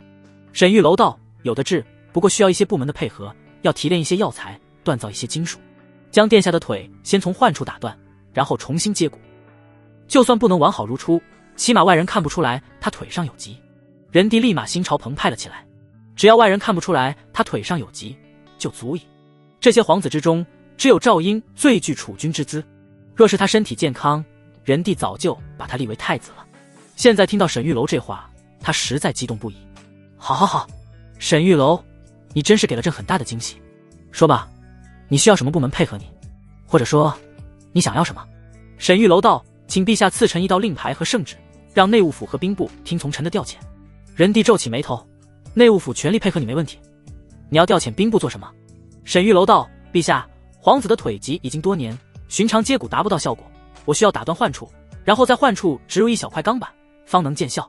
仁帝有些惊讶，他从未听说过还有这种治疗方法，若是以前他绝不会相信的。可是现在沈玉楼让他长了不少见识，剖腹产子这种事情都有了，在腿上植入钢板似乎也没什么了不起的。沈玉楼继续说道：现在我国流行的乃是苏钢，苏钢杂质很多，若是植入皇子体内的话，几年之后就会出问题，所以臣需要更精炼的钢，需要兵部的相关人员进行配合。说白了，苏钢若是百炼成钢，那臣要的则是千次锤炼出来的钢。仁帝听完若有所思地点了点头。兵部事关重大，不过料想沈玉楼应该也不会做什么，最多也就是动用一下兵部的铁匠。准了，和顺！仁帝喊了一嗓子，大太监和顺跑了进来，立马为仁帝代笔，命兵部一应人等见耳如朕亲临，皆须听耳调遣，全力协办。此系密旨，不经通政司，不由内阁拟票。兵部除炼钢工匠之外，其余不可调动。钦哉特谕。和顺写完之后，将玉玺递给仁帝，仁帝盖章，圣旨生效。沈大人，接旨吧。微臣接旨，谨遵圣谕。沈玉楼接过圣旨，有些无语。狗皇帝，细节还挺多的。调动兵部就调动兵部，后面还加一句，除了炼钢工匠之外，其余不可调动。狗皇帝是信不过老子吗？要是兵部给老子，老子说不定跟郡主舅舅一起造反了。仁帝这么谨慎，自然不可能给沈玉楼开那么大的空头支票，让他随意调动兵部。除了圣旨之外，还给了沈玉楼一块令牌。见此令牌，如朕亲临。沈玉楼，朕如此信任你，此事务必要做好。沈玉楼点了点头，陛下放心，此事臣有信心。给赵婴治病，可不光是为了给老皇帝找个接班人，更重要的是，沈玉楼要有靠山。这宫里面没有一个是好人，靠谁都靠不住。但是这位12岁失势的皇子是一个非常好的选择。赵婴在最失意的时候被沈玉楼扶持起来，这份情谊比亲爹都值钱，怎么也得认个干爹吧。仁帝问道：皇子被毒害的案子你查得怎么样了？沈玉楼一愣，不都真相大白了吗？沈玉楼看着仁帝的脸色说道：陛下还没有查完，陛下的意思是？仁帝说道：没查完就别查了，这个案子就算了吧。沈玉楼点了点头，微臣明白。这个案子如果查出来，庆妃必死。谋害皇子，不仅庆妃要死，就连胡尚书一家也是要被连累，这个后果仁帝承担不起。而且现在听说赵婴的腿可以治好了，仁帝还有心力太子，自然也不能赶尽杀绝，所以这个案子也就算了。沈玉楼说道：那25所的太监和宫女？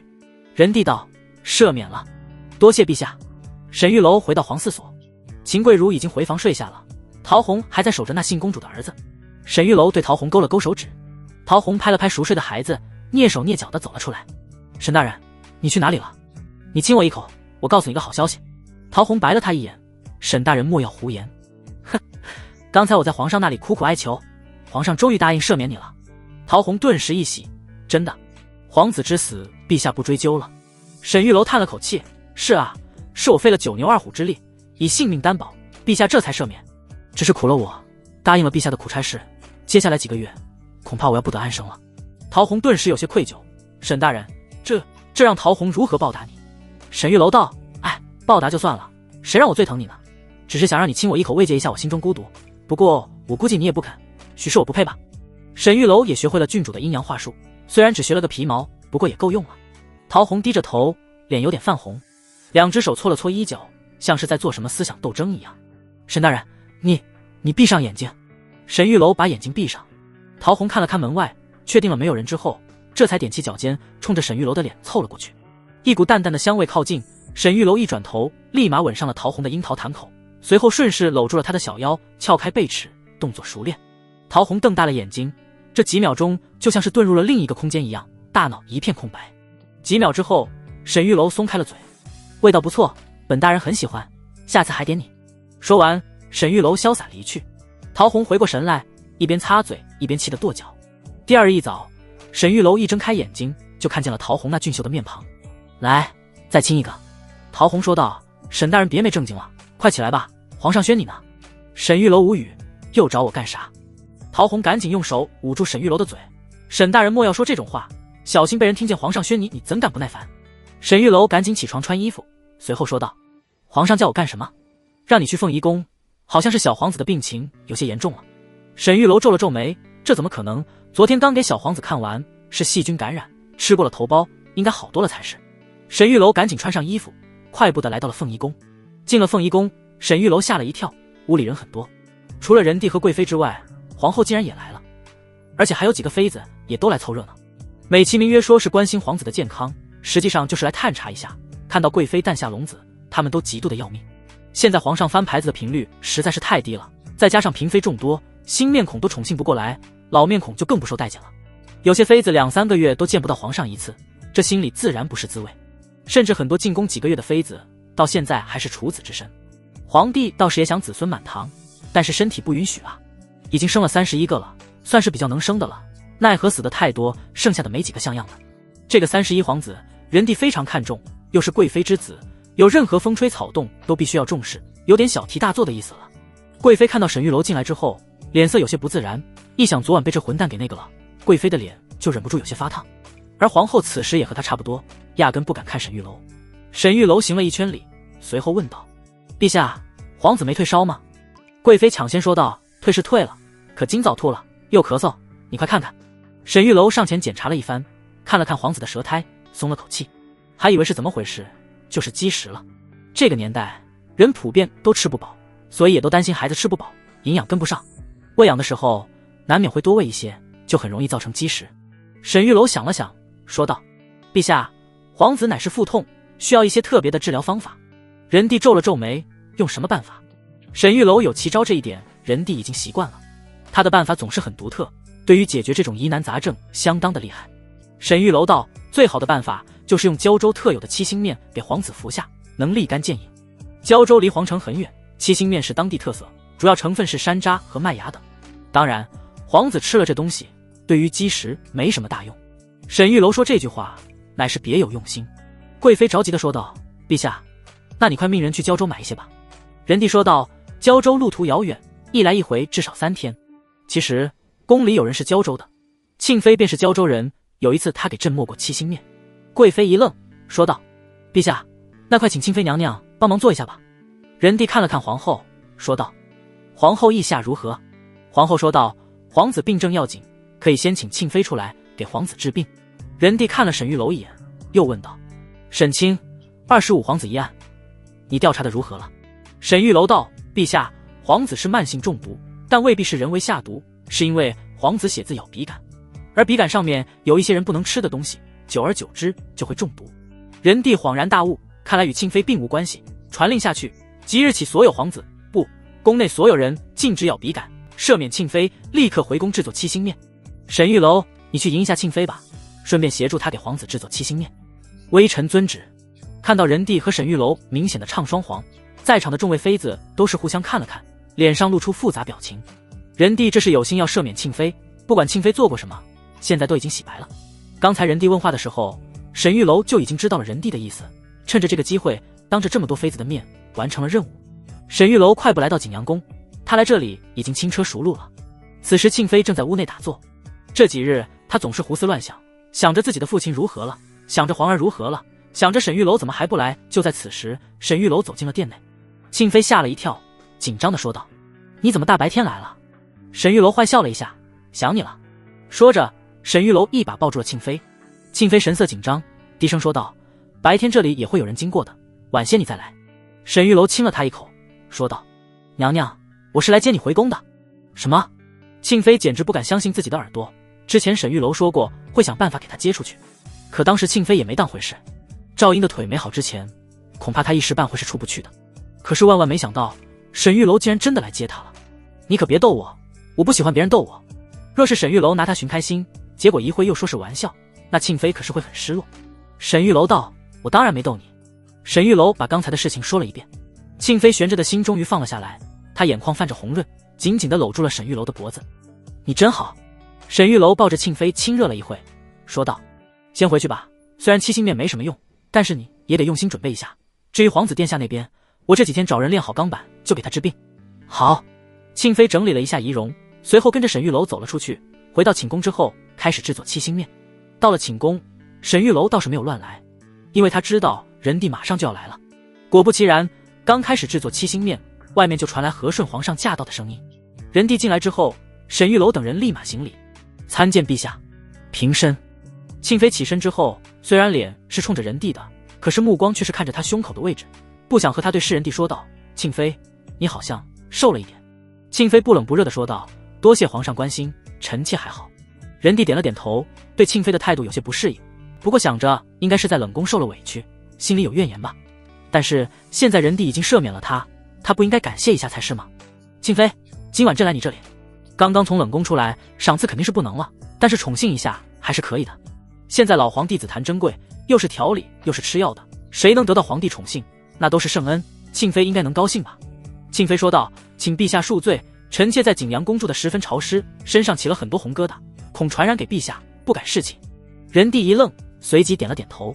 既如此，那便算了，有什么需要的再和朕说，快给皇子做七星面吧。遵旨。庆妃虽然态度很好，可是仁帝总觉得有些生疏。庆妃从冷宫出来，心里自然感激，只不过感激的不是他，而是沈玉楼。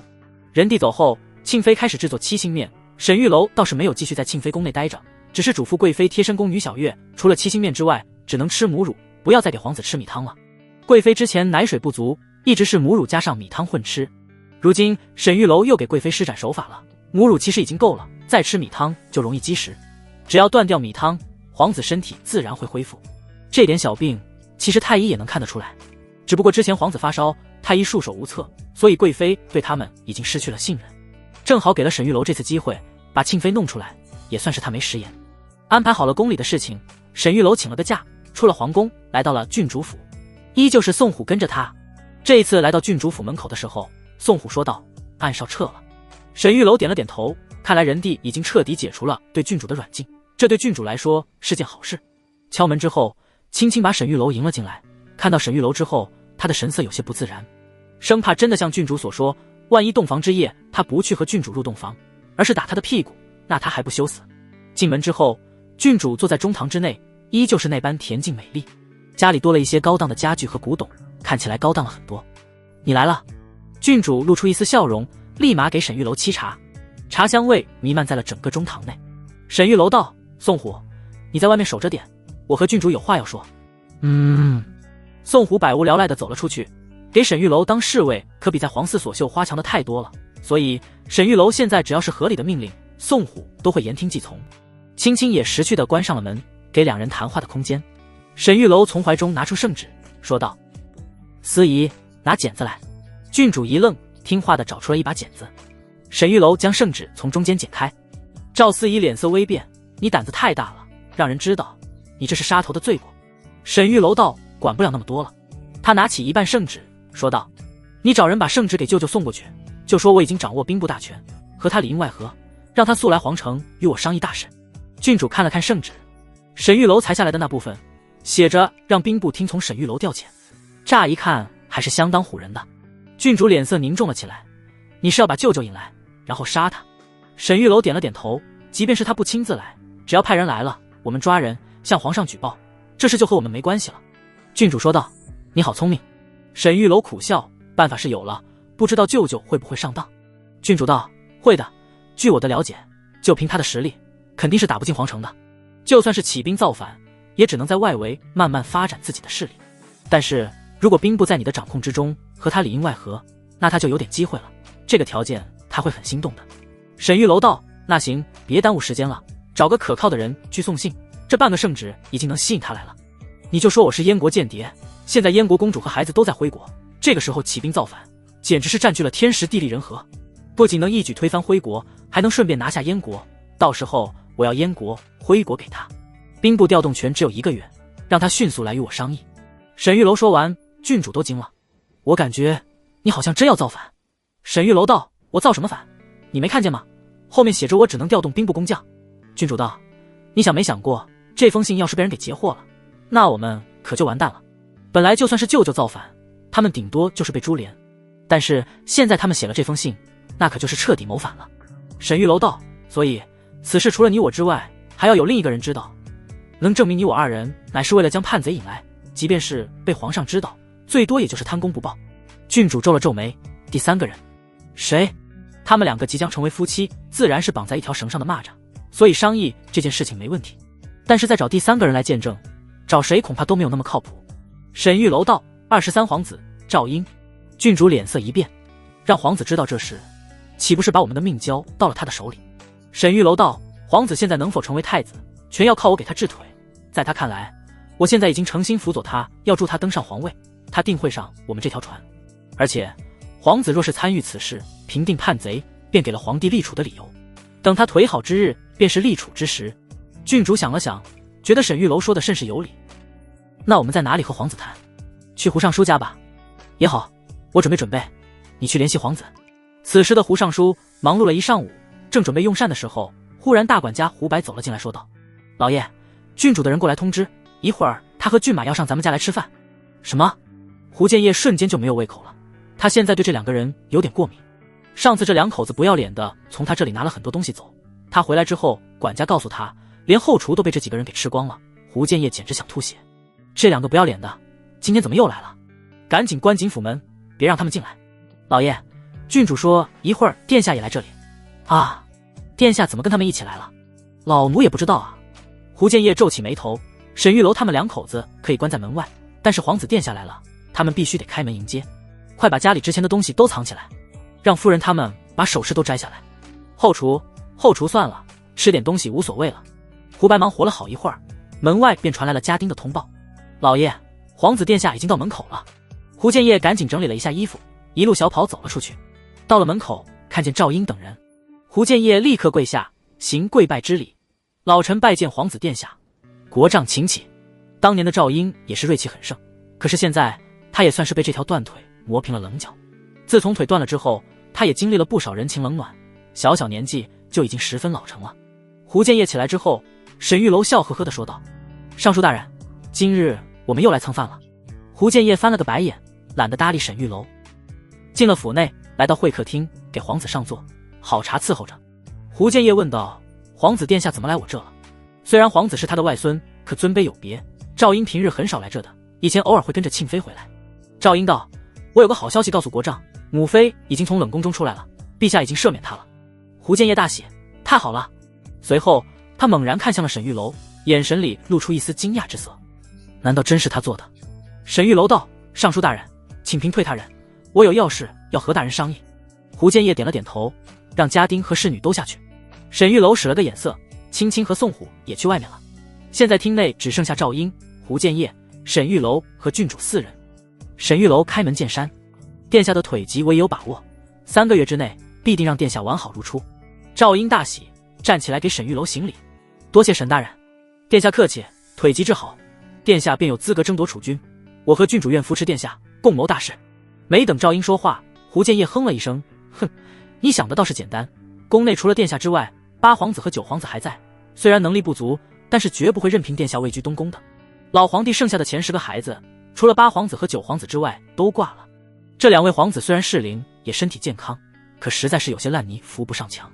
8皇子整日遛鸟钓鱼，就喜欢融入大自然，对于朝政一窍不通；而9皇子沉迷美色，整日乔装打扮在各个青楼之间流连忘返。对于这2个皇子，人帝都已经失望透顶，国家要是交给他们，不出几年就要灭国。但即便如此，赵婴想要当储君，也绝不是治好了腿就能当上的。陛下即便有心，也要有合适的机会才行。沈玉楼淡淡的一笑：若是殿下能剿灭叛军呢？赵婴和胡建业都是脸色一变。剿灭叛军，那可是大功一件。若是在这个时候，赵婴能立下这样的功劳，胡建业就能和朝中心腹一起举荐他为太子。到时候顺理成章，只要是人帝有点这方面的心思，这事就成了。整个皇宫之内再也无人能和赵婴竞争。人帝死后，赵婴便是新君。一想到这里，胡建业立马激动了起来。如果事情真的成功了，那他在朝中将会一手遮天，这种权力巅峰的感觉是他梦寐以求的。胡建业压着激动说道：“沈玉楼哪来的叛军？”沈玉楼把郡主舅舅的事情说了一遍。尚书大人，如此机密的事情我都已经告诉了二位，现在我们也算是把小命绑在了殿下的身上，够有诚意了吧？胡尚书咬牙说道：“姓沈的，你杀我儿子，我跟你不共戴天，谁跟你绑定？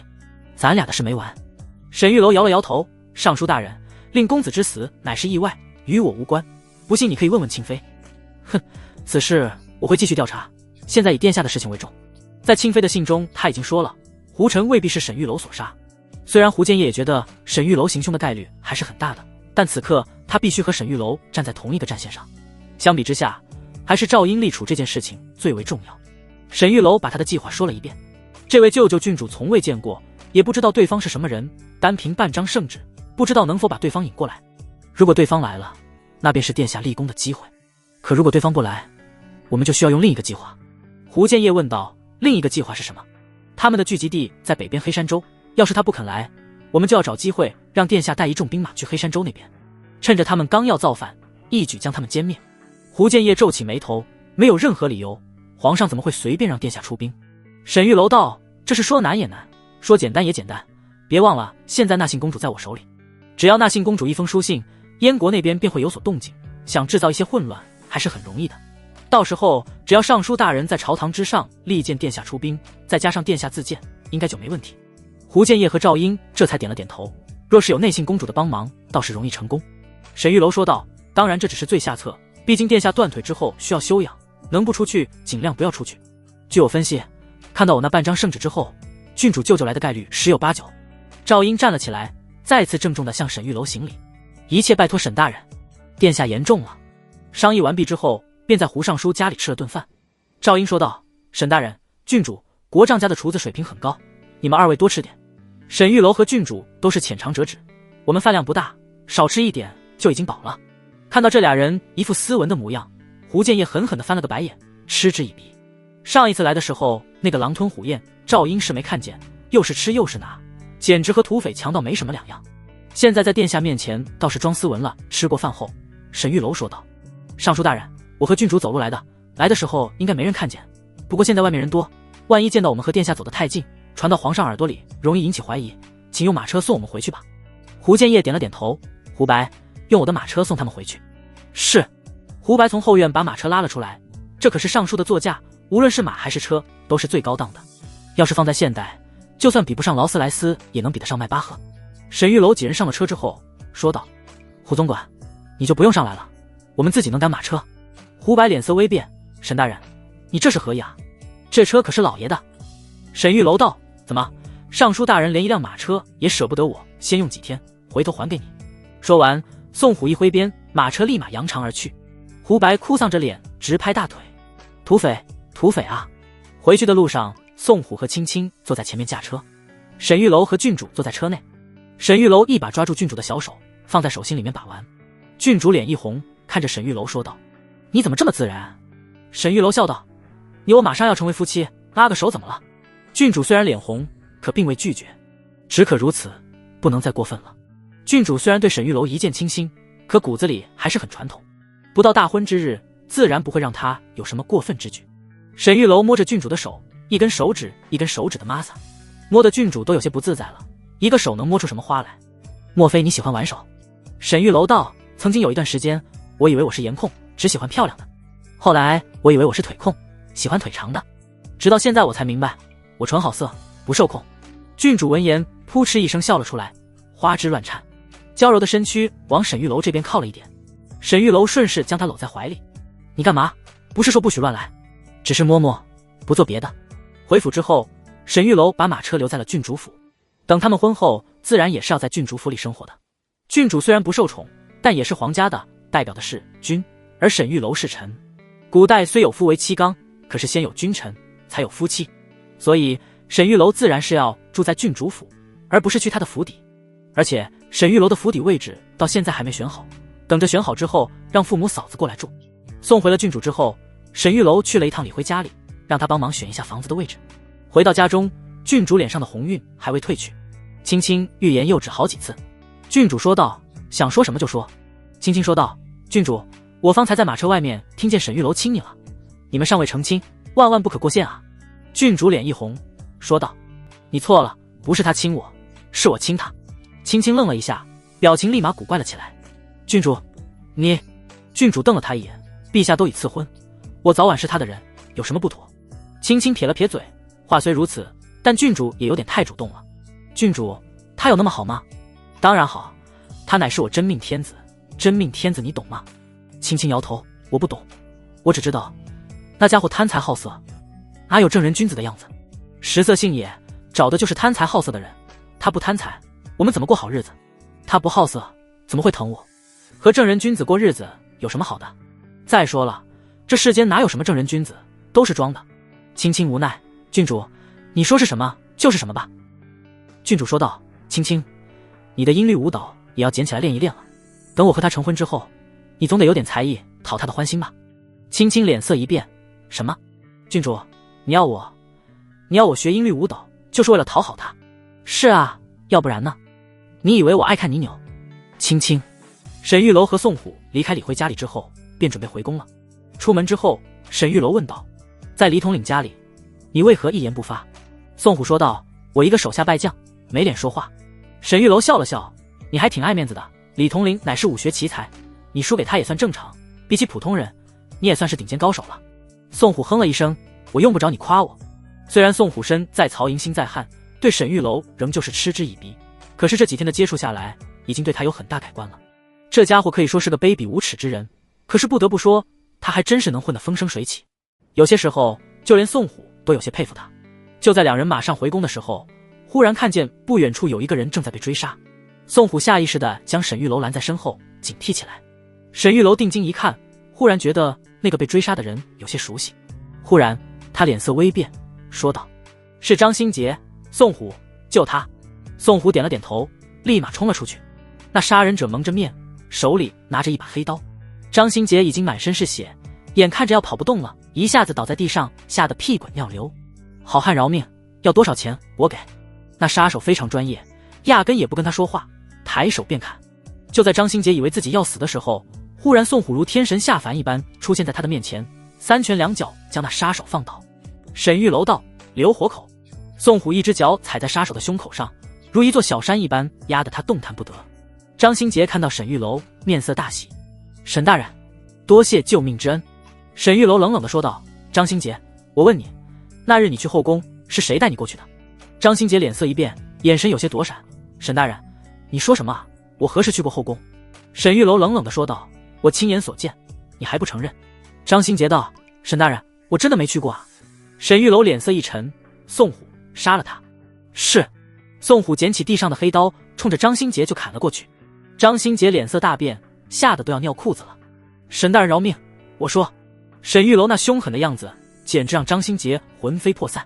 他实在是想不通，之前沈玉楼还和他把酒言欢，甚至互换墨宝，怎么今日见面就和换了个人一样？宋虎的刀停了下来，悬在他的额头上。张新杰浑身冷汗。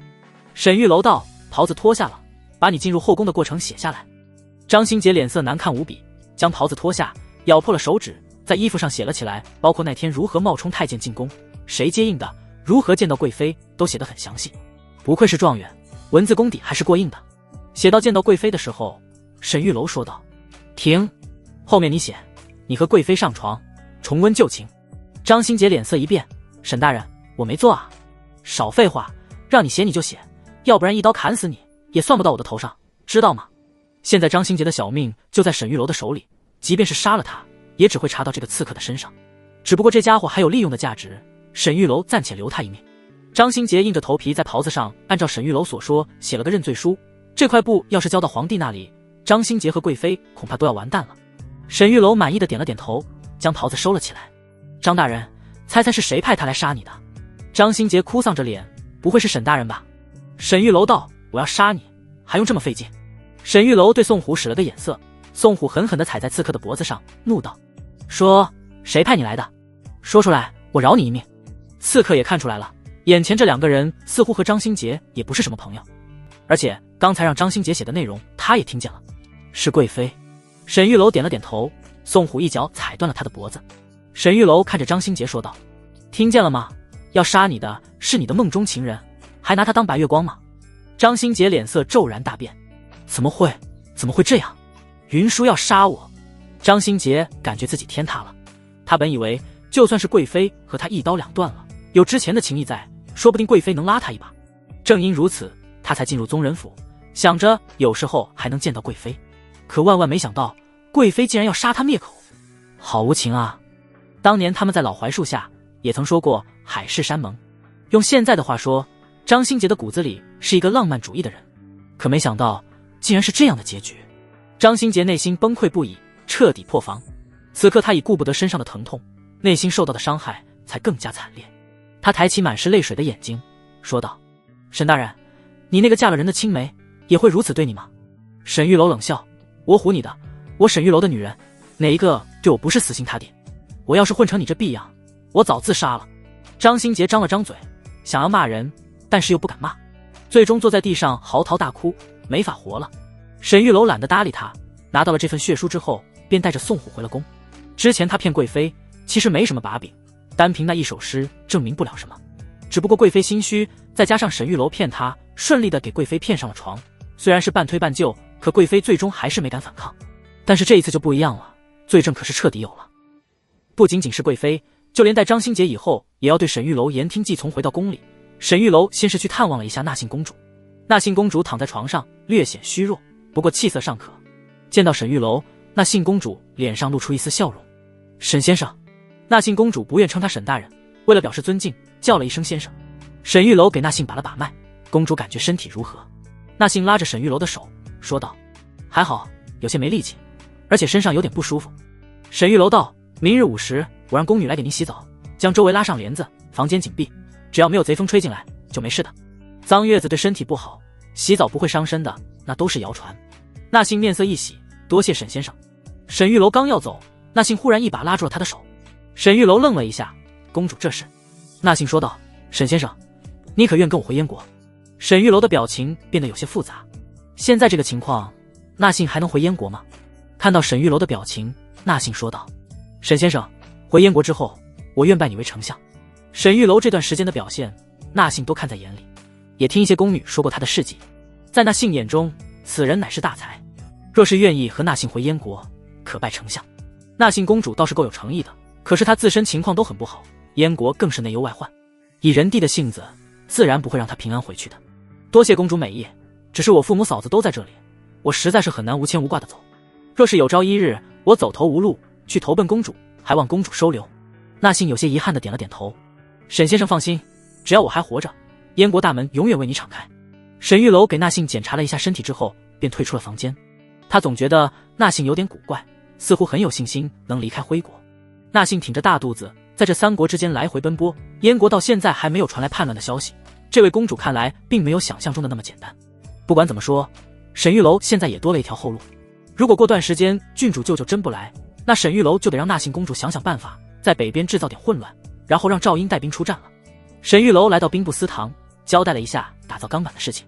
有皇上的令牌，兵部自然不敢怠慢，估计这2-3天之内就能锻造好。至于这钢板能否达到现代的效果，沈玉楼也说不好，但起码比赵英现在的样子要强得多。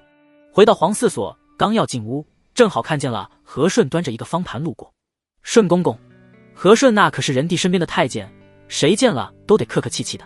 和顺笑呵呵的回应：沈大人。顺公公进来喝杯茶吧。和顺愣了一下，随后点了点头：也好，咱家正好有点口渴。和顺进来之后，陶虹等人立马手忙脚乱的开始沏茶。顺公公进来喝茶，那是给他们脸了，还没见过顺公公和谁走得近呢。和顺将方盘放在了桌子上，沈玉楼一看，上面是一些妃子的牌子。沈玉楼道：今日陛下没翻牌子。和顺摇了摇头：陛下说胸口还有些疼，过几日再说。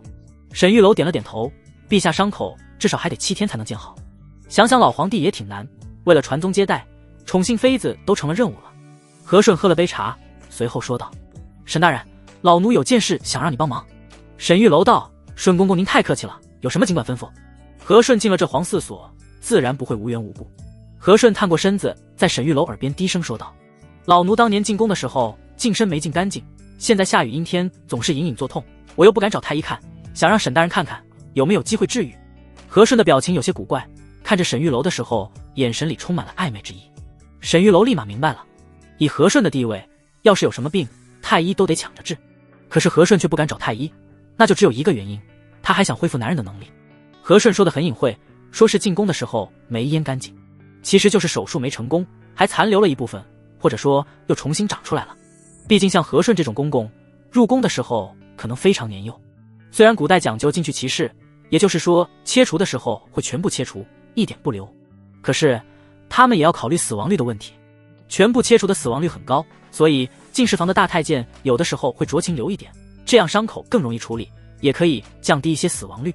和顺公公年幼净身，也许是运气好，并未切净，再加上年幼身体内部本来就有器官未长出来，才会导致像是二次发育一样。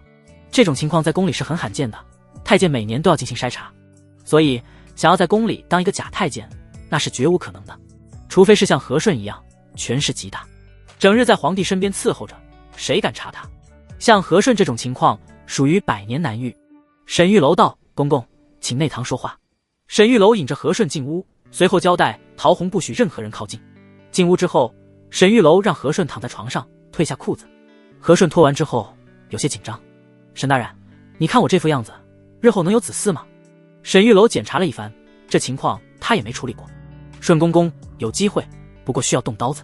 和顺这个情况算是难科了，好在沈玉楼精通医术，倒是也能处理，只不过需要手术，手术难度比剖腹产要小很多。和顺立马激动起来，沈大人，你若是治好了咱家，你就是咱家的再生父母。这件事和顺其实已经谋划很久了，但是他找不到一个可以相信的人。太医院那边跟和顺熟悉的人不多，即便有人想要讨好巴结他，可是能力不行。和顺冒着很大的风险找他们治病，他们也未必能够治好。这段时间他知道沈玉楼的手段非同一般，他这点小事不比剖腹取子简单多了。而且和顺也知道沈玉楼刚刚进宫没多久，底子干净，这个时候和顺主动结交，这个人情他肯定会要的。沈玉楼道：顺公公不必客气，只是手术之后你至少要卧床3天，想要不被别人看出来还是挺困难的。和顺道：此事我自能安排，我下个月有10天的探亲假期，到时候沈大人可以在宫外给我治病。和顺自然有一些别的太监没有的特权，宫里10天的假期，这可不是谁都有的。既然如此，那就好办了，我先给你开一服药，你吃上准备准备。沈玉楼写了一个药方交给了和顺，让他按时服药。和顺连连道谢，随后离开了皇嗣所。和顺走后，陶红问道：沈大人，你可真行啊，能和顺公公交好，是宫里多少人梦寐以求的事情。在宫里当差，交好顺公公比交好军机大臣还有用。沈玉楼笑了笑，和顺公公结交的确是一件好事。陶红忽然说道：哎呀，顺公公东西忘拿了，那些妃子的牌子还放在桌子上。沈玉楼道：你快去叫顺公公回来。陶红立马跑了出去。沈玉楼看着托盘上的牌子，嘴角勾起一抹弧度，把皇后的牌子翻了过去。坤宁宫中，皇后正在发脾气，屋里的东西又摔了不少。皇后脾气暴躁，经常摔东西，宫里伺候的宫女和太监都已经见怪不怪了。白玉站在屋里，静静地看着皇后摔东西。娘娘，您小心一些，手上的伤还没好。皇后捂着胳膊，伤口处的确还有些疼痛。她气喘吁吁地坐在床上，脸色阴晴不定。皇后之所以发脾气，是因为还有2天就是千秋节了，也就是皇后的生日。可是都已经这个时候了，皇上那边竟然还没有动静，莫不是忘了？如果说皇帝忘了，他完全不在乎。人地日理万机，记不住谁的生日当然无所谓，可是内务府能忘吗？每个妃嫔的生日都会有专人记录提醒。半年前贵妃生日的时候，提前7天就已经操办起来了，可现在到她了，内务府一点动静都没有，简直是岂有此理。皇后气的并不是人地偏心，而是气她在后宫的地位不如贵妃。内务府的那帮奴才一个个都是狗仗人势，现在看到贵妃诞下龙子了，而且如此顺利，他们就更加倾向于贵妃了。如今千秋节冷着皇后，就是做给贵妃看的。正因如此，皇后才会生气。如果因为这点小事去皇上那里闹，皇上只会觉得她不识大体。皇后并不在乎什么恩宠，她在乎的是脸面。如果她的生日草草了事，那她以后在贵妃面前都抬不起头来。正因如此，她才会大发雷霆。就在此时，门外传来宫女的声音：娘娘，沈大人来给您换药了。皇后皱了皱眉，我又没宣他，他怎么来了？让他进来。沈玉楼进来之后，看到满地的碎花瓶，也是有些诧异。微臣参见娘娘，刚才在门口已经打听清楚了，知道皇后是为什么发脾气。皇后发脾气也发累了，坐在床上气喘吁吁。换药吧。是。皇后看了一眼白玉，说道：你先下去吧，这里不用你们伺候。白玉走后，沈玉楼小心翼翼地给皇后拆开纱布，看到皇后的伤口，沈玉楼说道：娘娘很痛吧？皇后哼了一声：你会关心我？沈玉楼道：那是自然，娘娘是我心中白月光，我怎会不关心？皇后愣了一下，白月光这个词她可是第一次听说。我是你的白月光是什么意思？沈玉楼道：说个矫情的词，就是爱而不得。有的人娶了红玫瑰，多年以后，在他心中，红色就是墙上的一抹蚊子血，而他心里最惦记的还是白月光。有的人娶了白玫瑰，久而久之，白色在他心中便是粘在衣服上的一粒米饭，红色则是心口上的一颗朱砂痣。所以，爱而不得才是最美好的。皇后娘娘便是我的白月光。皇后有些愣神，细细地品味着沈玉楼说的话，随后她的脸渐渐地红了起来，狠狠地瞪了沈玉楼一眼。胡说八道什么？这等大逆不道的话，若是让人听见，要你脑袋搬家。牡丹花下死做鬼也风流，若是不能向娘娘表达情意，和死又有什么分别？你不许说了！沈玉楼越说越过分，说的皇后心跳加快。入宫这么多年，她哪里听过这种话？她嫁给仁帝，那是从出生就注定的。一路从王妃到皇后，她哪里体会过什么叫做爱情？被沈玉楼这么一说，感觉像是开辟了一个新天地一样。她从来没有体会过这样的感觉。她在沈玉楼的心中真的有这么重要吗？沈玉楼将皇后的手臂包扎好，随后说道：娘娘，听闻再过2天便是千秋节，微臣家境贫寒，没有什么能送给娘娘的。说着，沈玉楼从怀中拿出一朵花，这朵花是在宫里随手摘的，然后折成了戒指的样子。沈玉楼拉起皇后的手，戴在了她的无名指上。娘娘，这花好美，和你正配。皇后看着自己手上的鲜花戒指，怔怔出神。你摘花做什么？明日它便会凋谢。沈玉楼道：任何鲜花在娘娘面前都会凋谢，它能为娘娘盛开一刻，便是她的福气了。皇后抬起头来，看向沈玉楼：这些花言巧语，你是在哪学的？沈玉楼道：我从未学过，只是认识娘娘之后便会了。皇后咬了咬嘴唇，说道：你先退下，3更再来。看到皇后脸上害羞的样子，沈玉楼就知道今夜已经打开了皇后的芳心，当然即便打不开芳心，也能打开腿。张爱玲的东西还是牛逼，什么朝代的女人都吃这一套。沈玉楼在皇四所一直待到3更，才悄悄地来到坤宁宫，翻墙而入。此时的坤宁宫十分的安静，皇后为了今晚的约定，已经做好了万全的准备。凭沈玉楼的经验，可以断定此时的皇后已经急不可耐。不过越是这个时候，就越要拿捏她一下，否则只得到了皇后的人，得不到皇后的心，终究是有点美中不足。后宫这么多女人，唯独皇后最单纯。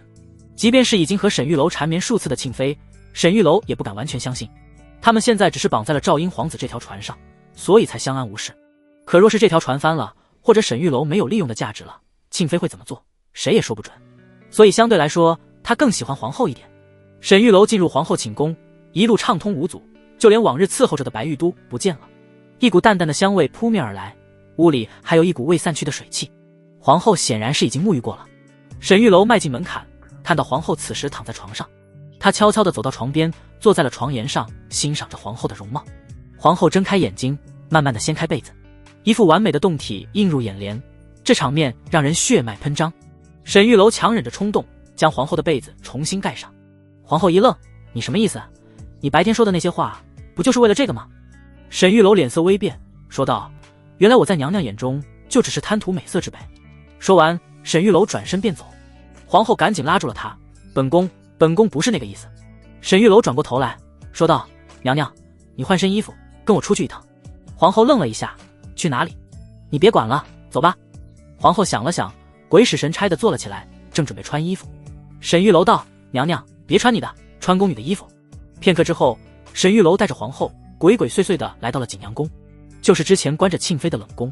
皇后此时紧张万分，她真是脑子一热，竟然会答应沈玉楼这么离谱的事情。若是被人看见，那她浑身是嘴也解释不清了。好在一路上躲着走，没遇到什么人，而且景阳宫这边更是空无一人。这边冷宫里面死过人，大半夜的谁也不愿意往这边来。沈玉楼轻车熟路，带着皇后进入景阳宫。皇后皱了皱眉：沈玉楼，本宫已经下令了，今晚寝宫没人伺候，不用大费周折来这里，沈玉楼无奈：“娘娘，你怎么就想着那事儿？我带你来这里另有目的，跟我来。”皇后脸一红，什么叫她脑子里净想那事儿？沈玉楼不就是这个目的吗？她带着皇后来到了后堂，皇后看到了一个梯子，沈玉楼顺着梯子爬了上去，掀开了瓦片。娘娘，上来。皇后有些担心，不过还是硬着头皮和沈玉楼爬了上去。刚到屋顶，沈玉楼一把将她拉进怀里：“娘娘，这里的风景你可曾看过？”皇后回头望去，只见大半个皇宫的景色都映入眼帘，左边是皇宫内，而右边则是宫外。宫外都是青山绿水，农田耕地，相比之下，宫内却像是一个囚笼一般。娘娘，抬头看看。皇后抬起头来，天上一轮满月挂着，极其耀眼，繁星点点，满天光辉。皇后愣了好半天：“你大半夜的带本宫来这里，就是为了看这些？”沈玉楼松开了她，躺在了屋顶，两只手枕在脑袋后面，说道：“娘娘有多久没看过这样的景色了？”看到沈玉楼十分惬意的样子，皇后也躺在了她的身边，望着天上的美景，怔怔出神。“我很多年没出过宫了。”沈玉楼道：“娘娘，你看那月亮多美，纯洁无瑕，你在我心中便是这般。”皇后咬了咬嘴唇，瞳孔有些颤抖：“你如此大费周章，就是为了说这种话？”沈玉楼轻轻地将皇后搂在怀里，说道：“我带你来，是想让你体验一下你没体验过的事。更重要的是，我要告诉你，我不是只惦记你的身子，哪怕只是陪你看看月亮，我就已经很开心了。”沈玉楼的话让皇后的脸色一变再变，她的眼神开始闪躲，有点不敢看沈玉楼。大半夜的，穿着宫女的衣服，和一个外臣跑到冷宫房顶看月亮，这件事哪怕是在昨天，甚至是今天白天，皇后都是不敢想象的。可是现在这件事情就这么发生了。皇后说道：“沈玉楼，我已经让你得到我了，你何必还要这样？”她已经退让到了这种地步，沈玉楼还要步步紧逼，难道得到她的身子还不够吗？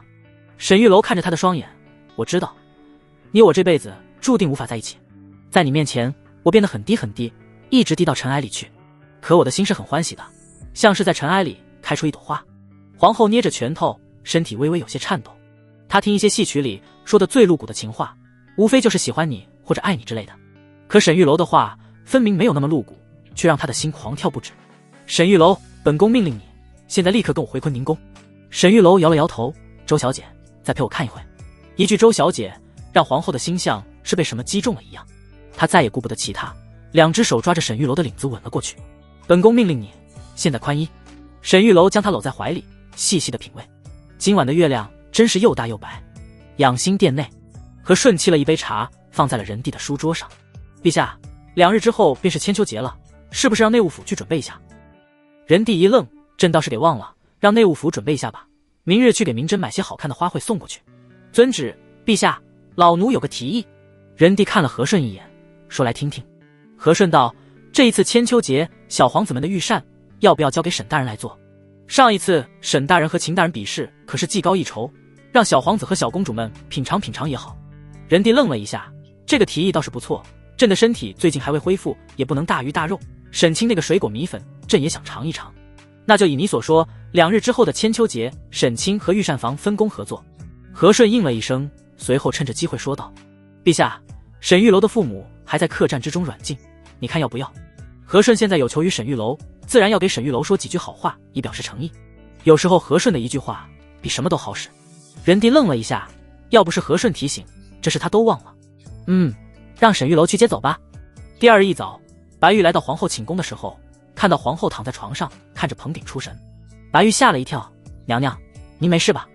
皇后说道：“没事。”“您怎么这么早就醒了？”皇后笑了笑：“我不是刚醒，我是刚要睡。”皇后打了个哈欠，脸上尽是困意。白玉脸色有些古怪的说道：“娘娘，您昨天是不是和沈大人出去了？”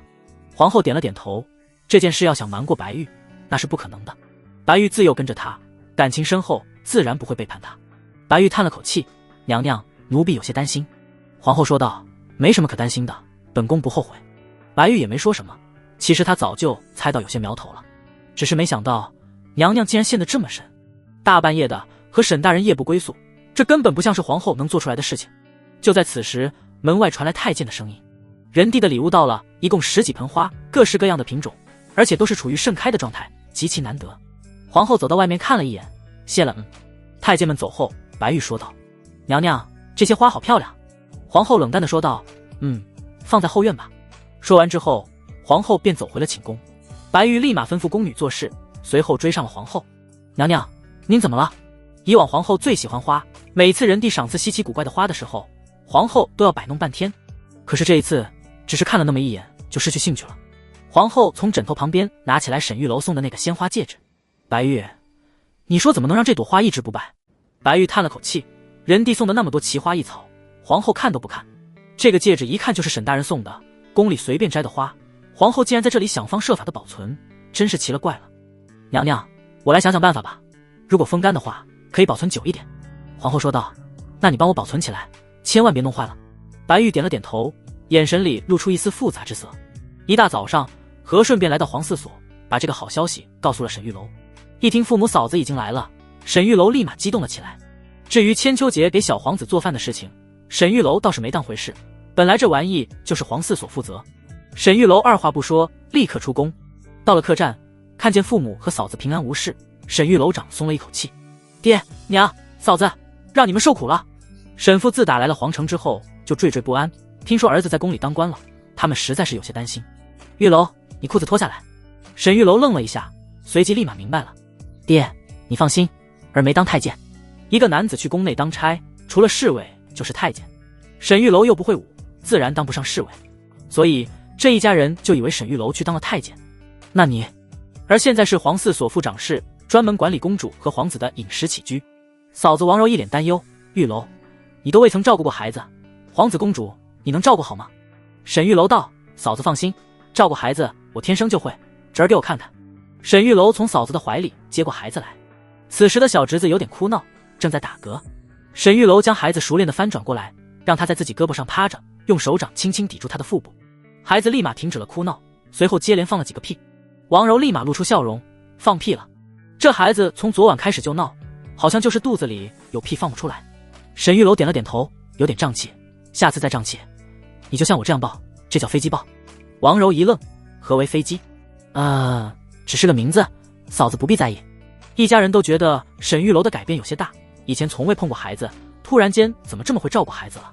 以前的新手父母根本无处学习，都是靠自己爹妈来传授经验，所以普通百姓照顾孩子照顾的都很差，民间婴儿的死亡率比皇宫里的可要高得多。像沈玉楼这么厉害的实在是罕见。爹娘，和我当官这事比起来，还有件事更大，您二老得做好心理准备。沈父捂着自己心口，玉楼还有啥事？皇上给我赐婚了，过段日子我要娶司仪郡主。沈父只觉得血气上涌，差点站不住，随后立马跑到窗边跪在地上。真是祖宗保佑，我沈家终于有出头之日了。从一介平民一下子成为皇亲国戚，这身份的转变实在是有些巨大，但不管怎么说是好事。很快一家人就接受了这个现实。沈玉楼将他们安顿在了新买的府邸，新房子和郡主府不远，以后他们就住在这里了。这2天的时间，沈玉楼都陪在父母嫂子身边，除了让他们适应皇城的生活之外，还将酒房交给了他们打理。头孢的操作方法还需要慢慢来，但是酒精提取就比较简单了，嫂子很聪明，很快就能上手。等着过段时间开始在医学领域普及酒精之后，这个酒房就要开始盈利了。李辉家中，此时的李辉正在哄着不到1岁的儿子，而李夫人则是在一旁生闷气。李辉有些无奈地说道，夫人，这一次是千秋节，去参加的都是皇室宗亲，我怎么好意思跟陛下提让你们也去？千秋节这种盛会大家都想去参加，李夫人也不例外，她也想带着儿子去见见世面。若是李辉和陛下去提的话，陛下一定会同意，毕竟李辉是禁军统领，这点面子还是能给的。就像上一次沈玉楼和秦大人比试的时候，李辉就把自己的儿子弄去了，但是这一次李辉有点抹不开脸面，陛下御赐那可是他的失职，人帝没有怪罪，已经是很大的恩赐了。李辉自认为是戴罪之身，所以不敢提什么要求，结果就因为这事，李夫人跟他闹了1天别扭了。李夫人哼了一声，不去就不去，我又不是什么大家闺秀，去了只会给你丢脸。李辉只觉得一阵头疼，夫人一生气，他也有点不知所措了。此时此刻他倒是想起了沈玉楼，若是有沈大人的本事，定能把这女人哄得高高兴兴的。他忽然想起来那天沈玉楼对陶虹说的话。李辉清了清嗓子，走到夫人跟前，夫人，谁说你给我丢脸了？夫人就是夫人，四海列国千秋万代就只有一个夫人，夫人若是想去，那去就是了，大不了我厚着脸皮和陛下说一声。听到李辉的话，李夫人满面羞红，风情万种的白了他一眼，哪学来的话，肉麻的要命。不去就不去，要是有什么好吃的，你给儿子带回来一些。李夫人嘴角压不住的笑意，显然刚才那股气已经烟消云散。李辉不禁赞叹，沈大人可真是个奇人，以后得多跟他学习啊。2天的时间很快过去，在皇后生日这一天，沈玉楼回到宫内，按照仁帝的要求，开始给皇子们准备御膳。就在此时，一个身着蟒袍的老太监走进了皇嗣所。你就是沈玉楼？沈玉楼看他眼生，问道。您是？皇嗣所长是陈荣茂，你上任有段日子了，却始终没有拜会咱家，莫非你眼里没有我这个长侍的？这位陈公公便是皇嗣所的长侍，沈玉楼的直属领导。沈玉楼升官之后，每天忙得要死，自然没有去拜会陈公公。而且皇嗣所的这些工作也都是沈玉楼安排的，陈公公就像个甩手掌柜一样，毫无存在感。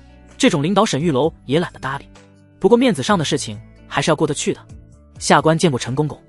陈荣茂冷哼一声，沈玉楼，你升官升的倒是够快的，不过小心爬得越高，摔得越狠。沈玉楼笑呵呵地说道，陈公公提醒的是。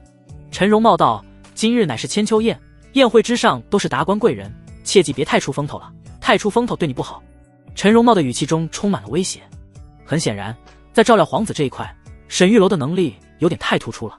在他进宫之前，皇嗣所一直都是以陈公公为尊，可是现在皇嗣所的工作陈荣茂已经插不上手了，每一项工作他们都问沈玉楼。再这样下去，陈荣茂这个皇嗣所的长侍就成了摆设了。沈玉楼微微一笑，陈公公教训的是，这老烟狗爱说什么就说什么。沈玉楼懒得搭理他。陈荣茂哼了一声，随后便拂袖离去。出了皇嗣所，陈荣茂来到养心殿的门口等着。养心殿内，国师孙询正站在仁帝的床榻前，端着一杯茶。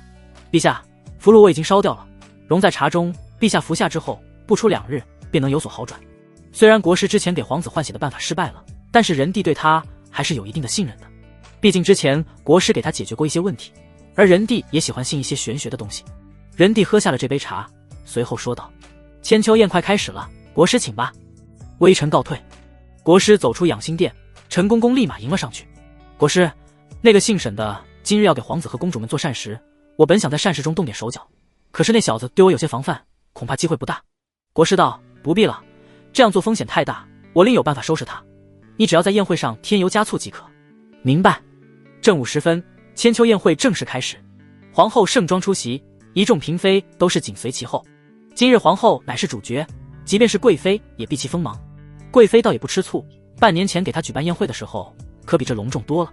众人到齐之后，仁帝出场，大家先是给仁帝请安，随后一众皇子公主给皇后念祝寿词，接下来便是歌舞表演。这一套流程下来，皇后的脸上并未看见笑容。仁帝有些头疼，问道，明真，今日心情不好吗？皇后道，陛下，臣妾只是身体有些不适，没有心情不好。仁帝道，若是不舒服，提前回去也行。皇后道，我听说沈长侍今日会给皇子们做些特别的膳食，臣妾也想尝尝。仁帝愣了一下，既然如此，那就上菜吧。仁帝无奈地摇了摇头。皇后最近也不知道怎么了，心情这么不好。除了皇后之外，贵妃和庆妃也有点古怪，不是月事紊乱，就是身体不适，想翻他们牌子都不给机会。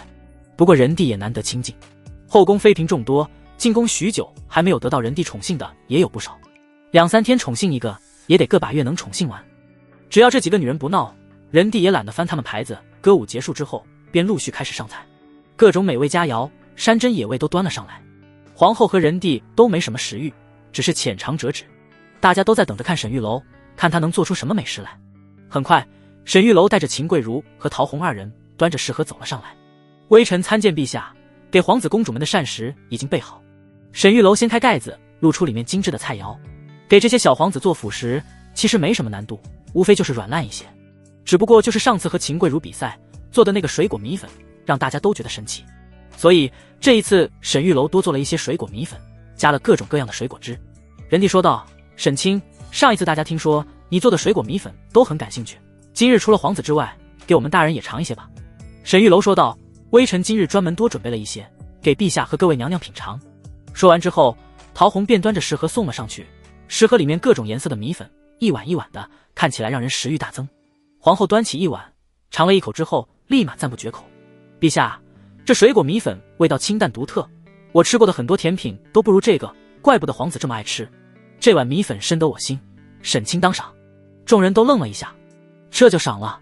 这米粉虽说不错，可也就是寻常之物，给皇子做这东西，本来就是沈玉楼的职责所在。这赏的有点随意了吧？仁帝干咳了一声，说道：“明真，之前朕赏赐过沈清了。”皇后说道：“陛下，那是您赏的。今日臣妾过千秋节，沈清如此卖力，臣妾理应赏赐一些。”仁帝道：“皇后说的有理，那看赏吧。今天皇后生日，愿意赏谁就赏谁吧。”仁帝自然不会在意。沈玉楼谢恩之后，抬起头来看了皇后一眼，这一个对视让皇后心神一荡，眼含秋波。而陈公公看到这一幕，却是十分的不爽。他看向了国师孙询，孙询对他点了点头，使了个眼色，随后说道：“陛下，沈玉楼做的这些辅食，不如先给陈公公尝一尝，看看是不适合皇子们吃。陈公公的舌头那可是一绝。”仁帝愣了一下：“哦，此话怎讲？”孙询说道：“陈公公味觉在整个皇城都是很有名的，不管这菜里是放了什么，他一口就能尝出来。皇城有个酒楼叫燕翅楼，有一次燕翅楼的招牌菜用的虾油是隔夜的，陈公公都尝了出来。从那以后，燕翅楼的生意一落千丈。”仁帝有些惊讶，想不到你还有这样的本事。陈公公站起来恭敬地说道：“回禀陛下，老奴别的方面不行，但是这舌头天生就很敏锐，什么油盐酱醋、苦甜辛辣，哪怕只差了分毫，我都能尝得出来。”仁帝说道：“既然如此，那你尝尝沈清这饭菜如何？”遵旨。陈容茂拿起小勺尝了尝沈玉楼做的水果米粉，随后摇了摇头：“陛下，这米用的乃是去年的米，虽然精，但却是陈米。至于这里面的葡萄，也并非龙珠葡萄，而且里面除了葡萄汁之外，应该还加了几滴橘子汁，更是败笔。这米粉大人吃有些不甜，小孩吃了又有点苦。老奴认为这东西有点哗众取宠，不应推广。沈玉楼毕竟年轻，照料皇子饮食的差事还是不应该交给他。”本来大家品尝米粉对沈玉楼都是赞不绝口，可是陈容茂这么一说，大家瞬间都放下了勺子。沈大人的米粉不是很厉害吗？之前很多孩子抢着吃，就连原本负责辅食的秦大人都比不上，现在到了陈公公的口中，怎么如此不堪？仁帝也皱起眉头，他刚才尝了一下，这米粉味道还是不错的，而且只有水果汁和大米，小孩子吃也没有问题。可即便如此，陈容茂都能挑出来这么多毛病，这舌头果然是名不虚传。沈清，你觉得陈公公点评的如何？沈玉楼只是微微一笑，陈公公点评的非常中肯，微臣一定吸取教训。陈容茂皱了皱眉，想不到沈玉楼居然都不还嘴，让他有一种一拳打在棉花上的感觉。仁帝刚要说话，忽然他脸色一变，用手捂着肚子说道：“和顺，扶朕起来，不行了，快去拿公桶。”和顺脸色大变，赶紧说道：“众位娘娘请退下吧。”众人见状也知道皇帝是坏犊子了，赶紧识趣的退下。沈玉楼等人刚要走，陈容茂忽然说道：“沈玉楼，你先别走，陛下定是吃了你的米粉才拉肚子的，你还不跪下领罪？”沈玉楼淡淡的说道：“诸位娘娘也吃了米粉，陈公公也吃了，为何你们没事？这罪不是下官的，不敢冒领。”陈容茂冷哼一声：“那是因为我们吃的少，陛下刚才吃了一碗，自然要比我们严重。等一会太医来诊断完毕，再定你的罪。”沈玉楼冷漠的站在一旁，这个陈公公真是找死，非得找机会收拾收拾他才行。仁帝的确是坏犊子了，脸色煞白。上完了厕所之后，太医立马围着诊断，大家七嘴八舌，可是谁也说不出原因来。仁帝肚子疼得要命，在众人的搀扶之下回到了养心殿。这一个下午的时间，仁帝都在不停的拉，已经拉得面无血色了。太医们给开了药，也是于事无补。仁帝虚弱的说道：“你们一群废物，朕吃了药怎么还不好？”仁帝感觉自己的骨道都麻木了，再这么拉下去，非出事不可。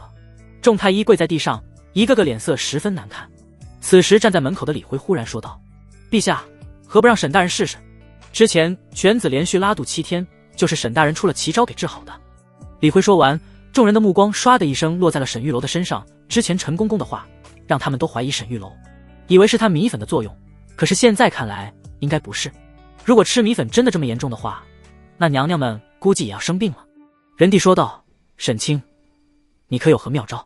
沈玉楼上前给仁帝诊了诊脉，随后有些为难的说道：“陛下，方法倒是有，只是不好施展。”仁帝有些着急：“有什么不好施展的？朕乃天子，还有什么是朕做不到的？”仁帝实在是迫不及待的要恢复，现在这状态简直生不如死。沈玉楼说道：“臣知道一股法能治好陛下的腹泻，但需要有人配合。怎么配合？你说。”朕都准了。沈玉楼道：“古书中有一方子，可治腹泻，而且是立竿见影。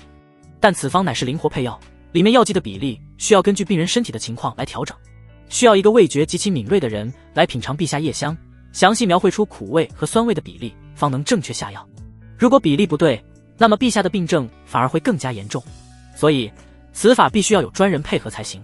沈玉楼说完之后，养心殿众人的目光唰的一下移到了陈公公的身上。之前在千秋宴上，国师可是说过，陈公公的舌头乃是天下一绝，什么都能品尝出来。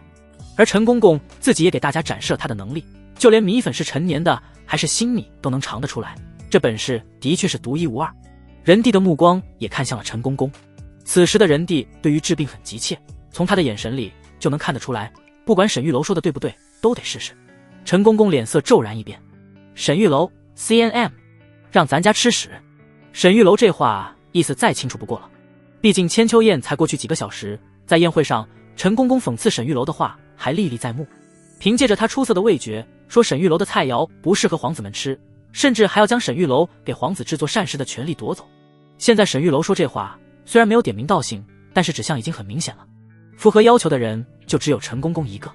和顺说道，陈公公，你立功的机会来了，为陛下分忧是你的福分。陈公公扑通一声跪在地上，陛下，沈玉楼胡言乱语，他就是为了报复奴才，老奴从未听过如此治病的说法。仁帝脸色略冷，你不愿意？陈公公赶紧说道，若是能给陛下治病，老奴1万个愿意，可是沈玉楼只是胡言乱语，他只是为了报复奴才。沈玉楼说道，陈公公何出此言？我也是为了给陛下治病，只要你按照我的办法来做，我必定能给陛下配出药方，如若治不好，我愿承担欺君之罪。沈玉楼此言一出，算是立下了军令状。和顺冷冷地看着陈公公说道，陈公公，沈大人都这么说了，自然是有信心，你不愿意？陈公公看了一眼仁帝，那充满寒意的目光让他心里咯噔一下，今日若是不愿意，恐怕脑袋要搬家了。奴才愿意。和顺这才满意的点了点头，来人，取陛下夜香。接下来的场面就不宜过多描述了，少儿不宜，中年不宜，老年不宜。陈公公数次作呕，其他人看都看不下去了，而沈玉楼则是淡定的和他讨论，陈公公感觉如何？苦味重，酸味呢？主要是尝出来酸味和苦味的比例，陈公公请再品尝。酸味比苦味少一些。那涩味呢？苦味和涩味应该是算在一起的，陈公公请再品尝。陈公公继续品尝，直到仁帝有点看不下去了，才发话，沈玉楼差不多行了，朕要坚持不住了。沈玉楼说道，臣遵旨，现在臣就去准备，请陛下稍等。沈玉楼回到了皇四所的厨房，炒了一碗面，又炒了2个蛋黄，随后混合在一起拿到了养心殿。陈公公早就已经去外面吐了，吐的苦水都出来了，听说是被人抬走的。沈玉楼将这碗有些金黄的面粉和鸡蛋黄的混合粉末送到了仁帝的跟前，陛下喝了这些，立竿见影。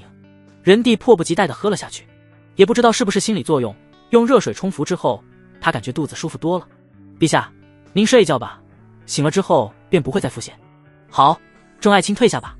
众人退出养心殿。此时所有人看向沈玉楼的目光都变得古怪了起来，这人也太狠了点，有这种手段，以后谁敢招惹他啊？从某种角度上来说，沈玉楼的手段和国师不相上下了。国师若是想害人，也能找个理由，可是他的理由要看仁帝信不信，信则有，不信则无。但是沈玉楼的手段，仁帝信也得信，不信也得信。众人散去之后，李辉单独和沈玉楼走在一起。沈大人，你给陛下吃的是什么？炒面啊，和贵公子吃的一样，我在里面加了点蛋黄。那蛋黄比例和面的比例有要求吗？没要求，随意。李辉的嘴角抽了抽，果然和他猜测的一样。沈玉楼早就知道这一招能治好陛下，刚才就是故意让陈公公吃屎的。魔鬼，简直就是魔鬼！以后千万不能得罪沈玉楼啊，否则死都不知道怎么死的。仁帝睡了一觉之后，醒来喝了一杯热茶，肚子里舒服了许多。陛下，您好些了吗？用不用再找沈玉楼过来看看？仁帝摇了摇头，好多了，也不知道沈玉楼给朕吃的什么。陛下，老奴刚才问过了，是面粉放在锅里炒至变色，再加上熟的蛋黄炒碎，二者混合，按照一定的比例服下即可。仁帝一愣，看来还真是需要比例，朕以为沈玉楼只是为了报复。和顺说道，沈大人应该不会拿陛下的龙体开玩笑的。仁帝哼了一声，沈玉楼这小子给朕治病是真，心存报复也是真，他有些本事，不过心眼太小。这次治病赏赐就算了，等他成婚之日一并赏赐。宗人府选好吉日了没有？司仪郡主的婚事不能怠慢。和顺道，老奴一会就去催一催。今日就不翻牌子了，去皇后那里看看。仁弟虽然身体不适，不能同房，不过今日好歹是皇后生日，去陪陪她也算是恩赐了。皇后正在房间里写字，写着写着，脸就有些泛红。白玉兴致勃勃地拿着那朵花走了进来，说道：“娘娘，你看，这花在阴凉的地方风干了1天，没有凋谢，估计明日干透了，就能一直保存了。”真的，白玉你干得漂亮，本宫有赏。皇后把手上的一个镯子退了下来，塞到了白玉的手中。白玉有些受宠若惊：“娘娘，这镯子有点贵重，我不敢要。本宫赏你的，有什么不敢要的？拿着就是了。”白玉接过镯子，谢了，心中却是惊讶万分。只不过是给娘娘的这个花朵戒指风干了一下，娘娘就这么高兴，就因为这是沈玉楼送的东西。门外，和顺刚要喊皇上驾到，但是仁弟却一把拉住了他：“嘘，别通传。”和顺连忙捂住了嘴。仁弟悄悄地走进了坤宁宫，有几个宫女和太监见到了，也都跪在地上不敢吭声。仁弟走进皇后寝宫内，看到皇后正在写字，脸上洋溢着笑容。他悄悄地走了过去，想看看皇后写的是什么。明真，什么事这么高兴？皇后吓了一跳，赶紧站起来给仁弟行礼：“陛下，臣妾得到赏赐，自然高兴。”“哦，是吗？”仁弟看了一眼皇后写的东西，微微皱眉：“白月光和朱砂痣是什么意思？”皇后心里咯噔一下，不过还是没露出慌张之色。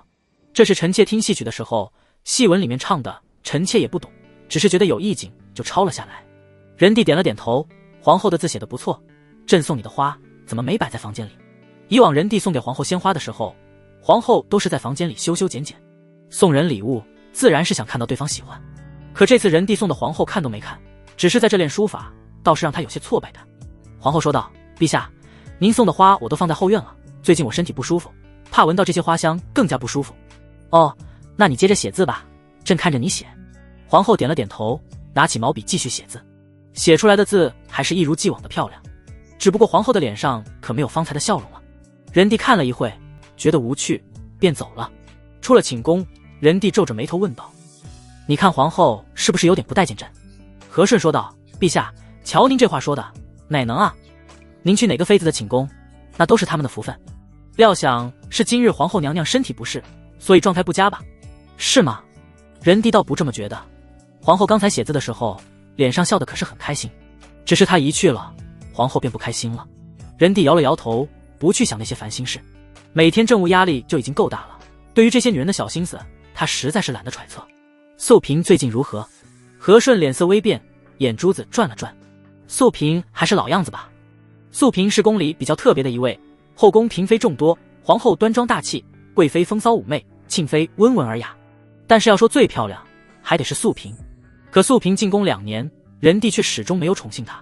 只有在她刚入宫的那一日，仁弟翻了她的牌子，可是事情当晚却不欢而散。听说连衣服都没脱，就把仁弟气得摔门而出了。2年了，仁弟竟然又想起来素萍了。走，去看看。仁弟今日也许是想找个妃子宠幸一下，本来是奔着皇后去的，可是皇后的态度让仁弟提不起兴趣来，那便换个人吧。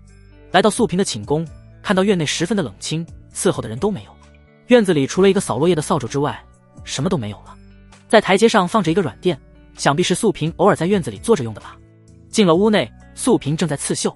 和顺说道：“素萍娘娘，皇上来看你了。”素萍抬起头来，看到皇上，立马跪下行礼：“臣妾参见皇上。”“起来吧。”仁弟忍不住多看了素萍2眼，哪怕对这个女人的家世很不喜欢，可还是不免被她的美貌给吸引。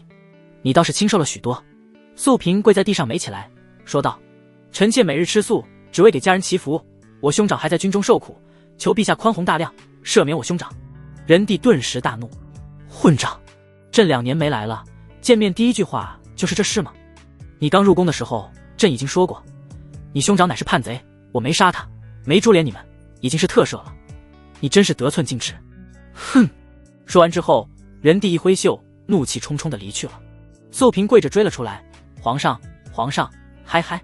仁弟头也不回地走了出去。和顺跟在后面，一言未发。快走到御书房的时候，仁弟说道：“叫沈玉楼去给素萍看看，别让她死在宫里，免得世人说朕无情。”是。沈玉楼此时正从兵部回到宫内，给赵英皇子准备的钢板已经弄好，这几日就可以进行手术了。刚回到皇四所，便看见和顺在门口等着。沈玉楼赶紧小跑过去：“顺公公，您怎么来了？”和顺道：“传陛下口谕，让沈清去给素萍治病。”沈玉楼愣了一下，什么病？太医治不了吗？沈玉楼毕竟是皇司所的副长事，皇子有病他义不容辞，这是他分内的事情。可是其他人生病，一般都是太医去。和顺说道：陛下没让太医去，让你去，这是要低调。素嫔的寝宫在西边，咱家带你去。沈玉楼点了点头，跟着和顺走了。路上，沈玉楼说道：千秋宴的事情，多谢公公美意了。沈玉楼听李辉说的，在千秋宴上给皇子做膳食，是和顺的提议。和顺的本意是给沈玉楼表现的机会，好获得赏赐。而且沈玉楼也的确是得到了皇后的赏赐，只不过皇后赏赐他的原因，应该是看在昨晚他比较卖力的面子上。沈大人不必客气，这次去素嫔那里是陛下的密旨，若是完成的好，应该也会有赏赐的。这个素嫔什么来头？和顺左右看了看，随后低声说道：素嫔本来是贵族之女，长相极其出众，进宫的时候便是嫔位，只要不犯什么错，晋升妃位是板上钉钉的。可是素嫔的兄长早年间是陈王的手下，陈王你知道吧，就是司仪郡主的父亲。素嫔的兄长被发配充郡，素嫔多次求情，每次陛下都发火，多的话老奴就不能说了。和顺能和沈玉楼说这些，已经是相当够意思了。沈玉楼点了点头，大概也能猜出个七七八八了。仁帝看在素嫔的面子上，没杀他兄长，已经是网开一面了。但是赦免是万万不可能的，陈王可是当年跟他争夺皇位的人，跟随过他的人，怎么可能轻易赦免？而赶尽杀绝又显得无情，恐被世人议论。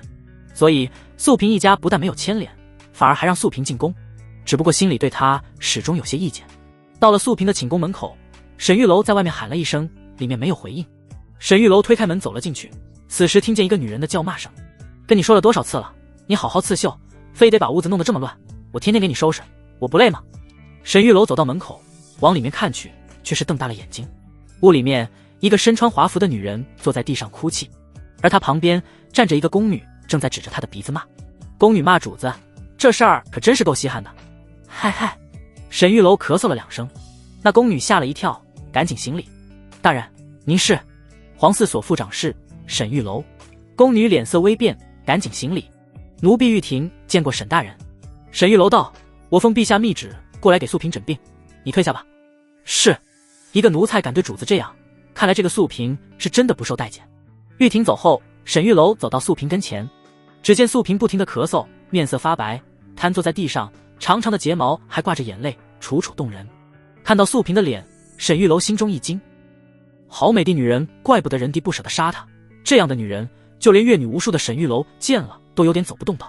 素嫔这脸蛋这身段，若是放在后世的娱乐圈中，绝对是顶流，哪怕什么表情都不做，仅仅是安静地坐在这里，就已经让人痴迷了。沈玉楼说道：娘娘，微臣奉陛下之命给您瞧病。素嫔坐在地上，还没从刚才的情绪中走出来，只是很随意地把手腕伸了过去。沈玉楼拖着她的手按在了她的手腕上，素嫔的小手冰冰凉凉，十分的娇嫩，不过指甲有些泛白，看起来有些营养不良。娘娘前几日感染风寒了吧？现在是风寒引起的百日咳，臣给您开一些宣肺的汤药，回头让内务府的人送来。素嫔面无表情地点了点头，就像是行尸走肉一般。沈玉楼拿起自己的东西准备离开。素嫔虽然有些可怜，但是和沈玉楼也没什么关系。她正准备要走，素嫔像是想起来了什么似的，一把拉住了沈玉楼的手。沈大人，你能不能帮我个忙？沈玉楼皱了皱眉，娘娘，若是身体上的病症，也许我能帮上忙，但是其他方面臣就没那个能力了。素嫔像是抓住了救命稻草一样，拉着沈玉楼的手站了起来，情绪有些激动地说道：沈大人，求你帮我往外面送个信，就这一件小事，只要你能帮我，我什么都答应你。素嫔用手在怀里摸了几下，拿出来一些碎银子，放在了沈玉楼的手心里。这点碎银子让一个4品内务官来办事，显然是有点不够的，这点钱使唤一个太监都使唤不动。素嫔显然也知道，但是她只能拿出这么多了。没等沈玉楼说话，素嫔2只手忽然拉开了自己的衣襟，露出里面淡粉色的肚兜，还有大片雪白的肌肤。素嫔红着脸说道：沈大人，我没有别的了，只要你能帮帮我，我愿意把身子给你。陛下从未碰过我，我还是完璧之身，沈大人若是不嫌弃，嗨嗨。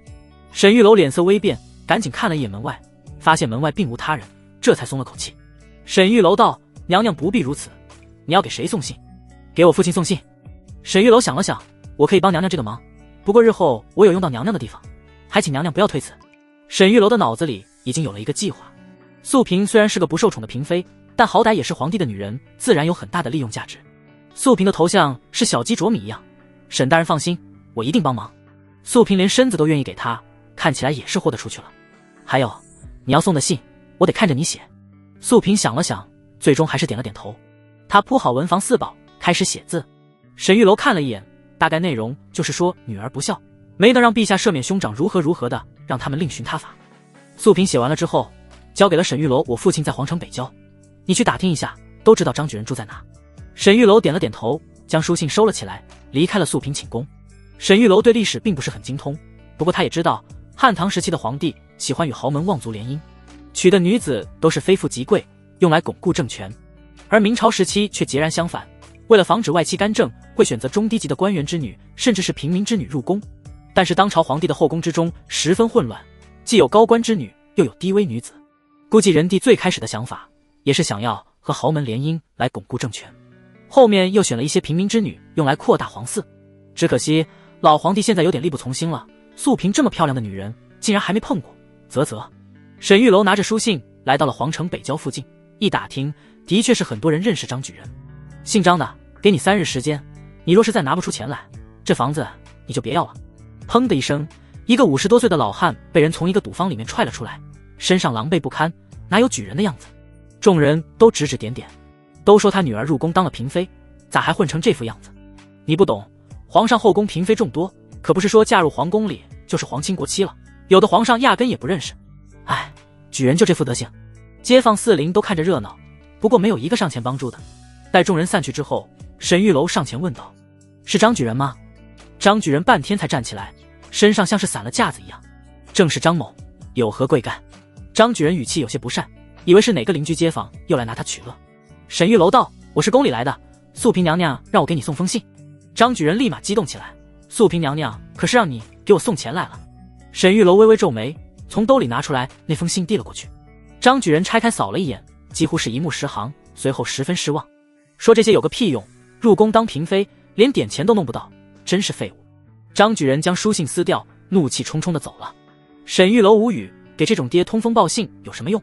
不过这是别人的家事，沈玉楼懒得去管，他只管把信送到就行。有了素萍这个人情，回头沈玉楼好办事。办完了这点小事，沈玉楼回到宫中，带了一众人来到庆妃寝宫门口，准备给赵英殿下接骨。赵英躺在床上，略显紧张。沈大人，一切拜托您了。庆妃也紧张地拉住沈玉楼的胳膊。沈大人。沈玉楼赶紧给他一个眼神，庆妃这才松手。要是让人看见，那沈玉楼罪过可就大了。庆妃把手收回来，紧张地说道：“沈大人，你有把握吗？”沈玉楼说道：“娘娘，死马当成活马医，最差的结果就是殿下保持和原来一样。”庆妃咬了咬牙，退到了一边。她现在也没有别的好办法，只能指望沈玉楼了。殿下，现在给您进行半身麻醉、断骨、开刀，再植入钢板接骨、缝合，整个过程可能要半个时辰左右。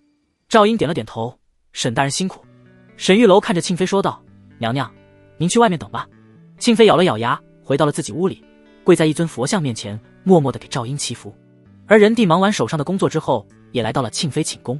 沈清进展的如何了？陛下，沈大人说需要半个时辰。仁帝点了点头，来到庆妃跟前。庆妃放下手里的佛珠，臣妾给陛下请安。免礼。庆妃最近身体如何？之前仁帝想要宠幸一下庆妃，不过庆妃说在冷宫里身上起疙瘩了，所以拒绝了。这么久过去，庆妃始终没有上台子，也不知道是身体不好还是不愿侍寝。庆妃淡漠地说道：“陛下，臣妾身体不适，现在身上红疙瘩还未下去。”仁帝皱了皱眉：“这么严重，找太医看过了吗？”庆妃道：“看过了，不过宫中医女水平有限，只能慢慢调理。庆妃毕竟是身上起疙瘩，不能找寻常太医来看。宫中医女的水平又不如太医那么高超，所以这病治不好也是很符合情理。”仁帝想了想，说道：“要不一会让沈清看看？”庆妃脸色一变，赶紧说道：“陛下，沈清虽然医术高超，可男女有别，臣妾患处岂能让男人观看？”仁帝点了点头：“好吧，那让医女再用点心。”他也没办法，总觉得庆妃有点问题，让他心里不舒服，可又挑不出毛病来。大家都在耐心的等待，不仅是仁帝和庆妃，其他妃子也都聚在了门口，包括贵妃和皇后。如果沈玉楼真的能治好赵英的腿，那么将改变整个朝堂的格局，甚至可以说将会改变徽国的命运。就在大家焦急等待的时候，忽然一个太监跑了过来，慌张无比地说道：“陛下，通政司刚送来一封急奏，清河县出现叛军，叛军以毒攻城，清河县岌岌可危。”任帝脸色一变，传兵部尚书等人速到御书房。此时任帝顾不得赵英的腿了，军情要紧。而沈玉楼这边倒是不清楚外面发生的事情。在手术室内，沈玉楼和秦桂如、陶红三人正在给赵英手术。手术已经完成，现在进入了缝合阶段。沈玉楼这一番操作，看得秦桂如和陶红都是紧张万分。这是他们第二次看沈玉楼手术，第一次剖腹产的时候，虽然比这个刺激，可是还在他们的理解范围之内。但是这一次在腿里面植入钢板，他们简直闻所未闻。沈玉楼的额头上已经渗出了一层汗水了。对于他来说，这一次手术要比上一次剖腹产难得多。这种腹位内固手术通常需要很多器械，其中一个最关键的器械就是电钻，可是现在沈玉楼没有电钻，基本都是靠手，他的力气毕竟有限，现在整个手都有些酸痛发麻。看来过段时间得把宋虎培养成助手，那家伙力气比较大，要不然再遇到骨科问题，沈玉楼一个人实在是难以解决。好在这一次手术算是比较顺利，如果恢复得好的话，皇子应该就能正常行走。奔跑的话可能还是会看出来跛脚，但是这已经足够了。缝合完毕，陶红给沈玉楼擦了擦汗。沈大人，成功了吗？沈玉楼点了点头，成功了，殿下，1月之内不能下地走动，如果您恢复得快的话，1个多月就可以拄拐行走，3个月完全恢复。赵英激动得热泪盈眶。沈大人，谢谢你，日后我若立为太子，你便是我肱骨之臣。赵英实在是太激动了，这种话都能说得出来，若是有皇上的人在旁边，那可就是大逆不道了。不过此时沈玉楼也没有在意这些小细节，多谢殿下赏识，请殿下好生休息吧。御书房内，几个身居要职的官员站在任帝面前，七嘴八舌地商讨着事情。任帝说道：清河县被攻，诸位有何对策？军机大臣张富成说道：清河县知县的奏章臣仔细看过，叛军人数不多，可手段凶狠，他们在河中投毒。清河县内无论军民，大部分都已中毒，发现之后，现在将士们都不敢喝水。这样下去，恐怕坚持不了几天。兵部尚书说道：臣以为应当立即出兵，刻不容缓。除了发兵之外，还应调太医院的太医奔赴前线，先给战士们解毒，方能解燃眉之急。任帝点了点头，朕也是这么想的，传太医院太医。不一会，10几个太医站在了任帝面前。张富成将军情说了一遍，随后详细的描述了一下我方中毒的症状。任帝说道：诸位爱卿，谁能替朕分忧？众位太医，你看看我，我看看你，一个个脸色都有些难看。陛下，老臣年纪大了，到清河县只能坐马车，未必比军士们快。等老臣到了，恐怕清河县都坚持不住了。陛下，老臣也是，寻常走路都有些困难，去前线，这把老骨头估计半路就要散架。任帝皱起眉头，太医院这一个个的确是年纪不小了，让他们骑马奔袭，日夜兼程，的确是有些不太现实。任帝有些头疼，要找个年轻的，还有医术的人去前线。任帝再一次想起了沈玉楼。和顺，皇子那边如何了？和顺说道：已经治疗完毕，沈大人说殿下1个月左右就能拄拐走路了，3个月之内能行动自如。任帝一拍大腿：好，传沈玉楼。众人脸色微变，陛下，沈玉楼只是内务官，这前线打仗的事情。任帝说道：朕认为沈玉楼的水平要在太医院之上，委以此任最合适不过。太医院众人的脸色顿时难看了起来。自从沈玉楼来了之后，太医院的这帮人存在感就变得很低。本来在皇宫内都是一些特别棘手的病症，他们根本就无法治愈，可是到了沈玉楼的手里，却是显得无比的轻松，用一些简单的方法轻而易举的就解决了。1次2次还可以，时间一长就显得他们太医院的人有点太废物了。太医院院士李怀已经年近60，作为大夫都是越老越吃香，他在这个年纪当上了太医院的院士，本来已经是走到了事业的巅峰，可是万万没想到，这个20多岁的毛头小子突然崛起，一下子把他们太医的饭碗都给抢走了。现在在任帝看来，养着这些太医纯粹就是浪费粮食。如果这一次沈玉楼再立大功的话，那他这个院士恐怕就可以下岗了。但是他们现在又没有什么别的办法，让他们去，他们又去不了；沈玉楼去前线，他们又无法阻拦。这帮人也只能干着急。片刻之后，沈玉楼跟着和顺快步地走向养心殿。一路上他已经听顺公公说完了事情的经过。沈玉楼皱紧眉头：顺公公，这个清河县在什么地方？在北部。那股叛军是什么人，你清楚吗？顺公公小声地说道：这个老奴还真不知道，不过听说是从黑山县那边来的。沈玉楼脸色顿时微变，不是说好下个月吗？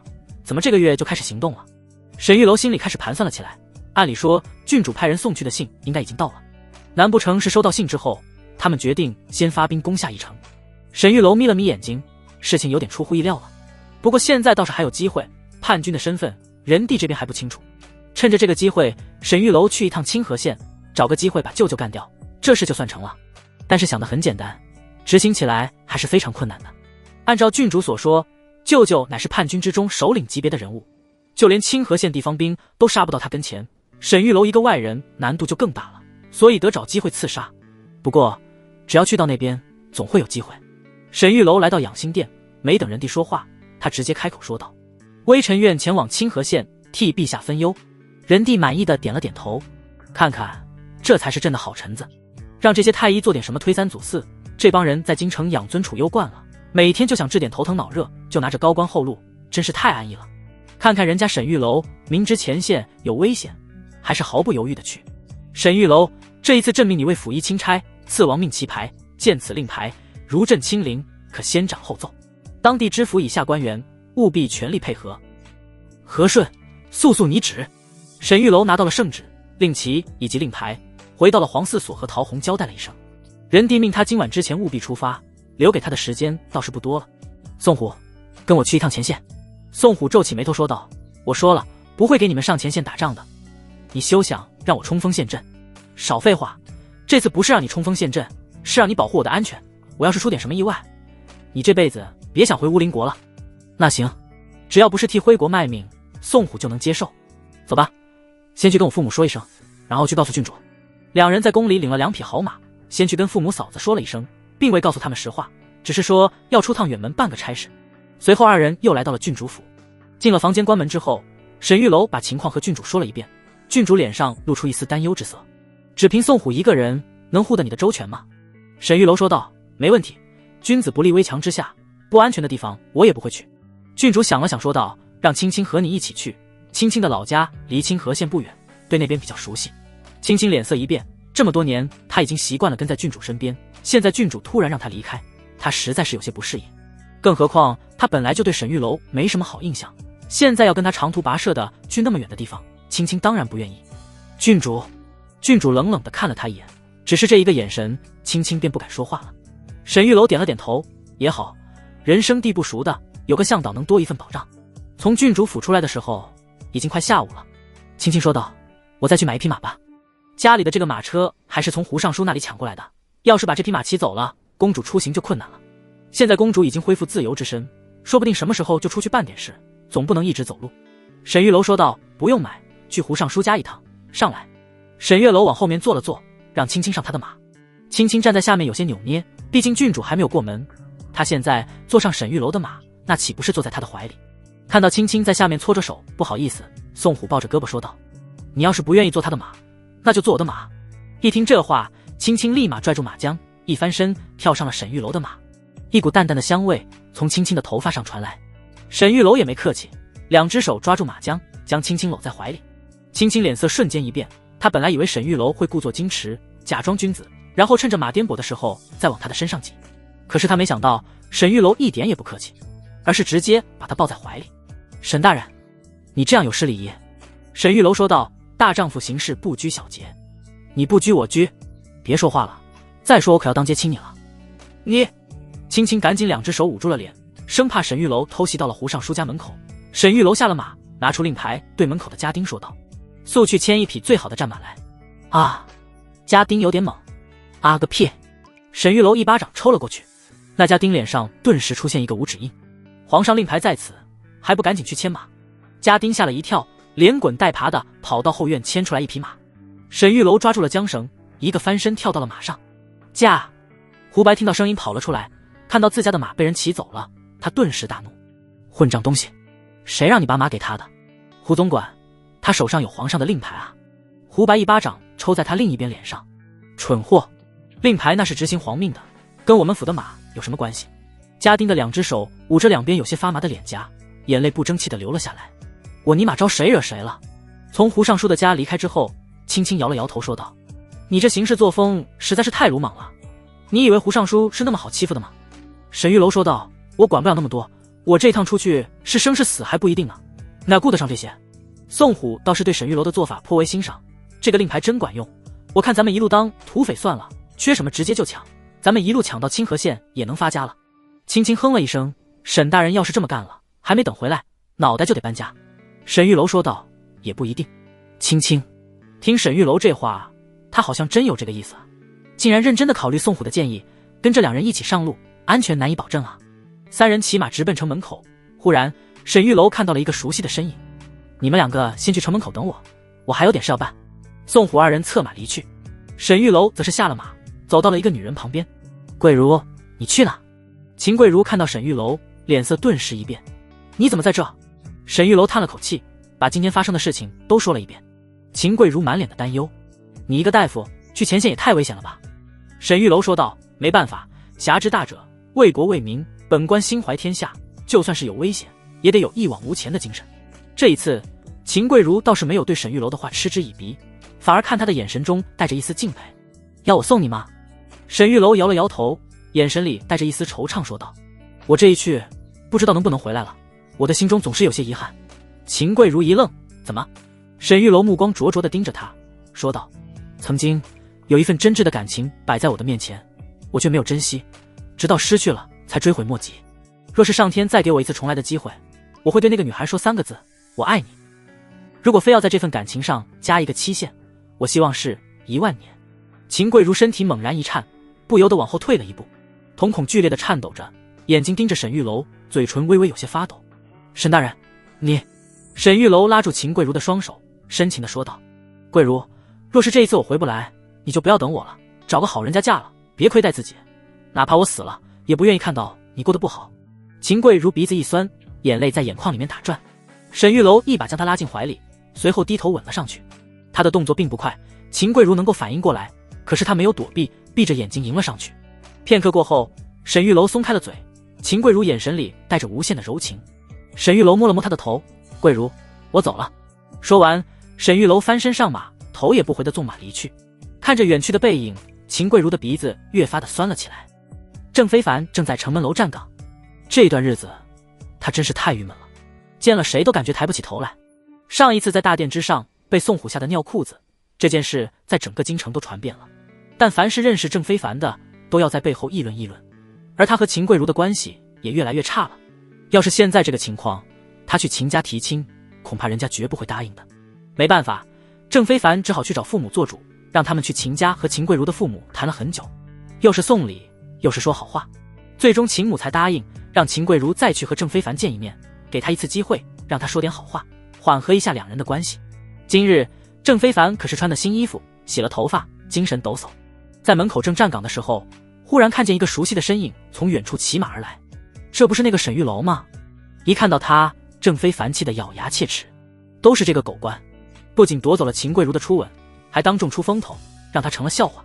这一次终于落到他手上了吧？郑非凡守城门，自然有一定的权利。他说能出去就能出去，他说不能，你就得乖乖打道回府。看到沈玉楼骑马而来，郑非凡立马拦住了他。站住，干什么的？沈玉楼瞥了他一眼，指了指自己马后面插着的令旗：奉皇命出城，滚开！郑非凡怒道：什么皇命？老子没看见，给我下马，否则别怪我对你不客气。沈玉楼一巴掌抽了过去，啪！不长眼的东西，滚！这一巴掌打得郑非凡猝不及防，他勃然大怒，抽出腰刀：你找死！刀刚拔出来，忽然宋虎从旁边冲了出来，坐在马上，一巴掌打在郑非凡的另一边脸上，砰的一声，郑非凡直接飞了出去。宋虎这一巴掌威力十足，打得郑非凡头晕眼花。滚！剩下的几个守卫谁也不敢阻拦，赶紧打开城门，三人纵马离去。郑非凡晃了晃脑袋，半天才站起来，半边脸已经高肿起来，狼狈不堪。郑非凡气得咬牙切齿，岂有此理，欺人太甚。片刻过后，秦桂如出现在了城门口，看到那边有不少守卫，他没过去，而是远远地站在路边。郑非凡看到了他，顿时大喜，对几个同事说道：那个就是我未婚妻。说完，郑非凡整理了一下衣服，快步地走了过去。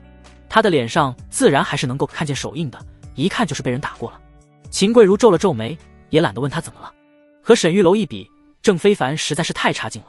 桂如，你来了。郑非凡自以为很帅地站在秦桂如面前，从怀里拿出一个手绢递了过去。桂如，这是我给你做的，你看喜不喜欢？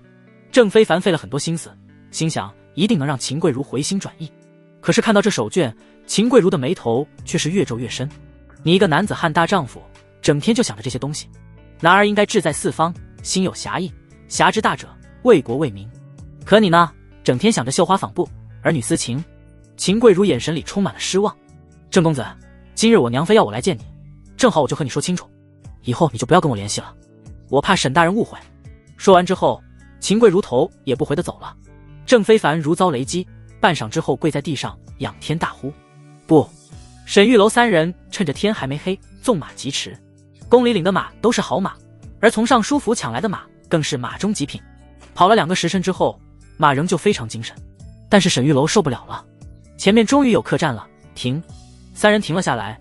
沈玉楼从马上下来的时候，感觉自己屁股都没知觉了，一瘸一拐地走向客栈。忽然他回头看了一眼令旗，青青，旗子摘下来。哦。青青摘下旗子进到客栈的时候，店小二正在和沈玉楼说话。客官，就剩2间房了。沈玉楼皱了皱眉，就2间了吗？没别的了是吗？是的，客官。沈玉楼转头问宋虎，你跟本公子睡一个屋如何？宋虎一挺腰背，公子，那恐怕你要睡地上了。店小二说道，这位壮汉太壮了，一个人就能把床睡满了。沈玉楼道，那没办法了，只能我和青青1间房了，开房吧。得嘞。宋虎跟着店小二上楼了。沈玉楼对青青很随意地说了一句，青青把马交给店家就行。说完，沈玉楼也上去了。青青站在楼下，快石化了。什么？他刚才说了什么？让他和沈玉楼一个房间睡觉？怎么说的那么自然？青青在楼下纠结了很久，他总不能在外面站一宿吧。一到晚上，寒风刺骨，青青打了个哆嗦，硬着头皮上楼了。推开沈玉楼的房间，他整个人都麻了。这房间小得要命，除了一张床之外，什么也没有。店小二笑呵呵地说道，二位客官早点休息，我去喂马。说完，小二贴心地把门关上了。小二走到楼下，从怀里拿出一锭银子掂量了几下，跟旁边的账房说道，你说这人多有意思，我们这房间多的是，他非让我说只有2间房了。账房扒拉着算盘说道，这些公子哥啥爱好都有，只要有赏，管他干什么呢？青青站在房间，一脸的局促。沈玉楼说道，愣着干什么，还不赶紧打水给本公子洗漱？青青皱着眉头，凭啥？凭啥？我和郡主成婚之后，这不还是你的活吗？让你提前适应适应。青青叉着腰说道，我伺候郡主是理所应当，你自己没有侍女吗？郡主嫁给你之后，我一个人要伺候你们2个，我忙得过来吗？沈玉楼愣了一下，你说的倒也有理，那给你发2倍工资吧。我……青青哼了一声，端着屋里的水桶出去打水了。不多时，青青拎着1桶热水1桶凉水，站在门口拿着毛巾，一脸不满地说道，洗脸。沈玉楼解开衣服，闭上了眼睛。青青给沈玉楼擦了擦脸，虽然十分的生气，可是沈玉楼说的的确是实话。郡主结婚之后，这些工作自然是要青青来做。沈玉楼只是内务官，身边只有宫女没有侍女，婚后也是由青青来伺候，现在也算是适应了。给沈玉楼洗了脸洗了脚之后，青青自己也开始洗漱。脱下袜子之后，沈玉楼看到青青那一双白嫩透粉的小脚，顿时一愣。等会干嘛？我给你洗脚吧。啊！青青一脸懵。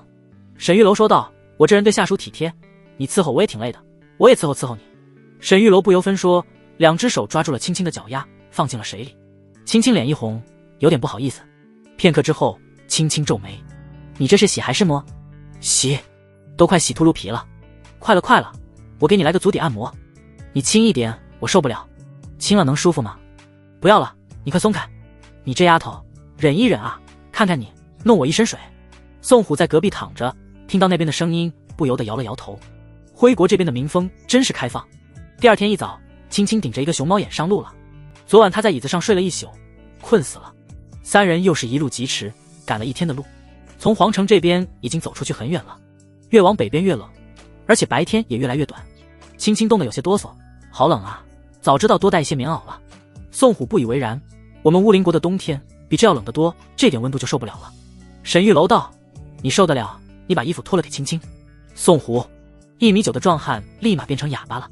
快黑天的时候，3人找好了客栈入住。宋虎，你去开房间，老规矩。知道了。宋虎率先走进客栈，店小二热情无比。这位爷，您是打尖儿还是住店？宋虎扔了1锭银子过去。住店，一会我家公子过来问话，问你有几间房，你就说只有2间了。沈玉楼和青青走进客栈。老板，住店。这位公子，实在不好意思，只剩2间房了。哦，那也行吧，速去准备。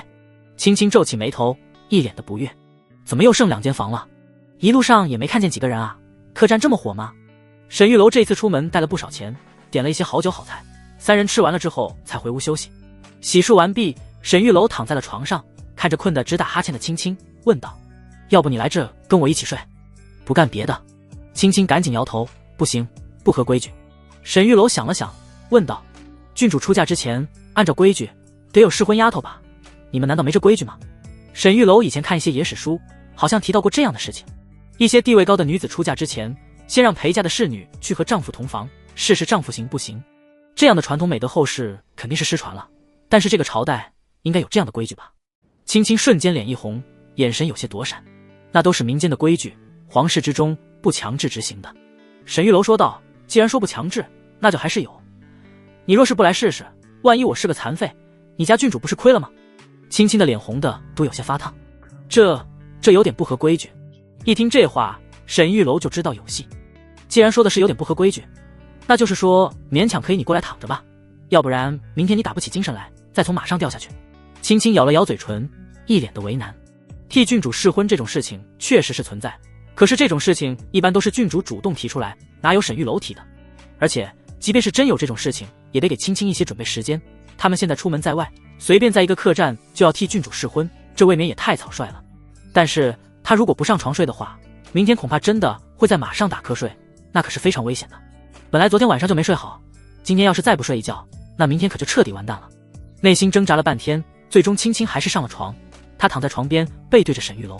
沈大人，我实在是有些扛不住了，要躺着睡一会儿，你千万不能乱来，这样不合规矩。沈玉楼点了点头，很痛快地说道：你放心吧，我这个人睡觉最老实了。沈大人，你的手放在哪里呢？这不合规矩。我就摸一摸，习惯了，不摸睡不着觉。沈大人，你不许这样无礼。青青，我就抱一抱你，不做别的，我就蹭一蹭，不进去，我就放里面，保证不乱动。男人都是骗子。宋虎，一早上起来正在客栈里面炫包子的宋虎，听到青青这句骂声，瞬间觉得十分委屈。青青坐在1楼，拿着包子狠狠地咬了一口，先是瞪了沈玉楼一眼，然后又狠狠地瞪了宋虎一眼。男人就是没有一个好东西。就在此时，门外一行人走进了客栈里面。小二，住店，房间还有没有了？店小二立马热情地招呼：客官里面请，房间还有10多个，非常充足。青青，沈玉楼站了起来：我吃好了，先走了。青青一脸愤怒地瞪着宋虎，而宋虎则是瞬间露出一副无辜的表情，将手里的包子一口塞进了嘴里，便赶紧出门了。3人一路疾驰，又赶了1天的路，终于到了清河县的附近。看着这有些熟悉的地方，青青有些激动，只可惜他父母已经过世了，即便是回到了老家，也没有谁可以探望。到了清河县附近的客栈，这一次青青和他们一起走进了客栈。宋虎说道：小二，住店了，开几间房？小二说道：不好意思，几位客官就剩2间房了。青青，宋虎，沈玉楼。青青转过头瞪着沈玉楼说道：你怎么又来这套？沈玉楼有些尴尬地说道：这次是真剩2房间了，你看我信吗？吃过了晚饭，要上楼睡觉的时候，店小二说道：各位，我们这边最近有点不太平，晚上睡觉一定要关好门。知道了。看来叛军的事情在这边影响还是挺大的，他们现在距离清河县还得有3-4个时辰的路程。这里的店小二都这么说了，说明黑山军已经离这不远了。进了房间之后，沈玉楼把衣服一脱，开始了今天晚上的流程：洗脸、洗脚、试婚、睡觉。青青脸瞬间一红，还是昨天不是试过了吗？1次2次怎么能试得出来？再说了，你都不配合。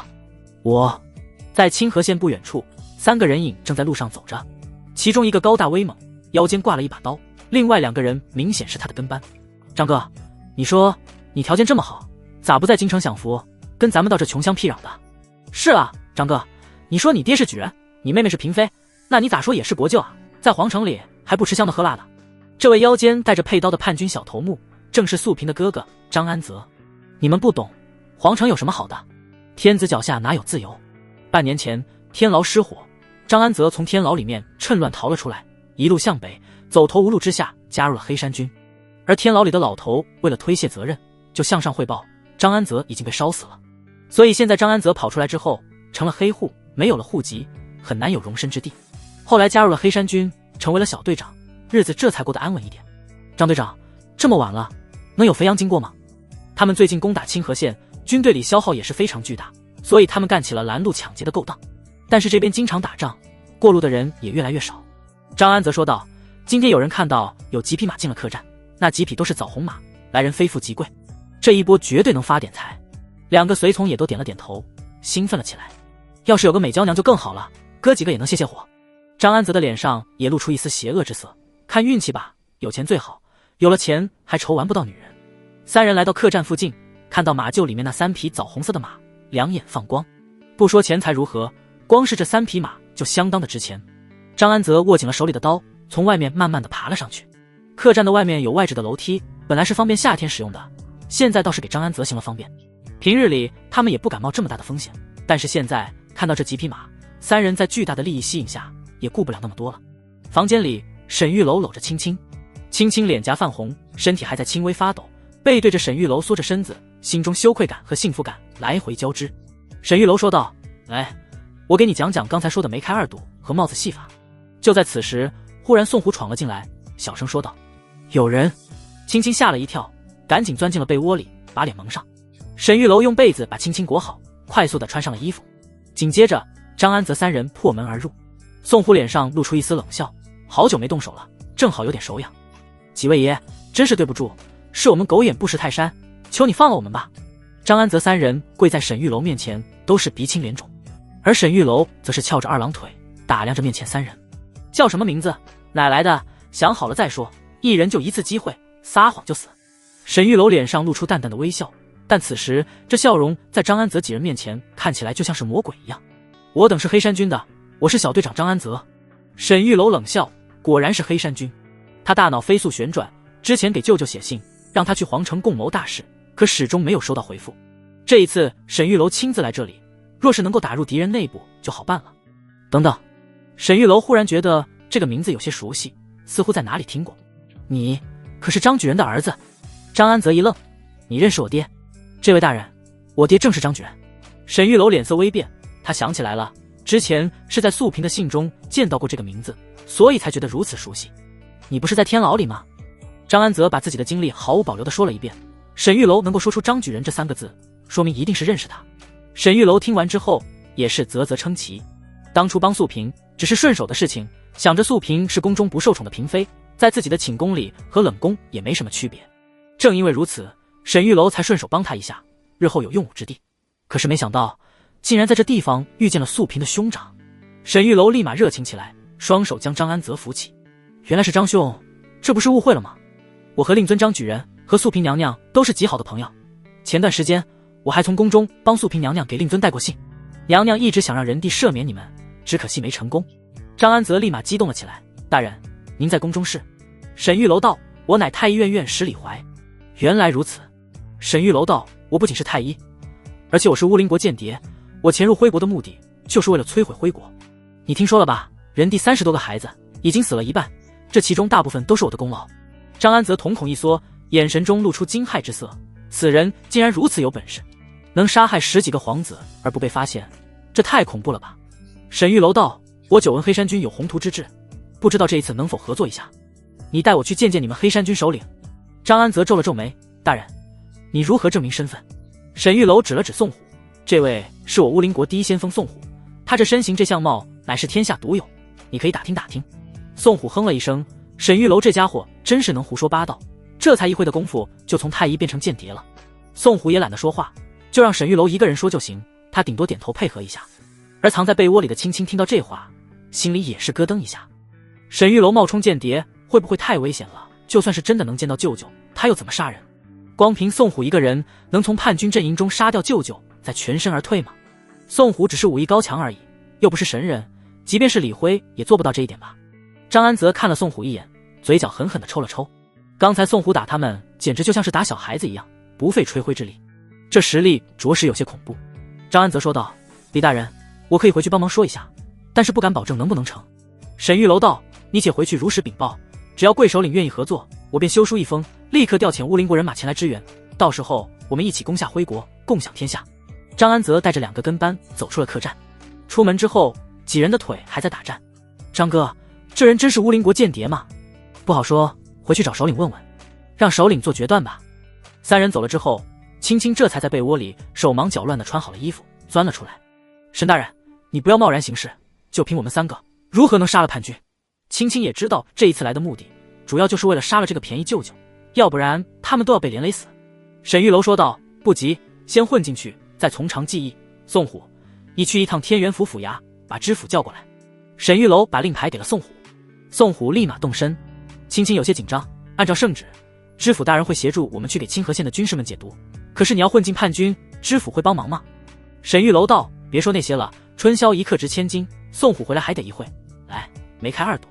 天元府知府胡景胜皱着眉头，跟着宋虎来到了客栈。此时的他眉宇之间带着一丝愠色，大半夜的把他叫醒，他自然不会高兴。本府白天要指挥军事，安排政务，一个御医不赶紧去前线给将士解毒，要本府来干什么？宋虎一言不发，他也不知道沈玉楼要干什么，免得说错话，所以不说话最好。胡景胜哼了一声，耐着性子来到了客栈。进了房间之后，青青已经面带潮红的穿好了衣服，站在一旁，沈玉楼则是在床上正襟危坐。胡景胜推门进来之后，看到沈玉楼，冷冷地说道：叫本府来干什么？他知道沈玉楼是什么人，也知道他是来干什么的，不过就是一个内务官而已，虽然也是4品和他同级，可知府那可是这里的土皇帝，手中的权力远非区区一个内务官能比的。所以胡景胜十分的不满，按理说应该是沈玉楼去拜见他，还得给他送典礼才对，要不是看宋虎有点彪悍，胡景胜压根都不会来。沈玉楼忽然大喝一声说道：宋虎，让他跪下说话。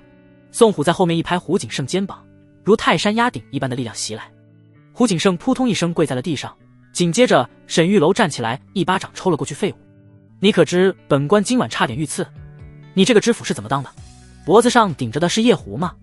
胡景胜被这一巴掌给打懵了，青青站在一旁也是紧张的要命，这可是知府啊，沈玉楼只不过是皇司所的副长事而已，在宫里说是4品官，出了宫谁认识你啊？但是这知府的权力可是大的要命，绝非沈玉楼能比的。可是这家伙倒好，见了面不分青红皂白，先打人一巴掌。胡景胜捂着脸，半天才回过神来，你好大的胆子，竟敢打本府，在本官面前还敢狂妄自大，本官奉皇上之命，有先斩后奏之权，你这种货色该杀。宋虎，杀了他！宋虎闻言一把掐住了他的脖子，胡景胜像是一只小鸡仔一样被宋虎给拎了起来。胡景胜脸色大变，他万万没想到沈玉楼居然这么大胆，他可是知府，这里的土皇帝，沈玉楼竟然真的要杀他。几秒钟之后，窒息的恐惧传来，胡景胜2条腿在空中无力的乱蹬，从喉咙里面挤出来几个字：沈大人饶命。沈玉楼道：先放下他。宋虎随手一扔，胡景胜倒在地上，像是一滩烂泥一样，大口的喘了下，这才恢复了一点点。此时他的脖子已经被宋虎掐得有些淤青，若是刚才再晚几秒，那他可就一命呜呼了。沈玉楼一个皇司所的长士，说白了就是专攻2科的御医，他怎敢如此大胆？正在他思索之时，沈玉楼又是一巴掌打在了胡景胜的脸上。啪！现在清醒点没？胡景胜捂着脸，咬牙切齿的，好汉不吃眼前亏。沈大人，有什么吩咐您直说就是，何必如此吓唬我？沈玉楼冷笑：吓唬你？圣旨、令旗、令牌，你看看哪样东西是吓唬你的？沈玉楼给他看了一眼，随后便收了起来，站在他面前居高临下的说道：你以为我一个皇司所的副长事，皇上为何会给我令旗令牌？为何要让我先斩后奏？用你的猪脑子好好想想。胡景胜皱起眉头，脸色微变。沈玉楼有点太狂了，狂得有点不正常。这么一说，胡景胜心里咯噔一下，聪明的大脑开始飞速旋转了起来。沈玉楼表面上是来给将士们解毒的，可是如果只有解毒这么一个任务的话，绝不会给他这么多东西。更何况沈玉楼表现得有点太异常了。胡景胜忽然瞳孔一缩，猛然想起一种可能，沈玉楼难道是皇上派下来的暗查使，专门秘密调查他们是否有贪墨行为的？胡景胜瞬间一身的冷汗，若真是这样的话，那可绝对不能得罪这位大人啊。叛军的事小，甚至胡景胜都没有出全力镇压，如果全力镇压，这些叛军肯定要跑的，这样就损失了一些发财的机会。当地有叛军，按照流程，朝廷肯定会发兵镇压，然后当地免税、拨银子等一系列安抚民心的政策，这些钱一下来，大部分都是进了他的口袋，剩下的一小部分要给下面的官员，然后从指缝里面流出来一点点到百姓的手里，百姓还得感恩戴德。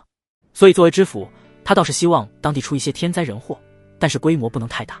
像是这一次的叛军就正好是个很好的捞钱机会，这个道理他明白，上头的官员自然也明白。很多时候大家都是睁一只眼闭一只眼，只要不太过分，都是心照不宣。说白了，大家一起糊弄皇帝。但是如果有人砸锅跟皇帝举报这事，皇帝是绝对不能容忍的，派下来一个人来秘密的调查此事，不无可能啊。联想到沈玉楼如此嚣张的态度，胡景胜越发的觉得这是可以确定了。沈玉楼之所以这么对他，就是在敲打他，他得给沈玉楼打点一下才行。胡景胜经过一番头脑风暴之后，态度立马变化很大。沈大人，下官知错。下官出门走得急，身上没有什么东西，明日下官一定表示心意，请沈大人莫要怪罪。青青一脸懵，这胡知府脑补什么了？咋态度一下变化这么大呢？就因为沈玉楼给了他2巴掌，直接把他给打傻了。沈玉楼满意的点了点头，算你还有点脑子。说说叛军的事吧，叛军共有多少人？胡景胜说道，叛军一共3000人，贼首名叫白凡，自称顺天王，其座下2位将军，一个叫范瑞，一个叫蒋展鹏。沈玉楼又问了一些细节上的问题，收获不少。沈玉楼道，今日就到这里吧，明日你去给我准备一些砒霜，我有大用。是，明日下官在府上恭迎大人。你去吧。胡景胜走后，轻轻说道，范瑞便是郡主舅舅。沈玉楼点了点头，总算是摸清楚对方的情况了。之前给舅舅写信，是你写的还是郡主写的？我写的。好，拿纸笔来，我说你写。宋虎问道，要不要我跟踪一下那个人？胡景胜毕竟是知府，就这么放走了，万一他带兵过来，那沈玉楼他们可就不好办了。沈玉楼摇了摇头，不必，他不敢。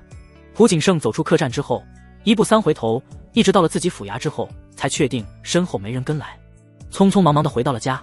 夫人正在房间里面等着他，见到胡景成回来，松了口气。老爷没事吧？胡景胜皱着眉头说道，夫人去给我拿1万两银票来。夫人有些紧张，怎么了老爷？要这么多钱干什么？胡景胜说道，皇上派下来按察使了，我必须打点一下。夫人皱起眉头，老爷，你能确定对方是按察使吗？如果皇上真的派下来按察使，那自然不会让地方官员知道。按察使和巡查御史完全不同，按察使乃是秘密调查，通常会有一个其他的官职来打掩护，这样才能调查出这些官员在这里的真实情况。如果按察使亮明身份，那就是要索贿了。胡景胜说道，基本可以确定，那人极有气魄，底气十足，见了面就抽了我2个巴掌。若是没有底气，他岂敢如此？而且我从客栈出来的时候，连个跟踪的人都没有。若是我此刻调兵回去，那他必死无疑。可他为什么丝毫不惧？说明他有底气。只要他死在这里，那我也没活路了。也就是说，这个按察使乃是陛下专门派下来查我的。夫人有些不理解，老爷，为何这个时候来查你？胡景胜说道，估计有人在陛下那里告状了，怕我借镇压叛军敛财。不行，1万不太够，夫人取2万银票吧，必须好好打点这位沈大人。夫人点了点头，老爷您真是神机妙算。胡景胜准备好了2万两银票，又按照沈玉楼的要求准备了一些砒霜。他也不知道沈玉楼要砒霜做什么，不过既然他要了，胡景胜自然要全力满足。准备好了这一切，胡景胜这才松了口气，希望这一次能够平安度过吧。胡景胜倒是不希望升官，他在这里当个知府不知道有多舒服，只是需要银子来应付皇城里来的钦差们，之前来的巡查御史随便就打发走了，但是这一次明显碰上了硬茬子，估计这次过去之后，他也能安心的捞几年钱了。2万两银票固然是有些肉疼，不过只要挺过了这一次，胡景胜有的是办法捞钱。张安泽3人回到军帐中的时候，已经黑天了。张安泽站在军帐门口等了半天，里面才出来一个人说道，你进去吧，将军和顺天王都在。张安泽进入了军帐之中，先是给几人行礼，随后顺天王白凡说道，这么晚了，有什么急事？张安泽把刚才发生的事情说了一遍，随后众人都有些惊讶。乌林国会和我们合作，白凡虽然自称顺天王，但是自己有几斤几两他是清楚的，3000兵马而已，打一个小县城都要用很久。虽然他未来不可限量，可是就凭他现在的情况，还不足以被朝廷重视，更不应该被乌林国给看中。几千人而已，谈合作有点太抬举他们了。白凡之所以能起兵混到现在，靠的就是谨慎，只要是有一点事情引起他的怀疑，他就不会去做。旁边的一个皮肤黝黑的壮汉说道，大哥，我军现在成天时地利人和，之前郡主夫婿在京城就要与我里应外合，现在又多了乌林国的帮忙，我军简直如虎添翼。这几日打下清河县，半月之后占领天元府，随后起兵南下，直取皇城。此人便是郡主舅舅范瑞。白凡看了范瑞一眼，眉头微皱。郡主的那个书信真实性还有待考察，即便是真的，他就算是能调动兵部，我们就能成功干掉皇帝不太现实，这件事不要再提了。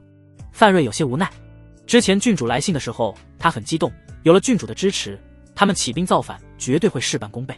可是白凡始终不信，觉得不靠谱，所以这事就一直没有回应。现在又来了乌林国的使臣，这更让白凡起疑了。张安则说道，此人身边有一个1.9米的壮汉，虎背熊腰，力大无穷，而且此人模样打扮都不像是徽国人。那个太医李怀说他是乌林国第一先锋宋虎。白凡问道，诸位可听过宋虎这个人？黑山军的3把手蒋展鹏说道，我听说过，此人在乌林国名声极大，天赋异禀，2年前我曾经远远的见过一次，只要我见到此人，必定能够认出来。白凡点了点头，若是如此，让他们过来也未尝不可，见一面就知道身份了。如果宋虎身份属实，那么这个李怀的乌林国间谍身份也应该属实。张安则说道，大哥，那我现在就去通知他们。白凡点了点头，在军帐周围多布置些人手，加一些弓箭手。是。张安则走了之后，白凡说道，这次也许是个机会，一个清河县，我们攻了这么久都没下来，再继续打下去，我们的粮草也要不够了。本来想的是攻占了清河县，打开县里粮仓，吸引更多吃不上饭的流浪汉加入他们，壮大规模，一点一点的扩张出去。可是现在看来，他们的想法还是太简单了。如果有乌林国的援军，他们的胜算就更大了。天蒙蒙亮的时候，沈玉楼3人来到了军中。这3人之中，只有宋虎有战斗力。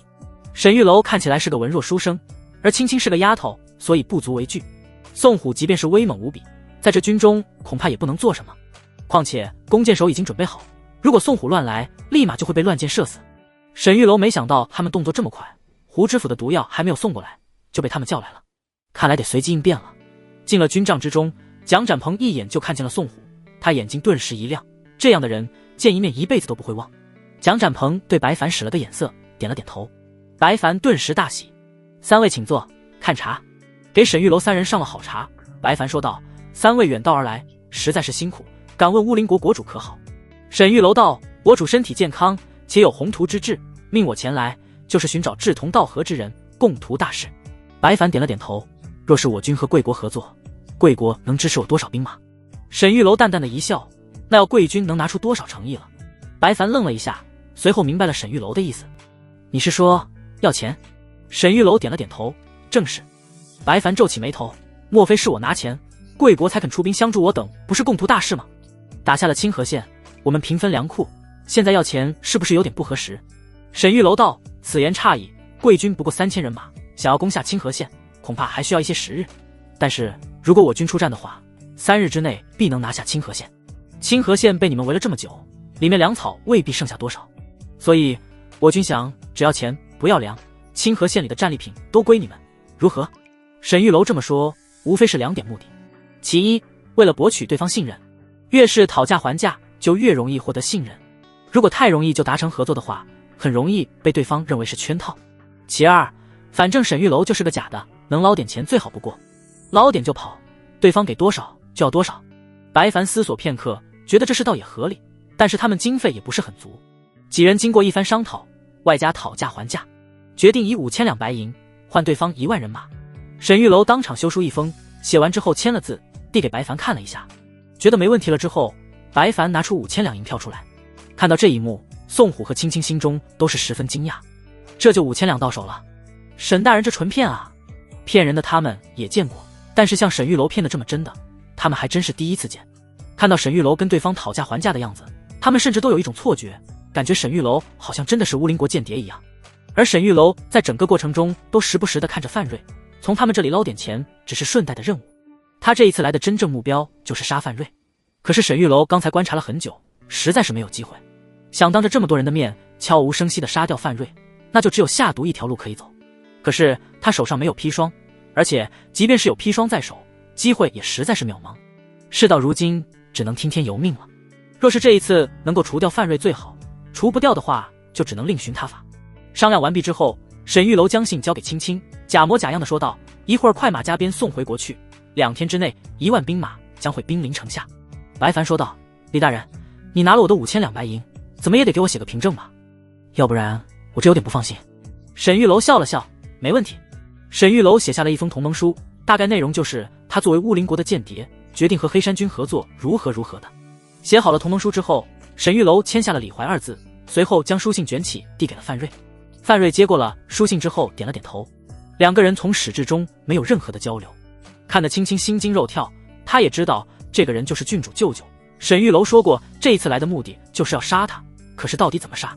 当着这么多人的面，宋虎就算是突然出手杀掉了他，他们又如何全身而退呢？只见沈玉楼把书信交给了范瑞之后便告辞了。三人退出了军帐，出了军帐之后，青青只觉得后背直冒冷汗，跟着沈玉楼一言不发。走了很久之后，青青问道：到底怎么杀他？之前在客栈里，你让我写的东西是干什么用的？沈玉楼说道：一会儿就知道了。宋虎，你回去一趟，打探一下消息。宋虎点了点头，将二人送到客栈之后，孤身一人再次前往黑山军军营。房间里，青青一脸担忧，见到范瑞的机会不多，这一次要是错过了，我们是不是就没机会了？沈玉楼说道：先别管那些了，听天由命，现在该讨论讨论帽子戏法的事了。青青。沈玉楼三人走后，白凡对军中这几个骨干说道：你们觉得如何？蒋展鹏说道：我觉得此事可为，乌林国若是能出兵相助，我们只要把清河县打下来，日后就能作为根据地招兵买马。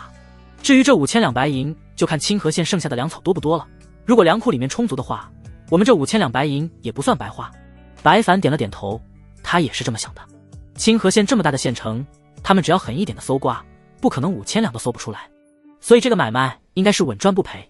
白凡看了一眼范瑞，说道：你怎么想？范瑞说道：大哥，此事我也赞同，不过我觉得咱们现在更应该去一趟皇城。郡主来信你们都看到了，而且还有那半张圣旨，现在郡主夫婿已经掌握兵部，到时候我们出其不意，说不定能干掉老皇帝。白凡皱了皱眉，我不是已经说了吗？此事不可在意，先打下清河县再说。范瑞心里有些委屈，他其实是想立功的，只不过大哥不给机会啊。白凡说道：刚才李怀写的那封同盟信，拿上来我看看。范瑞有些窝火，从桌子上面把所有的纸张全部一卷，递到了白凡跟前。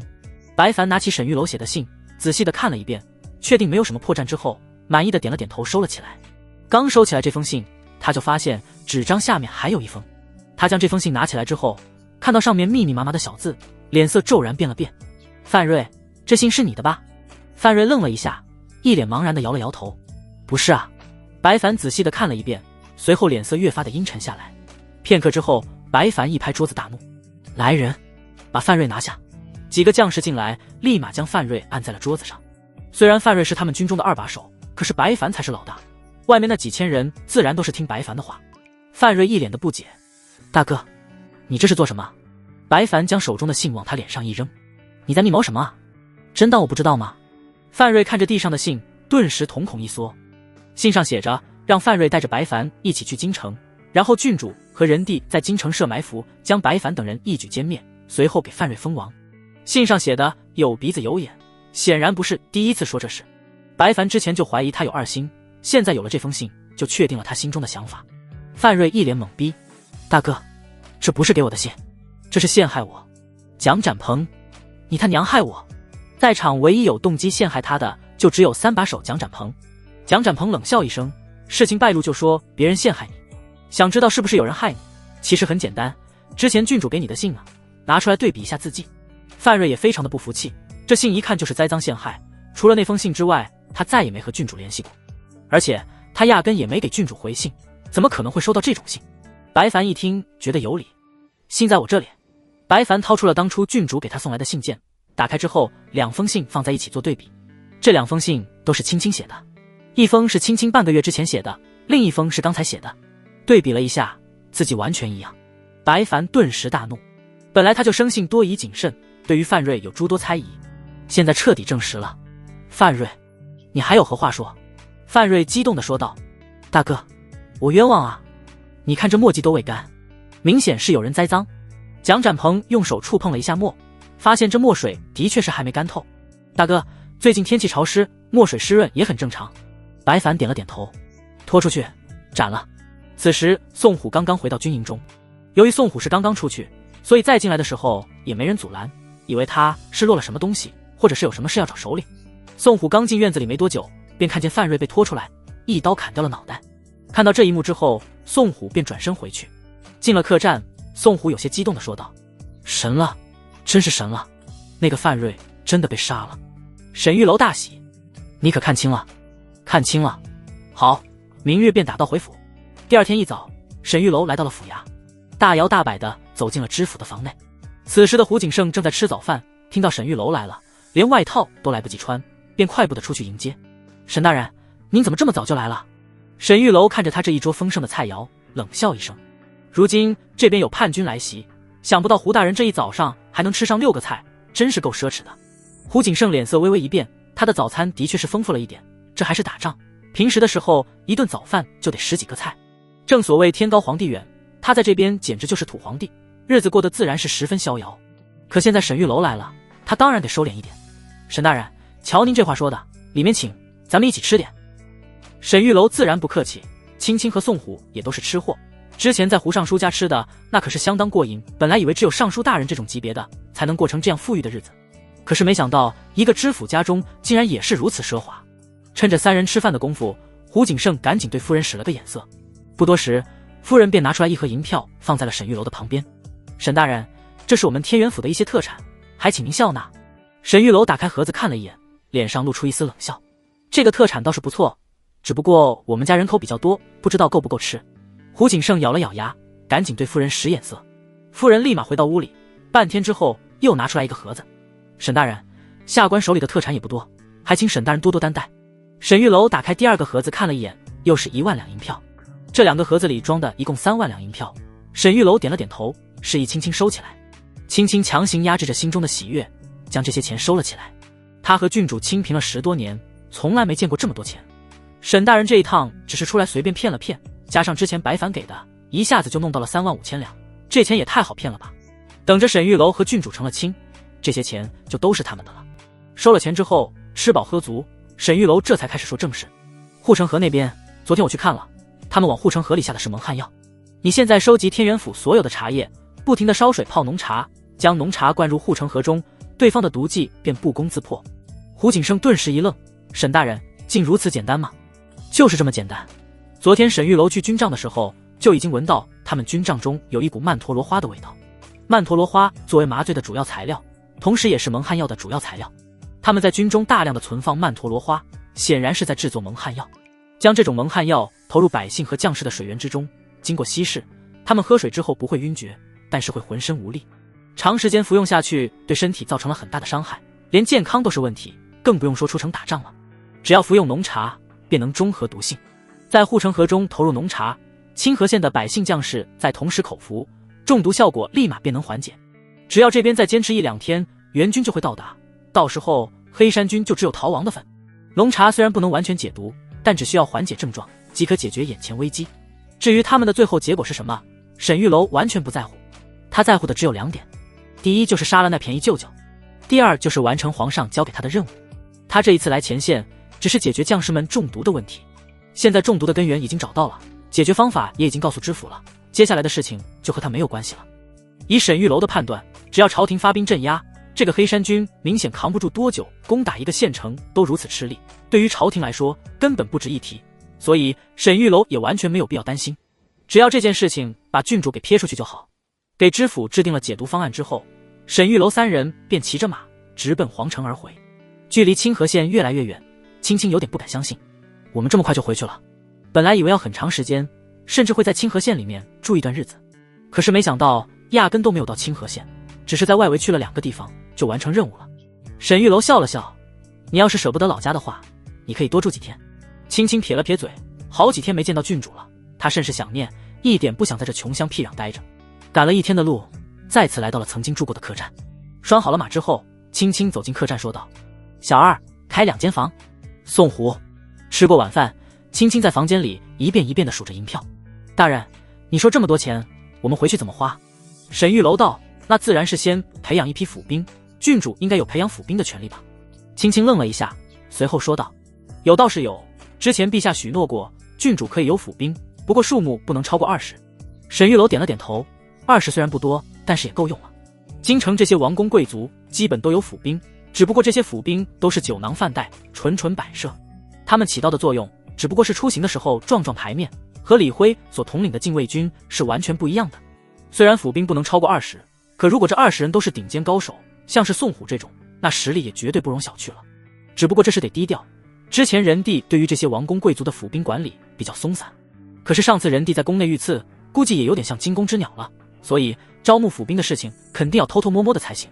沈玉楼说道：行了，花钱的事情回家再说，走流程吧，洗脸、洗脚、睡觉。青青，试婚呢？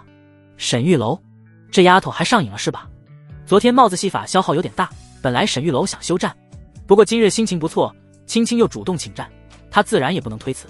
要是上一世，沈玉楼已经40多岁的身体早就吃不消了，不过现在这副身体倒是活力充沛，年轻就是好啊。此时的皇城乌云压顶，这天气让人有些压抑。御书房里，国师孙寻盘坐在人帝面前，口中念念有词，一副神神叨叨的样子。片刻过后，孙寻睁开眼睛：陛下，北方战事恐怕会损伤惨重。人帝皱了皱眉：我听说那黑山军只有几千人马，至于损伤惨重吗？孙寻道：这一次对方兵马的确是不多，可是我军之中有内应。人帝脸色一沉：你是说我们这里有奸细？是谁？孙寻掐指一算：陛下，此人乃皇亲国戚，臣不敢乱言。人帝脸色更加阴沉了：国师但讲无妨。奸细乃是司仪郡主。人帝脸色一变，随后眯了眯眼睛：国师，此事你可有证据？这么重要的事情，仅靠卦象可不能服众。孙寻道：陛下，是不是真的？查一查就知道了。臣断事可不仅仅是靠卦象。司仪郡主有个舅舅远在他乡，臣听闻黑山军叛乱，打的就是陈王的名头。人帝捏着拳头，脸上瞬间露出一丝怒意。叛军起义必须要师出有名，才能获得百姓的认可，而打着陈王的名头，那正是师出有名。当年人帝和陈王争夺皇位，将陈王杀掉，这件事本来就是人帝的黑历史。亲手是凶，这个名声就足以让黑山军师出有名了。你是说郡主对他暗中帮助？朕将郡主软禁这么多年，他一举一动都在朕的掌控之中。孙寻说道：陛下，郡主即便是有这个心，也没这个能力。但是沈玉楼可未必，他即将和郡主结成连理，野心很大。而且陛下给了他调动兵部的权力，现在又成了钦差，有令旗令牌在身，他能做出什么来，可说不定。人帝的脸色愈发的阴沉了下来。你是说沈玉楼造反？孙寻说道：没错，陛下，沈玉楼这一次回来，很有可能会刺杀陛下，请陛下严加防范。人帝冷哼一声：就凭沈玉楼，他能刺杀朕？朕的禁军都是吃干饭的吗？孙寻说道：陛下，你没发现沈玉楼和李辉走得很近吗？孙寻这么一说，人帝心中立马起疑。本来他就生性多疑，上一次遇刺，虽然他没有责怪李辉，但是心中也已经警惕起来。人帝想了想，说道：李辉对朕绝对忠心，李辉跟在人帝身边有年头了，要不是对他有绝对的信任，人帝也不会让李辉来当禁军统领。孙寻说道：陛下，李辉之前对你忠心耿耿，可是他现在已经身为人父，膝下有一个不到1岁的儿子，他教好沈玉楼那是顺理成章的。沈玉楼在救治孩童方面的确是厉害，正因为如此，两人一来二去，自然就结党。陛下可以找些人询问一下，李辉是不是和沈玉楼走得很近？沈玉楼去他们家很多次了。人帝的瞳孔里散发出一股淡淡的杀意。孙寻这么一说，还真是有可能。人帝沉默片刻，说道：若是之前沈玉楼朕说杀就杀了，可是现在朕已经赐婚他和郡主，若是动他，就要动司仪郡主。如果真要动他们，需要确凿的证据。人帝虽然不想背负骂名，不想被世人说残忍，可如果郡主活着会给叛军师出有名的借口，那么郡主活着就没有意义了。但是要杀他们，必须要有铁证。孙寻说道：陛下，证据臣暂时没有，只要等沈玉楼回来，一切就清楚了。不过为了陛下安全，切勿让沈玉楼进皇城，在城外就拦住他，发现他有任何异常，直接就地格杀。人帝想了想，宁可信其有，不可信其无。不管怎么样，先把涉案的几个人全都控制起来再说。如果是之前的话，他对国师孙寻那可是100%的信任，但是经过上一次皇子的事情，他也不敢把宝全都压在国师的身上。和顺，传令下去，将李辉停职，让他待在宫中，哪儿也不许去。传司仪郡主。孙寻的脸上露出一丝阴险的冷笑，只要人帝有那么一点点信任，那他就已经成功一半了。沈玉楼只要赶回皇城，到皇城楼下的那一刻就是他的死期。这一次要弄死沈玉楼的可不仅仅是孙寻一个人，还有贵妃以及李将军。整个皇宫里面最想让沈玉楼死的人就是国师孙寻，其次就是贵妃。沈玉楼这个混蛋不光掌握着他的把柄，还借着这个把柄强迫他。贵妃对他始终是敢怒不敢言，因为一旦和沈玉楼撕破脸皮，那么他也不会有什么好下场的。但是这一次，如果国师的计划成功的话，那么沈玉楼连人帝的面都见不到，在城外就会将他射杀致死。如果真是这样的话，那贵妃可就是解决了一个心腹大患，从此以后就不用再担心被沈玉楼威胁了。所以这一次，他已经和父亲说好，只要沈玉楼回来，父亲一定会全力以赴将沈玉楼斩杀在城外。以后贵妃就不用提心吊胆了。和顺和几个小太监来到郡主府，赵思仪眉头微微皱起。顺公公，您怎么来了？对于这个老太监，赵思仪还是有些了解的，但凡是能让他亲自出马的事情，都不是小事情。在整个皇宫里，他是最得皇上信任的，在人帝的心中，他的地位可比李辉要高得多。郡主这府上平日里根本就没有人来，和顺公公亲自登门，实在是让他有点受宠若惊。然而和顺的脸色却是有些复杂，他恭恭敬敬地说道：郡主，皇上传您。郡主款款起身，随后从袖子里拿出了一锭金子，悄悄地塞进了和顺的手中。顺公公，敢问陛下找我什么事？和顺摸了摸袖中的金子，又把金子塞回到了郡主的手中。这么多年，郡主过的什么日子，他最清楚不过了。只不过他只是一个奴才，很多事情他也做不了主。和顺带着郡主出门，低声地说道：郡主，这一次你们摊上大麻烦了。进了御书房之后，人帝脸色阴沉地坐在椅子上，郡主跪在地上，恭恭敬敬地给人帝行礼。行礼之后，人帝迟迟没有让他起来，只是走到他的面前，居高临下地看着他，那种压迫感让人喘不上气来，就连和顺站在旁边都是大气也不敢喘一下。片刻之后，人帝哼了一声，随后不冷不热地说了一句：起来吧。郡主缓缓起身，脸色平静如水。陛下宣臣女来，所谓何事呢？人帝负手而立，脸色阴沉，冷冷地说道：赵思仪，朕对你还不够宽宏大量吗？好好的日子不过，要造反是吗？赵思仪再一次跪在地上：臣女不敢。你不敢？我看你敢得很啊！你若是不敢，那清河县的那帮叛贼为何会打着你的名号造反？赵思仪摇着头说道：陛下，这其中一定是有什么误会。您对臣女恩重如山，臣女万万不敢有丝毫背叛之心。人帝冷笑一声：现在北边的那些叛军正打着陈王的名号，要一路杀到皇城来取朕的脑袋。你若是没有背叛之心，他们为何会借你的名号？赵思仪的大脑正在飞速的旋转，结合顺公公所说的事情，他立马明白了这件事的来龙去脉。赵思仪脸色平静，说道：敢问陛下，此事您是否是听别人所说，并未亲眼所见？而且说这话的人也没有确凿的证据，他只是让您等着沈玉楼回来就能亲眼看见，是吗？人帝眯了眯眼睛：你怎知道？郡主淡淡的一笑：因为如果是我想要栽赃的话，这事就非常简单，只要先引起陛下的怀疑，然后在沈玉楼进城的时候找一队人马假装沈玉楼的随从，假意刺杀，那么沈玉楼就根本没有任何解释的机会，没等他靠近，弓箭手就会将他就地格杀。郡主说完之后，人帝的脸色稍微缓和了一些，他说的倒是有一定的道理。思仪，你素来与人无冤无仇，为何有人要设计害你？赵思仪说道：陛下，给您出主意的人想害的不是我，而是沈玉楼。我不过就是一个无权无势的郡主而已，他们害我有什么用？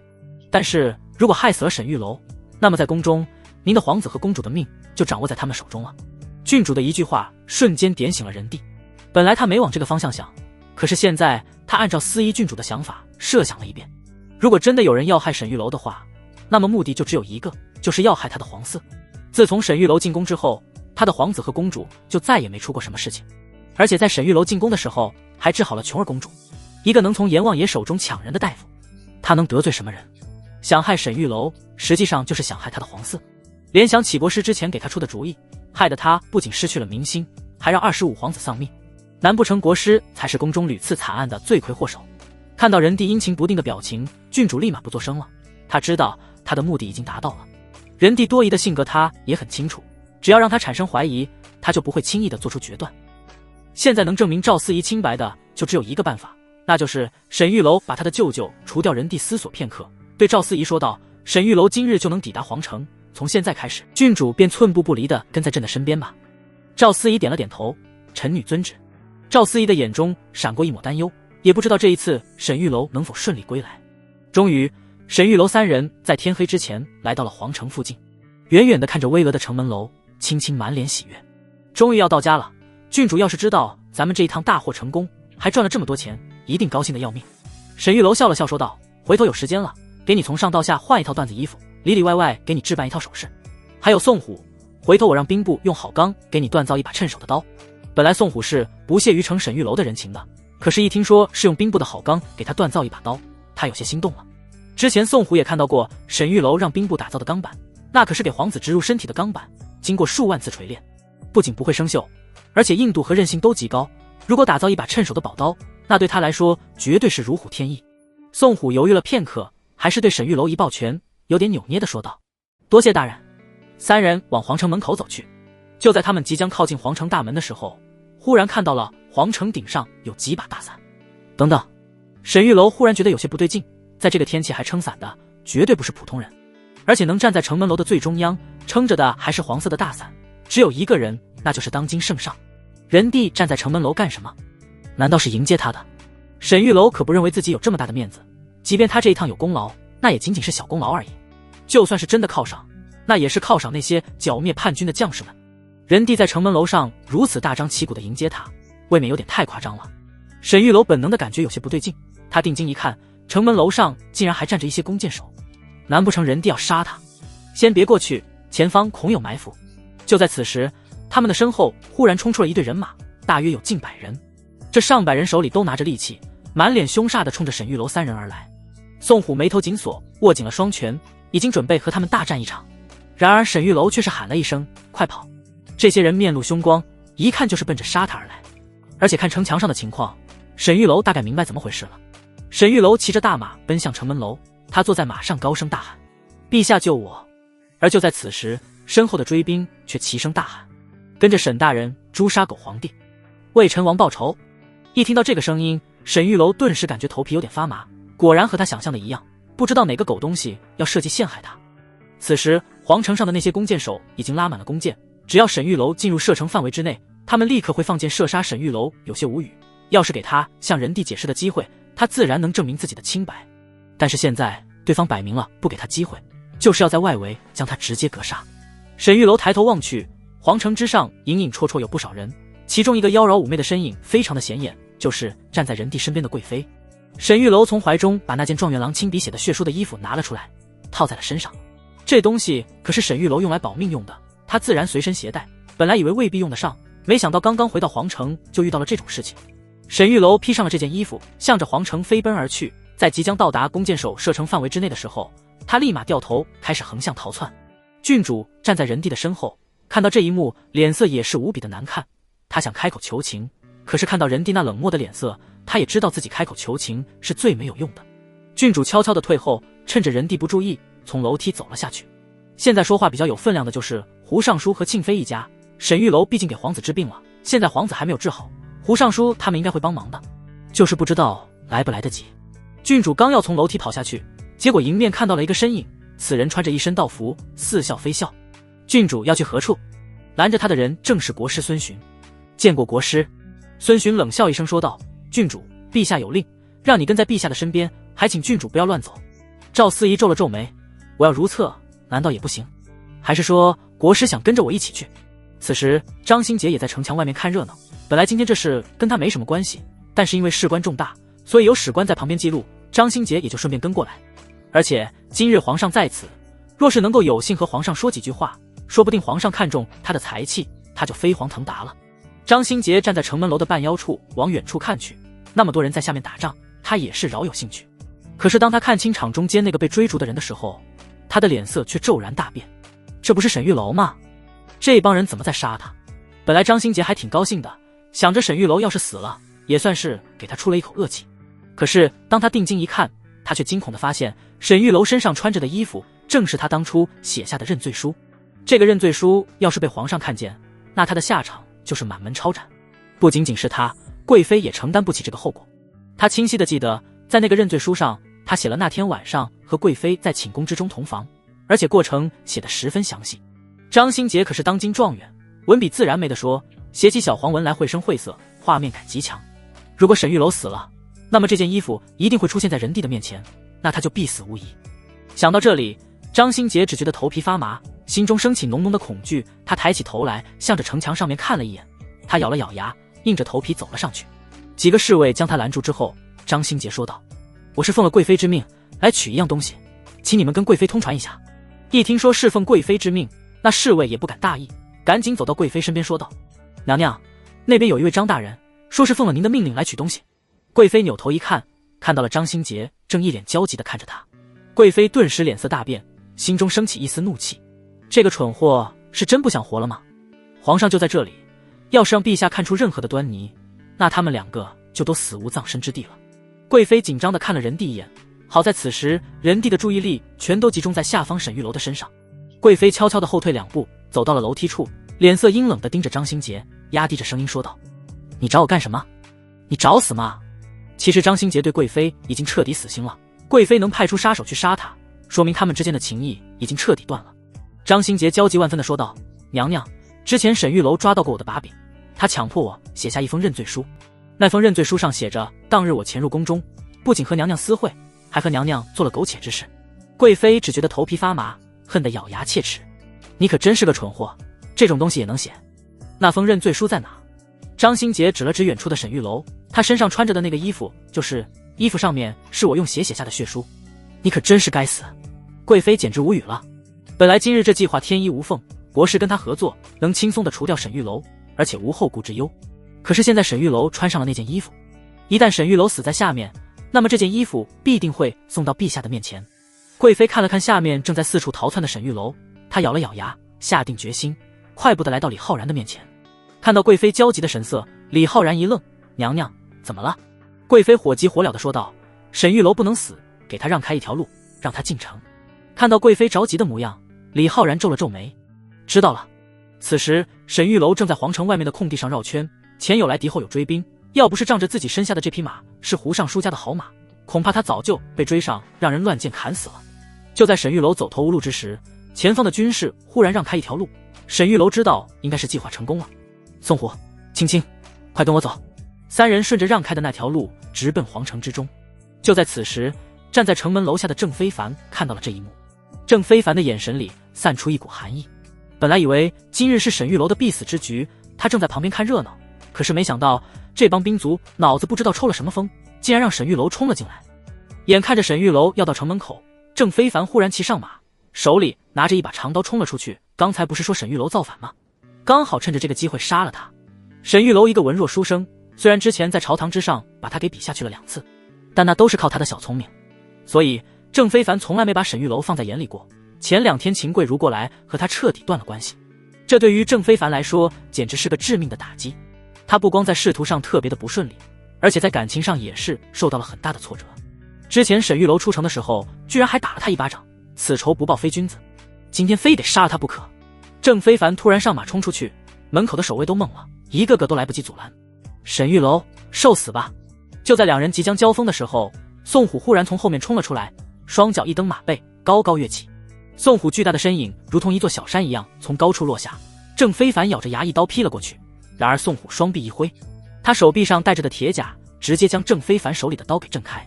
郑非凡眉头紧锁，浑身一颤，眨眼之间宋虎就已经来到他的马上。宋虎落在他的马背上，那匹马扑通一声倒在了地上。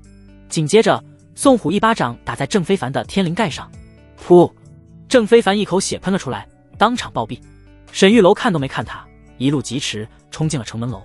进城之后，禁军立马将沈玉楼团团围住，弓箭手在周围也搭上了箭，只等仁帝一声令下。仁帝站在上面说道：“先住手，让他上来。”沈玉楼下马，快步地跑到了城门楼上。臣沈玉楼参见陛下。仁帝冷冷地说道：“沈玉楼，刚才你是要杀朕？臣绝无此意。”身后出现的那些人，臣完全不认识。此时的仁帝脸色平静如水，让人看不出喜怒。果然是和司仪郡主说的一样，在沈玉楼出现的时候，他的身后立马出现了一些士兵，而现在那些人已经跑得无影无踪，他们压根也没有刺杀仁帝的意图，只是为了栽赃沈玉楼。可是如果这一切都是赵司仪的计谋呢？仁帝四处看了一下，皱起眉头：“郡主呢？”“陛下，郡主往那个方向走了。”仁帝大怒：“过去看看。”此时赵司仪和国师正在楼梯的拐角处对峙着。孙勋脸上噙着戏谑的笑意：“郡主，今日沈玉楼乃是必死之局，你就不要走了。陛下杀了他之后，未必会杀你，顶多你就是和以前一样。”孙勋说完这话，楼梯上方传来匆匆的脚步声。赵司仪抬头看了一眼，随后双手拉着自己的衣服，用力的一拽，哗啦啦，赵司仪几下就将自己的衣服扯得稀巴烂，雪白的香肩和长腿若隐若现。紧接着他迅速地弄乱自己的头发，坐在地上，缩着身子，两只手抱着自己的胳膊，瑟瑟发抖。孙寻瞬间感觉自己头皮发麻。NMB， 不讲武德是吧？和顺是第一个下来的，他一边在前面走，一边还回头扶着人帝。看到眼前的一幕，人帝顿时瞳孔一缩。混账！孙寻赶紧跪在地上解释：陛下，这不是臣做的。而郡主则像是受了什么刺激一样，两只手抱着自己的膝盖，拼了命的摇头。不是他，不是他，是我自己弄的，我再也不敢了，求陛下饶命。孙寻脑袋差点炸了。NMB， 你演的有点过了吧？他没跟司仪郡主打过交道，本来以为被软禁了10几年的郡主不过就是个涉世未深的丫头片子，可现在一看，简直阴险至极啊！沈玉楼勃然大怒，冲了过去，大喊一声 CNM， 然后一脚踹在国师脸上，拳头如同雨点一般落下，眨眼之间就打得孙寻鼻青脸肿。片刻过后，人帝大喊一声够了，和顺这才上前把沈玉楼拉开。孙寻吐了口血，说道：陛下，臣冤枉。郡主也哆哆嗦嗦地跪在地上。陛下，国师是冤枉的，臣女的衣服是我自己撕破的，头发也是我自己弄乱的，臣女只想回府，从此不再出门，请陛下成全。沈玉楼也跪在了郡主旁边，一脸悲怆。陛下，臣已完成皇命，清河县中毒情况已经解除，臣想辞去官职，与郡主长居府中，从此不再出门，请陛下成全。刚才看司仪郡主的样子，人帝的心中就已经有一丝愧疚。当年夺嫡的时候，司仪郡主不过只是个没记事的孩子，他哪里会有什么杀父之仇的恨意，只不过是人帝自己心眼小罢了。如今堂堂郡主被国师险些轻薄，即便人帝已经亲眼所见，可郡主仍旧不敢告状，难道这些年是朕对他太刻薄了吗？看到郡主那惊慌失措的眼神，人帝心中越发的愧疚，而沈玉楼此时的悲怆和心灰意冷也同样让人帝惭愧。沈玉楼在宫中屡立奇功，50万两白银，尼龙江的归属，琼儿公主的性命，这些事情都给人帝解决了很大的麻烦。可是他只因为国师的一句谗言，就对他如此冷漠，甚至都不愿意给他一个解释的机会。如果他是沈玉楼的话，此刻恐怕也对这个皇帝心灰意冷吧。就在人帝思索的时候，胡建业快步地走了过来，看到眼前情景，立马跪在地上，义愤填膺地说道：陛下，臣要弹劾国师孙寻，此人心术不正，专门走邪门歪道，已经多次误我国师，请陛下切勿再相信他。人帝点了点头，胡爱卿此言有理，孙寻胆大包天，意图侵犯郡主，竟谗言诬告沈玉楼，险些酿成大错，将孙寻收押天牢，秋后斩首。孙寻脸色大变，皇上，皇上，你千万别相信那两个人，黑山军的范瑞就是郡主舅舅，他们是叛党。陛下，沈玉楼低着头，悄悄地看了郡主一眼，发现郡主也正在透过杂乱的头发看他，随后对着沈玉楼眨了眨眼，沈玉楼这才松了口气。刚才他还真以为这个狗东西对郡主做了什么呢。不得不说，这便宜媳妇的演技真是顶尖。人帝想处理孙寻也不是1天2天了，给了他很多机会，但可惜他一次次的让人帝失望。人帝看着沈玉楼衣服上似乎有血渍，问道：沈清，你这衣服上写的什么东西？旁边的贵妃心瞬间提到了嗓子眼上，脸色紧张的要命。而不远处的张新杰也听到了陛下的问话，两条腿都开始不停地哆嗦了起来。贵妃捏着拳头，悄悄地站在了李浩然的旁边。如果沈玉楼真的敢把事情说出去，那么贵妃会不惜一切代价将沈玉楼斩杀于此，先杀了他再说，回头自己再想办法解释。当然，如果事情没败露的话，那是最好的，杀沈玉楼只是下策。沈玉楼迅速地把衣服脱下来，随后卷起塞入怀中，让陛下见笑了，这乃是我写给郡主的定情诗。臣本来以为刚才必死无疑，所以才把这件衣服穿上，想着这辈子和郡主无缘，但是下辈子说不定能再做夫妻。人帝愣了一下，沈清应该文采斐然吧，何不拿来让朕品读一下？旁边的贵妃死死地捏着拳头，冷汗顺着面颊流了下来，淌进那深深的沟壑之中。沈玉楼这个蠢货，真要是让人帝看见，那他们就只能鱼死网破了。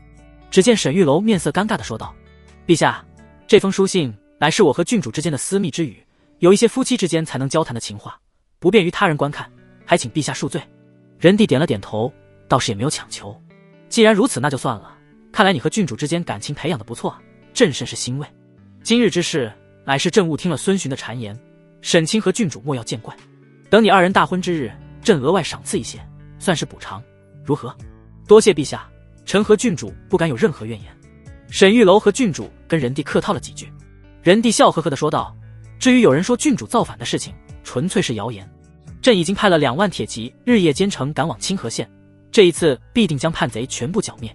每一个叛贼阵都会让他们核对身份，到时候一定还郡主一个清白。多谢陛下。赵思仪再次紧张了起来，因为他知道叛军之中有他舅舅在，而且刚才国师已经说出了他舅舅的名字，说明这个老东西早早的就知道了这件事。如果真的查有此人的话，那么郡主即便是不死，恐怕人帝也会再次将他软禁起来，永远出不了门。他看了沈玉楼一眼，沈玉楼给他一个放心的眼神。幸亏沈玉楼想办法除掉了范瑞，要不然这件事情还真有些难办。人帝虽然表面上对他们两个有些愧疚，但实际上内心之中还是诸多疑虑，毕竟孙寻说的有鼻子有眼，如果人帝不亲自查证一下，他始终不放心。就在众人准备离去的时候，沈玉楼忽然说道：陛下，臣上次离开的时候，小皇子有些嗜睡，臣这一次偶然采到一些药材，想今晚去给小皇子看一看。听到这话，贵妃心里咯噔一下，她知道沈玉楼醉翁之意不在酒，这家伙哪里是去看小皇子，分明是去看他的。上一次沈玉楼仗着那封信就教育了他一顿，这一次难免又要被他棒打一番。人帝不疑有他，这本来就是沈玉楼的工作，想不到沈清一回来就惦记着朕的皇子，朕甚感欣慰。你出入后宫无需跟朕禀报。遵旨。沈玉楼眼神凌厉地看了贵妃一眼，贵妃只觉得两腿一软，鸿运符甲。沈玉楼几人回到了郡主府，进门之后，郡主便仔细地给沈玉楼检查身子，怎么样，受没受伤？沈玉楼指了指自己的胸口，看到你受苦，我的心都碎了。你说我是不是伤得很重？郡主俏脸一红，真正受苦的人是你。我每日一想到你在路上奔波，而且有生命危险，我的心就难以平静。听到他们两个说话，宋虎翻了个白眼，感觉有点恶心，赶紧跑到外面去了。而青青则是一脸问号，他受什么苦了？他每天晚上快活得很，受苦的是他好吧？帽子戏法是一般人能扛得住的吗？沈玉楼把搜刮来的银票拿了出来，分给了郡主一半，虽然还未成亲，但是他们两个的婚事已经是板上钉钉了，估计这一次宗人府就要定下吉日开始筹备。郡主拿到这么多银票也是有些吃惊，这么多钱可得省着点花。青青说道：不用省钱，要是花没了再让大人去骗。沈玉楼在郡主这里休整一番之后，沈玉楼又去跟父母报了个平安，随后便回到了宫中。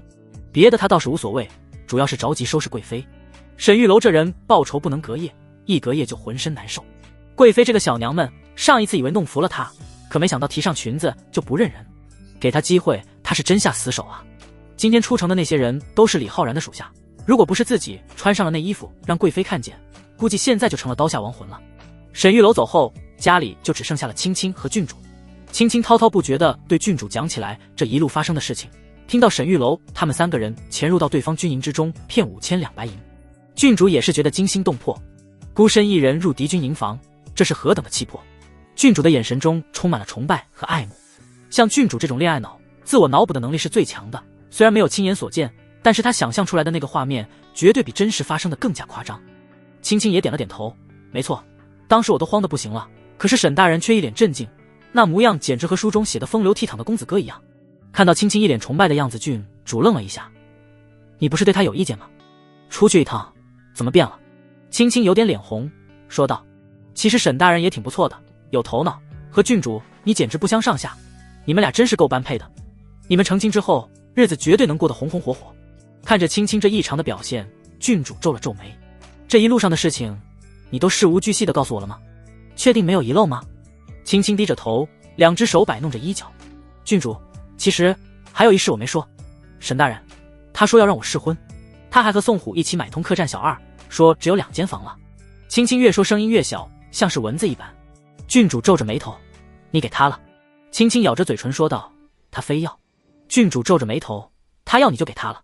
青青撅着嘴说道，那我能怎么办？郡主倒也没有责怪他，而是十分好奇地问道，那你是婚事的如何？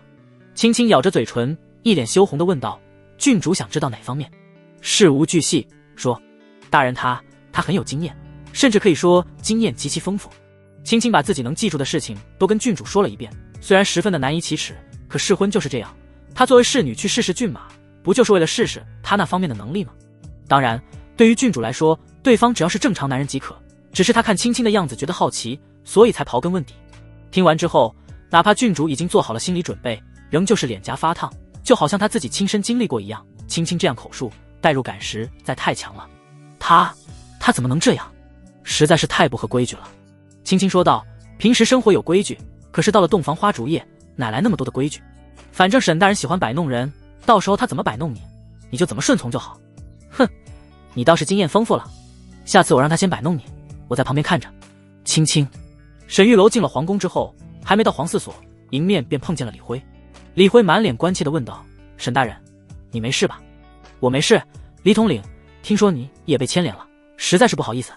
李辉摇了摇头：“无妨，都是那国师所为。现在国师已经被打入天牢，也算是为民除害了。”沈玉楼心中暗暗腹诽，现在的人还是太单纯了，这一切都是因为人帝的猜忌。可是李辉对他却没有丝毫的不满，反而把怨恨都怪在了国师身上。国师固然是个狗东西，可人帝也不是什么好鸟。将来有一天真要是给沈玉楼造反的机会，那沈玉楼可不会客气。沈大人，犬子米粉有点不够吃了，我正准备去皇四所取一点。那好，一起去吧。沈玉楼和李辉一起回到皇四所，让陶红给现磨一些米粉，他则是去探望了一下纳信公主。纳信公主已经恢复得七七八八，虽然伤口有时候还隐隐作痛，但是已经能够下地走路了。见到沈玉楼，纳信公主满脸笑容。沈先生，她握着沈玉楼的手说道：“我听闻沈先生差点出事，这样的国君何必对他效忠？”沈玉楼一愣，公主住在这里，居然也能知道外面的事情。纳信公主在这里和阮静差不多了，想不到居然也能知道今天发生的事情，看来这位公主真是不简单啊。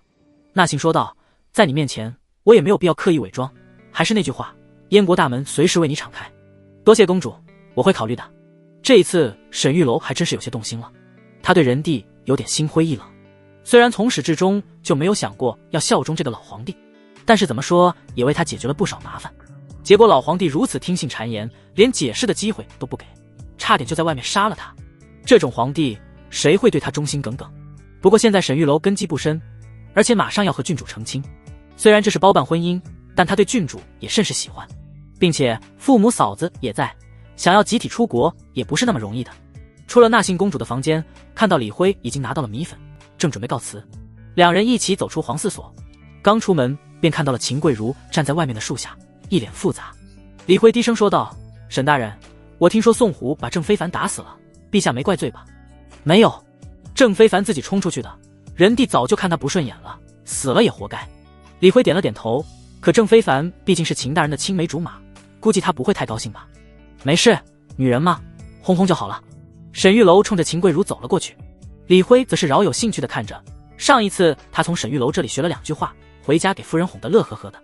在哄女人这方面，他对沈玉楼已经敬佩得无以复加。难得亲眼见到沈大人哄女人，必须好好学学才行。沈玉楼走到跟前，说道：“桂如，我回来了。”秦桂如看了他一眼，眼神复杂。“我知道，郑非凡是你杀的。”“虽然是宋虎出手，但是宋虎代表的是他，自然就算他杀的。”秦桂如问道：“你杀他，是因为我，还是因为别的？”对于郑非凡的死，秦桂如心情很复杂。如果他是被别人所杀，秦桂如顶多也就是同情惋惜一下。可郑非凡是被沈玉楼杀的，这事就跟他有关了，让他有些心生愧疚，所以他才找沈玉楼问一问，到底是不是因为他。他只是想知道这个答案。沈玉楼看着他的眼睛，说道：“没错，就是因为你。如果是别人，我顶多一脚踹飞，可是他是你的青梅竹马，每次看到他，我都如鲠在喉，所以我才要杀他。”秦桂如听到这个答案，脸色大变，瞬间感觉自己成了罪人一样。你怎么能这样？就在此时，沈玉楼抬起手来，一巴掌打在了秦桂如的脸上，啪的一声，整个后花园都安静了似的。秦桂如捂着脸，也是不敢相信的看着沈玉楼。沈玉楼伸出手来，放在秦桂如面前，他的手心上有一个死蚊子，还有一滩血。沈玉楼霸道的说道：“我做这些只是为了向你证明，你是我的女人，敢碰我的女人必须死，无论是谁。”秦桂如瞳孔微微一颤，随后一下子扑进沈玉楼的怀里。站在不远处的李辉2只手揪着自己头发，表情都扭曲了。王德发，惊为天人，惊为天人啊！沈大人这操作简直颠覆了他的认知，女人不听话打1巴掌就好了，这得拿本子记下来啊。以前李辉在家里总是对夫人言听计从，除了哄就是哄，哪里想过还能反其道而行之，绝了！沈大人真乃奇人。温存片刻，秦桂如便红着脸跑开了。沈玉楼送李辉出去，李辉一脸敬佩：“沈大人，你哄女人实在是太有一套了，李某甘拜下风，定要向你多学几招才是。”沈玉楼一摆手：“嗨，这简单，我教你2招。第一招叫多喝热水，第二招叫你要这么想，我也没办法。李辉一路请教，简直对沈玉楼敬佩的五体投地。学会了这几招，再也不用怕夫人吃醋了。别看李辉是徽国第一高手，可他是个名副其实的妻管严。夫人一生气，李辉立马就麻爪了。就像上一次，要不是学会了沈大人的那几句话，夫人生气他还真没法哄。这一次他会的更多了，夫人即便是不高兴，他也有应对之策了。送走了李辉，沈玉楼拿着药箱来到了贵妃寝宫。到了门口，见到了小月。小月姑娘，我来给皇子检查，请通传一声。小月说道。娘娘说了，今日不用你检查了，你回去吧。沈玉楼道，给皇子定期做检查，乃是我的职责所在，还请小月姑娘通报一声吧。小月道，娘娘说了，不用你检查了，你没听见吗？赶紧滚！看着小月趾高气扬的样子，沈玉楼忽然一伸手掐住了小月的脖子。小丫头片子，你主子都不敢这么跟我说话，你敢拦我？滚！沈玉楼用力一推，小月一屁股坐在了地上。你好大的胆子！沈玉楼看都没看他，直接走向了寝宫。进了寝宫，贵妃正坐在椅子上喝茶，虽然还是一副雍容华贵的模样，可她的神色明显紧张了许多。臣参见娘娘。贵妃说道。沈卿，本宫今天身体不适，皇子也已经睡着了，你明日再来吧。沈玉楼道。娘娘，所有皇子必须定期检查身体，臣需要记录在案，否则不好交代，还请娘娘别让臣为难。贵妃咬了咬嘴唇，说道。原来如此，那好吧，你们都退下吧，留小月伺候就行。众人退下之后，贵妃压低了声音说道。沈玉楼，你到底想怎么样？今日城门楼上的事情是国师所为，与本宫无关。沈玉楼缓缓地站了起来，脸色也变得冷漠。与你无关？那为什么我一穿上那件衣服就没人敢杀我了？贵妃眼神有些闪躲。那是我让父亲停手的，说起来还是我救了你。沈玉楼冷笑。这么说，那我还得谢谢你了。贵妃道。没错。没等贵妃说完，沈玉楼一巴掌抽了过去。啪的一声，贵妃顿时被打得一个趔趄。这一巴掌和刚才打秦贵如的是完全不一样的。和秦贵如那是调情，打贵妃纯是泄愤。门外的小月看到这一幕，脸色大变，赶紧在外面把门窗关上。娘娘今晚要受苦了。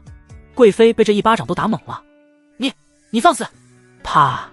沈玉楼反手又是一个耳光。贵妃瘫坐在地上，发髻散乱开来，眼神里挂着一丝泪花，楚楚可怜，别有一番风味。贵妃站起来，挺起脖子，说道：沈玉楼，你别逼本宫和你鱼死网破。沈玉楼伸出手，绕过贵妃的脖颈，掐住了她的后脖子。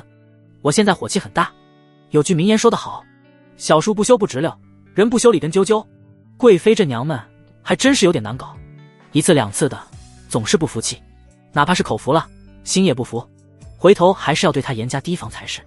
出了贵妃寝宫，沈玉楼刚要回去，忽然一个鬼鬼祟祟的身影对他招了招手。沈玉楼一愣，这不是白玉吗？白玉姑娘，你找我？白玉点了点头，娘娘在寝宫等你。沈玉楼愣了一下，看来皇后也是得到消息了。好，你先回去，我马上就去。白玉走后，沈玉楼快步地回到了皇四所，去见皇后这个小可爱，自然要准备点小礼物。小月进了房间之后，看到贵妃的样子，脸色大变。娘娘，您没事吧？贵妃趴在床上，如死狗一般，身上还有一些淤青，头发散乱的不成样子，还有一根丝带缠在她的脖子上，远远看去，好像牵狗的绳子一般。贵妃大口地喘着粗气，浑身汗水。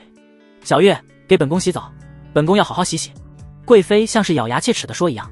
坤宁宫内，皇后在寝宫内坐立不安，一听说沈玉楼出事了，她焦急万分，可是碍于身份，她又不能直接去，只能让白玉去找她。白玉回来之后，皇后急忙问道：见到人了吗？白玉点了点头，见到了，她说一会就来。皇后心里悬着的石头终于落下了。好，水烧好了吧？伺候本宫沐浴吧。白玉将寝宫内伺候的奴才都屏退了，随后开始给皇后沐浴，多放点花瓣。皇后刚一入水，脸颊就泛起了红润，也不知道是想起了什么害羞，还是因为水太烫。不一会的功夫，整个寝宫芳香四溢，皇后的身上每一寸肌肤都透着香气，哪怕以前侍寝的时候，皇后也从来没这么精心过。终于，外面传来了沈玉楼的脚步声，皇后一下子紧张了起来。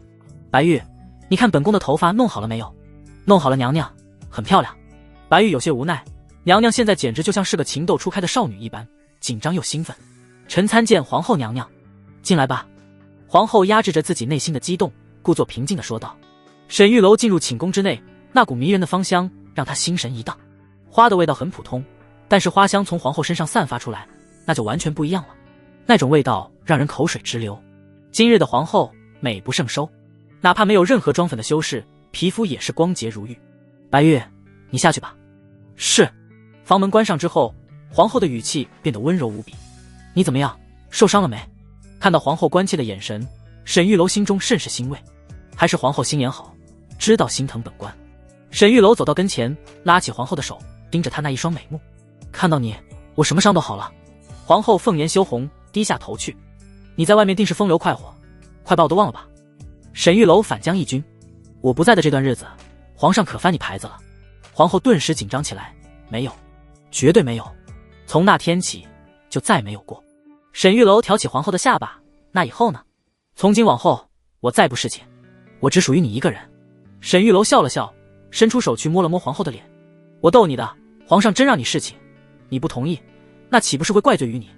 我不想看到你受苦。皇后心中一暖，柔情说道：我自有办法。皇后之所以能当皇后，自然与她的家族背景有很大的关系。虽然现在她的家族掌权情况不如李家，也就是贵妃的家族，可瘦死的骆驼比马大，不管怎么样，只要皇后不犯大错，那么她的位置就无可动摇。除非贵妃的儿子将来继承皇位，也许贵妃能压她一头，但那个时候太遥远了，少说也得10几年之后。这次出宫遇到什么有意思的事了吗？相比于和沈玉楼云雨，他更喜欢跟他多聊一会儿天。沈玉楼说起情话来，每次都能让他起鸡皮疙瘩，虽然肉麻至极，可他就喜欢听。沈玉楼把手放到袖子里面，忽然掏出了一朵漂亮的花。这是什么？这是牡丹花的花蕊，晒干了之后，我用金链子做成了一个吊坠，送给你。看到这个吊坠，皇后甚是喜欢。之前沈玉楼送给她的那个鲜花戒指，她已经风干了，小心翼翼地保存着。虽然这些东西不值钱，可这是沈玉楼送给她的，意义非凡。喜欢一个人的时候，他随手送的东西都是世间最宝贵的。我帮你戴上。皇后脸颊微红的点了点头。沈玉楼将链子打开，一手捏着一端，两只手绕过皇后的脖子，伸进她的秀发里面，在她脖梗后面将项链系上。皇后的呼吸变得急促了起来。沈玉楼贴过去的时候，脸颊轻轻碰到了皇后的脸，娇嫩的皮肤如同刚刚剥了皮的熟鹅蛋一样，她头发上和身上的香气萦绕在沈玉楼的鼻尖，让她心神一荡。这一个项链系了好半天，皇后的心跳都加快了许多。沈玉楼松开了双手，并没有退回，而是近距离地欣赏着皇后的面容。以前看皇后有些不顺眼，可是现在她这副娇羞的样子，真是越看越可爱。皇后说道：这花是哪里采的？我怎么从来没见过？这是清河县那边特有的花，我上一次去敌军军帐之中路过看到了，想着跟你很配，便顺手摘了下来。皇后一惊，有些紧张地说道：去敌军军帐之中何等危险，这种时候你怎么还想着为我摘花？万一你出点什么事可怎么办？沈玉楼笑了笑，用手轻轻地抚摸着皇后的脸颊。生命诚可贵，爱情价更高，只要你喜欢，再危险的事情也值得。皇后身体一颤，口中念叨了一句沈玉楼刚才说的话：生命诚可贵，爱情价更高。眨眼之间，皇后的眼神就开始拉丝了。沈清真是大才，这般文采，只怕是当今状元也比不上你。沈玉楼笑了笑，心想状元是什么垃圾货色。他挑起皇后的下巴，嘴唇渐渐地靠了过去。你叫我什么？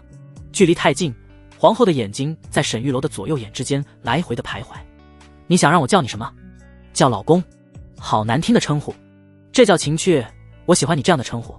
好，那没人的时候我就这样叫你。沈玉楼一口吻住了皇后，手伸进了她的衣服里，肆意妄为。片刻之后，皇后气喘吁吁地推开了他，满脸娇羞地说道：本宫乃是皇后，你怎能如此对我？沈玉楼直接将她压在床上，多提提你是皇后的事，带劲。老公。李辉回到家里之后，宫里发生的事情没敢跟夫人说，毕竟李辉只是被禁止出行了几个时辰而已，这件事情没有几个人知道，说出来也只会让夫人徒增担心。回来的时候孩子已经睡着了，夫人准备了一桌饭菜给李辉，还烫了杯酒。夫人捂着肚子说道：最近不知道怎么了，总是腹痛。李辉想起了沈玉楼的至理名言，立马说道：夫人，你多喝些热水。李夫人瞪了他一眼：还用你说？李夫人的脸色立马就沉了下来，显然是有些不悦。李辉心里咯噔一下，沈大人教的办法怎么不好使了呢？李辉一时之间也不知道该说什么，就闷头吃饭喝酒。看到李辉这副木讷的样子，李夫人的气就不打一处来。现在是跟我没话说了是吗？在宫里看那些宫女和娘娘看习惯了，回到家里看我这个黄脸婆不顺眼了对吧？李辉想了想说道：“你要是这么想，我也没办法。”李夫人，好，我看你对我真是厌倦了。既然这样，我给你那个妾吧，免得别人总在背后议论你。你看怎么样？李辉心中一喜，关于纳妾的事情，他已经纠结很久了。按理来说，以他的身份和地位，那个3、5个妾都是很寻常的事情。奈何这位李夫人是个母老虎，一直不许他纳妾，每次一提这事，总是要闹个3、5天才肯罢休。而李辉又是个妻管严，提了几次之后就再也不敢提了。没想到今日按照沈大人教的2个绝招，竟然让李夫人主动提了纳妾。沈大人的办法果然是好用，不能光学习沈大人教的这2招，还有那个打耳光的办法也得学。李辉四处看了看，也没有蚊子落在夫人的脸上，这妖巧的事情怎么可能总发生？不过李辉可是个顶尖高手，这对他来说并不难。旁边一只苍蝇正在饭桌上飞，李辉抡起胳膊用力一挥，半路就把那只苍蝇抓在了手中，随后啪的一声打在了夫人的脸上。李夫人一下子懵了，她疼的一声站了起来，声嘶力竭地说道：“你打我！”李辉赶紧解释：“夫人你误会了，你看我这脸。”李辉低头一看，发现自己的手上干干净净的，而那只苍蝇则是粘在了夫人的脸上。他赶紧用手从夫人脸上把苍蝇抠了下来。“夫人，刚才有只苍蝇叮你。”李辉挺直了腰杆，学着沈玉楼的样子傲然挺胸：“敢碰我的女人，必须死！”李夫人被气得说不出话来。“好，现在打我还知道找借口了是吧？想那些事吧，我给你纳10个。”说完之后，李夫人便哭着回房了。李辉一拍大腿，满脸激动，想不到只学了沈大人的一招办事，就把夫人感动成这样，而且还要给他那10个妾。沈大人果然是奇人。李辉这一夜过得挺安稳的，以往夫人晚上总是要跟他说一些话，但是今天却破天荒的没有来打扰他。这一晚上李辉睡得相当香，一想到夫人竟然同意他纳妾了，就激动得不得了。晚上他梦见自己真纳了10个妾，个个都听话的要命。第二天一早，李辉早早的便来到宫里当差。仁帝看见李辉，有些好奇：“李辉，今日怎么满面春光？”李辉有点不好意思：“陛下，昨日我家那口子同意我纳妾了。”仁帝笑了起来：“这可真是新鲜，你不是最怕你夫人了吗？”回禀陛下，昨日我学了2招玉女之术，我家夫人立马就被我降服了。仁帝有些惊讶：“什么玉女之术，竟然如此神奇？说来给朕听听。”后宫那些女人一个个也都不是省油的灯，每个人也都有小心思。虽然他们不敢和仁帝发脾气，可动不动就不高兴，仁帝也有些不爽。李辉竟然学到了这样的本事。之前他可是宫内著名的妻管严，同级别的官员都有3妻4妾，只有李辉一直没有纳妾，哪怕是30岁才有孩子，也没听说过他要纳妾。现在孩子有了，夫人竟然还同意纳妾了，这不是天方夜谭吗？李辉想了想，打耳光的办法有点不适合仁帝，毕竟陛下打人容易引起妃子惶恐，而不是调情。李辉道：“陛下，臣有2招，第一招叫多喝热水，第二招叫你要这么想，我也没办法。昨日2招下去，家里的婆娘立马说要给我纳妾了。”仁帝听完微微皱眉，这2招看似平平无奇，想不到竟然有如此效果。朕记下了。今日宗人府终于定下了郡主和沈玉楼的婚事，日子定在了下个月初6，还有半个月的时间。而且皇上特赐此次婚礼由瑞王主持。瑞王乃是仁帝的弟弟，虽然是个闲散王爷，但也是正经王爷，能够让瑞王来主持婚礼，绝对是殊荣了。其他郡主都没有这个待遇。沈玉楼接到通知的时候，刚从皇后的寝宫里出来没多久。和顺告诉他日子之后，神秘兮兮地说道：“沈大人，老奴今日下午便出宫，请了10日假期，你看方不方便？”沈玉楼点了点头：“顺公公，那下午咱们郡主府见。”之前沈玉楼答应了给和顺做个手术，这种事情比较私密，不能让别人知道，在郡主府比较合适一点。和顺也高兴地答应下来。其实和顺岛也不是贪恋女色，在宫里见了这么多娘娘宫女，对美色早就已经麻木了。但是随着他年纪大了，越发的想要子嗣。虽然他在宫中当差，不用担心养老的问题，但是传宗接代这种理念，在每个人的心中都是根深蒂固。以前以为自己没机会，现在发现好像有点机会，当然要试一试。所以他才和沈玉楼交好，日后有了孩子，用到沈玉楼的地方还有很多。送走和顺，沈玉楼叫来了宋虎，让秦桂如给宋虎培训一下。自从上次给皇子手术的时候，沈玉楼就发现了这个问题，现在急需男助手。在现代医学领域里面，男护士也是比较稀缺的。在大回朝，没有电动器械的朝代，男助手更是必不可少。宋虎天生神力，这本来就是优势。若是能给沈玉楼当个助手，以后绝对会事半功倍。但是有一点，他还得想想办法，现在宋虎在他麾下待的还是比较舒坦的。可上次在城门楼，宋虎一拳打死了郑非凡，可是有不少人看见了。任帝也是亲眼目睹，再一次见证了宋虎的英勇。这样的人才，任帝肯定会想办法让他上前线。沈玉楼当时也夸下海口，说让宋虎1个月内归顺。本来想着让宋虎先给自己当1个月苦力，时间过得很快，1个月就快到了。按照任帝的性格，绝不可能忘记宋虎这样的顶尖高手。这样厉害的人物，若是给沈玉楼当手下，任帝会甘心吗？沈玉楼的想办法，让任帝心甘情愿地把宋虎留在自己身边才行。下午，沈玉楼带着宋虎来到了郡主府。他刚走到门口，一个戴着斗笠的男人便走了过来。沈大人。看到这个全副武装的男人，沈玉楼就知道这是和顺。请。进了院子里，和顺才摘下斗笠。沈大人，今日就拜托你了。顺公公不必客气，沈某定当尽力而为。和顺这个手术其实非常简单，就是一个男科外形手术，基本没有什么风险，只是需要注意无菌和别感染就行。不过出于对人性的考量，为了让顺公公更加感激他，沈玉楼自然要显得做得困难一些。要是完成的太简单了，人情的分量自然也少了很多。如今郡主府里除了青青之外，也招了10来个侍女和家丁。沈玉楼一进门便有人过来伺候。沈玉楼指挥着青青布置出来一个简单的无菌室，让和顺躺在了床上，关上门，进行了一番消毒之后，开始给和顺麻醉。看到房间里只有沈玉楼和宋虎，和顺松了口气，还以为给他手术的时候会有侍女在旁边，这样和顺多少会有点不适应，毕竟他可是任帝身边的大太监，脸面还是要的。现在只有沈玉楼和宋虎，这倒是让他轻松了许多。沈玉楼拿起刀来，开始给他做手术。经过秦桂如的简单培训，宋虎也能上手了。毕竟这一次手术不是很复杂，只要宋虎认真一点，倒是没什么问题。剪刀、消毒、擦汗。宋虎拿起一个毛巾，擦了擦自己脑袋上的汗水。沈玉楼，大哥，是让你给我擦汗。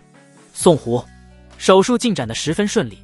和顺坐起来检查了一下自己的患处，随后老泪纵横。沈大人，多谢，你就是我的再生父母，老奴给你磕一个。沈玉楼赶紧扶着和顺说道：顺公公这是折杀我了，3天之后您便能正常行走，半月之后便能同房，祝公公早生贵子。说完之后，沈玉楼忽然觉得这话咋这么怪，能说出祝公公早生贵子这话，沈玉楼也算是开天辟地头一人了吧。而和顺今日心情大好，对于沈玉楼的话他也是十分受用，那就借沈大人美言了。沈大人，不知道有没有什么生儿子的偏方？沈玉楼想了想说道：有倒是有，不过不敢保证10成把握，7、8成的把握还是有的。和顺顿时满脸惊喜：真的？沈大人，这个药方多少钱？我花钱买。沈玉楼笑了笑：顺公公说这话太见外了，一个药方而已，我赠与顺公公。太感谢了，若是日后我有儿子，老奴定当报答沈大人。沈玉楼拿起纸笔，刷刷刷的写了个药方递给了和顺。和顺如获至宝一般，小心翼翼的吹干墨迹，随后才把纸折了起来，塞进自己的怀里。沈大人，我请假的这段时间是德中伺候皇上，德中是我一手带起来的，我已经交代过他，有什么事情及时给沈大人报信。顺公公费心了。沈玉楼派了2个家丁搀扶着和顺一瘸一拐的走出了家门。和顺走后，宋虎有些好奇的问道：真有能生儿子的偏方？沈玉楼摇了摇头：当然没有，都是骗人的。啊！宋虎十分的吃惊：那你就不怕他生不出儿子来找你？沈玉楼说道：我刚才不是说了吗，只有7、8成的把握，他若是能生出了儿子，必将对我感恩戴德，若是生不出来，他也不能怪我，毕竟我告诉他了，我只有7、8成的把握，又没有10成把握。宋虎想了想，也觉得有道理，对沈玉楼伸出个大拇指：你可真能骗啊。沈玉楼摇了摇头：这都是小儿科了，像这种骗术从古至今都有人相信，其中最典型的2个，一是生儿子秘方，本来就是薄概率的问题，卖出去100份药方，有50个人生了儿子，这50个人深信不疑，那么就说明药很有效。另外50个生女儿的，只会觉得他们自己倒霉。第2个便是现在最火的孩子上学问题，有些人承诺能给你的孩子办一个好学校，进不去不要钱，但实际上你参加派位是有几率进好学校的，进去了人家收钱，进不去算你倒霉，而他什么都不用做就能有概率收到很多钱。像这种骗术，沈玉楼只是用了点皮毛而已。宋虎这种头脑简单、四肢发达的自然是听不懂，不过宋虎对沈玉楼倒是越发的钦佩了起来。这小子功夫不怎么样，一肚子坏水。给和顺做完了手术之后，沈玉楼便赶紧回到了宫中。刚一进皇四所，小桃红便热情地跑了过来说道：沈大人，快去内务府领赏吧，今天陛下龙颜大悦，宫里所有人都能去内务府领2两银子。沈玉楼有些诧异，还有这等好事？有什么喜事啊？宫里的婉嫔有喜了，而且听说还是孪生，皇上一高兴，给宫里的每个人都赏赐了。沈玉楼点了点头，一会儿你去把我的钱领了吧，领完给你当零花钱。孪生便是双胞胎，在这个朝代概率极小。小桃红高兴不已，谢谢大人。就在此时，秦桂如跑了进来说道，沈大人，皇上宣你去给婉嫔把脉。沈玉楼愣了一下，看来现在皇上对他的医术比较信任，哪怕是宫中太医已经把出了喜脉，而且说了是孪生，皇上还是不放心，所以传沈玉楼再去给诊一下脉。皇上当然是为了自己心安，可是他这种行为无疑是把沈玉楼和太医院的人放到了对立面。这下沈玉楼算是彻底得罪这帮太医了。不过沈玉楼倒是无所谓，其实他上一次出任辅医钦差的时候就已经把这些太医给得罪了。这没办法，能力突出自然就会招人记恨，任何时候的职场都是这一套。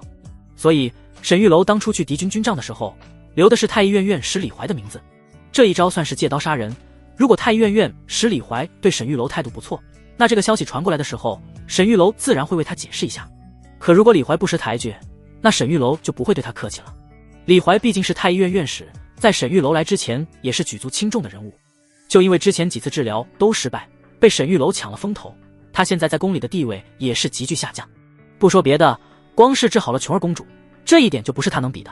很快，沈玉楼来到了婉嫔的寝宫，此时在寝宫门口围满了人，内务府派来了很多太监和宫女伺候着，包括太医院的一众太医也都在门口等候。沈玉楼进去之后，看到一个女人端坐在椅子上，而仁帝则是坐在她的旁边，拉着她的手，脸上洋溢着喜悦之色。仁帝现在最看重的就是子嗣，这个婉嫔平时并不怎么受宠，地位其实和素嫔不相上下，因为婉嫔长相一般，比素嫔相差甚远，仁帝这1-2个月也就宠幸了她2次。可是没想到她竟然怀了龙子，而且一怀就是2个。本来孪生就极其罕见，尤其是在皇室，所以皇上更为开心。但是鉴于这些庸医水平不如沈玉楼，所以他得让沈玉楼过来摸一摸脉才能放心。微臣参见陛下。看到沈玉楼来了，仁帝立马笑呵呵地说道，沈卿过来给婉嫔把脉，这几个太医都说是孪生，但是朕有点信不过他们，所以让你来试一试。沈玉楼点了点头，遵旨。此时他身后的那几个太医似乎都要用眼神杀了沈玉楼一般，不过沈玉楼却毫无感觉，他们爱怎么样就怎么样吧。沈玉楼给婉嫔诊脉之后说道，恭喜陛下，的确是孪生。这帮太医院的太医们虽然水平一般，但也不是吃干饭的，很多常见的脉象还是能够诊断的很准确的，像这种喜脉，如果不是有确切的把握，他们可不敢乱说。仁帝一拍大腿，激动地说道，好，太好了，众位爱卿，谁有给孪生接生保胎的经验？众人都互相看了看，一个个都默不作声。怀了孪生固然是值得庆贺，可是这孪生的风险同样也是极大的，如果论生产的难度，其实丝毫不亚于给纳信公主接生，所以这些人就有点不敢接话了。陛下，接生乃是稳婆的事情，我等皆是男子，虽然对医术精通，但是给女人接生却是没有丝毫的经验。仁帝皱了皱眉，这帮老东西就是这样，平日里有点小病他们都抢着上，一遇到真正棘手的问题，个个都往后躲。仁帝看着沈玉楼问道，沈卿，你可有办法？沈玉楼一听，眼珠立马动了动，这是个机会啊。虽然他这几次立了很多功劳，可是当他把一切都做完的时候，仁帝说杀他还是会杀他。跟仁帝这种冷血君王接触，不能指望着他有仁慈之心，而是应该想办法保全自己的性命。而眼前这个嫔妃就是一个机会，像这种孪生生产的风险极大，他必须要让仁帝明白，在这个世界上就只有沈玉楼能让他的2个龙子平安出生，如果他一死，那么这对孪生也会完蛋。这样一来，沈玉楼就算是犯了天大的罪过，仁帝也会保他9个月。虽然沈玉楼不会做什么太过分的事情，但是多一道生命的保障，对他来说还是有好处的。沈玉楼说道，陛下，婉嫔娘娘的身子骨有点虚弱，如果孩子长得太过的话，恐怕就很难生出来，而且容易一尸3命，所以臣建议最好的办法就是和纳信公主一样剖腹产子。沈玉楼不管那些，反正先吓唬吓唬老皇帝，让他知道整个徽国就他能给你皇帝接生，他要是死了，你这孪生皇嗣就算废了。仁帝皱了皱眉，怀孪生这事儿的确是喜忧参半，若是放在以前，剖腹产子这种事情是绝对不许发生在嫔妃身上的，毕竟肚子里怀的可是皇嗣，要是出现任何意外，谁也担待不起。但是现在有了纳信公主的前车之鉴，仁帝似乎也可以接受这个风险了。好，从现在开始，婉嫔的膳食和调理都交给沈卿全权负责。9个月之后，朕要见到一对活蹦乱跳的龙子。臣遵旨。虽然接了个大活，可是这对于沈玉楼来说并没有什么难度。刚才他已经给婉嫔把过脉，婉嫔的身体相当不错，孩子也很健康。孪生也不是非得剖腹产才能生下，膳食交给沈玉楼了，只要他控制孩子的体重，基本就能保证顺产。仁弟交代了一番之后，便匆匆离去，留下沈玉楼和秦桂如等人开始给婉嫔进行了全方位的检查。婉嫔长得一般，在这后宫之中算是中等姿色，要不是她怀了龙子，估计这辈子很难出头。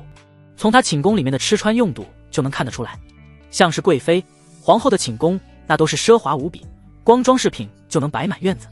而婉嫔寝宫几乎算是一贫如洗，空空荡荡，什么也没有，院子里面连个像样的绿植都没有，只有靠在角落的扫把。像这样的嫔妃在后宫应该还有很多，婉嫔和素嫔的地位都差不多，她们两个能代表大部分嫔妃的日常生活。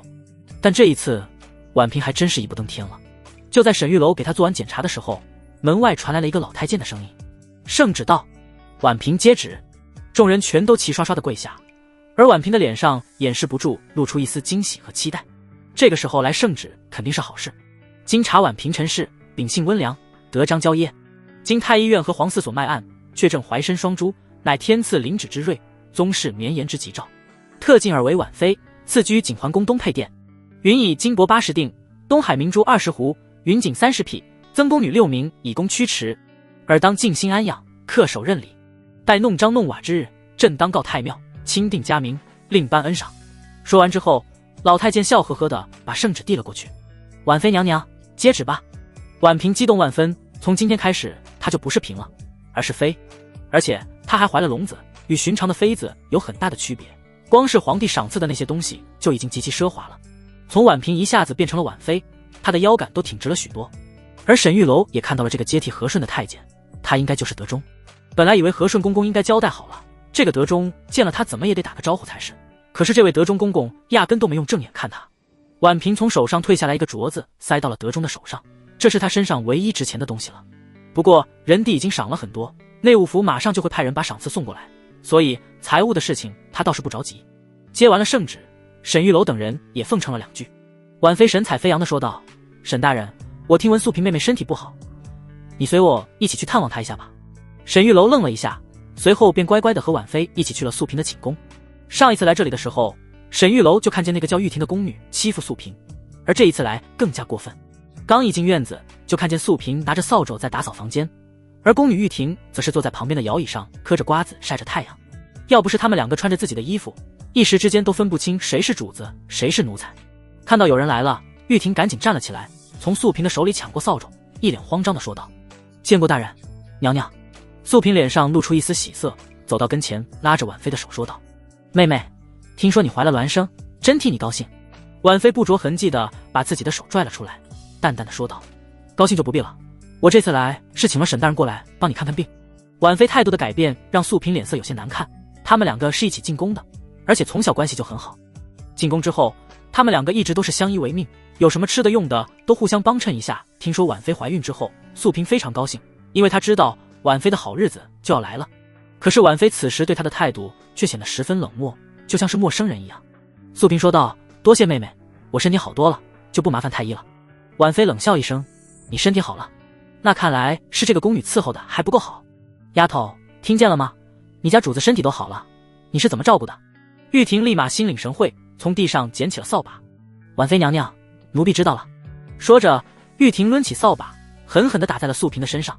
贱人，还不干活！素嫔倔强地站在那里，一脸不解地看着婉妃。当初他们过得不好的时候，相依为命，可是现在婉妃好起来了，却反而对她这般态度。婉妃冷冷地说道：素嫔，你是不是很纳闷，本宫为何如此待你？你记不记得当年要不是你娘推荐，我会被选中吗？我和柳公子情投意合，要不是你，我怎会入宫？这辈子我最恨的人就是你。看到婉妃凶狠的模样，素嫔脸色微变。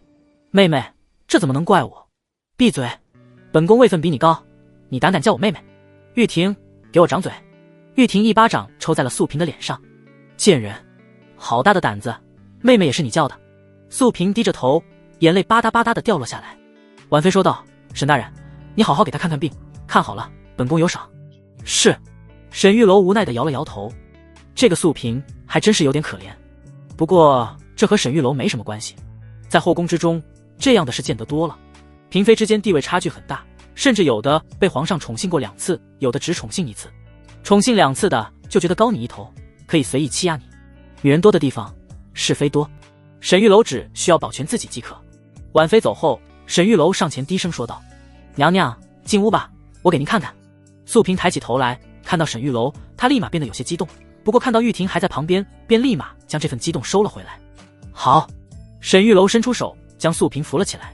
素萍很瘦，虽然仗着盛世美颜，看起来还是90分以上的颜值，可是能看得出来她日渐消瘦，而且营养不良。沈玉楼对玉婷说道：“玉婷姑娘，去准备一些热水，去太医院要一点金疮药。”玉婷点了点头：“是，沈大人。”她敢对素萍不敬，但是对沈玉楼倒是不敢这么嚣张。玉婷走后，素萍激动地拉着沈玉楼的胳膊说道：“沈大人，我上次托你送的信，你送到了吗？”沈玉楼道：“送到了，不过张举人整日在赌坊里赌钱，现在应该欠了不少钱。令兄从天牢里面逃了出去，虽然成了逃犯，但是还活着。张安泽现在在清河县，如果这次皇上剿匪没有抓到他们的话，还有一线生机。但是看仁帝的态度，估计黑山军一个都跑不掉。”素萍脸上露出一丝欣慰：“人没事就好。沈大人，我这里还有一些财物，麻烦你出去帮我交给他们吧。”素萍从床底下翻了半天，找出来一些首饰。这些首饰虽然成色一般，不过毕竟是宫中之物，加起来也能值个180两银子。素萍包好，交给了沈玉楼。沈玉楼其实有点不愿意帮忙，素萍看着挺可怜，但是他家里的那些人却是一点都不值得可怜。看到沈玉楼不接，素萍咬了咬嘴唇，将东西放在桌子上，随后2只手搂住沈玉楼的脖子，朱唇贴了上去，吻住了他的嘴。玉婷拿了金疮药回去，又碰到了婉妃。婉妃娘娘，婉妃道：“本宫正在等你，你过来。”玉婷走了过去，对婉妃极为客气：“娘娘有何吩咐？”仁帝给的赏赐刚刚送到。婉妃拿出一锭金子放在了玉婷的手上。玉婷受宠若惊，她在宫里服侍这么多年，从来没拿过这么大的赏赐。就算是一起入宫的小姐妹，哪怕是在贵妃跟前服侍的，也没收过这么多钱啊。娘娘，这太贵重了。婉妃说道：“给你就拿着。”婉妃四处看了看，压低了声音说道：“想办法除掉素萍，她死之后，你便来我身边服侍我。”玉婷一喜，她在素萍这里压根没有前途，和冷宫没什么分别。现在婉妃怀了龙子，若是顺利出生，以后地位绝对会蒸蒸日上。她要是跟了婉妃，也会水涨船高。她也想像白玉、小月那样趾高气昂，连内务府的大太监见了都得客客气气的。玉婷说道：“娘娘，保证完成任务。”此时的沈玉楼被素萍压在床上，素萍的吻像是雨点一般落在她的脸上。被这样的顶级美女如此轻薄，沈玉楼都有点招架不住了。沈玉楼赶紧推开素萍：“大白天的，要是有人看见，可就完蛋了。”素萍咬着嘴唇，带着哭腔说道：“沈大人，你是看不上我吗？我没有别的可以给你，只有这个身子，只要你帮我，我什么都愿意做。”说着，素萍眼泪掉了下来：“娘娘，我再帮你一次，不过我不帮你送信了，我帮你申请个探亲的机会吧。”素萍顿时大喜：“真的？”沈玉楼点了点头，这事对他来说不难，和皇后打声招呼就是了。素萍激动万分：“沈大人，我真不知道该怎么谢你好了。”沈玉楼说道：“你照顾好自己，就算是对我最好的感谢了。”素萍愣住了，心中忽然升起一抹莫名的情愫。沈玉楼处处留情，这种话早已经刻在了 DNA 里面，他已经习惯了这么说。可是素萍才18岁而已，哪里听过这样的话？就在素萍心跳加快的时候，忽然门口一声暴喝：“好啊，你们2个在此做苟且之事，我要禀告皇上！”素萍脸色大变：“玉婷，你站住！”沈玉楼也皱起眉头，他摸了摸自己的脸颊，应该是有一些素萍的唇印。这个小贱人对素萍不敬也就算了，拿他也当软柿子了。沈玉楼快步地冲了出去，一把抓住了玉婷的衣服。玉婷大怒，拼命地挣扎起来：“你放开我，我要去让皇上处死你们！你可真是找死！”沈玉楼一把掐住了玉婷的脖子。片刻过后，素萍瘫坐在地上，眼神里露出一丝慌张和恐惧。“沈大人，怎么办？”玉婷躺在地上一动不动。沈玉楼冲着素萍笑了笑：“娘娘莫怕，一个奴才而已。”沈玉楼洗了洗手，轻轻地甩干，就像是什么都没发生过一样。素萍看着沈玉楼的笑容，忽然觉得他像是魔鬼一般。“娘娘在此等候，我让人去找皇后娘娘。”素萍一个人在房间里看着死掉的玉婷，浑身瑟瑟发抖。虽然她每天都被这个丫头欺负，可是现在看到她的尸体，仍旧心生恐惧。好在不一会的功夫，沈玉楼就回来了。“娘娘，我已经叫人去找皇后娘娘了，你不必害怕。”素萍脸色微变：“皇后会不会治我的罪？”沈玉楼笑了笑：“一个奴才，以下犯上，为何要治你的罪？素萍咬着嘴唇，可是她对皇后是有些了解的，皇后凶得要命，对他们这些嫔妃和对奴才们没什么区别。以往见了皇后，素萍害怕的连话都说不出来。沈玉楼说道：“你放心吧，皇后娘娘人美心善，会为你主持公道的。”就在此时，门外传来皇后的声音：“沈清，你刚才说本宫什么？”素萍吓得扑通一声跪在地上：“见过皇后娘娘。”沈玉楼也行礼说道：“臣刚才说皇后娘娘人美心善。”皇后凤颜大悦，嘴角压不住的笑意：“人美心善，这个词新鲜，本宫第一次听说。如今的皇后有了爱情的滋润，心态可比之前好很多了。”看见屋里躺着的尸体，她问道：“这是怎么回事？”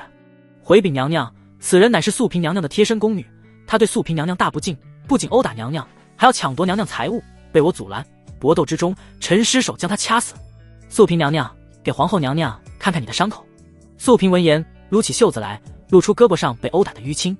皇后闻言大怒：“混账东西，竟然如此对待主子！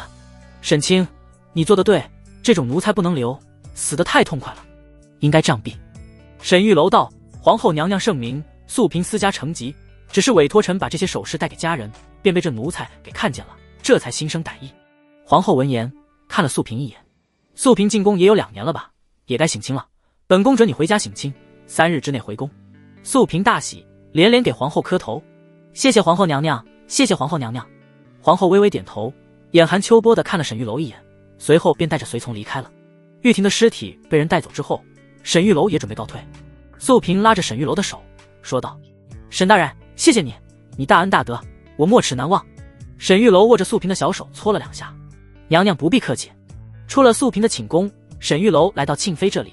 此时赵英已经能下的走路了，她左手拄着拐杖，右手搭着庆妃肩膀，艰难地挪动着脚步。“华儿，你觉得如何？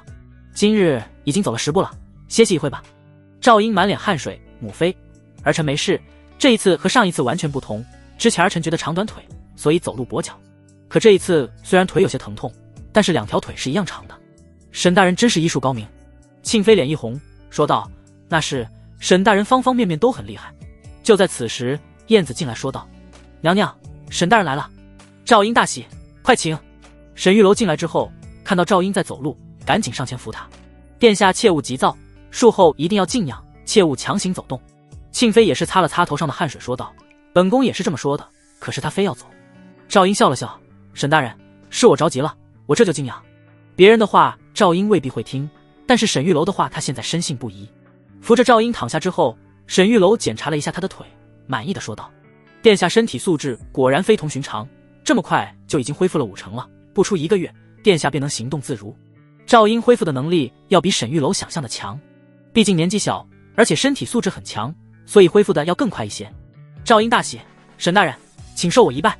殿下莫要客气，这是臣分内之事。”庆妃看了沈玉楼一眼，说道：“沈大人，多谢了。”娘娘客气。沈玉楼给赵英制定了一下恢复计划，给他严格规定了每天能够活动多久，让他务必按照上面的执行，要不然赵英总是急功近利，容易恢复不好。赵英说道：“沈大人，我听闻那天在城门楼你差点出事，只可惜我这腿还没好，要不然满朝文武谁敢动你？”沈玉楼道：“殿下，本来我计划是你去剿灭叛军，立下功劳之后，正好你的腿恢复如初，这样陛下就有理由立太子了。但是现在叛军提前行动，这个计划落空了。我观殿下1月之内便能恢复，正好可以赶上下月的狩猎。殿下何不在狩猎之时大展身手？若是能技惊四座，也有机会立为储君。”赵英点了点头：“沈大人说的是，往年狩猎我都在宫中独自伤神，这一次我定要让所有人刮目相看。”庆妃皱着眉头，有些担心：“皇儿，万万不可大意，即便你腿恢复如初，也不是没有对手了。你可知道20皇子身在何处？”赵英愣了一下：“你是说赵敬皇兄？他不是随太后出家了吗？”庆妃说道：“皇上年纪大了，最近我听其他几个嫔妃说，皇上经常跟他们提起太后，我猜测皇上有意将太后接回来。”沈玉楼听庆妃母子说了一番之后，也了解了事情的大概。皇上当初年轻的时候和亲妈争权，结果争不过，就把后妈给封为圣母太后，让亲妈后妈2个人对着干，他渔翁得利。后来皇上掌权，2个妈全都被他送到寺庙出家了。赵敬皇子今年14岁，和太后关系极好，所以太后走的时候一起把赵敬也给带走了。如今皇上年纪越来越大，心中对亲妈有些亏欠，跟几个嫔妃常常提起。虽然没有明说，但是很显然，他想把太后接回来。一旦太后回宫，那赵靖皇子必然也要跟着回来。赵靖在皇子之中也是极为优秀的存在，若是他回来，太子之位便是有的争了。沈玉楼道：“殿下不必担心，臣定当全力辅佐。”好不容易捡了这么个大儿子，沈玉楼也是费了不少心血。谁要是敢抢太子之位，沈玉楼可绝不会客气。沈玉楼现在在宫中行事还是比较方便的，而且现在做事皇后那方面能够配合。如果真是事出紧急的话，贵妃那边威胁一下也是可以配合的。所以即便是那个赵靖皇子真回来，沈玉楼也不必惧怕。他现在的目标就是全力将赵婴扶上太子之位，这样他在宫中的地位才能稳固一些。等着老皇帝驾崩，赵婴登上皇位，沈玉楼就找赵婴要一块地，自己去当一个封疆大吏，逍遥快活，岂不自在？当然为了这个目标还得努力。在寝宫之内，沈玉楼倒是和庆妃眉来眼去了几次，可是庆妃宫中人多眼杂，他们俩也不敢太过明显。回头找机会，沈玉楼也翻翻庆妃的牌子。出了庆妃寝宫之后，沈玉楼准备去兵部让他们弄点好钢，之前答应宋虎给他做一把好刀，这是得履行一下承诺。宋虎最近被沈玉楼忽悠的已经有点舍不得走了，乌林国那边迟迟没有消息，沈玉楼得趁着机会把这个壮汉给拿下，让他彻底归顺自己才行。不过看宋虎这个德性有点不近女色，沈玉楼就只好从兵器方面下手了，投其所好嘛。刚刚出了乾清门，便看见了一脸春光的李辉。李统领何事这么高兴？看李辉春光满面，简直就像是要结婚的新郎官一样。沈玉楼要娶郡主都没他这么高兴。沈大人，我正要去感谢你呢。你教我那两招实在是太好使了，回去之后我家那婆娘已经被我训得明明白白，说要给我那10个钱。沈玉楼一听立马皱起眉头。李统领，真的假的？你不是在开玩笑吧？当然是真的，昨天我回去之后就给夫人使出了第一招，多喝热水。李辉把昨天晚上的事情说了一遍，听完之后沈玉楼只觉得头皮发麻。你该学的学，不该学的咋还瞎学呢？打耳光这技术是你这段位能掌握的吗？沈玉楼只觉得脑瓜子疼，人家李夫人明显在说气话，李辉这大直男还以为真要给他那10个钱。瞧他这副模样，好像见谁跟谁说，高兴得不得了。等着回家的时候那可就惨了，等着暴风雨来临吧。沈玉楼挠了挠头说道：李统领，之前我教你那几招都是皮毛，这次我教你一个深奥的，叫做壁咚，学会这一招，哪怕你夫人再凶，你也能游刃有余。听到沈玉楼这么一说，李辉双手抱拳，恭恭敬敬地弯腰行礼，请沈大人赐教。仁弟今日心情大好，婉妃怀了孪生，那可是喜事一件，若是能一起诞下2个皇子，那就更好了。高兴的同时，仁弟也想起了五台山上的老母亲。不管怎么说，毕竟是生母，当年也是太后自愿退出争夺，所以才没有闹得太难看。这么多年过去了，听说太后已经满头白发，仁弟每每想起，心中都有些愧疚。但是请太后回宫这事不能太唐突了，如果仁弟亲自去请，万一太后拒绝，他这面子上也挂不住，所以他得找契机，而且要找人去试探一下。契机现在有了，沈玉楼和郡主成亲这事儿就是个契机，可以借着这个机会邀请太后回宫，如果太后想回来的话，自然会顺理成章。所以仁弟想和皇后商量商量，看看皇后有没有什么更好的主意。来到坤宁宫，皇后正在练习书法，见到仁弟来了，皇后不冷不热的行礼。仁弟看到皇后写的字，赞许的点了点头。明真，你这字写的是越来越好了，尤其是这个楼字写得很有神韵。皇后的眼神微微有些闪躲，多谢陛下称赞。这个字写得好，是因为他经常写，没意思的时候就会写一写某些人的名字，自然越写越好。陛下找我什么事？怎么，朕没有事的时候不能来看看你吗？皇后礼貌的一笑，但是那笑容之中却都是疏远。陛下应该多去看看婉妃妹妹，她刚刚怀了龙子，而且又晋升妃位，恐怕很多事情都会有些局促和陌生。皇上若是能多体恤一下，她必定会很高兴。听到皇后这有些疏远的语气，仁弟问道：明真，你是不是因为上次刺客的事情怪朕了？仁弟自己也反思过，皇后对他态度冷淡，就是从上一次他被刺杀的时候开始。那次仁弟也是慌不择路，随手把皇后拽了过来替他挡刀。帝王本是无情，在他心里也始终都是他自己最重要。别说皇后了，就算是太后又如何？只不过因为这件事情引起了皇后的不满和郁闷，倒是让仁弟有些不舒服。皇后摇了摇头，臣妾不敢，臣妾只恨自己当时没有主动扑过去，还请陛下恕罪。皇后这话说的倒是无懈可击，十分的漂亮，可仁弟总觉得哪里不太对劲。皇后之所以这么说，是因为他是皇帝，如果他不是皇帝，他们只是普通的夫妻，做出这样的事情，皇后还会待见他吗？当然，仁帝后宫众多，他并不需要刻意讨谁的欢心，这些女人都争着讨他的喜欢。可皇后毕竟跟随他的年头很长，这么多年的情分在这，不希望他们之间有任何芥蒂。现在皇后一直不肯向他敞开心扉，他也没办法。明真，朕想找个机会把太后接回来，你觉得如何？皇后淡淡的说道：陛下圣明。太后回不回来，他丝毫不关心。仁帝叹了口气，看来还是自己想想办法吧。你继续练书法吧，朕走了。恭送皇上。仁帝走到门口，即将出门的时候，忽然想起来了什么，回过头看着皇后说道：明真，你多喝热水。李辉当了1天1夜的差，回到家又是深夜了。刚一进门就看见满地的狼藉，屋子也没有收拾，家里的盆盆罐罐全都被李夫人摔在了地上。